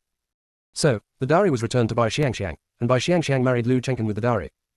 In the video, Bai Xiangxiang's life in the Bai mansion was extremely difficult. She was hungry and cold, and was extremely pitiful. This also shows the whole process of Bai Xiangxiang being framed by her stepmother and stepsister. Whenever Father Bai was in bed, his stepwife would whisper in his ear, and he would completely forget that he had a legitimate daughter. The inner voice was overheard, and the whole court was eating melons together. Chapter 136 Lu Shuyu's past. Song Yaoyao, haha, when a man is in bed, even if you ask him to die, he will agree immediately. Then what? Close black lens bracket. Gua. After marriage, Lu Chengken was quiet for a few months, and then he started his extravagant life again. He goes out to fool around every day, and sometimes doesn't come back for half a month. Bai Xiangxiang has no feelings for Lu Chengken at all. Bai Xiangxiang didn't care whether he was in the house or not. Later, Bai Xiangxiang became pregnant and gave birth to Lu Shuyu. Bai Xiangxiang felt that her life was like this, and she placed all her hopes on her son. Bai Xiangxiang is very strict in educating Lu Shuyu and wants him to be the best in everything. When other children were playing, Lu Shuyu was reading. When other children were acting like spoiled brats in their parents' arms, Lu Shuyu was practicing martial arts. It can be said that Lu Shuyu spent his entire childhood like this. Close black lens bracket. In the video, the little guy, apart from eating and sleeping, is either doing homework or practicing martial arts in the martial arts training ground. If you don't do your homework well, you will be punished by family discipline. If you don't practice martial arts well, you will still be punished by family discipline. Whatever you do, you must do it to the best of your ability. Whether it is schoolwork or martial arts, you must come in first. If you don't come in first, you will be punished. Once, Lu Shuyu got second place in the academy exam and was beaten so hard that he had to lie in bed for 7 days. Bai Xiangxiang even scolded him for being useless. Such a young child was brought up step by step under such perverted education. Song Yaoyao, no wonder Lu Shuyu is so perverted. Having been educated by such a perverted mother with such extreme methods since childhood, his mind must have been twisted a long time ago. To be honest, Bai Xiangxiang is too scary. This is not my mother at all, she is simply a devil. Close black lens bracket. Bai Xiangxiang believes that a champion emerges under the stick. If children don't learn well, it's because they are not beaten enough. Under Bai Xiangxiang's education, Lu Shuyu did very well in both academics and martial arts. After he turned 10, Lu Shuyu always came first in every competition among his peers, whether it was literary or martial arts. Therefore, Lu Shuyu never received any family discipline after he was 10 years old. Song Yaoyao, what happened next? Gua. When Lu Shuyu was 13 years old, Lu Chengken got jealous of someone in a brothel and was beaten to death. As soon as Lu Chengken died, Lu Shuyu inherited the Marquis's mansion and became the new Marquis of Ning. By the time of Lu Shuyu, it was the last generation to inherit the title of Marquis. If Lu Shuyu fails to make some achievements, their Marquisate will be downgraded to an erlatate from the next generation onwards. Bai Xiangxiang warned Lu Shuyu that he must make some achievements. Even if he could not go further, he must protect the Marquisate and never let it be demoted. Although Lu Shuyu was a Marquis, he had no real power and was not even qualified to attend the morning court, let alone have a seat in the court. The only place where he could make achievements was the military camp. So, Lu Shuyu resolutely went to the military camp. Close black lens bracket. Gua paused and continued. In the military camp, Lu Shuyu was always outshined by your second brother, and this time he lost to him in the competition. After returning home this time, Bai Xiangxiang found out about this and punished him again. This was the second time I was punished by my family since I was 10 years old. He was beaten quite severely this time and it is estimated that he will not be able to get out of bed for at least half a month. He started to resent your second brother, which led to what happened next. Close black lens bracket. In the video, as soon as Lu Shuyu returned to the Marquis mansion, Bai Xiangxiang invited him to her yard. As soon as they entered the yard, Bai Xiangxiang made him kneel down and asked him why he was so useless and why he lost the martial arts competition this time. Then, he asked the servants to bring a long stool and asked Lu Shuyu to lie on it. The whip was lashed down one after another, and after a while, Lu Shuyu's back was covered in blood. But there wasn't a trace of heartache in Bai Xiangxiang's eyes. Song Yaoyao, is Bai Xiangxiang Lu Shuyu's biological mother? Such a cruel move. Even if this person is not living well and is punished by family rules, that is his own problem. This only shows that his kung fu is not good enough. What does it have to do with my second brother? When one's skills are not as good as others, instead of looking for the reasons within oneself, one blames those who are better than oneself. What kind of perverted logic is this? None of this was the reason why he attacked my second brother. Did he think that after he crippled my second brother, no one would stand in his way in the military camp? Close black lens bracket. Gua, host, Lu Shuyu really thinks so. By the way, the killers did it very quickly and efficiently. Jingzhou Prefecture Governor Yang led people to investigate the crime scene, but found nothing. Close black lens bracket. Song Yaoyao, Liu Xiu is just an idiot. Today I have my second brother, and if another powerful one comes out in the future, will he still want to harm people again? Then can he overcome it? To be honest, Liu Xiu is a person who harms others in order to win, which makes people have no good impression of him at all. Now, we know who did it, but we have no evidence at all. However, I have made note of my second brother's revenge. Since we can't settle the score with him openly, can't we take revenge secretly? Just wait, there will always be a chance to retaliate. Close black lens bracket. After listening to the conversation between Song Yaoyao and Guoguo, Minister Song fell silent. No matter what, it was wrong for Liu Xiu to take action. They also remembered this grudge. Song Yaoyao continued to ask. Do you know the situation of those killers? Guoguo, I can only unlock it here. Your second brother was killed by killers. Those killers belong to Mingyuan Pavilion. Because we haven't met anyone from Mingyuan Pavilion yet, I can't unlock more content about Mingyuan Pavilion. Close black lens bracket. Song Yaoyao, okay. I also took note of this Mingyuan Pavilion. When I unlock more information about Mingyuan Pavilion in the future, just wait for my revenge. Snort, close black lens bracket. Everyone, I didn't expect Yaoyao to be so vindictive. Song Qinghui was so moved that he was completely overwhelmed. The next day, when Song Yaoyao and Minister Song went to the morning court, many officials asked about Song Qinghui's injuries. Yesterday, when Song Qinghui was carried back, many people saw it. These ministers also received the news soon. In addition, Song Yaoyao and Minister Song both took leave and did not attend the morning court yesterday, so everyone came this morning to show their concern and find out whether Song Qinghui has been disabled as rumored by the outside world. No matter who asked, Minister Song expressed his gratitude, but he did not mention a word about Song Qinghui's injury.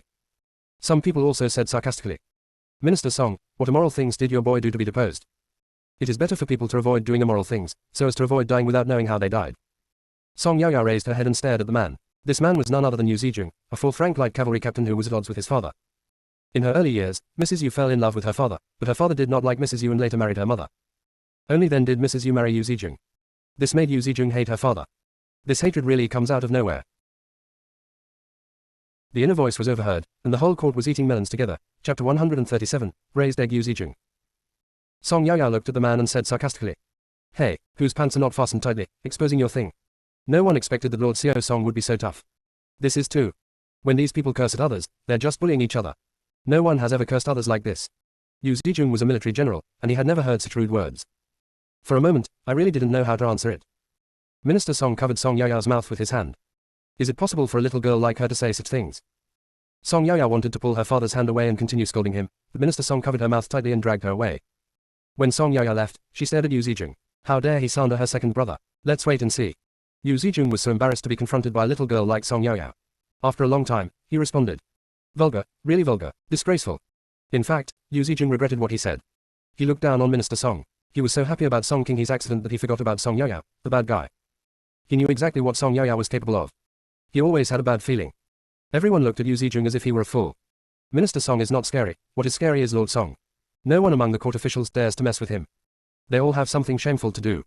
I'm afraid of provoking Lord Xiao Song and having my private matters exposed in public.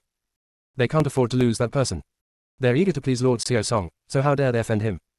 Some people also said, she is just a girl, what is there to be afraid of? If it really doesn't work, just kill her. Haha, it's easy to say. Last time, Kai Mingken sent so many people to kill Song Yaoyao, but what was the result? Song Yaoyao was safe and sound, but Kai Mingken got himself into trouble. They don't want to follow in Sai Mingkun's footsteps. I don't know if Yu Zijing is stupid or not, he actually slandered someone else's brother in front of Master Xiao Song. Maybe he has been living a good life for too long and wanted to seek some excitement. Everyone instantly moved away from Yu Zijing. I'm afraid that Lord Xiao Song will misunderstand that they're in the same group and implicate them as well. Although Song Yaoyao was dragged away, she kept cursing in her heart. Guoguo, did you not check the almanac before going out this morning? How come I encountered such a thing? It's really a waste of time. Look how idle he is. Close black lens bracket. Guoguo continued. Isn't Yu Zijing free? Host, do you know? This guy is only in his 30s, but he has already become a Mediterranean. Close black lens bracket. As soon as the Emperor came in, he heard Master Song cursing in his heart. The Emperor raised his eyebrows. Who had made Lord Xiao Song angry so early in the morning? I guess I can eat melon again today. When the Emperor thought of this, his mood improved. The ministers didn't understand what the Mediterranean Sea was, but the following conversation helped them understand. Song Yaoyao, isn't that a bald head? Close black lens bracket. Guoguo, host, a bald head means there is no hair on the head, it is completely bald, that is called a bald head. If you have a Mediterranean hair color, you still have a few hairs on your head. Close black lens bracket. As Guoguo finished speaking, two cartoon characters' heads appeared on the screen above Song Yaoyao's head. There was not a single hair on his head, and there were two words written next to it, bald. On another head, there was a circle of sparse hair around the head, but there was no hair at all in the middle of the head. There were three words marked next to it, Mediterranean. Everyone, this painting is very vivid. They understood it at a glance. It turns out that Yu Zijung's hair looks like this. Everyone turned their eyes to Yu Zijung's hair at the same time. Song Yaoyao pursed her lips. They're all the same. They're all the same to me, just bald. The internet has given baldness a nicer name, boiled egg. From now on I will call it Yu Zijung braised egg.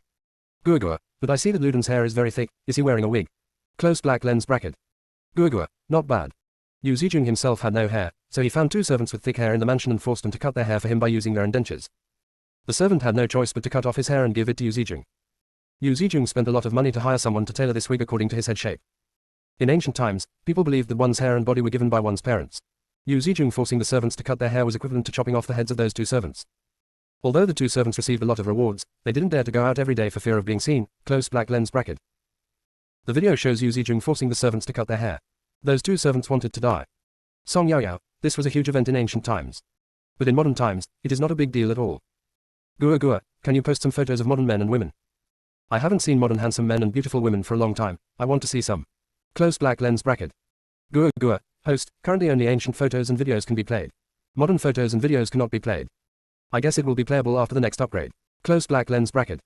Song Yaoyao, when will you upgrade again? Guogua doesn't know this either. Song Yaoyao, okay. The wig thing is not explosive at all, it's boring. Do you have any melons with braised eggs? Change 1. Close black lens bracket. Everyone looked at Yu Zijung with gloating eyes. Lulu Dan, this nickname seemed quite good. From now on, they can call Lord Yu, boiled egg, behind his back. When some people thought of the black and shiny boiled eggs and associated them with Lord Yu's head, they couldn't help but laugh out loud. After the man laughed, he realized that he had lost his composure and quickly covered his mouth. Everyone turned their eyes over. Song Yaoyao also looked up. Guogua, what was that sound just now? It sounded like laughter. Guogua, it shouldn't be laughter. Who dares to laugh in the court? I guess someone is burping. Close black lens bracket. Song Yaoyao, that's right, who would dare to laugh in the court if he doesn't want to die? Let's continue. Close black lens bracket. Just now, when Lord Xiao Song looked at everyone, they were all startled, afraid that they would be discovered. Fortunately, it was a false alarm. However, Lord Yu is really unlucky. Lord Song dug out a melon, but he still thought it was boring and continued to dig. I wonder if Lord Yu regrets provoking Lord Xiao Song just now. Guogua, host, you think this is boring, but in ancient times, this was a very explosive thing. Song Yaoyao, it's boring, change it. Guogua, okay. Host, Yu Zijung's sister has a big secret, do you want to hear it? Close black lens bracket. Song Yaoyao, yes. Guogua, Yu Zijung has a sister named Yu Tianrong. As Guogua finished speaking, a stunningly beautiful woman appeared on the screen above Song Yaoyao's head. Yu Tianrong. The inner voice was overheard, and the whole court was eating melons together. Chapter 138 Yu Tianrong. Song Yaoyao exclaimed. Wow, I didn't expect that Yu Zijung, a poor guy, has such a beautiful sister. His sister is so pretty, but the braised egg looks very ordinary. Could it be that the braised egg was picked up? Close black lens bracket. Guogua, host, they're indeed siblings from the same father and mother. Song Yaoyao pursed her lips. It's true, the beautiful genes of the Luden family were all given to his sister. Guogua, host, don't be fooled by Yu Tianrong's stunning appearance. She is actually over 30 years old. Song Yaoyao, I can't tell at all. By the way, what's her secret? Close black lens bracket. Guogua, when Yu Tianrong was 16 years old, she married the young general Shi Yongchao. Yu Tianrong became pregnant 2 years after her marriage. When she was about to tell Shi Yongchao the good news as soon as possible, she unexpectedly overheard the conversation between Shi Yongchao and his mother at the door. It turns out that Shi Yongchao didn't like Yu Tianrong at all. The reason he married Yu Tianrong was because he was attracted by their family background. I just want Yu Tianrong's family to give him more support. Close black lens bracket. After a pause, Guogua continued. The reason why Yu Tianrong had not gotten pregnant yet was that after each sexual intercourse between them, Shi Yongchao would personally bring her a bowl of nourishing soup. In fact, it is not a tonic soup at all, it is a contraceptive soup. The reason why Yu Tianrong got pregnant this time was that she was feeling very unwell that day. After drinking the contraceptive soup brought by Shi Yongchao, she vomited all the soup due to nausea, which led to her pregnancy. Yu Tianrong also learned that Shi Yongchao already had a mistress outside and her child was already 3 years old. They were just waiting to take advantage of the Yu family, then use the 7 grounds for divorce to divorce Yu Tianrong, and then bring the woman from outside and the illegitimate child into the house. Yu Tianrong did not push the door open to question him, but returned directly to her own yard, packed a few clothes, and went back to her parents' home. In the video, Yu Tianrong stood at the door of the room, covering her mouth tightly, listening to the conversation between Shi Yongchao and his mother, tears falling continuously. She turned around and went back to her yard, packed a few clothes, and went back to her parents' home. Yu Tianrong was really afraid that if she exposed the truth, Shi Yongchao and his mother would secretly lock her up and kill her quietly because they were worried that she would go back to her parents' home to complain. When the time comes, we will tell everyone that she died of a serious illness. After returning to her parents' home, Yu Tianrong told the Yu family about this matter immediately. The next day, the Yu family went to the Shi family and asked Yu Tianrong and Shi Yongchao to divorce. At first, the Shi family disagreed, but when the Yu family mentioned the concubine and the concubine's child, the Shi family panicked and finally agreed to the divorce. Song Yaoyao, these days, there are so many men who want to rely on women to get ahead. This is called living off someone who has nothing to lose. How shameless. Close black lens bracket. Gua gua. After Yu Tianrong returned to her parents' home, the Yu family wanted her to abort the baby in her belly so that she could marry into a good family in the future. But after examining her, the doctor said that Yu Tianrong's long-term use of contraceptive soup had harmed her body and it would be difficult for her to get pregnant in the future. It's a miracle that I can have this baby in my belly. If this pregnancy is gone, Yu Tianrong might never have children in her life. After hearing this, Yu Tianrong decided to keep the child. In this way, Yu Tianrong gave birth to her daughter Yu Qingliu. Close black lens bracket. The video shows Yu Tianrong moving out of the Yu family's home with her daughter after giving birth to her and living in her own dowry house. Song Yao Yao, it's pretty good. Getting rid of the scumbag and raising the child by myself is quite inspiring. Close black lens bracket. Gua gua, host, I haven't finished yet.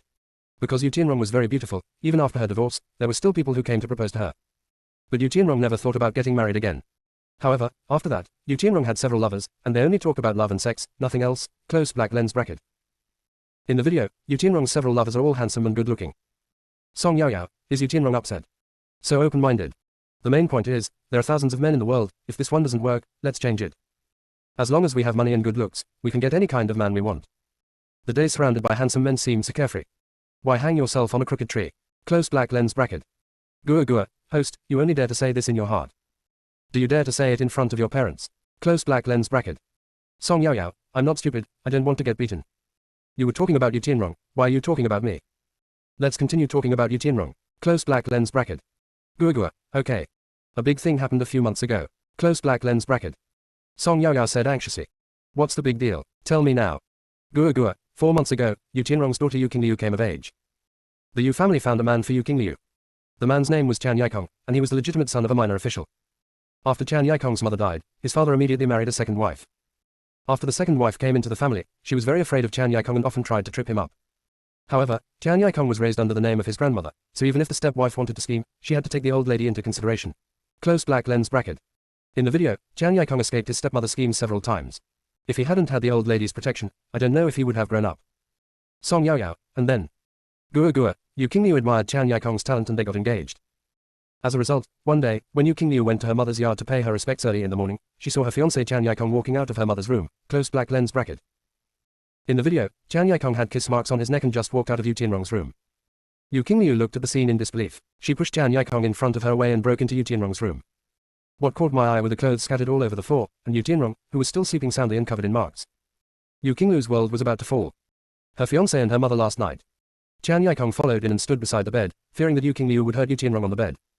All the court officials were stunned. Look at this development. The son-in-law fell in love with his mother-in-law. Yu Zijun also looked at everything in the video in disbelief. Song Yao Yao, Gua gua, can this world get any more upside down? This son-in-law and mother-in-law. Could this world get any crazier? Even if I have modern thinking, I can't keep up with this development. Close black lens bracket. Gua gua, host, you are not the only one who cannot keep up with this kind of thinking. I guess everyone cannot keep up with it. Song Yao Yao, Chan Yaikong's taste is quite unique. Chan Yaikong is only about 17 or 18 years old. He doesn't like the pretty little girl, but insists on getting involved with a woman who can be his mother. Is he mentally ill? Close black lens bracket. The inner voice was overheard, and the whole court was eating melons together. Chapter 139 Chan 1 Kong pursues love. In the video, Chan Yaikong looks at Yu Tianrong on the bed, and the love in his eyes can't be hidden. Song Yao Yao, no matter how beautiful Yu Tianrong is, her age is still there. Is this what everyone says? As long as you love each other, age is not a problem. I really can't understand such feelings. Could it be that Chan Yaikong has an Oedipus complex? Close black lens bracket. In the video, when Chan Yaikong and Yu Qingliu were confronting each other, Yu Tianrong was woken up in bed. Yu Tianrong was shocked when she saw her daughter and son-in-law in her room. Looking at herself again, she was naked, so she quickly pulled the quilt over herself. Yu Qingliu watched Yu Tianrong pulling the quilt, and became furious, cursing. Yu Tianrong, why are you pretending? Yu Tianrong, you still have no shame, you even don't let your own son-in-law go, you are simply not worthy of being a mother. Yu Tianrong's eyes were dull, and it took her a long time to react. She explained. Qingliu, listen to your mother's explanation. What's there to explain? I just believe what I see with my own eyes. You are a shameless pair of adulterers. After cursing, Yu Qingliu covered her face and ran away crying. Yu Tianrong wanted to chase him, but she had no clothes on. Chan Yaikong looked at Yu Tianrong aggrievedly and said. Wrong, we did everything we were supposed to do yesterday. This was her first time, and I'm already yours. You can't just put on your pants and disown me. If you don't want me anymore, I will die in front of you. Yu Tianrong held her forehead, feeling her temples throbbing, and said. You go out first, wait until I get dressed, then we can talk. Chan Yaikong felt even more aggrieved. Wrong, there's nothing on you that I haven't seen before. You were tired last night, so I'll help you get dressed, okay? Don't be shy. Yu Tianrong threw a pillow at him and yelled. Get out. Seeing that Yu Tianrong was angry, Chan Yikong felt even more aggrieved, but he did not dare to provoke her again. He could only walk out, looking back every few steps. Song Yaoyao was stunned. Everyone was also unable to react. How did the painting style become like this? When something like this happens, shouldn't the man take out some silver and shut the other person up? But now it is not what they thought at all. As a man, Chan Yikong felt wronged and looked like he was about to die. It was really disgraceful. Only Yu Zijung's face flushed red. He really didn't expect something like this to happen. Song Yaoyao, Gua, this style of painting is wrong. Why do I feel that Chan Yikong is deeply in love with Yu Tianrong? The two of them rolling together seemed to have planned it for a long time. Close black lens bracket. Gua, host, you can see all this. Yes, Chan Yikong had planned this for a long time. The reason why he got engaged to Yu Qingliu was to be able to get close to Yu Tianrong. He loved Yu Tianrong from the beginning to the end. Close black lens bracket. Song Yaoyao's eyes sparkled as she asked. Gua, there is a big melon in here. Tell me quickly, what is going on? Close black lens bracket. Gua, this story began 12 years ago. At that time, Yu Tianrong lived alone with her daughter Yu Qingliu. Once, when she came back from an outing, she met an unconscious child in the suburbs. The child was about 5 or 6 years old. Yu Tianrong sent the child to the clinic. After the child woke up, Yu Tianrong learned that the child was tricked out of the house by his stepmother when his grandmother went to burn incense, and was abandoned in the suburbs to fend for himself. Fortunately, Yu Tianrong passed by and saved him. He was sent to the clinic and a lot of food was bought for him. Yu Tianrong asked him what his name was, but the child lowered his head and said nothing. The child said nothing, and Yu Tianrong did not press him any further. In this way, the child lived in Yu Tianrong's house for a month. 1 month later, the child suddenly disappeared. Yu Tianrong even reported the case to the police, but there was still no news of the child. Close black lens bracket. In the video, during the days when she lived with the child, the little person always looked at Yu Tianrong secretly with an attached look. Every time Yu Tianrong hugged the little boy, he would hug Yu Tianrong's neck tightly. Song Yaoyao said affirmatively. Open black lens bracket. This child is Chan Yikong. Close black lens bracket. Gua, not bad. That time, Chan Yikong almost died. A month later, the old lady came back from the temple and found that her eldest grandson was missing. After asking, Chan Yikong's father found out that his son had been missing for a month. Under the pressure from the old lady, Chan Yikong's father started looking for the child. The old lady spent a lot of money and used her connections to find someone. A few days later, the old lady found the child first. The old lady originally wanted to thank Yu Tianrong for saving her grandson, but Chan Yikong did not allow her to express her gratitude. If she went to thank her, her stepmother would know that it was Yu Tianrong who ruined her plan, and she would be afraid that her stepmother would harm Yu Tianrong. Although Yu Tianrong's family is quite powerful, she lives alone with her child, and it is difficult to guard against their harmful means. Chan Yikong didn't want Yu Tianrong to get hurt. So, he followed the old lady back quietly. Close black lens bracket. In the video, Chan Yikong looked so reluctant to leave. Song Yaoyao, so there is this part. Gua, yes. In the days to come, whenever Chan Yikong encounters difficulties, he will think of Yu Tianrong and that warm embrace. Yu Tianrong is the light in his life. Chan Yikong would also go back to see Yu Tianrong, just watching her from afar. 12 years later, Chan Yikong learned that Yu Qingliu was seeing someone, and wanted to take the opportunity to get close to Yu Tianrong again. With his talent, he really attracted Yu Qingliu, and they got engaged smoothly. Close black lens bracket. In the video, Chan Yikong tried his best to appear in front of Yu Tianrong again. Chan Yikong would stare at Yu Tianrong's figure in a daze from time to time. Song Yaoyao, I don't know how to evaluate this love. However, when Chan Yikong did this, did he ever think about Yu Qingliu? If he likes Yu Tianrong, he can pursue her openly, and he shouldn't drag Yu Qingliu into this vortex. Yu Qingliu is innocent. Wouldn't his conscience hurt him for hurting a girl like this? Close black lens bracket. Gua, at the beginning, Chan Yikong also thought about pursuing Yu Tianrong directly. However, Yu Tianrong's lovers were all between 23 and 26 years old. There were also younger men who wanted to be Yu Tianrong's lovers, but she rejected them all on the grounds that they were too young. Chan Yikong was too young, so he came up with such a roundabout way. Originally, Chan Yikong thought that since they had established this kind of relationship, he would be content to protect Yu Tianrong from afar. However, that night, Yu Tianrong got drunk and held Chan Yikong tightly. Chan Yikong also obeyed reluctantly. Close black lens bracket. The inner voice was overheard, and the whole court was eating melons together. Chapter 140. The Yu family's decision. In the video, although Yu Tianrong was drunk, she only pulled Chan Yikong's arm and did not do anything excessive. However, Chan Yikong was still pouring wine for Yu Tianrong. Yu Tianrong was so drunk that she mistook Chan Yikong for one of her lovers. Chan Yikong obeyed reluctantly, but he can suppress the smile on his face. Song Yaoyao, looking at that boy's smile, you can tell that he has been planning this for a long time. Look how happy he is smiling. It's confirmed, Chan Yikong has an Oedipus complex. Close black lens bracket. Gua, it's very lively at Yu Tianrong's place now. Yu Qingliu wants to sever her mother-daughter relationship with Yu Tianrong. Chan Yikong was even more restless. He cried, made a fuss, and even threatened to commit suicide, demanding that Yu Tianrong take responsibility. He was possessed by Yu Tianrong, and Yu Tianrong could not leave him. Yu Tianrong didn't want him, so he took the knife and put it on his neck, wanting to die. Close black lens bracket. In the video, Yu Tianrong's place is as lively as a big opera every day. Chan Yikong threatened to die at every turn. Yu Qingliu hated this adulterous couple. Her fiancé became her stepfather. They were so disgusting. She wanted to break off all ties with them. Everyone was watching the video, smacking their lips and enjoying it very much. This house is like a stage. Song Yaoyao, hey, this is really lively. Do the Yu family members know about this? Close black lens bracket. Guagua, I don't know. The three of them felt that they couldn't afford to lose face, so they didn't let the Yu family know. Close black lens bracket. Song Yaoyao, Guagua, tell me, should I add fuel to the fire and tell this to Yu Zijing, that stupid guy? If Ludan knew about this, would the few hairs on his head fall out? Hehehe, close black lens bracket. Song Yaoyao smiled maliciously. Guagua, the host can handle this matter on his own. Song Yaoyao, forget it, I'll just watch the fun by myself and won't tell Ludan. Everyone, Sir Xiao Song, is there a possibility that Ludan already knows? After a pause, Song Yaoyao continued. However, I really feel sorry for that girl Yu Qingliu. She became a stepping stone for her mother and stepfather. How bad am I that my fiancé would leave me and fall in love with my mother? If this reputation gets out, it will be difficult to get married in the future. What a sin. In modern times, this would not be a big deal at all. It's just a cancellation of the engagement and no marriage has been held. Besides, even if we get married, we can still get divorced. What a big deal. I hope Yu Qingliu can be open-minded about these things. Close black lens bracket. Guagua, well, that girl is indeed innocent. After that, Song Yaoyao and Guagua stopped talking. They didn't say anything, but everyone's gazes on Yu Zijing never stopped. Someone would glance at his head from time to time, trying to pull off the wig and see if his head looked like that of a cartoon character. After the court session ended, after Minister Song took Song Yaoyao away, several old guys surrounded Yu Zijing. Yu Zijing had a bad feeling, but before he could open his mouth to ask, what were they going to do? His wig had been removed. Everyone saw Yu Zijing's head, and it was exactly the same as the Mediterranean hair described in the video. Then, they lowered their heads and looked at the wig carefully. Instead of laughing at Yu Zijing, they asked who made his wig. They then said that their situation was the same as Yu Zijing's, but the wigs made were not suitable for them. If Song Yaoyao hadn't revealed it, they would never have realized that Yu Zijing's wig was fake. The workmanship of this wig is so exquisite. They also wanted to ask that person to make a wig tailor-made for them. Yu Zijing did not expect that there were many court officials who had the same troubles as him. It was just that he was rude today and provoked Song Yaoyao, so he was exposed in public. Yu Zijing told the adults the address and information of the craftsman and left first. Yu Zijing also had to hurry back to deal with Yu Tianrong's matters.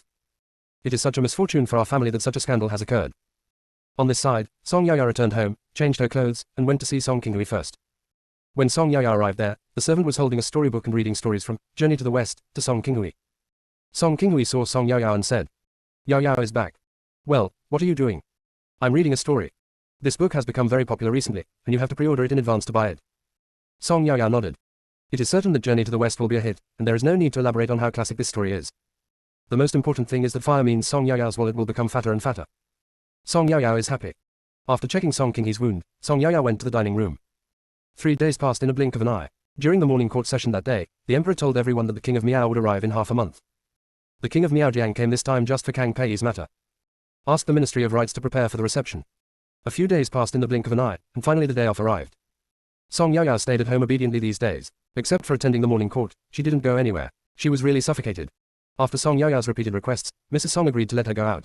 She was afraid that she might be in danger again, so she asked her to bring more people with her. She must have her elder sister Song Qingling accompany her when she goes out. It can be said that Song Qingling has to keep an eye on her, for fear that she will cause trouble again. Song Yaoyao smiled and agreed. Just follow me, we will cause trouble when it's time to do so. Even the King of Heaven can't stop us. If things really happen, can the elder sister, with her thin arms and legs, keep an eye on her? As soon as the carriage arrived in the downtown area, Song Yaoyao and the others saw Yu Qingliu on the street. Yu Qingliu has already seen it in the video. Song Yaoyao recognized her at a glance. But this time, Guagua's voice rang out. Host, the girl over there is Yu Qingliu. Song Yaoyao, I see. Guagua, host, Yu Zijing already knows about Yu Tianrong and Chan Yaikong. Song Yaoyao suddenly became energetic. Lu Dan knew about it so quickly. Are you pissed off? By the way, seeing as Yu Tianrong was in so much trouble every day, it was normal that Lu Dan soon got wind of it. How did Lu Dan handle this matter? Close black lens bracket. Guagua, the Yu family severed ties with Yu Tianrong and removed her from the family tree. Yu Qingliu also severed her mother-daughter relationship with Yu Tianrong and broke off her engagement with Chan Yaikong. Yu Zijing took Yu Qingliu to the Yu residence and told everyone that Yu Qingliu would be the daughter of the Yu family from now on. Song Yaoyao, this is really good. After Yu Qingliu has this identity, his wealth will increase several times, and he should be able to find a good marriage in the future. This way, the damage to Yu Qingliu is reduced to the lowest level. Although Lu Dan's words were a bit mean, he did a really good job. Close black lens bracket. The inner voice was overheard, and the whole court was eating melons together. Chapter 141 The Master of Mingyuan Pavilion. Guagua, after Yu Qingliu and Chan Yaikong broke off their engagement, Chan Yaikong lost all his scruples and made a bigger fuss. He forced Yu Tianrong to marry him and asked her to break up with all the men outside. If Yu Tianrong says no, then I will grab her and put her on the bed, and have a great harmony of life. Finally, Yu Tianrong finally agreed. Close black lens bracket. Song Yaoyao, did Yu Tianrong fall into sleep? Awesome, what an awesome person. Admire, admire. Will the Chan family not care about Chan Yaikong's behavior? Close black lens bracket. Gua Gua, Chan Yaikong's grandmother passed away a few years ago. After the old lady died, Chan Yaikong's father, under the influence of others, wanted to kick Chan Yaikong out of the house. Just as Chan Yaikong and Yu King Liu got married, the Chan family kicked Chan Yaikong out. It was announced to the public that Chan Yaikong had grown up and was engaged, and could no longer rely on his parents. He had to learn to be self-reliant. Chan Yaikong is now alone and has nothing to worry about. Close black lens bracket. Song Yao Yao, oh, so that's how it is. Then Chan Yaikong and Yu Tianrong must be locked up and stopped from causing harm to others. Close black lens bracket. After knowing the follow-up of the incident, Song Yao Yao withdrew her gaze. Song Yao Yao always felt like she was being stared at. She looked up and was met with a pair of feminine eyes, but the other party did not dodge or avoid them. The man was stunned for a moment, then smiled at Song Yao Yao. As soon as Song Yao Yao saw that person, she felt inexplicably displeased. It was the first time that Song Yao Yao felt disgusted with someone she saw. But Song Yao Yao just doesn't like this person. Song Yao Yao always felt that being stared at by this man was like being stared at by a poisonous snake. Song Yao Yao did not respond to the man's smile and simply looked away. Just then, Song Yao Yao was stopped by someone. Master Xiao Song. When Song Yao Yao looked up, she saw the fifth prince and the sixth prince. Song Yao Yao asked Gua Gua doubtfully. Gua Gua, when did the fifth prince and the sixth prince become so close? And mixed them together, close black lens bracket. Gua Gua, host, is there a possibility that the two of you might have met by chance? Song Yao Yao pursed her lips. Open black lens bracket, that's quite a coincidence. Close black lens bracket. The fifth prince and the sixth prince both heard Song Yao Yao's thoughts. The two looked at each other, then moved aside in disgust. Song Yao Yao looked at the two of them. After they exchanged greetings, the fifth prince spoke before she could say anything. Last time, Master Xiao Song risked his life to help me achieve such a great achievement, and I haven't thanked you yet. I have been very busy recently, and I was thinking of visiting you at your house after these few days. Unexpectedly, I saw Mr. Xiao Song from a distance today. It just so happened that my sixth brother was also coming this way, so we walked together. The sixth prince nodded. It's just as the fifth brother said. We just met by chance. Song Yao Yao believed it as she saw the two people disliked each other. The fifth prince then asked. Master Xiao Song, where are you going? Song Yao Yao tells the truth. We just got out and we don't have a specific destination. We're just wandering around. The fifth prince looked at the weather, pointed to the tea house next to him, and said. The weather is so hot, I'm going to treat you all to land Xin Yuan today. Song Yao Yao looked in the direction the fifth prince pointed and saw a 4-story building. This is exactly where the person that Song Yao Yao disliked was staying just now.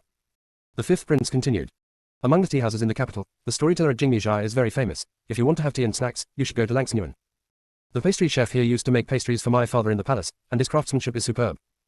As they were talking, they had already arrived at Langxin. There are indeed a lot of people here. The waiter took them to a private room on the 4th floor, and soon the signature dim sum was served. The dim sum is really good. Song Yao Yao asked Gua Gua while eating. Gua Gua, just now in this tea house, a pair of feminine eyes were staring at me, which made me very uncomfortable. Who is the owner of the eyes? Close black lens bracket. Gua Gua, host, I was just about to tell you about this. That person was none other than the master behind Mingyuan Pavilion, Luo Qihong. Close black lens bracket. As Gua Gua's voice fell, Luo Qihong's image appeared on the screen above Song Yao Yao's head. The fifth prince, the sixth prince and their entourage all opened their mouths in disbelief. Song Yao Yao didn't know Luo Qihong, but the fifth prince and the sixth prince did. Luo Qihong is the most dissolute young man in the capital, but this guy is just pretending. Unexpectedly, he was actually the mastermind behind the famous assassin organization Mingyuan Pavilion. Song Yao Yao exclaimed. You bastard, I haven't even looked for him yet, but he already came to my door. It was this little jerk from Mingyuan Pavilion who took Lu Shiyu's order and cut the tendons in my second brother's hands and feet. This beam is too big. I said, I didn't like him at first sight, and it turns out there was a reason. I want to see where this little jerk comes from. Gua Gua, tell me all his information. Close black lens bracket. Gua Gua, okay, host. Luo Qihong is the legitimate son of Luo Fusheng, the first-rank imperial guardian of the current dynasty. Luo Qihong's mother, Shi Jiangshu, and Luo Fusheng were childhood sweethearts, and they had a very good relationship. Luo Fusheng was framed by others, was drugged, and slept with his cousin Qi Shanshan. Being caught cheating on the spot, Luo Fusheng had no choice but to marry Qi Shanshan. Although Shi Yushu was sad, it was normal for a man to have 3 wives and 4 concubines in ancient times. Shi Jiangshu accepted it, close black lens bracket. Song Yao Yao, and then. Gua Gua, Qi Shanshan is not a person who is content with what she has to live with. She bribed the maidservant around Shi Jiangshu and gave her a chronic drug. When Shi Jiangshu was vomiting blood, she realized that she had been poisoned and the poison had already reached her lungs. There was no hope of recovery. And just like that, Shi Jiangshu died. Because Qi Shanshan's mother's family is so powerful, Luo Fusheng can't touch Qi Shanshan at all. Luo Qihong was only 8 years old at that time. After knowing the truth, he did not cry or make a fuss. Instead, he learned to be a playboy. At such a young age, he hung out with a group of ruffians. Qi Shanshan let the child go because he was uneducated and useless. Luo Qihong lay dormant for a whole year, and when he got the chance, he kidnapped Qi Shanshan on her way to burn incense. He cut off Qi Shanshan's flesh piece by piece, and tortured her for 2 whole days before letting her die. Luo Qihong in the video learned the news of his mother's death and saw his father's attitude. He realized that he could not rely on his father and that he had to avenge his mother himself. On the surface, he hangs out every day, but in fact, he has already found a master outside, and every day when he goes out, he follows that old man to learn kung fu. The scene changed, and it was her torturing Qi Shanshan again, one knife after another. Song Yaoyao, revenge for my mother, there is no problem with that. Although the means were bloody and cruel, this was what Qi Shanshan should endure. Close black lens bracket. The inner voice was overheard, and the whole court was eating melons together. Chapter 142 Luo Qihong. Gua Gua. After Qi Shanshan's death, Qi Shanshan's maternal family quickly found out that Luo Qihong was the one who did it. Demand Luo Fusheng to hand over Luo Qihong. Luo Fusheng felt that he was sorry for Shi Yushu and Luo Qihong. He was afraid that Luo Qihong would be found by people from the Qi mansion, so he sent him out of the capital overnight. In this way, Luo Qihong continued to follow his master. He stayed out there for 10 years. During these 10 years, he founded the assassin organization Mingyuan Pavilion. Close black lens bracket. In the video, Luo Qihong suffered a lot in order to practice martial arts, and finally established the Mingyuan Pavilion. After a pause, Gua Gua continued. Mingyuan Pavilion not only accepts murder business, but also buys and sells intelligence. The reputation of Mingyuan Pavilion is growing, but no one knows who is the master behind it. A few years ago, Luo Qihong returned to Beijing. As soon as he returned, the Qi mansion received the news, blocked the door, and demanded that Luo Qihong be handed over. Luo Fusheng promised to give the Qi family a satisfactory reply within 7 days. The people from the Qi mansion then left, and they were waiting for Luo Fusheng's explanation in 7 days. Luo Fusheng felt sorry for his son and didn't want to hand him over to the Qi mansion, so he thought about sending him away secretly again. This time, the Qi mansion was prepared and sent people to keep a close eye on the Luo mansion. This time, even Luo Fusheng wanted to send the person away, but it didn't work. Luo Qihong told Luo Fusheng not to worry, he had his own way. Close black lens bracket. In the video, Qi Shanshan's son, Luo Qihong's half-brother Luo Qiming, informed the Qi family that Luo Qihong had returned. Afterwards, the people from the Qi mansion came to the door aggressively. Song Yaoyao, and then. Gua Gua, Luo Qihong has been outside for so many years that he no longer shows his emotions. He appears to be nonchalant on the surface, but he has actually already thought of a plan. He came back this time for revenge. Back then, Qi Shanshan relied on the power of the Qi family to kill his mother, leaving him an orphan since childhood. He also had to wander outside for so many years and suffered a lot. Luo Qihong hated Qi Shanshan, Luo Qiming, the Qi family, and he hated his father Luo Fusheng even more. All these things were caused by Luo Fusheng's inability to control his lower body. When Luo Fusheng asked him what countermeasures he had, Luo Qihong said nothing. Close black lens bracket. In the video, Luo Qihong looks playful and nonchalant on the surface, but his eyes are cold. Song Yaoyao, looking at Luo Qihong's eyes, I got goosebumps all over my body, it's so creepy. What happened next? What method did he use? Close black lens bracket. Gua Gua, what does his Mingyuan Pavilion do? That's a murder business. The Shi family dared to bully Luo Qihong, aren't they seeking death? Before Luo Qihong could seek revenge on them, those people came to him first. How could Luo Qihong let them go? Close black lens bracket. In the video, Luo Qihong sent out a signal, and Mingyuan Pavilion dispatched more than 100 assassins. The Shi family was wiped out, and finally a fire was set on the entire Qi family. This matter caused a big stir at the time, and the government investigated for a long time but could not find anything. Gua Gua continued. Luo Fusheng guessed that the extermination of the Qi family might be related to his eldest son, but he had no evidence. Besides, Luo Qihong was less than 20 years old at that time. How could he be so capable as to destroy the entire Qi mansion? You know, there are quite a few secret guards and bodyguards in the entire Qi mansion, and those people are not there to eat for nothing. Thinking of this, Luo Fusheng dispelled his suspicions about his eldest son. Close black lens bracket. In the video, Luo Fusheng often looked at his eldest son, then fell into deep thought, and then shook his head. Luo Fusheng asked Luo Qihong if he was the one who did the thing at the Qi mansion. Luo Qihong said with a bewildered look, you think too highly of me. How could I have that ability? If I had that ability, I wouldn't have been forced to come to the Qi mansion. Luo Qihong also said that the Qi family must have done too many bad things, which is why they were retaliated against. Now, they don't have to explain to the Qi family anymore. When Luo Qihong said this, he didn't blush or feel nervous, and his main point was that he looked innocent. Song Yaoyao, Luo Qihong really pretends to be so real. It's true that life depends entirely on acting. Luo Fusheng has no idea what kind of person his son is. Close black lens bracket. Gua Gua, yeah, they haven't lived together for 10 years, and he has no idea what Luo Qihong has been doing outside in the past 10 years. In his heart, his son is still the innocent child he was when he was little. Little did he know that his son had already turned into a poisonous snake. About a month later, Qi Shanshan's son, Luo Qiming, was chased when he went out and fell off a cliff. When he was finally found, he had become a fool. Close black lens bracket. Song Yaoyao, how can it be such a coincidence? I guess Luo Qihong must have done this. Gua Gua, yes, he was the one who sent someone to do it. After Luo Qiming became stupid, Luo Qihong bribed the people in his yard and abused his younger brother in every way. Luo Qihong originally wanted to attack Luo Fusheng, but he held back in the end. Luo Qihong felt that the source of all these mistakes was Luo Fusheng. However, after he came back, Luo Fusheng's concern for him was genuine, and in the end he still couldn't bring himself to do it. In this way, Luo Fusheng escaped.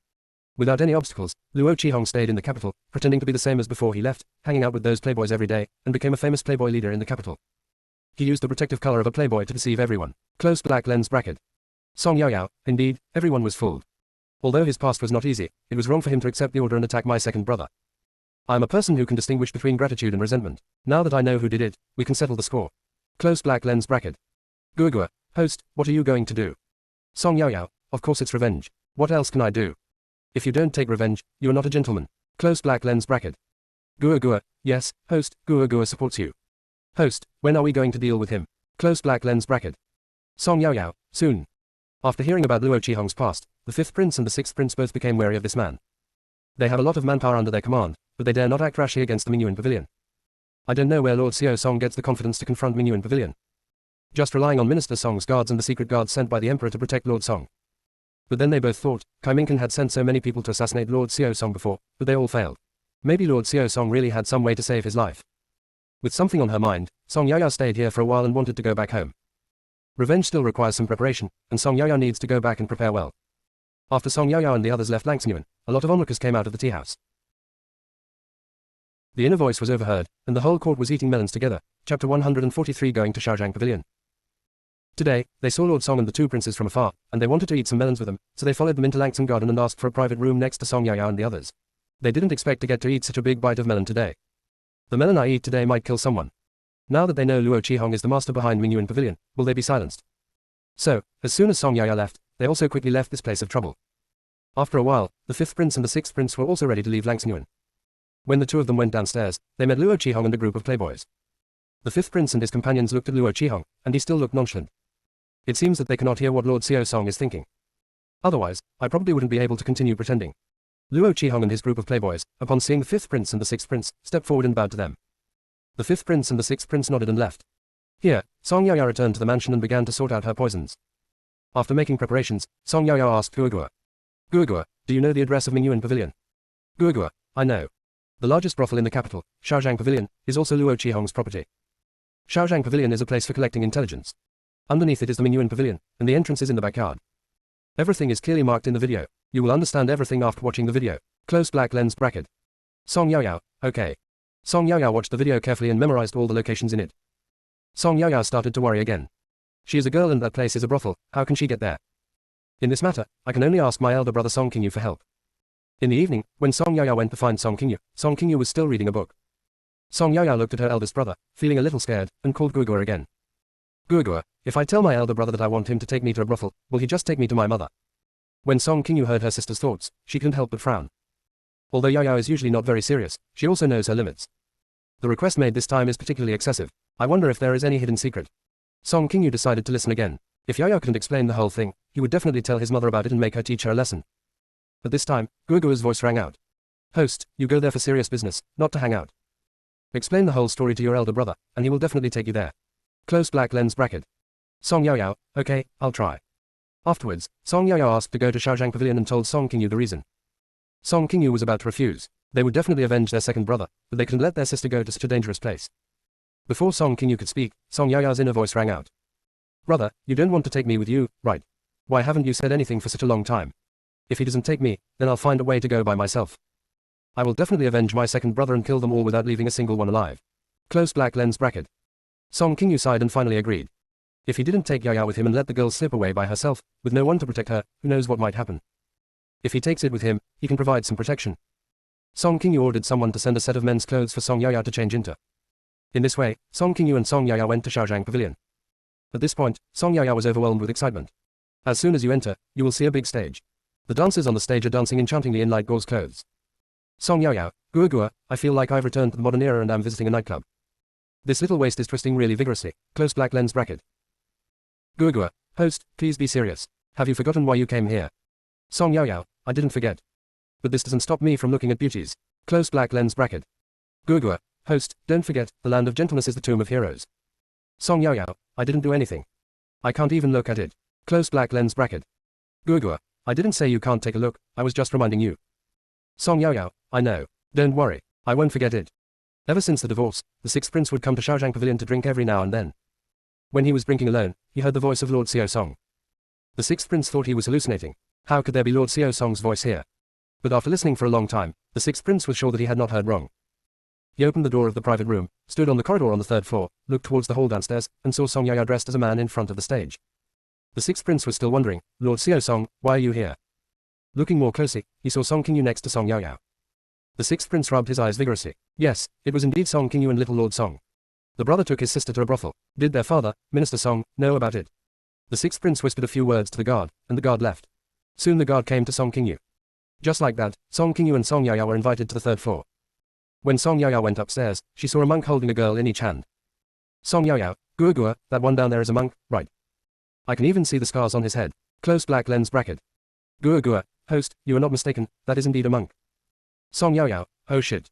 Wine and meat pass through my intestines, but Buddha is in my heart. With the queen in my left hand and the sutra in my right hand, I will not let down Tathagata and you. What a great way to enjoy life while you can. This monk is awesome. Closed black lens bracket. The sixth prince and Song Qingyu listened to Song Yaoyao's thoughts and couldn't help but look downstairs. Sure enough, I saw a monk hugging two girls. Song Qingyu coughed twice in embarrassment. He now regretted that he should not have agreed to bring his sister to such a dirty place. Yaoyao is still so young. Before Song Qingyu finished blaming herself, she heard Song Yaoyao's inner voice again. Is my elder brother shy? When has my simple elder brother ever seen such a scene? Being shy is inevitable. Closed black lens bracket. Gua Gua, host, aren't you ashamed? Song Yaoyao, what the hell am I shy about? In my previous life, I had never eaten pork, but had I never seen a pig run. I have also watched those action movies from the United States, and in high definition. The following ones are not good enough compared to those action movies. Closed black lens bracket. Song Qingyu and the sixth prince don't understand what action movie Song Yaoyao is talking about. Then I heard Gua Gua say. Host, I never expected that you, a top student in your previous life, would actually watch that kind of stuff. You really impress me. But it's true, the current fire avoidance map can't compare to that. Closed black lens bracket. The inner voice was overheard, and the whole court was eating melons together. Chapter 144 Going to the backyard of Shaozhang Pavilion. After listening to Gua Gua's words, what else did the two of them not understand? Of course they knew what the fire avoidance map was. Based on the context, they had already guessed what this action movie was. The sixth prince looked at Song Yaoyao in disbelief. Song Qingyu's face had turned completely black. How can my sister watch that kind of thing? When Song Yaoyao looked up, she saw Song Qingyu's gloomy face and the sixth prince's surprised expression. Song shook his head and scratched his head. Sixth prince, big brother, what's wrong with you? The sixth prince coughed twice and said, nothing. Song Qingyu said unhappily. Get in quickly. Song Yaoyao pursed her lips. Gua Gua, what happened to my elder brother? Why are you angry for no reason? As expected, a man's heart is as deep as the sea. His face changes in an instant. Men's minds are so hard to guess. Closed black lens bracket. Hearing this, Song Qingyu's face turned even darker. The sixth prince burst out laughing. Song Qingyu is a famous all-round talent in both literature and martial arts. When has he ever been treated like this? Now, only Lord Xiao Song has the ability to make him so angry. The most important thing is that there is no place to vent this frustration. Song Yaoyao followed Song Qingyu and the sixth prince into the private room. Not long after they sat down, the madam and 10 girls walked into the private room. The madam was a charming and amorous woman in her 30s. She held a round fan and said with a smile. Hey, I haven't seen these two gentlemen before, it must be their first time here. I'm not saying this, but the girls here are the best in the capital. They're good at reciting poems, composing couplets, playing the piano and singing songs. Not to mention their looks, as you can see, they are all top-notch. The sixth prince looked at Song Qingyu and said. This is Ning Sanyang, the owner of Shaozhang Pavilion. Mr. Song, are there any girls here that you like? Song Qingyu waved her hand, no need. The sixth prince smiled and said. If you come to a place like this and don't let a girl accompany you, wouldn't it be a wasted trip? Before Song Qingyu could speak, Song Yaoyao pointed at a woman and said. I want her. The sixth prince and Song Qingyu were both stunned. The sixth prince didn't know what Master Xiao Song was going to do, but he still agreed, okay. Ning Sanyang looked at Song Yaoyao, covered half of her face with a round fan, and chuckled. This young master is indeed a man of vision. Su Yi, go ahead. The woman named Su Yi had walked to Song Yaoyao's side, sat down, and started pouring wine for her. The sixth prince coughed twice and looked at Song Qingyu. Mr. Song, please choose one too. Song Qingyu said with a dark face, no need. The sixth prince did not force it and let Ning Sanyang take everyone away. Song Yaoyao took Su Yi's hand and stroked it gently. Sisters' hands are so white and tender, and they feel so smooth and tender to the touch. I just can't let go of them. Su Yi covered her mouth with her hands and laughed sweetly. Young master, you really know how to praise people. Then, Song Yaoyao lifted Su Yi's chin again, blew a breath at her, and said. Oops. My sister's skin is so smooth and tender, I wonder what maintenance method she uses. This little face is so tender that you can squeeze water out of it. I wonder what it would feel like if I gave it a kiss. Su Yi smiled even more happily. Young master, do you want to give me a kiss and taste it? Before Song Yaoyao could say anything, Song Qingyu scolded. You dare. Where on earth did Yaoyao learn all this messed up stuff? Song Yaoyao touched her nose awkwardly and muttered. I didn't say I wanted to kiss you, is that just a talk? The sixth prince was stunned by Song Yaoyao's dissolute appearance. He looked at her in confusion. Are there these things in those action movies? Song Yaoyao lost interest after being scolded like that, and asked for something to talk about. Sister, how do you take care of your skin? Su Yi looked at Song Yaoyao and found it very interesting. She said. These are just some things I made in my spare time. They are very crude and cannot be presented in a formal setting. Sister also likes to tinker with these things. I also know a thing or two about them. Afterwards, Song Yaya started chatting with Su Yi about skincare products. The sixth prince and Song Qingyu looked at each other and did not mention what had happened just now. The two chatted idly and time passed by. After an unknown amount of time, Song Yaya felt that the time was almost up, so she asked Su Yi to leave and then said, I want to go out for a while. Song Qingyu put down the cup in his hand and said, That's great, I want to go too. Let's go together. The sixth prince knew that the brother and sister came here today for ulterior motives. He wanted to see what these two were going to do. So he said, I also want to go. Song Yaya looked at the two of them, said nothing, and continued walking towards the door. Song Yao, Song Qingyu, the sixth prince, and the sixth prince's guards moved like lightning, and the four of them headed towards the backyard. To go to the backyard, one had to pass by the toilet. The four of them walked towards the backyard, and everyone thought they were going to the toilet, and no one suspected them. Song Yao, Gua, after going to the toilet, there should be guards in the backyard. Give me a navigation so that I can avoid those guards and reach the entrance of the secret passage smoothly. Close black lens bracket. Gua, okay. As soon as Gua finished speaking, a 3D map of the backyard appeared on the screen above Song Yao's head. The guards in the map are constantly moving. Song Yao, Gua, this map is great. It's so clear at a glance. The sixth prince and Song Qingyu stared at the map in shock. How could there be such a map in the world? If such a map could be used on the battlefield, how many casualties could be reduced? The sixth prince just thought about it. They avoided the guards and soon reached the entrance to the secret passage in the backyard. Under Guogua's command, Song Yao successfully opened the entrance to the secret passage. The sixth prince looked at the secret passage in surprise, but he didn't ask anything. Song Yao took out the antidote from the space, ate one pill herself, gave one pill to each of the others, and motioned for them to take one as well. The four of them took the antidote and then entered the secret passage. At this time, the map on the screen above Song Yao's head had also changed, turning into a 3D map of the tunnel. There are eternal lamps on the walls on both sides of the secret passage. Song Yao felt that the area of the tunnel was limited and she would probably meet someone soon. Sure enough, not long after Song Yao and the others entered, they met a few people. Before those people could make a sound, Song Yao had already sprinkled the poison, and those people fell down limply. Afterwards, Song Yao and her companions encountered several more groups of people. Before those people could react, they were knocked unconscious by the poison that Song Yao had spread. Even so, one guard sent out a signal before he died, and all the killers in the tunnel ran towards Song Yao and the other three. These killers instantly surrounded Song Yao and the other three. The inner voice was overheard, and the whole court was eating melons together. Chapter 145 RPG Rocket Launcher. Song Yao took out a handful of poison from the space and distributed it to the four people. There were so many people, Song Yao roughly counted them and found that there were about 1,000 of them. The killers didn't waste any time and wanted to rush up and capture the four of them. As the poison was spread, large numbers of killers fell down. After this wave, the killers had lost hundreds of people, and they dared not get close to Song Yao and the other three. The killers thought that there were thousands of them and only four on the other side, so it would be an easy task to catch those four people. However, they did not expect that the other side was good at using poison. They no longer surrounded the four people, but gathered together and stood opposite Song Yao and the others. As long as they stay away from Song Yao and the others, the poison will be useless to these killers. But the killers must catch these four people. When have they ever suffered such a loss? 4 people killed hundreds of them. It would be so embarrassing if people spread the news. The killers started shooting hidden weapons at Song Yao and the other three with great rage. The next scene shocked everyone present. The hidden weapons reached a position 3 feet in front of the 4 people, and seemed to be blocked by something. Then, the hidden weapons returned along their original path, and all the people who shot the hidden weapons were hit. It's really evil. The killers looked at the 4 people in horror. Who were these 4 people? How could they have such strange methods? Song Qingyu and the other 2 were also looking at the scene in astonishment. They guessed that Song Yao must have used some tricks to cause the scene just now. But now is not the time to ask this.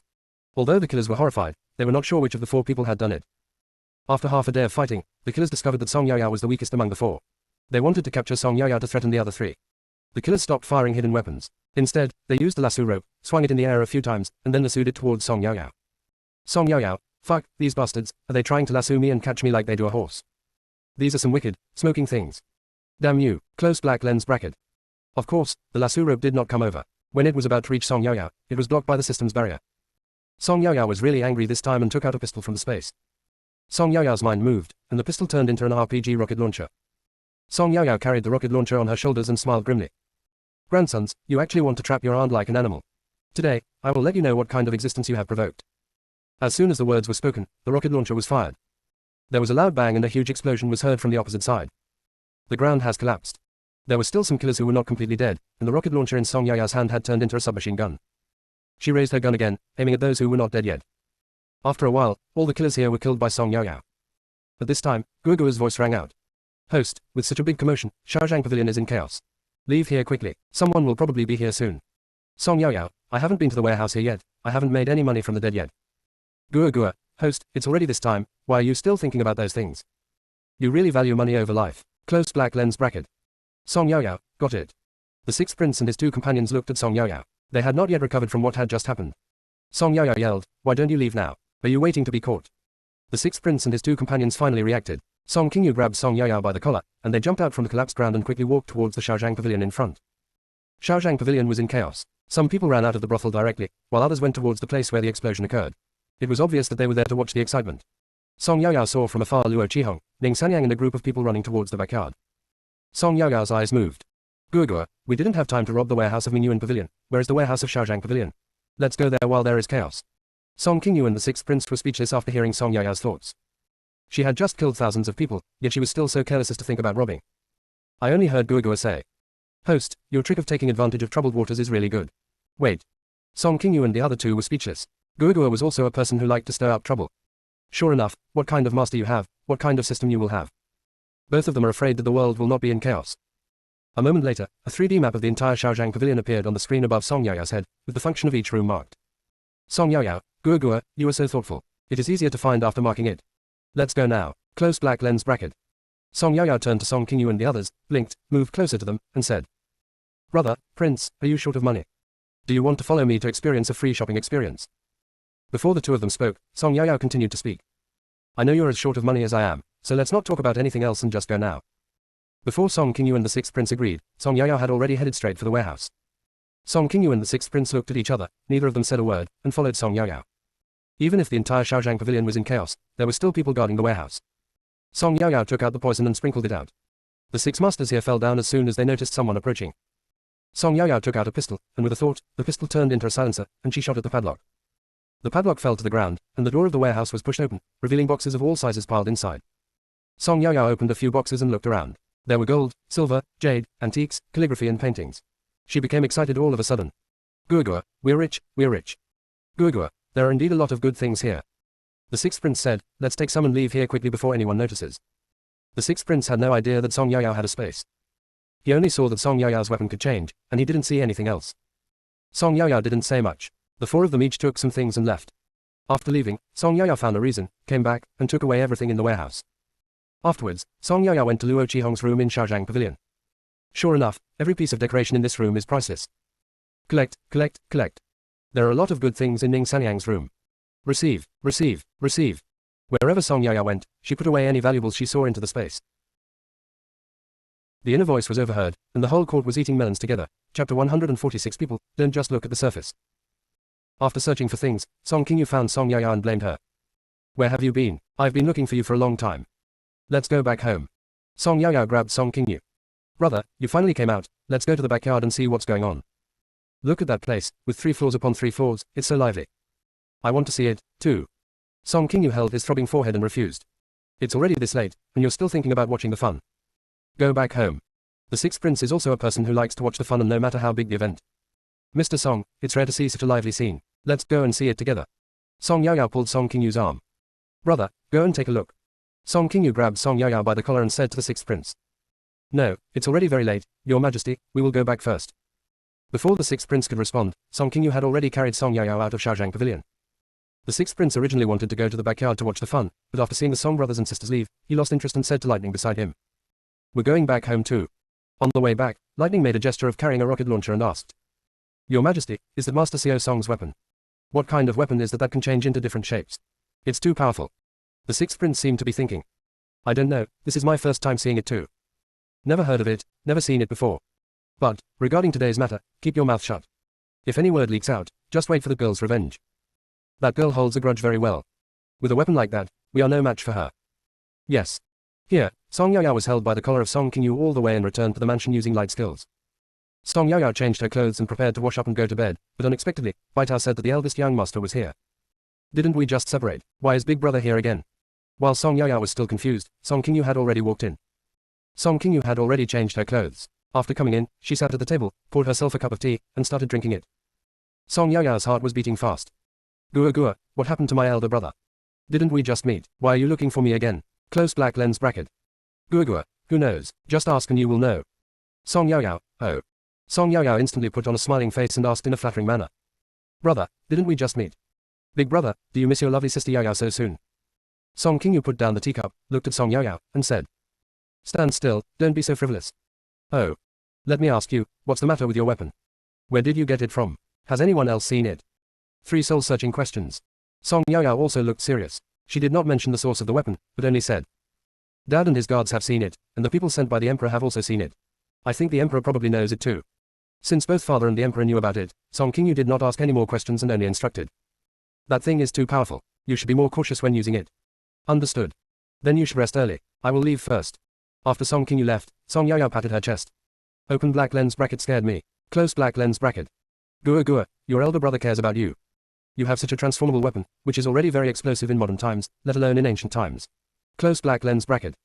Song Yaoyao, I know. Ellipsis. The next day, as soon as the morning court was held, Lord Yang, the prefect of Jingzhou Prefecture, reported to the Emperor what happened in Shaojiang Pavilion yesterday. Your Majesty, last night in the capital, more than 1,000 people died in the basement of the famous brothel Shaojiang Pavilion. After investigation, the identities of those dead are suspicious. According to preliminary speculation, they may be secret guards or assassins kept by certain people. Guoguo's voice rang out at this moment. Host, not long after we left Shaojiang Pavilion yesterday, Lord Yang arrived at Shaojiang Pavilion with his soldiers. Lord Yang surrounded the entire Shaojiang Pavilion and brought all the onlookers back to the government office for interrogation. Song Yaoyao, luckily I ran away quickly last night, otherwise I would have been taken back to the government office by Lord Yang. My parents would have beaten me to death if they knew I went to a brothel. Fortunately, I didn't stay in Shaojiang Pavilion to watch the fun. What a blessing. Close black lens bracket. Everyone looked at Song Yaoyao in astonishment. Master Song went to a brothel last night. Master Song went to a brothel last night. Also, Mr. Xiao Song, is there a possibility that your father already knows that you went to the brothel last night? Minister Song also looked at Song Yaoyao in astonishment. When did Yaoyao go to the brothel last night? How come he didn't know? Before they could finish their surprise, Song Yaoyao's inner voice rang out again. Lord Yang is worthy of being Lord Yang. After investigating the scene, he knew that the more than 1,000 people who died were all killers. Admire, admire. Those are all assassins from Mingyuan Pavilion. By the way, would Luo Qihong, the master behind Mingyuan Pavilion yesterday, be so angry that he would die on the spot when he saw that all his more than 10 years of hard work was gone? No one would have thought that Luo Qihong's standy behavior was all fake. Luo Qihong's Mingyuan Pavilion is engaged in the business of killing people, and it makes a lot of money. Close black lens bracket. The image of Luo Qihong appeared on the screen above Song Yaoyao's head. How he pretended to be a dandy in front of others, and how he secretly ordered his men to commit murders and arson. After a pause, Song Yaoyao continued. Shaojiang Pavilion is also Luo Qihong's property. On the surface, it is a brothel, but secretly it is an intelligence organization that collects all kinds of intelligence for sale and profit, earning a lot of money. Others say that Luo Qihong is an uneducated and unskillful playboy. Little did they know that Luo Qihong hung out with the playboys during the day on purpose to show off to others. It was his protective color. Going to a brothel at night is like people going to check on their property. He deceived everyone. Even his father, Luo Fusheng, didn't know that his son was such a person. It really proves the saying, life depends entirely on your acting skills. Luo Qihong's acting skills are really good. He has been acting for more than 10 years and has never made any mistakes. He is really an amazing person. Close black lens bracket. The video shows Luo Qihong hanging out with playboys during the day, eating and waiting to die. At night, he became a completely different person. Ning Sanyang was very respectful in front of him, calling him master all the time. Watching the video, everyone opened their mouths wide. Everyone knows who Luo Qihong is. He is a famous dandy in the capital, and a negative example in the eyes of many parents. Who would have thought that he was just pretending? This person, you still can't just judge by appearance. Luo Fusheng stared at the video blankly. He stared at the screen in disbelief, as if he wanted to stare a hole in it. The person in the picture looks so strange. Is he still his son? The inner voice was overheard, and the whole court was eating melons together. Chapter 147. Luo Qihong was arrested. At this moment, Guoguo's voice rang out again.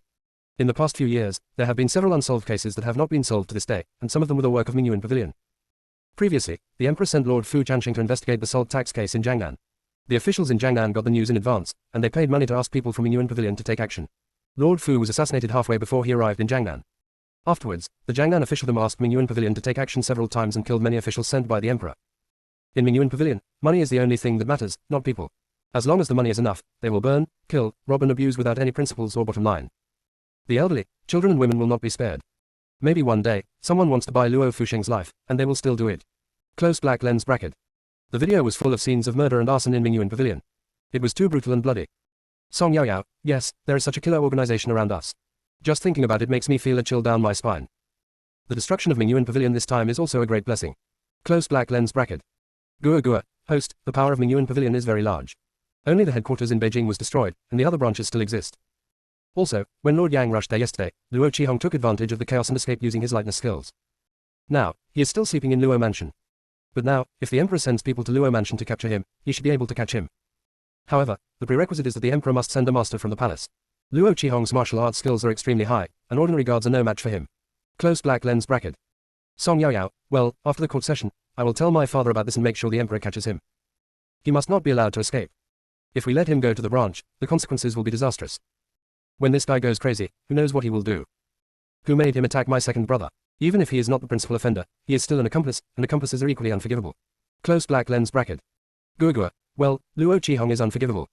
The emperor had already made a gesture to the secret guard, and the secret guard left. After the court session, Minister Song had a gloomy face and didn't say a word. After returning to the mansion, Minister Song directly called Song Yaoyao to the study. As soon as he arrived at the study, Minister Song asked, "Did you go to Shaojiang Pavilion yesterday? Who took you there?" Song Yaoyao's eyes rolled around. How did her father know that she went to a brothel last night? Before Song Yaoyao could figure out how to answer, Minister Song's voice rang out again. "Answer honestly. I would rather die than have a friend die. I'm sorry, brother." Song Yaoyao closed her eyes and gave Song Qingyu away. Minister Song snorted coldly, "Go to the ancestral hall and kneel down." Before leaving, Song Yaoyao reminded Minister Song about Luo Qihong. When Song Qingyu came back in the evening, he was also punished to go to the ancestral hall. When Song Qingyu pushed open the door of the ancestral hall, he saw Song Yaoyao spreading several cushions together. She was lying on the cushions with her legs crossed, eating a piece of cake in her hand. When Song Yaoyao saw Song Qingyu, she almost choked on the pastry in her mouth. She thought it was her father or mother, but when she saw it was her eldest brother, she relaxed and said, "Guogua, why didn't you remind me that someone was coming?" "Guogua, I saw that he was your elder brother, so I didn't remind him." Song Yaoyao, next time, no matter who comes, you must remind me. "Guogua, got it." Song Yaoyao patted her chest and said, "Brother, you scare me to death." "But, brother, you just came back from the academy, right? Why are you here? Are you also being punished by your father to kneel in the ancestral hall?" Song Qingyu didn't say anything. He walked in, took a cushion and knelt down, then said, "Is this how you punish people, by kneeling?" Song Yaoyao pursed her lips and spoke nonsense in a serious manner. "The ancestors of our Song family are enshrined here. Seeing such a lovely young man like me, they couldn't bear to let me kneel for too long. Earlier, when I was taking a nap, they told me in my dream that if I was tired, I should just lie down." After hearing this, Song Qingyu's mouth twitched. "Do you think I believe it? All right, get up quickly and kneel down properly." "Brother, after I left the court, I came to the ancestral hall and knelt there. I have been kneeling for a long time. I will lie down for a while." "Brother, have you eaten? Are you hungry?" "Fortunately, Baitao secretly brought me a plate of snacks." "Brother, do you want to fill your stomach first?" Ellipsis. Minister Song, who was outside the door, felt complicated when listening to Song Yaoyao's voice. Minister Song already knew from Song Qingyu the reason why the brother and sister went to Shaojiang Pavilion. Minister Song regretted his recklessness. Without finding out the whole story, he punished Yaoyao to kneel in the ancestral hall. However, after hearing what Song Yaoyao said just now, when Song Qingyu opened the door, Minister Song saw her lying on the futon like that, and the feeling of regret disappeared instantly. This damn girl didn't kneel enough. Minister Song turned around and left the ancestral hall. The next day, Song Yaoyao was woken up by Baitao in the ancestral hall because it was time to go to court.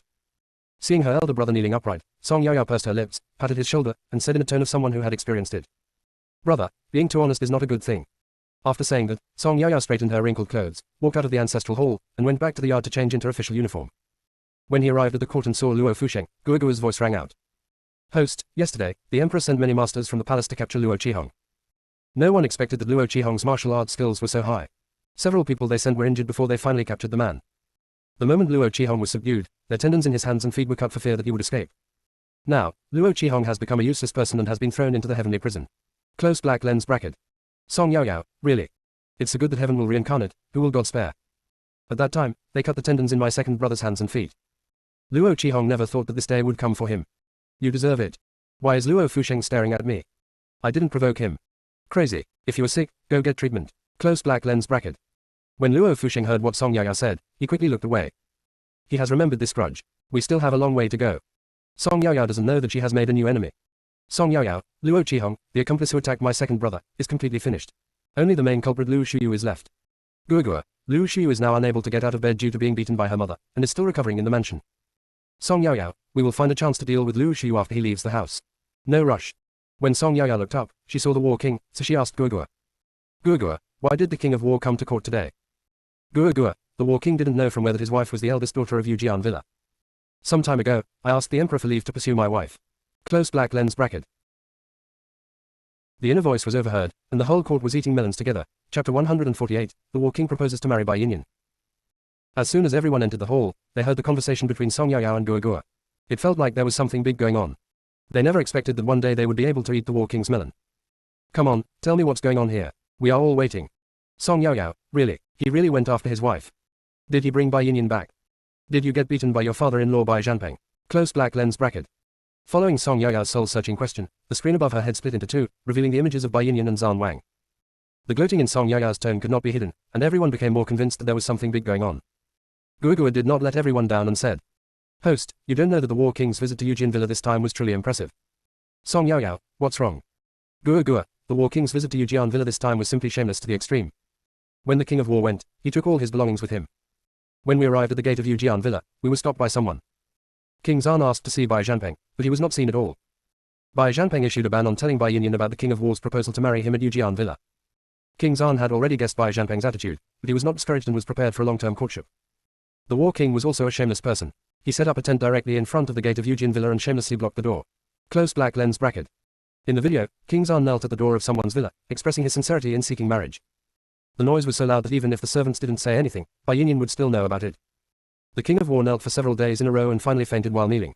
When Bai Yinyan heard the news, she felt so distressed that she went out to meet him. King Zan held Bai Yinyan tightly and refused to let go, expressing his love and longing for her. The War King also said pitifully that he couldn't live without Bai Yinyan, and Bai Yinyan couldn't abandon him. Zan Wang looked like a poor abandoned kid, and Bai Yinyan was obviously the irresponsible scumbag. Everyone stared blankly at the War King in the video. Was that still the War King they knew, the one who was feared on the battlefield? What a blind eye. Everyone turned their eyes to the War King. The War King was also very embarrassed. He didn't expect that the things he had done would be exposed like this. Song Yaoyao laughed out loud. I didn't expect that a great War King would resort to such a trick of self-torture in order to get a wife. Guogua, this trick is very effective. At least it works for Bai Yinyan. Bai Yinyan had always been in love with Zan Wang, and her heart softened after hearing his sweet words. Bai Yinyan went to find Bai Zhanpeng and said that she wanted to marry the King of War. Bai Zhanpeng was very angry. Bai Yinyan was fine before. After meeting the King of War, she insisted on marrying him. Bai Zhanpeng felt that the dignified War King was really shameless, using some means to deceive little girls, which was really shameless. Close black lens bracket. In the video, Bai Zhanpeng learned that the shameless Zan Wang used the torture trick on his daughter, which made his daughter insist on marrying him. When he thought of this, Bai Zhanpeng became furious. He went to the gate of the villa and attacked the War King. Bai Zhanpeng's martial arts skills are very powerful, and Zan Wang is also good, and the two fought hard. When Bai Yinyan was running from afar, King Zan discovered her. When Bai Zhanpeng attacked again, Zan Wang did not dodge, and Bai Zhanpeng knocked Zan Wang away with one palm. The War King fell to the ground and immediately spat out a mouthful of blood. Bai Yinyan ran over and saw the scene of King Zan vomiting blood. Bai Yinyan burst into tears, helped Zan Wang up, let him lean on her, then raised her head and questioned Bai Zhanpeng. Dad, do you really have to beat him to death? If you kill him, I will die too. Bai Zhanpeng became even angrier when he saw the War King looking at him with a provocative look. Bai Zhanpeng rushed forward and wanted to attack again, but Bai Yinyan stood in front of Zan Wang. Bai Zhanpeng looked at the two of them and became even angrier, but he did not attack again. The court officials were stunned when watching the scenes in the video. They never imagined that their War King could be so shameless as to even betray his own father-in-law. Song Yaoyao looked at the video in surprise. Guogua, King Zan is doing this for the girl he loves, he has no shame at all. This self-torture tactic was used again and again. It's so shameless. Even my father-in-law is a traitor. He was not afraid of angering Bai Zhanpeng, and he would be stubborn and refuse to marry his daughter to him. Let's see what he would do. Close black lens bracket. Guogua, at the beginning, Bai Zhanpeng was really angry. Later, when I calmed down, I figured it out. He only has this one daughter, and since they love each other, he won't do anything to break him up. Just like that, Bai Yinyan and Zan Wang were driven out of Yujian Villa. Bai Zhanpeng has already made it clear that since Bai Yinyan has chosen the War King, she is no longer the eldest daughter of Yujian Villa. She can no longer do anything in the name of the eldest daughter of Yujian Villa. He will just pretend that he never gave birth to Bai Yinyan. Close black lens bracket. In the video, Bai Zhanpeng looked at Bai Yinyan and Zan Wang who were inseparable, and felt like he was the one who broke up the couple. It's as if I'm the unforgivable criminal. Bai Zhanpeng drove the two out of Yujian Villa. Bai Yinyan cried and asked, Dad, are you going to sever ties with your daughter? I am your only daughter. Bai Zhanpeng looked at his daughter, and although he was reluctant to let her go, he can ruin the hundreds of years of foundation of Yujian Villa because of her. If people in the martial arts world knew that Yujian Villa had connections with the imperial court, being isolated would be the least of their worries. They would be afraid that other forces in the martial arts world would unite and attack Yujian Villa together. The best way now is to cut off ties with this daughter. Even so, Bai Zhanpeng still prepared a lot of dowry for Bai Yinyan. Just like that, Bai Yinyan followed King Zan back to the capital. Song Yaoyao sighed. Is Bai Yinyan a love-brained person? For a man, she broke off relations with her own father. Bai Yinyan has paid so much, I hope that King Zan will remain consistent and not do anything to let her down in the future. Close black lens bracket. Guogua, well, I hope so. Host, let's just watch the show and not make any judgments. For a love like this, outsiders simply cannot judge whether the man and woman are right or wrong. Let's just eat melons. Close black lens bracket. Song Yaoyao, that's right, let's just be spectators. Guogua, host, by the way, now Bai Yinyan lives in a mansion in the capital. This mansion is also one of the dowries that Bai Zhanpeng gave to Bai Yinyan. In another month, Bai Yinyan will get married from here and go to Prince Zan's mansion. Close black lens bracket. In the video, Bai Yinyan lives in a large courtyard and is counting her dowry. The happiness in her eyes cannot be hidden. The inner voice was overheard, and the whole court was eating melons together. Chapter 149 How to Make White Sugar. After eating the melon of War King, everyone still feels a little unsatisfied. This is the first time that everyone has seen the War King like the one in the video. Such a noble flower has fallen into the mortal world just like that. However, the War King who fell into the mortal world is quite down to earth. The War King had finished eating the melon, and Song Yaya's voice never sounded again. Everyone also regained their composure and began to seriously discuss state affairs. But this time, the Minister of Revenue Qin Hanshan stood up and said, Your Majesty, a few days ago, the Tiangshan Kingdom released news that the price of sugar for Yang Kingdom and Longyuan Kingdom is the same as in previous years, but the price of sugar for our Tianfeng Kingdom has increased fivefold. I would like to ask whether we should reduce the amount of sugar purchased this year. Or should we still buy the same amount as in previous years? But, in this case, we will have to increase the budget a lot. When the court officials heard this, they began to discuss. Sugar is different from salt and is not a necessity, but it is obvious that the Tiangshan Kingdom is deliberately targeting our Tianfeng Kingdom. We can't encourage them. That's right, they're just taking revenge on us because the refined salt we make is of better quality than theirs, but the price is the same as theirs. The other two countries ordered a lot of salt from our Tianfeng country. Tiangshan country is taking revenge on us by stealing their Tiangshan country's salt business. Also, some time ago, we also captured Fan Muqing, the son of their country's grand tutor, the 10th Prince Teng Lingfeng, and those secret agents, and used them to exchange a lot of silver from the Tiangshan Kingdom. Tiangshan nation's move this time is clearly revenge against us. Ellipsis. Song Yaoyao asked Guogua doubtfully. Guogua, I usually don't pay attention to white sugar. Is the white sugar of these three countries also controlled by Tiangshan country? When Song Yaoyao's voice sounded, everyone pricked up their ears and listened. How could they forget about Lord Xiao Song? Maybe this Lord Song has a solution. They must listen carefully. Guogua, how should I put this? In fact, the four countries on this continent all have sugar, but this kind of sugar is what we call traditional brown sugar today. All four countries know how to make brown sugar. To make brown sugar into white sugar, only Tiangshan country has mastered this technology. Host, in fact, the white sugar produced by Tiangshan country is not pure white, but has some yellow color, and the quality is not pure at all. Compared with the quality of our modern white sugar, it is far inferior. It is this quality of white sugar that is the favorite of every wealthy family. Just like what the minister said just now, white sugar is not a necessity in life. It is expensive and ordinary people cannot afford it. Only wealthy families, nobles, officials and merchants will buy it. Therefore, the amount of sugar the three countries purchase from Tiangshan Kingdom is also limited. Tiangshan country is relying on the fact that only their country can produce white sugar, so they are raising the price against our Tianfeng country, and their purpose is to retaliate against us. Closed black lens bracket. On the screen above Song Yaoyao's head was the white sugar produced by Tianfeng country. How can it be called white sugar? The color is light yellow, so it can be called brown sugar. In the video, there is also modern white sugar, which is so white in color and its quality really shocked everyone. Everyone stared at modern white sugar without blinking, their eyeballs were about to pop out. This is too white. After listening to Guogua's explanation, Song Yaoyao became increasingly angry. It's the Tiangshan Kingdom again. It's this damn Tiangshan Kingdom causing trouble again. If I don't do anything naughty every day, I'll die.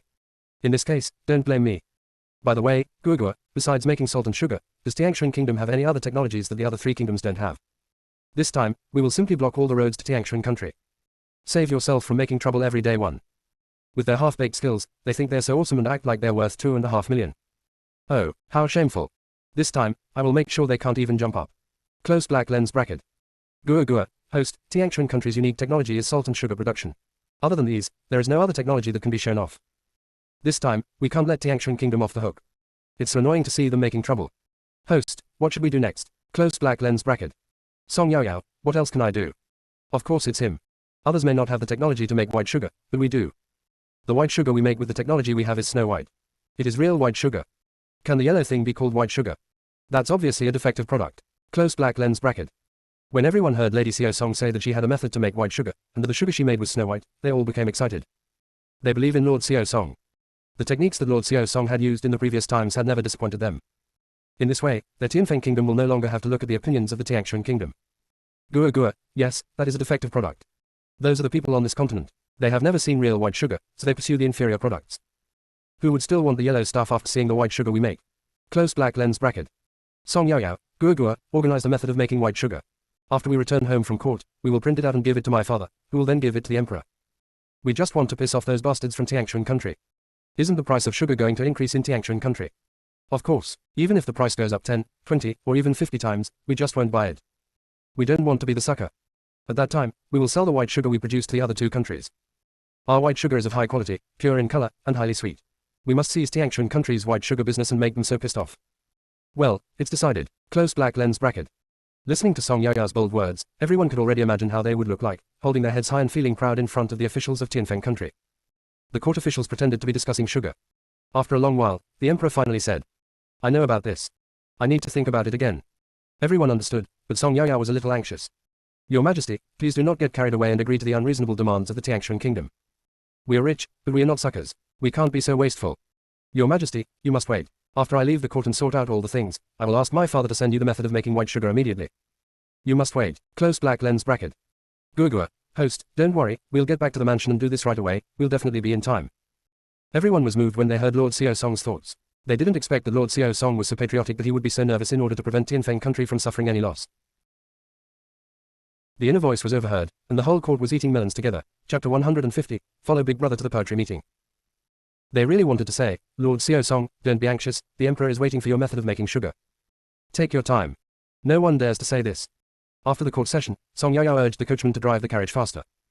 After returning to the mansion, Song Yaoyao didn't even change into her official uniform, and asked Gurgua to print something first. Seeing Minister Song pick up the printed materials, Song Yaoyao finally relaxed, left here and went to the dining room. Just like that, another 10 days passed, and today is the day that workers look forward to the most, a day off. I had been thinking that I wouldn't have to attend the morning court today, so I read a little more storybook last night and could sleep in this morning. But unexpectedly, when it was time to go to court, Song Yaoyao woke up by herself. Habits are a terrible thing. When Song Yaoyao remembered that today was a day off, she wrapped herself in the quilt again, but she couldn't fall asleep. Song Yaoyao was speechless and scolded herself, saying that she didn't even know how to enjoy her blessings and was destined to be a worker. After breakfast, Song Yaoyao saw Song Qingyu was about to go out and asked, Brother, where are you going? I'm going to a poetry reading. Song Yaoyao had never seen an ancient poetry gathering before, so her eyes lit up and she asked, Brother, can you take me with you? Song Qingyu refused categorically. No. This younger sister is so prone to causing trouble, Song Qingyu is really afraid of her. If I take her out today, who knows what kind of trouble will arise. Song Yaoyao was not angry at all and said, Brother, can you take me with you? If you don't take me with you, I will tell Sister Ji about your visit to the brothel a few days ago, and you can explain it to your future sister-in-law. Song Qingyu said angrily. Song Yaoyao, do you dare? Brother, take me there and I won't tell Sister Ji. Song Yaoyao, can you be any more shameless? Why did I go to the brothel? It was because you begged me to take you there. How can you cross the river and then destroy the bridge? Song Yaoyao interrupted Song Qingyu and said, Brother, no matter what the reason is, just tell me, did you go to the brothel? Song Qingyu was speechless. Song Yaoyao smiled cunningly. Brother, stop struggling and just give in. Song Qingyu looked at his sister and suddenly became deflated. Okay, go change your clothes quickly. I will wait for you here for a cup of tea at most. No more than that. Okay, big brother, you are such a good big brother. While Song Yaoyao was talking, she had already run away in a hurry. Song Qingyu shook his head. It's really frustrating for him to be a good big brother. After a while, Song Yaoyao appeared in front of Song Qingyu. The two men got on the carriage, which swayed and stopped after an unknown amount of time. This time they came to another tea house in the capital. Among the tea houses in the capital, there are three most famous ones: Jingnijai, famous for its storytellers; Langxingyuan, famous for its tea and snacks; and Tinyu Pavilion, famous for its poetry gatherings, which have attracted many literati and poets. Song Yaoyao had already been to the first two stores. The third place they are going to today is Tinyu Pavilion. After entering the door, I saw groups of young men and women gathered together, discussing something. Song Yaoyao's eyes sparkled as she looked around. This is Song Yaoyao's first time here. Song Qingyu said. Yaoyao, there are a lot of people here, follow big brother. It is good. Song Yaoyao, Gurgua, it's really lively here. Gurgua, yes. Song Yaoyao, what is that little notebook hanging on the wall? Gurgua, oh, the one you were talking about. People who like poetry can give themselves a pen name, then make a small notebook, write their poems in the notebook, and hang it on the wall for others to appreciate. After appreciating it, some people will leave a message. There are also framed poems on the wall, which are classic works left by the champions of poetry competitions over the years. Close black lens bracket. Song Yaoyao, oh, that's how it is. Song Qingyu took Song Yaoyao to find his classmates. Song Yaoyao knew these two guys who were her eldest brother's classmates. One was Xiao Minglang, the grandson of the current grand tutor, and the other was Gao Jiayu, the son of the minister of the Central Secretariat. Song Yaoyao had eaten with them before. Song Yaoyao, Gurgua, I didn't expect these two people to come today. Especially Gao Jiayu, who loves to write poetry. He can write a poem even when he goes to the toilet. Today, he can give full play to his ability. Close black lens bracket. Xiao Minglang and Gao Jiayu did not expect that Song Qingyu would bring little Song with him. Hearing Master Xiao Song's thoughts, Gao Jiayu's face turned red. Can he never get over his dark history? Just because he wrote a poem in the toilet in the restaurant last time, he became completely famous in the college. People always make fun of him about that.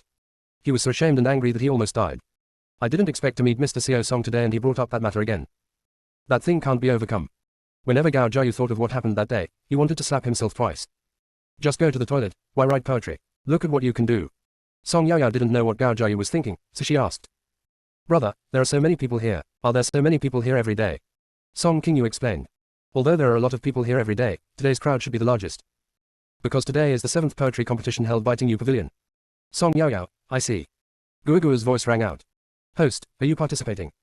Song Yaoyao, forget it. I have no interest in this kind of competition. I'm just here to join in the fun.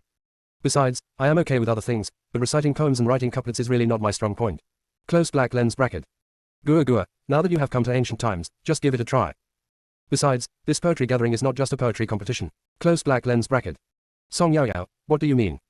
Gua gua, the poetry competition will go through 4 rounds. The first round is the painting competition.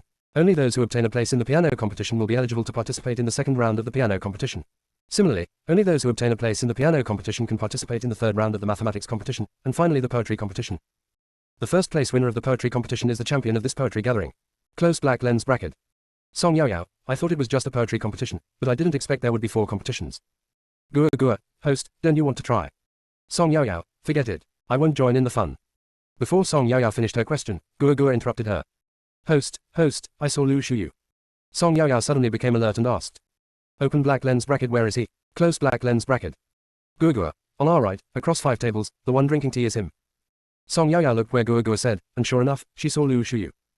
Lu Shuyu, with the appearance of a modest gentleman, attracted many girls to secretly look at him.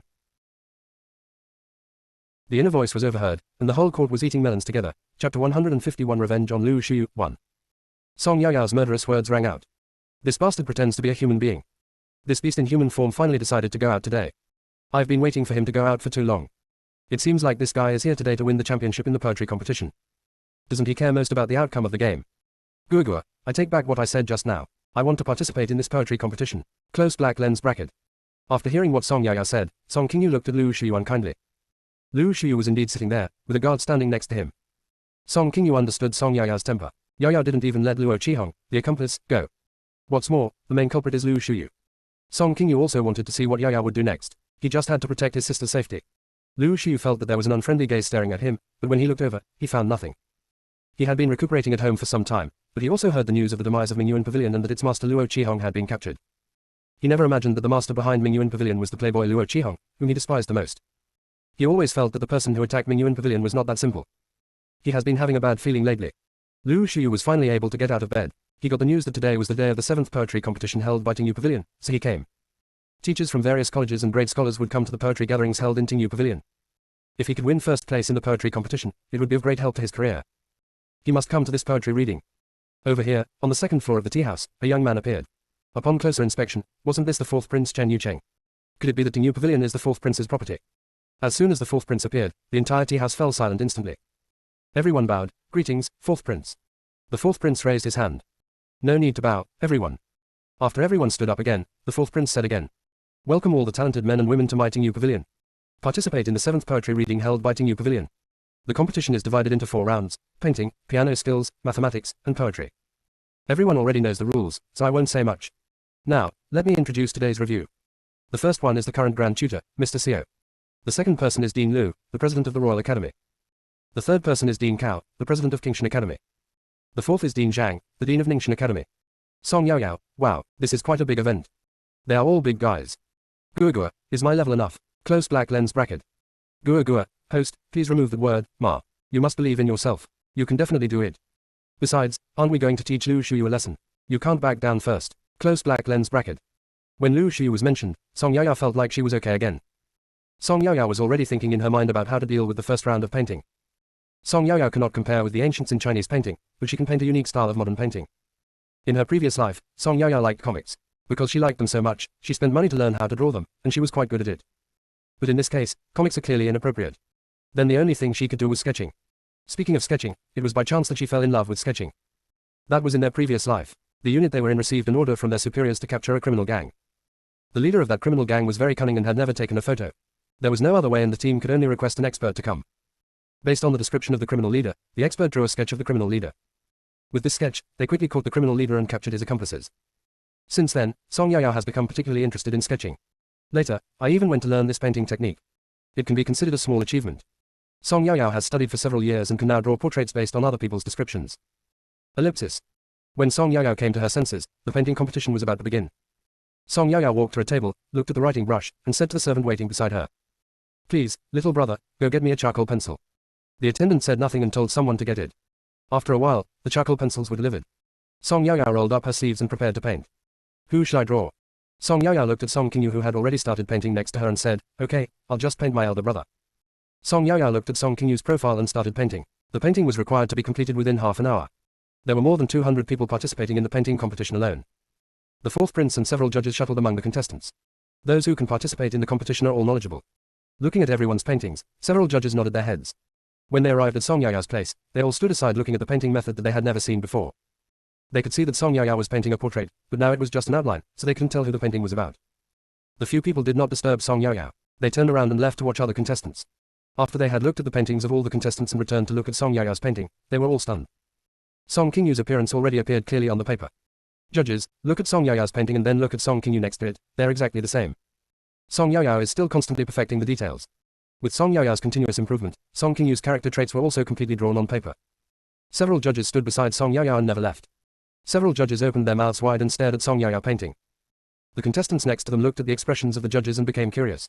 What on earth did Song Yaya draw? That was why the judges looked like that. Song Qingyu glanced at Song Yaya's painting inadvertently and opened his mouth wide. Is this him that Yaya drew? This drawing is so lifelike, it's like printing myself on the paper. How come he didn't know that Yaya had this skill? This sister is really good at hiding things. Song Yaya finished her painting and wrote her name next to it. Song Yaya looked at the painting and nodded with satisfaction. When she turned around again, she was startled to see several judges standing behind her. Song Yaya, Guogua, why are these big guys standing behind me? How long have they been standing there? Guogua, they have been standing there for a long time. Song Yaya, Guogua, why didn't you remind me? Guogua, you were so absorbed in your painting that I didn't disturb you. Before Song Yaya could react, Master Xiao had already stepped forward, looked at the painting, and said, "Good, good, good." The inner voice was overheard, and the whole court was eating melons together. Chapter 152 Revenge on Liu Xiu 2. Several other judges also looked at the painting eagerly and said, "Very good, very good." Just then, the half-hour painting time was up. Several judges turned their reluctant gazes away and walked to the front, where they still had to judge all the paintings. Just like that, another half an hour passed, and the results of the painting competition came out. Song Yaya won the first place. In order to convince everyone, the top 10 works in each round will be shown to everyone on the spot. Everyone was stunned when they saw Song Yaya's paintings. The Song Qingyu in the painting looked exactly like the real person, even the hair was clearly visible. They boast of their excellent painting skills, but they can't draw characters so vividly. In this painting competition, Song Yaya won first place, well deserved. The second place is Song Qingyu, whose painting is a picture of autumn mountains after the rain. The third place winner is Xiao Minglang, whose painting is a picture of several young men racing horses. The fourth place is Gao Jiayu, whose painting is a picture of butterflies playing with rich peonies. The fifth place is Liu Xiu. I have to say that Liu Xiu is also a talented man. He painted a picture of maids picking lotus. Ellipsis. When Song Yaya looked up, she saw Liu Xiu staring at them angrily. Meeting Liu Xiu's gaze, Song Yaya raised a thumb, then pointed her thumb downward and rubbed her feet on the ground a few times. Song Yaya used her mouth to pronounce two words, garbage. When Liu Xiu saw Song Yaya's actions, he was stunned at first, then he saw Song Yaya's mouth shape, he understood that the other party was saying that he was trash. Liu Xiu's face became extremely ugly. He suspected that the Song family might have already known what he had done to Song Qinghui. Otherwise, how could Lord Song across from him have such an attitude towards him? So what if they knew? They had no evidence. Liu Xiu felt that the Song family were all honest people, and as long as there was no evidence, there was nothing they could do to him. He just doesn't know Song Yaoyao. Song Yaoyao is not a person who follows the rules. Even if there is no evidence, as long as she is sure that the other party did it, she will kill you secretly. After Song Yaoyao made that move, she withdrew her gaze and stopped looking at Liu Xiu, waiting for the next round of competition. Song Yaoyao was not afraid of Liu Xiu's revenge at all. She even hoped that this man would come and settle the score with her. Liu Xiu stared at Song Yaoyao with gritted teeth, the anger in his eyes almost turning into reality. Here, the second round of competition soon began. Speaking of musical instrument skills, Mrs. Song had previously hired a famous musical instrument player to teach Song Qingling and Song Yaoyao. There is no need to say anything about Song Qingling. She is a lady from a noble family and she studies seriously whatever her master teaches her. Song Yaoyao doesn't like playing the piano, but she has a strict master. Don't be fooled by the fact that she is a female master, she really fights. If you don't learn well, you will be slapped on the hand. At first, Song Yaoyao was lazy, and after being beaten severely several times, in order to avoid being beaten, she was forced to learn. When Song Yaoyao is not learning, she just lies down and looks like she is in a bad state. If I want to learn, I will be extra serious and treat it with the same enthusiasm as I would the college entrance examination. In this way, Song Yaoyao also made some progress in piano playing. Before, the songs that the master taught were all very classic songs, such as fishing boats singing in the evening, high mountains and flowing water, jackdaws playing in the water. Most of the young men and ladies in ancient times learned these classic pieces. Song Yaoyao felt that if she played these songs again without any new ideas, it would be difficult to win. The ancients were all very good at playing the zither, but if you want to win, you have to come up with new ideas. The new idea, of course, is to choose a different song. Although others don't have such songs, Song Yaoyao has quite a few of them in his head. Song Yaoyao went over the modern songs in her mind and finally chose Blue and White Porcelain. Soon, it was Song Yaoyao's turn to show off her piano skills. Song Yaoyao walked forward, sat down, then slowly raised her hand, and melodious piano music flowed out from her fingertips. Everyone thought that this time it would be the same old tune, but unexpectedly, it was completely different from what they usually heard. The sound of the piano is like the breeze in the mountains, gently blowing through everyone's hearts. Every note is like a jumping elf dancing on the strings. The superb piano skills, the melodious music, and the girl who is concentrating on playing the piano, come together to form a beautiful picture.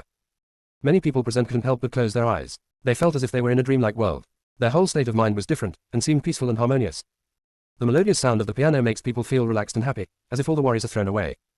When the song ended, everyone was silent for a long time. It was a few judges who started applauding first, and then everyone reacted and broke into deafening applause. Song Yaoyao walked down, and everyone's eyes followed Song Yaoyao's figure. Song Qingyu looked at Song Yaoyao with burning eyes. This sister gave him too many surprises today. He is usually out of tune and very lazy. I didn't expect that he was wrong. Yaoyao, this is what it means to be a hidden talent. If you don't call it, it's a blockbuster. Xiao Minglang touched Song Qingyu with his arm and said, Song Qingyu, Master Song is so powerful. Your family hid it so well that we didn't hear anything. Could Song Qingyu say that he didn't know it before and knew it for the first time today? Gao Jiayu blushed and asked Song Yaoyao in a low voice. Master Xiao Song, what was that song just now? It was so beautiful. I've never heard of it. Can I ask Master Xiao Song for advice in the future? Song Yaoyao nodded. The song is called Blue and White Porcelain. It was made by a predecessor and I obtained it by chance. If you like, I can give you the music score. After hearing this, Gao Jiayu asked excitedly. Can you really give me the sheet music? Song Yaoyao nodded. Okay. You know, in ancient times, many music scores were not passed on to outsiders. Gao Jiayu didn't expect Song Yaoyao to be so generous. Upon hearing this, Xiao Minglang also moved closer and asked. Master Xiao Song, can you give me one too? Can. Song Qingyu felt particularly unhappy when she saw two classmates surrounding her sister, and said. Go, go, go, this is my sister. Don't you have a younger sister in your house? Go find your younger sister. Xiao Minglang moved closer and said to Song Qingyu. We have such a good relationship, your sister is my sister. Gao Jiayu also said, that's right, Lady Xiao Song is also our sister. Song Qingyu had never seen two people so shameless, openly competing with him for his sister, and cursed. You two shameless bastards, stay away from my sister. Ellipsis. The inner voice was overheard, and the whole court was eating melons together. Chapter 153 Revenge on Lu Shuyu 3. Song Yaoyao looked at the three of them and shook her head helplessly. In Song Yaoyao's opinion, music is meant to be enjoyed by everyone and there is no need to hide it. There is no doubt that Song Yaoyao won the first place again in this round of piano skills. Lu Shuyu came in fourth. When Song Yaoyao looked at Lu Shuyu again, he looked at her with gloomy eyes. Song Yaoyao met his gaze without dodging or avoiding it, showing her big white teeth, and said provocatively with her mouth again. Rubbish. Lu Shuyu clenched his fists as he watched Song Yaoyao provoke him again. After Song Yaoyao finished her provocation, she turned around again, ignored Lu Shuyu, and continued to wait for the next round of competition. Guogua, host, is it okay for you to irritate Lu Shuyu like this? Song Yaoyao, isn't this what he cares about the most? I'm going to make him lose miserably today. Guogua, to make someone suffer, you don't necessarily have to resort to violence. The mental blow is far more painful than the physical injury. Besides, Lu Shuyu is a restless person. Even though my second brother didn't provoke him, he never let my second brother go. If I provoke him like this, will he let me go? The answer is definitely no. I just want to provoke him and wait for him to come to me. Then I can take action. Close black lens bracket. Guogua will always support you. Host, the next round is mathematics, which is your strong point, come on. Close black lens bracket. After the first two rounds, only 40 people entered the third round. In the third round, the 40 people were asked to sit down and directly give them a test paper to answer. Song Yaoyao took a look at the first question. There are chickens and rabbits in a cage. There are 35 heads on the top and 94 feet on the bottom. How many chickens and rabbits are there? After reading the question, Song Yaoyao just said, WTF. Guogua's voice came out. Host, this is too easy. It can be solved using the quadratic equations used by first-year junior high school students. This is simply an easy question. Host, answer quickly. Close black lens bracket. Song Yaoyao, yeah, I didn't expect it to be so simple. While Song Qingyu, Gao Jiayu and Xiao Minglang were still deep in thought, they heard the voices of Song Yaoyao and Guogua. Three people with a black line on their foreheads, is this question easy? How come they didn't see that? Could it be that Sister Yaoyao is a hidden math genius? While the three were still confused, Song Yaoyao had already started doing the third question. Song Yaoyao took a look at the paper. There were 20 questions on it. Each question had to be solved using equations, so she could finish them quickly. In less than a cup of tea, Song Yaoyao had finished all the questions. She checked it again, found no problem, and handed in the paper directly. Song Yaoyao won first place in the first two rounds, and the judges had high expectations for her. However, unexpectedly, Song Yaoyao handed in her paper not long after the third round of competition started. This is not possible, just hand in the paper. She is so straightforward. Several judges shook their heads. They concluded that no one could solve those questions in such a short time. Several people couldn't help but sigh. However, when Ding Zhang inadvertently glanced at Song Yaoyao's paper, he was stunned. The answer. Ding Zhang quickly took out the correct answers from the side and compared them with Song Yaoyao's paper. You don't know until you compare. Once you compare, Ding Zhang's heart starts beating. Seeing Ding Zhang's expression, the other judges also came over. What happened? Ding Zhang pointed at the test paper excitedly and said, "See for yourselves." Several people also carefully compared Song Yaoyao's paper with the standard answers, and they were all correct. All of them are correct. How did Song Yaoyao do it in such a short time? Several people looked up at Song Yaoyao, who was not far away. Song Yaoyao lowered her head, in a daze, wondering what she was thinking about. Half an hour later, the third round of competition ended. The papers were graded very quickly. In addition to Song Yaoyao, who got all the questions right, the second place Song Qingyu got 13 questions right. The third place winner, Lu Shuyu, answered 9 questions correctly. When the results were announced, Song Yaoyao's test paper and standard answers were also announced. Everyone looked at Song Yaoyao in disbelief, and everyone was wondering how she did it. Ding Zhang asked with a smile, "Master Xiao Song, how did you figure out these answers in such a short time? What method did you use? How could she explain this? Say she solved it using an equation she learned in her previous life. Is this possible? The people here don't even know Arabic numerals, so how can she start?" Song Yaoyao didn't say anything. Ding Zhang thought that the method was not to be passed on to others, so he said, "It's okay if it's inconvenient to say." Song Yaoyao knew that Ding Zhang had misunderstood, and said, "There's nothing inconvenient to say. It's just that it's rather complicated to explain, and it can't be explained in just 1 or 2 sentences." Ding Zhang was immediately delighted when he heard this. "So this is our. Since I can't explain it now, I'll come to your house and ask for your advice some other day." Song Yaoyao. Song Yaoyao was so depressed. She just wanted revenge and to make Lu Shuyu angry to death, but she didn't want to cause trouble for herself by provoking such an old man. The remaining teachers, upon hearing this, seemed to have received some inspiration and followed suit. "We will also come to ask for advice. How about we old men discuss it and set a time, all come here together, and let Master Xiao Song teach us together? If there were several of us, and one of us came to ask for advice, Master Xiao Song would be exhausted after explaining this one to another. That makes sense. Come on, let's discuss a time." Song Yaoyao. Can these old guys ask her, the real owner, for her opinion first? Is this the decision they made? Are there still human rights? Before Song Yaoyao could protest, the old men had already agreed on a time, to come after lunch every day. Song Yaoyao. Xiao Minglang and Gao Jiayu also came over. "Sister Yaoyao, when you teach the deans, please teach us as well. Anyway, teaching is the same for one person or a group of people." Before Song Yaoyao could speak, Song Qingyu said, "You can't teach in vain." Gao Jiayu spoke first. "We understand this. Sister Yaoyao will definitely benefit from it." Xiao Minglang also expressed his opinion. "As long as Sister Yaoyao is willing to teach us, the rest will be easy." "Sister Yaoyao, don't you agree?" Song Yaoyao. "You have already made the decision, why are you asking me?" "I refuse now, is that okay?" Song Yaoyao knew immediately that it would not work.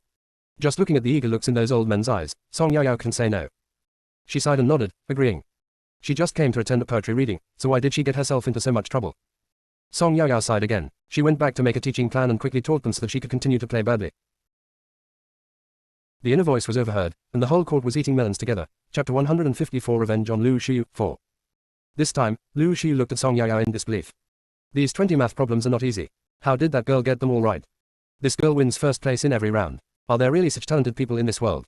He claims to be smart, but how come he is not even as smart as a little girl? While Lu Shuyu was expressing his emotion, the final round of poetry competition began. To be honest, in this round, Song Yaoyao was really speechless. She is totally unable to compose poetry. Song Yaoyao muttered to herself. "Gua, I'm really not good at this, what should I do?" Gua, cold salad. Host, you are not going to get scared in the last round, are you? When did you become a wimp? Have you forgotten that worthless guy Lu Shuyu? Close black lens bracket. When Song Yaoyao heard Lu Shuyu's name, she interrupted Gua. Open black lens bracket I see. I'll be a monk for a day and ring the bell for a day. I'll be a cow or a horse for a day and go crazy for a day. I'm the old lady among the curlers. Gua, just wait and see. Close black lens bracket. Gua knows that as long as Lu Shuyu is mentioned, even if the host is a Lin Dayu, he will be able to uproot the weeping willow tree. Gua, host, come on. Host, mighty, close black lens bracket. In fact, Song Yaoyao still had no idea what was going on. Song Yaoyao kept beating her drum in her heart. Song Yaoyao, you can do it. Come on, storm. Ravage me as much as you want. I, Song Yaoyao, am not afraid. Close black lens bracket. Gua was speechless after listening to Song Yaoyao's voice. Host, have all those Tang and Song poems you learned in your previous life been lost to the world? Isn't it the right time to use it now? Close black lens bracket. Song Yaoyao, is it okay? Isn't this a bit too immoral? Gua, host, do you still want to win? Do you still want to slap Lu Shuyu in the face? Close black lens bracket. Song Yaoyao closed her eyes, took a deep breath, and exhaled. Then, she interrupted Gua. Open black lens bracket new. Close black lens bracket. In order to win, she has to be shameless for once. By the 4th round, there were only 15 people left. Song Qingyu, Xiao Minglang, Gao Jiayu, Lu Shuyu are among the 15 people. At this moment, Gua's voice rang out. Host, the 4th round of competition is divided into 2 parts. The first part is a topic that has been decided in advance, and everyone is asked to write a poem. The second part is judged on the spot, who will give questions and ask everyone to write a poem.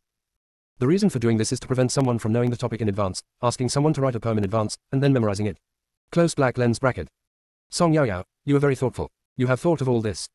As they were talking, 15 tables had been prepared and the 15 people participating in the competition took their seats. The first round of competition for the principal wife begins. Title: Now is autumn, the season when chrysanthemums are in full bloom. Please write a poem about chrysanthemums within the time of 1 stick of incense. When Song Yao saw this title, she immediately thought of Wang Chao's poem on chrysanthemums after failing the imperial examination. When autumn comes on September th, when my flowers bloom, 100 flowers will be killed. The incense soars through Chang'an, and the city is full of golden armor. This was one of Song Yao's favorite poems in her previous life. There is no Chang'an here, so Song Yao replaced Chang'an with the capital. Originally this was an anti-poem, but Song Yao is now living in a fictional dynasty. There is no such person as Wang Chao, let alone any rebel army. It is simply a description of the chrysanthemums in the capital. Putting aside the background in which the author wrote this poem and simply looking at the poem itself, no one would associate this poem with anti-poetry. Song Yao picked up the pen and began to write. Fu Ju. When autumn comes on September th, when my flowers bloom, 100 flowers will be killed. The fragrance of incense permeates the capital, and the whole city is covered with golden armor. After Song Yao finished writing, she took a look and put down her pen after finding no problems. This was the first time Song Yao had done such a thing in her past life, and she felt very ashamed. But when she thought about Lu Shuyu, she felt that she could do it again. There were not many people competing in this round, and the judges made comments one by one after reading the poems of each contestant. When the judges saw Song Yao's poem, they all exclaimed in amazement. What a great saying, when my flower blooms, all other flowers will die. This sentence, the whole city is covered with golden armor, is really wonderful. Master Song is really a hidden talent. Minister Song taught you well. Ellipsis. Song Yao just felt her face burning. Everyone looked at Song Yao in disbelief. They had never heard of this young lady Song before. She was such a talented girl. They didn't expect her to be so low-key and amazing. In the first part, Song Yao undoubtedly won the first place again. In the second part, the teachers gave questions on the spot. Use 1, 2, 3, 4, 5, 6, 7, 8, 9, and 10 to compose a quatrain. These numbers must appear in a poem. When Song Yao heard this topic, 2 poems appeared in her mind. One of them was written by Xiao Yong, a poet from the Song dynasty. Yamamori Yonghuai. 1 to 2 or 3 miles, 4 or 5 in Yanqian. There are 6 or 7 pavilions and 80 or 90 branches of flowers. Another one is by Zheng Banqiao of the Qing dynasty. Yongzhu. 1 piece, 2 pieces, 3 or 4 pieces, 5, 6, 7, 8, 9 or 10 pieces. Thousands of pieces, countless pieces, flying into the plum blossoms are not seen. Both poems are very famous. Song Yao picked up the pen and finally wrote Zheng Banqiao's Ode to Snow on the paper. Why did you choose this poem? Because the first poem is obviously a descriptive poem. There is no such place in the capital city. This is obviously a scene from the suburbs. Song Yao was a person who had just been allowed to leave the house by her parents. She hadn't even explored the capital city, so how could she have been to the suburbs? What's more, it's hard to say whether there is such scenery in the suburbs of Beijing. The second song is different. Snow is something everyone has seen, and it won't arouse anyone's doubts. For example, if we plagiarize this time, we must make sure it is foolproof and not give anyone any handle. There were several people who had not yet come up with a suitable verse after the incense stick time had passed. You can imagine how difficult the topic was. The judges looked at the situations of the people in front and shook their heads. When I saw Song Yao's poems, my eyes lit up and I couldn't help but recite them aloud. Wonderful, wonderful. The last 2 sentences are the highlight. Mrs. Xiao Song, you are truly a talented lady. Such a masterpiece can be written in such a short time. Ellipsis. Song Yao. Song Yao felt her face getting even hotter. In the first 3 rounds, Song Yao won the first place with her own ability, but in this last round, she felt unworthy. However, in order to punish Lu Shuyu, she shamelessly accepted these praises. Song Qingyu looked at Song Yao with even more fiery eyes, and said, Yao, you really impressed my elder brother. Yao, are you pretending to be like that? Song Yao, brother, don't talk nonsense, I am really like that usually. I just want to eat and wait for death, be a salted fish. But looking at Song Qingyu's eyes, Song Yao couldn't say these words at all. Song Qingyu looked at Song Yao, patted her shoulder and said, I understand, I understand. This is what you usually call playing dumb and being low-key, right? Song Yao, I'm not. Song Yao wanted to explain, but Song Qingyu looked like she understood everything. The inner voice was overheard, and the whole court was eating melons together. Chapter 155 Wang Shishi's follow-up. Among these poems, Song Yao's are the most artistic. How can it not have artistic conception? Who is Zheng Banqiao? He is one of the 8 eccentrics of Yangzhou. How could his works be bad? In this way, Song Yao won the first place in 4 rounds and became the champion of the 7th Tingyu Pavilion Poetry Festival. Song Yao knew without guessing that Lu Shuyu must be furious. Song Yao looked at Lu Shuyu, and sure enough, this man's face looked very ugly. Lu Shuyu only got 3rd place. Actually, this ranking was already very good, but in Lu Shuyu's eyes, except for the 1st place, the other rankings were nothing. Lu Shuyu looked at Song Yao, then at Song Qingyu who came in 2nd. His eyes became extremely cold, as if he wanted to eat them. Seeing Lu Shuyu's look, Song Yao became even more excited. Her smile became even bigger and brighter. Song Yao's smile stung Lu Shuyu's eyes. Was she mocking his incompetence? Did he fall into the hands of the Song brothers and sisters? His martial arts skills are not as good as Song Qinghe's, and his talent is not as good as Song Yaoyao and Song Qingyu's. Damn Song family, do they have to go against him? Anyone who stands in your way deserves death. Guogua, host, is that rubbish Lu Shuyu going crazy? Song Yaoyao, I have done so much, just waiting for him to go crazy. Song Yaoyao didn't look at Lu Shuyu again because the award ceremony was about to begin. The top 3 winners of the poetry competition will receive rewards. The reward given to Song Yaoyao was very generous. She was rewarded with a priceless hui brush, a piece of top-quality hui ink, a Duan inkstone made by a famous artist, and a guzheng made by a famous artist, Lu Yi. Looking at these prizes, Song Yaoyao's eyes sparkled. Although Song Yaoyao knows nothing about these things, it doesn't stop her from knowing that they're priceless. If you take any of these items individually, they would be priceless. This trip was profitable. Song Yaoyao looked at Song Qingyu's prize. The second place didn't have a guzheng, and the quality of his other things was also worse than Song Yaoyao's. As for the third place, there is no need to mention it. Moreover, the third place only has a pen and an inkstone. Lu Shuyu tightly grasped the reward in his hand, trying his best to hide the resentment and hatred in his eyes. As soon as the poetry reading ended, Song Yaoyao was instantly surrounded by people. There were people everywhere, and they all wanted Song Yaoyao's autograph. Song Yaoyao finally experienced what it was like to be a star. Song Yaoyao rejected all the signatures. Now Song Yaoyao is an official appointed by the court. If someone imitates her handwriting and signature and uses it to make trouble, the consequences will be disastrous. In her previous life, Song Yaoyao had watched many ancient political intrigue films, so she must not leave this hidden danger. When Song Qingyu was about to sign for someone else, he was stopped by Song Yaoyao and pulled aside. After explaining the interests involved for Song Qingyu nodded. Our Yaoyao is really thoughtful. It was half an hour later that Song Yaoyao, Song Qingyu and others left Qingyu Pavilion. These people are really crazy, surrounding Song Yaoyao and asking her all kinds of questions. Song Yaoyao picked out what she could say and said a few words before she got away. After leaving Qingyu Pavilion, Guogua reminded. Host, be careful, Lu Shuyu will take action. Song Yaoyao, got it. It was also a coincidence that Song Yaoyao saw a person and said. Guogua, did you see the person who just walked out of the shop opposite? Why do I look like Wang Shishi? Close black lens bracket. Guogua, yes, that's Wang Shishi. As Guogua finished speaking, the image of Wang Shishi appeared on the screen above Song Yaoyao's head. Song Yaoyao, it's been so long, how are Wang Fugui, Lu Qingqing, Lu Changsheng, and Wang Shishi doing? Song Qingyu was speechless. How could he have such a sister who loved to eat melons? It's already this late, and you're still thinking about eating melons. I'm not afraid that Lu Shuyu will suddenly appear. Before Song Qingyu could take Song Yaoyao back home, they were supported by Xiao Minglang and Gao Jiayu, one on the left and one on the right. Originally, after leaving Qingyu Pavilion, everyone should go back to their own homes and find their own mothers. As a result, Xiao Minglang and Gao Jiayu heard what Lord Xiao Song was thinking. This is a melon. They want to eat melon too. They're determined to eat this melon today, and no one can stop them from eating it. That's why the scene above happened. Song Yaoyao didn't notice the actions of the 3 people at all and was still talking to Guogua. Guogua, last time, you saw Wang Shishi's temper. She is not someone who will suffer any loss. Wang Shishi would bring Master Lu to the Wang family to make trouble every now and then. Every time, Wang Fugui was so angry that he almost died, and only then did Wang Shishi leave. Close black lens bracket. In the video, Wang Shishi made Wang Fugui so angry that he couldn't say a word, and Wang Fugui wanted to hit Wang Shishi. But this time, Lu Changsheng stood up, slapped Wang Fugui twice, and then pointed at Wang Fugui and cursed. Wang Fugui, do you still understand respect and inferiority? You even dared to attack your mother-in-law. As a son-in-law, who gave you the courage to do that? Wang Shishi stood by and continued to add fuel to the fire. Master, it's a good thing you blocked his slap in time. Otherwise, that slap from him would have disfigured my face. Master, you must make the decision for me. Lu Changsheng patted Wang Shishi's hand soothingly. Don't worry, I'll take care of what's next. Next, Lu Changsheng started to speak out, cursing Wang Fugui non-stop. Song Yaoyao, these 4 people act like they're performing a big show every day. You married my father, so I will marry your father. It's really hard to tell who is the son-in-law, who is the father-in-law, and who is the mother-in-law. Close black lens bracket. Before, when he shamelessly went to the banquet, Song Qingyu was present. However, it was the first time that Gao Jiayu and Xiao Minglang had seen such a thing. They both looked at everything on the screen in amazement, and after listening to Song Yaoyao's explanation, they both opened their mouths wide. This. Everything in the video shattered their 3 views. Guogua, by the way, Madame Lu died some time ago, and Wang Shishi has married Master Lu. Wang Shishi is now causing trouble at the house, and she is claiming to be Lu Qingqing's stepmother. Wang Shishi acted like a stepmother, so it was justified for her to punish Lu Qingqing. Wang Shishi hated Lu Qingqing to the core, so naturally she would not show mercy. Close black lens bracket. In the video, at the beginning, Wang Shishi would go to the Wang family to bully Lu Qingqing, and Wang Fugui would protect Lu Qingqing in the mansion. Later, Wang Shishi learned her lesson, and when she wanted to deal with Lu Qingqing, she asked someone to pass a message to the Wang family, saying that her stepmother was sick, and asked Lu Qingqing to return home to take care of her. If Lu Qingqing didn't go back, Wang Shishi would have people beat gongs and drums at the gate of Wang's house and say that Lu Qingqing was unfilial.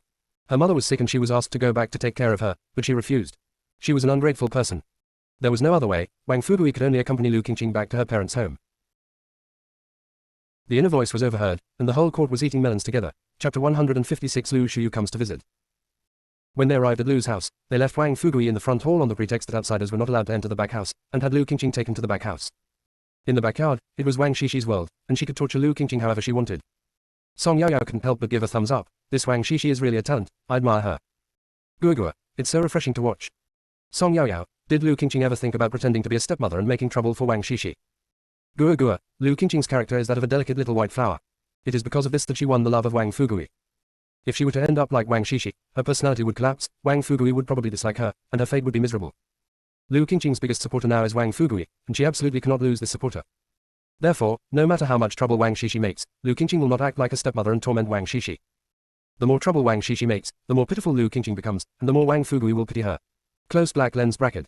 Song Yaoyao, I see. Now that we have finished eating the melon, it's time to go home. Only then did Xiao Minglang and Gao Jiayu let go of Song Qingyu. As soon as Song Qingyu was able to move, he took Song Yaoyao and got on his own carriage. As soon as she returned home and walked into the hall, Song Yaoyao found that her parents and elder sister Song Qingling were waiting in the hall.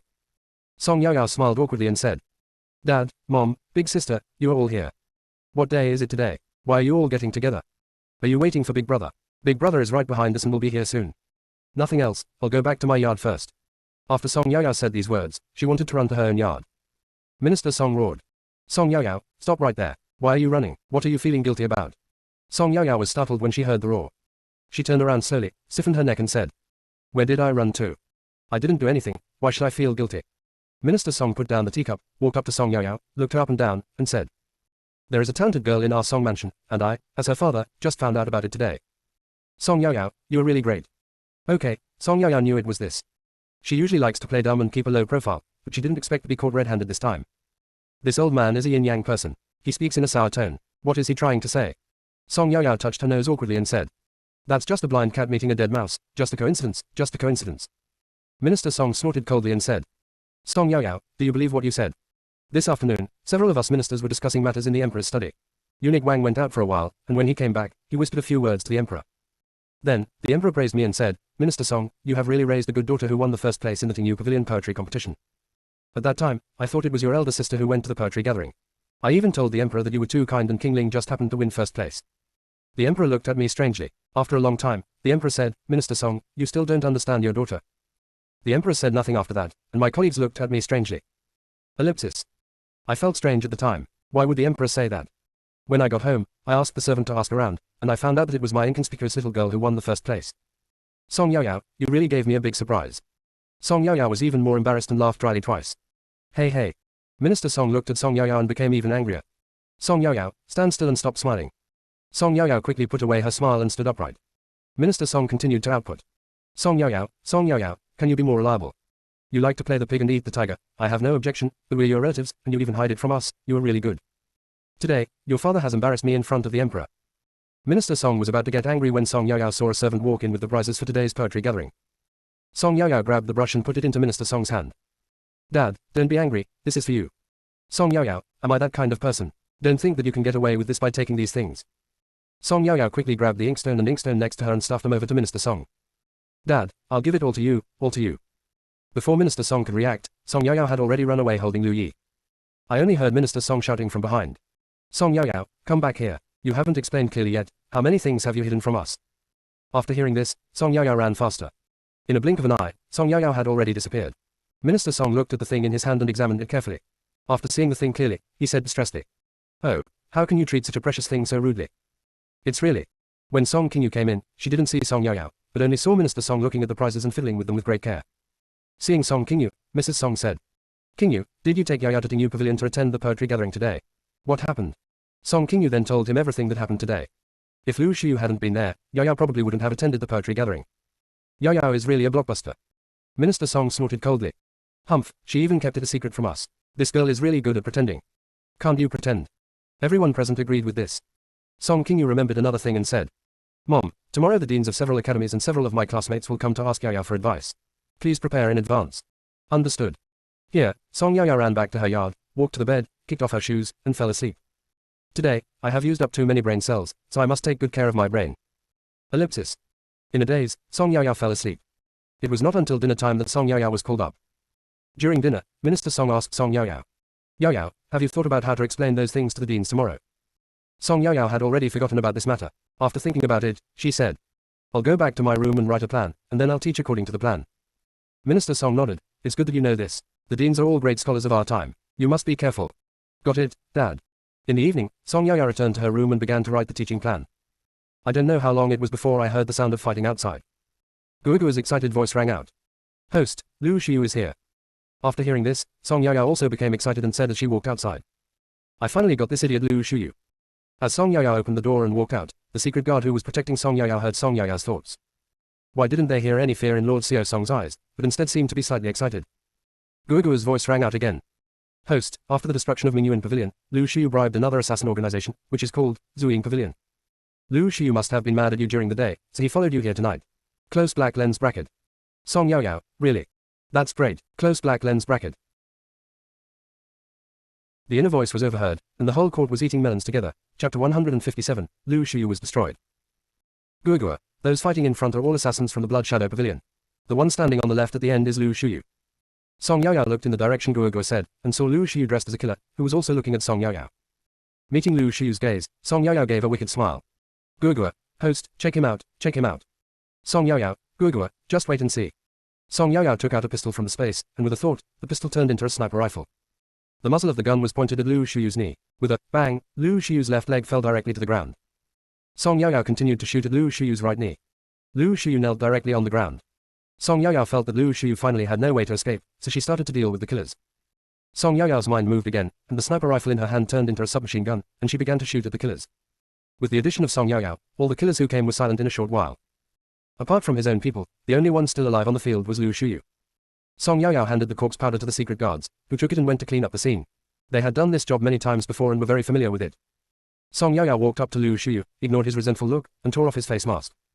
Lu Shiyu's gloomy face appeared in front of everyone in an instant. Lu Shiyu asked resentfully. You knew it was me? Song Yao nodded. I know. Song Yao looked Lu Shiyu up and down and said. When you were hurting people, Lu Shiyu, you probably didn't expect that you would have such a day. Lu Shiyu stared at Song Yao and said. You Song family really know that it was me who did it to Song Qinghui. Song Yao admitted. I know.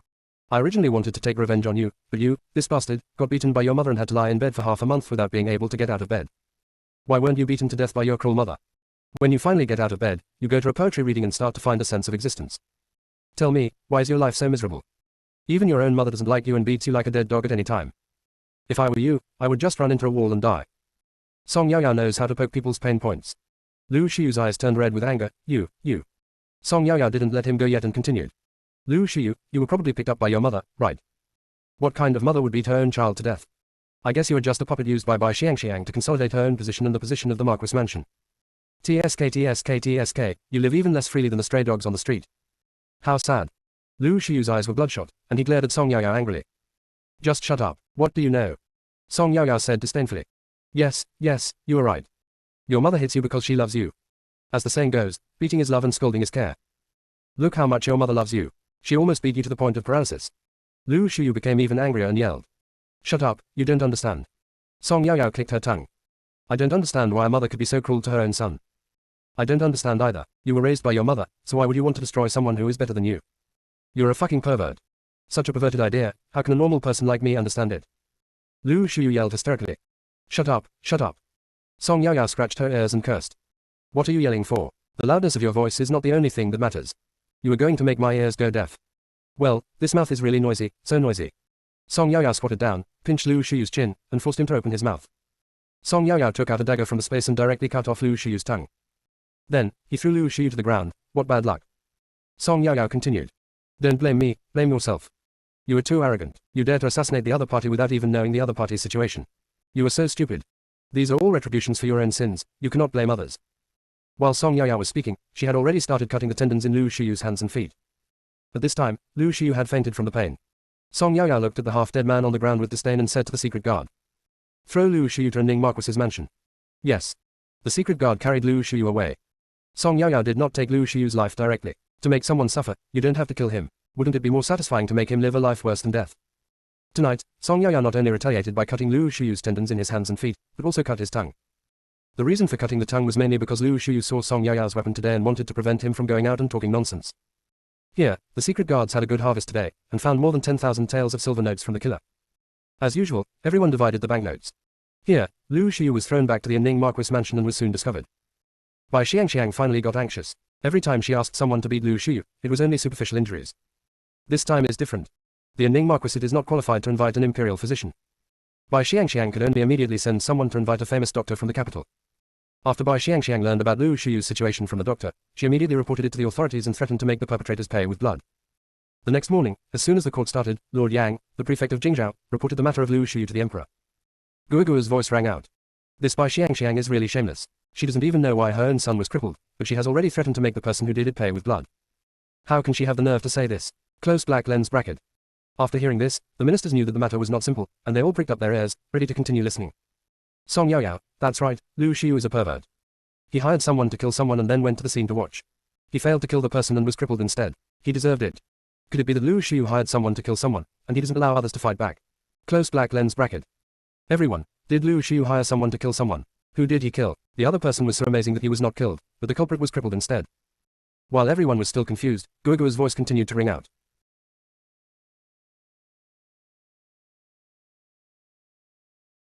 Host, Lu Xiu is not a good person. Your second brother won the first place in the martial arts competition. He was jealous, so he bribed Mingyuan Pavilion and cut the tendons of your second brother's hands and feet. You won first place in the poetry competition, and he became jealous. He bribed the Blood Shadow Pavilion and tried to kill you. Over the years, Lu Xiu has always defeated anyone who is stronger than him, no matter in terms of martial arts or talent. Close black lens bracket. The inner voice was overheard, and the whole court was eating melons together. Chapter 158 The victims harmed by Lu Xiu. As Guoguo finished speaking, Lu Xiu's image appeared on the screen above Song Yaoyao's head. The ministers were horrified. How could a Ninghao Lu Xiu be so narrow-minded and cruel? However, what everyone is more concerned about is, who has Lu Xiu harmed over the years? The hearts of several ministers were in their throats. Their sons, once the pride of the world, had been harmed by someone. They've been investigating for so many years, but they still can't find out who did it. I wonder if this is Lu Xiu's work. If he really did it, then the entire Ning Marquis mansion will have a hard time. Song Yaoyao, I guessed it a long time ago. I guess he was scared by his mother's beating, so he came up with this method of harming people. Close black lens bracket. Guoguo, not bad. Lu Xiu did these things at first just to avoid his mother's beating. Later he found that as long as he got rid of the other party, he would be the first place and could also get some praise from his mother. The first time he did this was when Lu Xiu was 9 years old. In an exam, he got second place. The first place was Peng Xinlei, the legitimate son of Minister of Rights Peng. Lu Xiu saw that the teacher praised Peng Xinlei and his classmates surrounded him. At this moment, Peng Xinlei was the center of attention. Lu Xiu was jealous and crazy, and for the first time he had the idea of destroying someone. Close black lens bracket. Song Yaoyao, at such a young age, you're already thinking about harming others. You're really bad from the root. Guoguo continued. When Lu Xiu returned home at night, his mother Bai Xiangxiang found out that he did not get the first place again, so she had him beaten up severely. After being sent back to his own yard, Lu Xiu lay on the bed. He began to resent Peng Xinlei. If it weren't for him, he would have been the first and would not have been beaten. Lu Xiu wanted to get rid of Peng Xinlei more and more, but there were always servants following Peng Xinlei, so he couldn't do it. Later, one time on the street, Lu Xiu saw Peng Xinlei alone without any servant following him, so he ordered his servants to go to a deserted place, knock Peng Xinlei unconscious from behind, drag him into the alley, cut his tendons in his hands and feet, and then left with the servants. Because it was the first time he did such a thing, Lu Xiu didn't dare to kill anyone. He just wanted to destroy the other person so that the other person could never compete with him again. The next day, as expected, Peng Xinlei did not go to the academy, and never went there again. Without Peng Xinlei, Lu Xiu became the most knowledgeable person in the class. Close black lens bracket. The video shows how Lu Xiu and his attendants tortured Peng Xinlei. Lord Peng watched the video with red eyes and clenched fists. He had been investigating for so many years, and today he finally found out who was the murderer who killed his son. Everyone was also shocked to see what happened in the video. Lu Xiu, who was so young, had such a vicious heart. Song Yaoyao, after something like this happened, didn't Lord Peng send anyone to investigate? Guoguo, I checked. When this happened, the first thing Mr. Peng thought of was whether it was done by his political enemies. He thought so and did so, focusing on investigating those ministers who had different political views from him in the court. He has been investigating for so many years and has found nothing. Lord Peng's initial investigation direction was wrong, so it would be strange if he could find out the truth. Mr. Peng never thought that this was done by a child. Close black lens bracket. Song Yaoyao sighed. Yeah, who would have thought that the murderer would be a child? The reason for committing the crime was jealousy. By the way, Guoguo, from what you said earlier, Lu Xiu must have done more than just this, right? Close black lens bracket. When Song Yaoyao said this, many adults in the audience clenched their fists.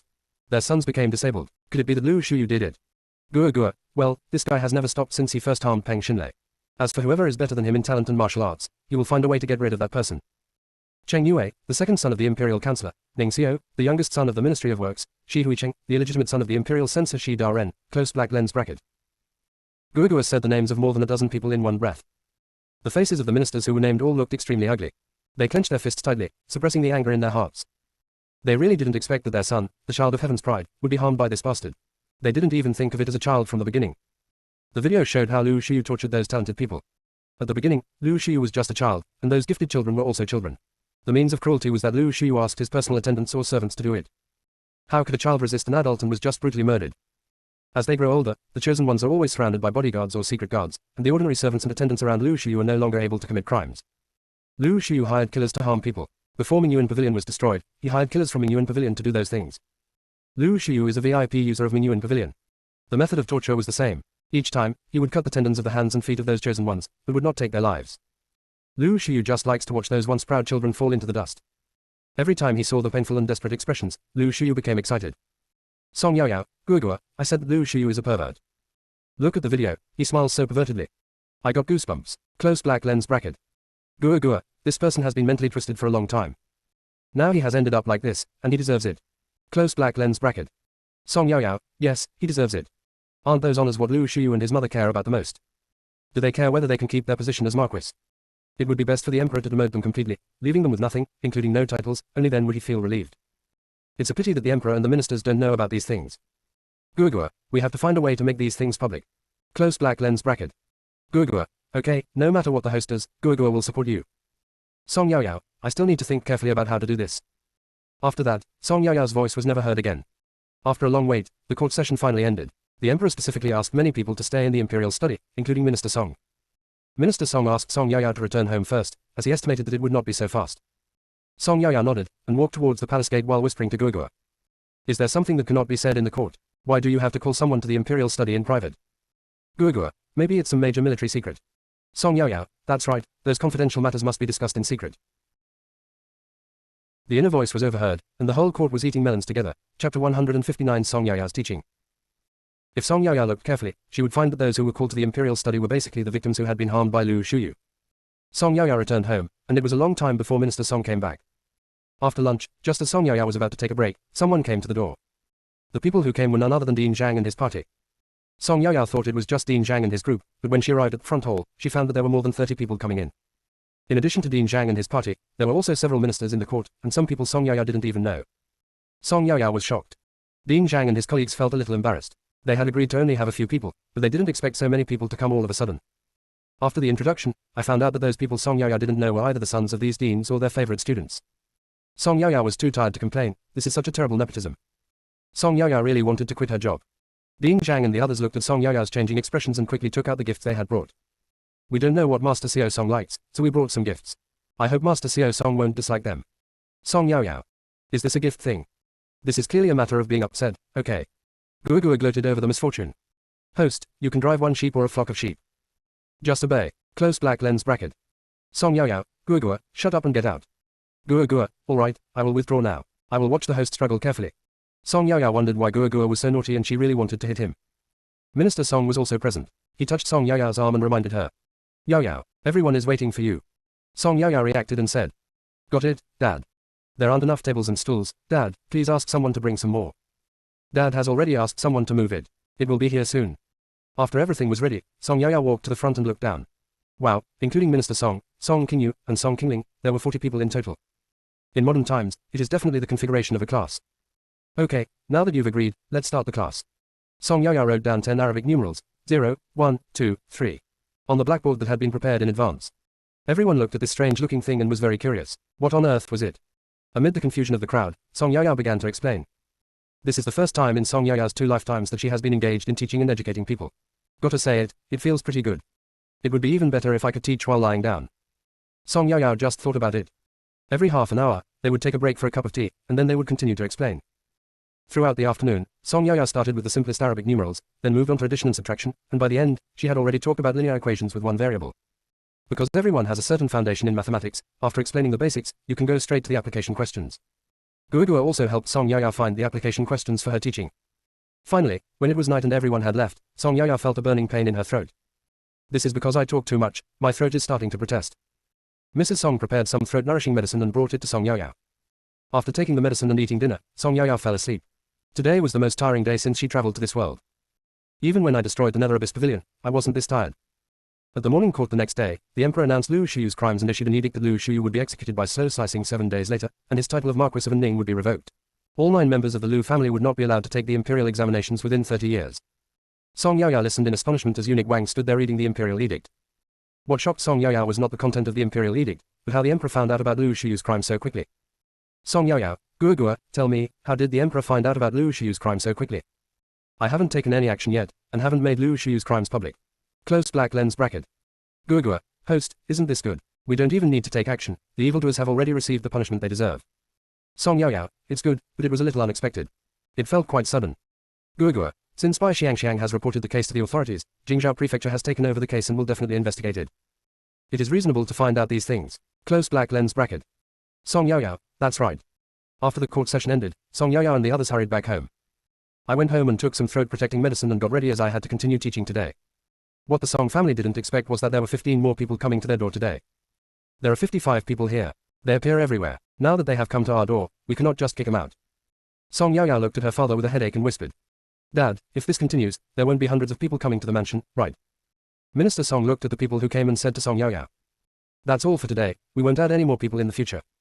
The rest will be left to Dad. When there are a lot of people around, Song Yaoyao inevitably has to speak louder, which puts more strain on her throat. Today I will start to explain quadratic equations. After I finish this, I can explain the application questions in the poetry meeting. Since today, the number of people learning has indeed not increased. Song Yaoyao asked Gua doubtfully. Gua, what method did my father use? Why didn't the number of people attending the class increase? Gua, your father spread the word that the Song mansion is too small to accommodate so many people. Once Dean Zhang and the others have learned it, they will teach everyone in the academy. Just give them some time and they will definitely be able to learn it. After hearing this, those people thought it made sense. After further inquiry, they found out that there were already 55 people from your residence who wanted to study, so they had no choice but to give up. Closed black lens bracket. Song Yaoyao, I see. Song Yaoyao thought about it and decided to teach everyone punctuation marks while teaching everyone mathematics. Nowadays, articles are all connected together, which makes it easy to misunderstand them. Since several deans were present, Song Yaoyao simply taught them punctuation marks. Song Yaoyao also hopes that the deans can spread what they have learned from her in the academy. Several deans were already shocked by the mathematics knowledge taught by Song Yaoyao. When several people saw the punctuation marks and learned their functions, they were so shocked that they were speechless for a long time. Afterwards, Song Yaoyao also taught everyone modern pinyin. Song Yaoyao just taught them all these most basic things. Everyone present was shocked once again. Ignoring everyone's shock, Song Yaoyao felt that after learning these most basic things, it would be much easier for everyone to study in the future. The inner voice was overheard, and the whole court was eating melons together. Chapter 160 Kiao Kiao. Several deans had heard about Song Yaoyao's affairs. They all knew that Little Master Song was a reincarnated person with memories from his previous life. So, they didn't even ask where Lord Xiao Song learned all this knowledge. They will only seize this opportunity and study hard. It took half a month of teaching, and I had basically covered all the ancient mathematical knowledge. It's time to disband their temporary school. It just so happens that the War King is getting married soon. Generally, to attend a wedding banquet, you just need to send an invitation to the mansion. But, for some unknown reason, the King of War sent an invitation to Minister Song and his family, and then sent a separate invitation to Song Yaoyao. Song Yaoyao didn't understand, but everyone else knew it clearly. If it weren't for Song Yaoyao's voice, the Princess of King Zan would have most likely run away. Song Yaoyao was like a matchmaker in this matter, which was why King Zan sent her this post specifically to express his gratitude. Mrs. Song has prepared the gifts, but Song Yaoyao still wants to go out for a walk under the pretext of choosing gifts for King Zan's wedding. Having not been out for so long, Song Yaoyao wants to go out and get some fresh air. Mrs. Song was worried, so she asked Song Qingling to go with them. As soon as I came out today, I met my future sister-in-law Ji Minyu and her sister Ji Linlang, and we started shopping together. Not long after they started walking around, they met a few more women, all of whom were familiar with Song Qingling and the others. After saying hello to Song Yaoyao, these people joined in and the group continued shopping. Ellipsis. In this way, they would meet a few people every once in a while, and their shopping team had reached more than 20 people. There are both men and women in the group. Song Yaoyao was also curious. What happened today? Why did she meet so many familiar people when she went out? What Song Yaoyao didn't know was that these people deliberately ran into Song Yaoyao on the street. They haven't seen Lord Xiao Song on the street for a long time, and they haven't eaten melons for a long time. Not having eaten melons during this period made them feel like something was missing in their lives. During this period, they specially sent people to guard the gate of the Song mansion. Today, the people who were waiting saw Lord Xiao Song go out, and they immediately went back to report to their master. After they got the news, they quickly packed up and went out. They came here just for Lord Xiao Song. They visited several shops and felt tired, so someone suggested going to a tea house to rest. Langtsnuen is right next to it, and they're planning to go there. When we arrived at the tea house, we ordered 4 pots of tea and some snacks, and then we sat together and started eating. Song Yaoyao walked to the window and looked downstairs. There is a street downstairs. It is very busy and sells all kinds of things. At this time, Guoguo's voice sounded. Host, do you see the girl below, wearing light green clothes, selling tofu? Following Guogua's words, Song Yaoyao looked towards a tofu girl not far away and saw a slender figure from behind. I saw it, what's wrong? Guogua, that girl is a famous tofu beauty in this area. Host, I have her melon here, do you want to eat it? Close black lens bracket. As Guogua's voice fell, the image of the girl appeared on the screen above Song Yaoyao's head. Only then did Song Yaoyao see the girl's face clearly. The girl in the picture had delicate features and picturesque eyebrows and eyes. She was an extremely beautiful girl. Guan Kiao. When everyone heard Song Yaoyao and Guogua's unexpected voices, they were stunned at first, and then they became excited. They had been waiting for Lord Xiao Song for so long, and it was finally worth it as they could finally eat the fresh melon. They pretended to be casual, walked to the window and looked down, and sure enough, they saw a girl selling tofu downstairs. Song Yaoyao, I want to eat. Guogua, tell me, what's so great about this girl? Close black lens bracket. Guogua, the girl below is Guan Kiao, and her family makes a living by selling tofu. Guan Kiao's mother died when she was very young, and Guan Kiao and her father depended on each other for survival. For generations, the Guan family has made a living by making and selling tofu. Because of this skill, the Guan family's life is still good, at least food and clothing are not a problem. Close black lens bracket. In the video, it is Guan's father, who plays the role of both father and mother to Guan Kiao, while also running a tofu business to support his family. When Guan Kiao was very young, she was very sensible and helped her father with housework. Everything in the video is really heartwarming. Song Yaoyao, and then Guogua, when Guan Kiao was 13 years old, Guan's father injured his leg in an accident. Since then, Guan's father's leg has been disabled and he walks with a limp. Life had to go on, so Guan Kiao took on the responsibility of making and selling tofu. Because Guan Kiao is very beautiful, warm and generous, and sweet-talking, her tofu business is very successful. In the video, Guan Kiao took on the tofu business at home, getting up early every day to make tofu, and then pushing a cart to sell it on the street. Song Yaoyao, very cool. It is said that children from poor families grow up early. At the age of 13, in modern times, that means a first-year junior high school student. It is really good to be able to shoulder the responsibility of supporting the family. What happened next? Close black lens bracket. Guogua, as she grows older, Guan Kiao becomes more and more charming and lovely. The people who came to propose marriage were almost breaking down the threshold of Guan's house. There is another reason why so many people come to propose marriage. The Guan family only has this father and daughter. If he marries Guan Kiao, the skill of making tofu will also be their own. There are many people who have this idea. Guan's father felt that his daughter was too grown up to stay at home for her whole life. As long as the man was reliable, his daughter liked him, and the in-laws were easy to get along with, it would be fine to get engaged first. But when Guan Kiao found out, she refused. In Guan Kiao's heart, no one is more important than her father. She is the only daughter of her father. She is going to get married. Her father has bad legs and feet. What should she do? Therefore, Guan Kiao has never thought about getting married. Close black lens bracket. Guan Kiao in the video really takes care of everything at home and outside. She is a hardworking and capable girl. In the picture, all the people who came to propose marriage were sent away by Guan Kiao with various reasons. Guan's father knew that his daughter was filial, but he still hoped that she could find a good home. Song Yaoyao, Guan Kiao is really a good girl.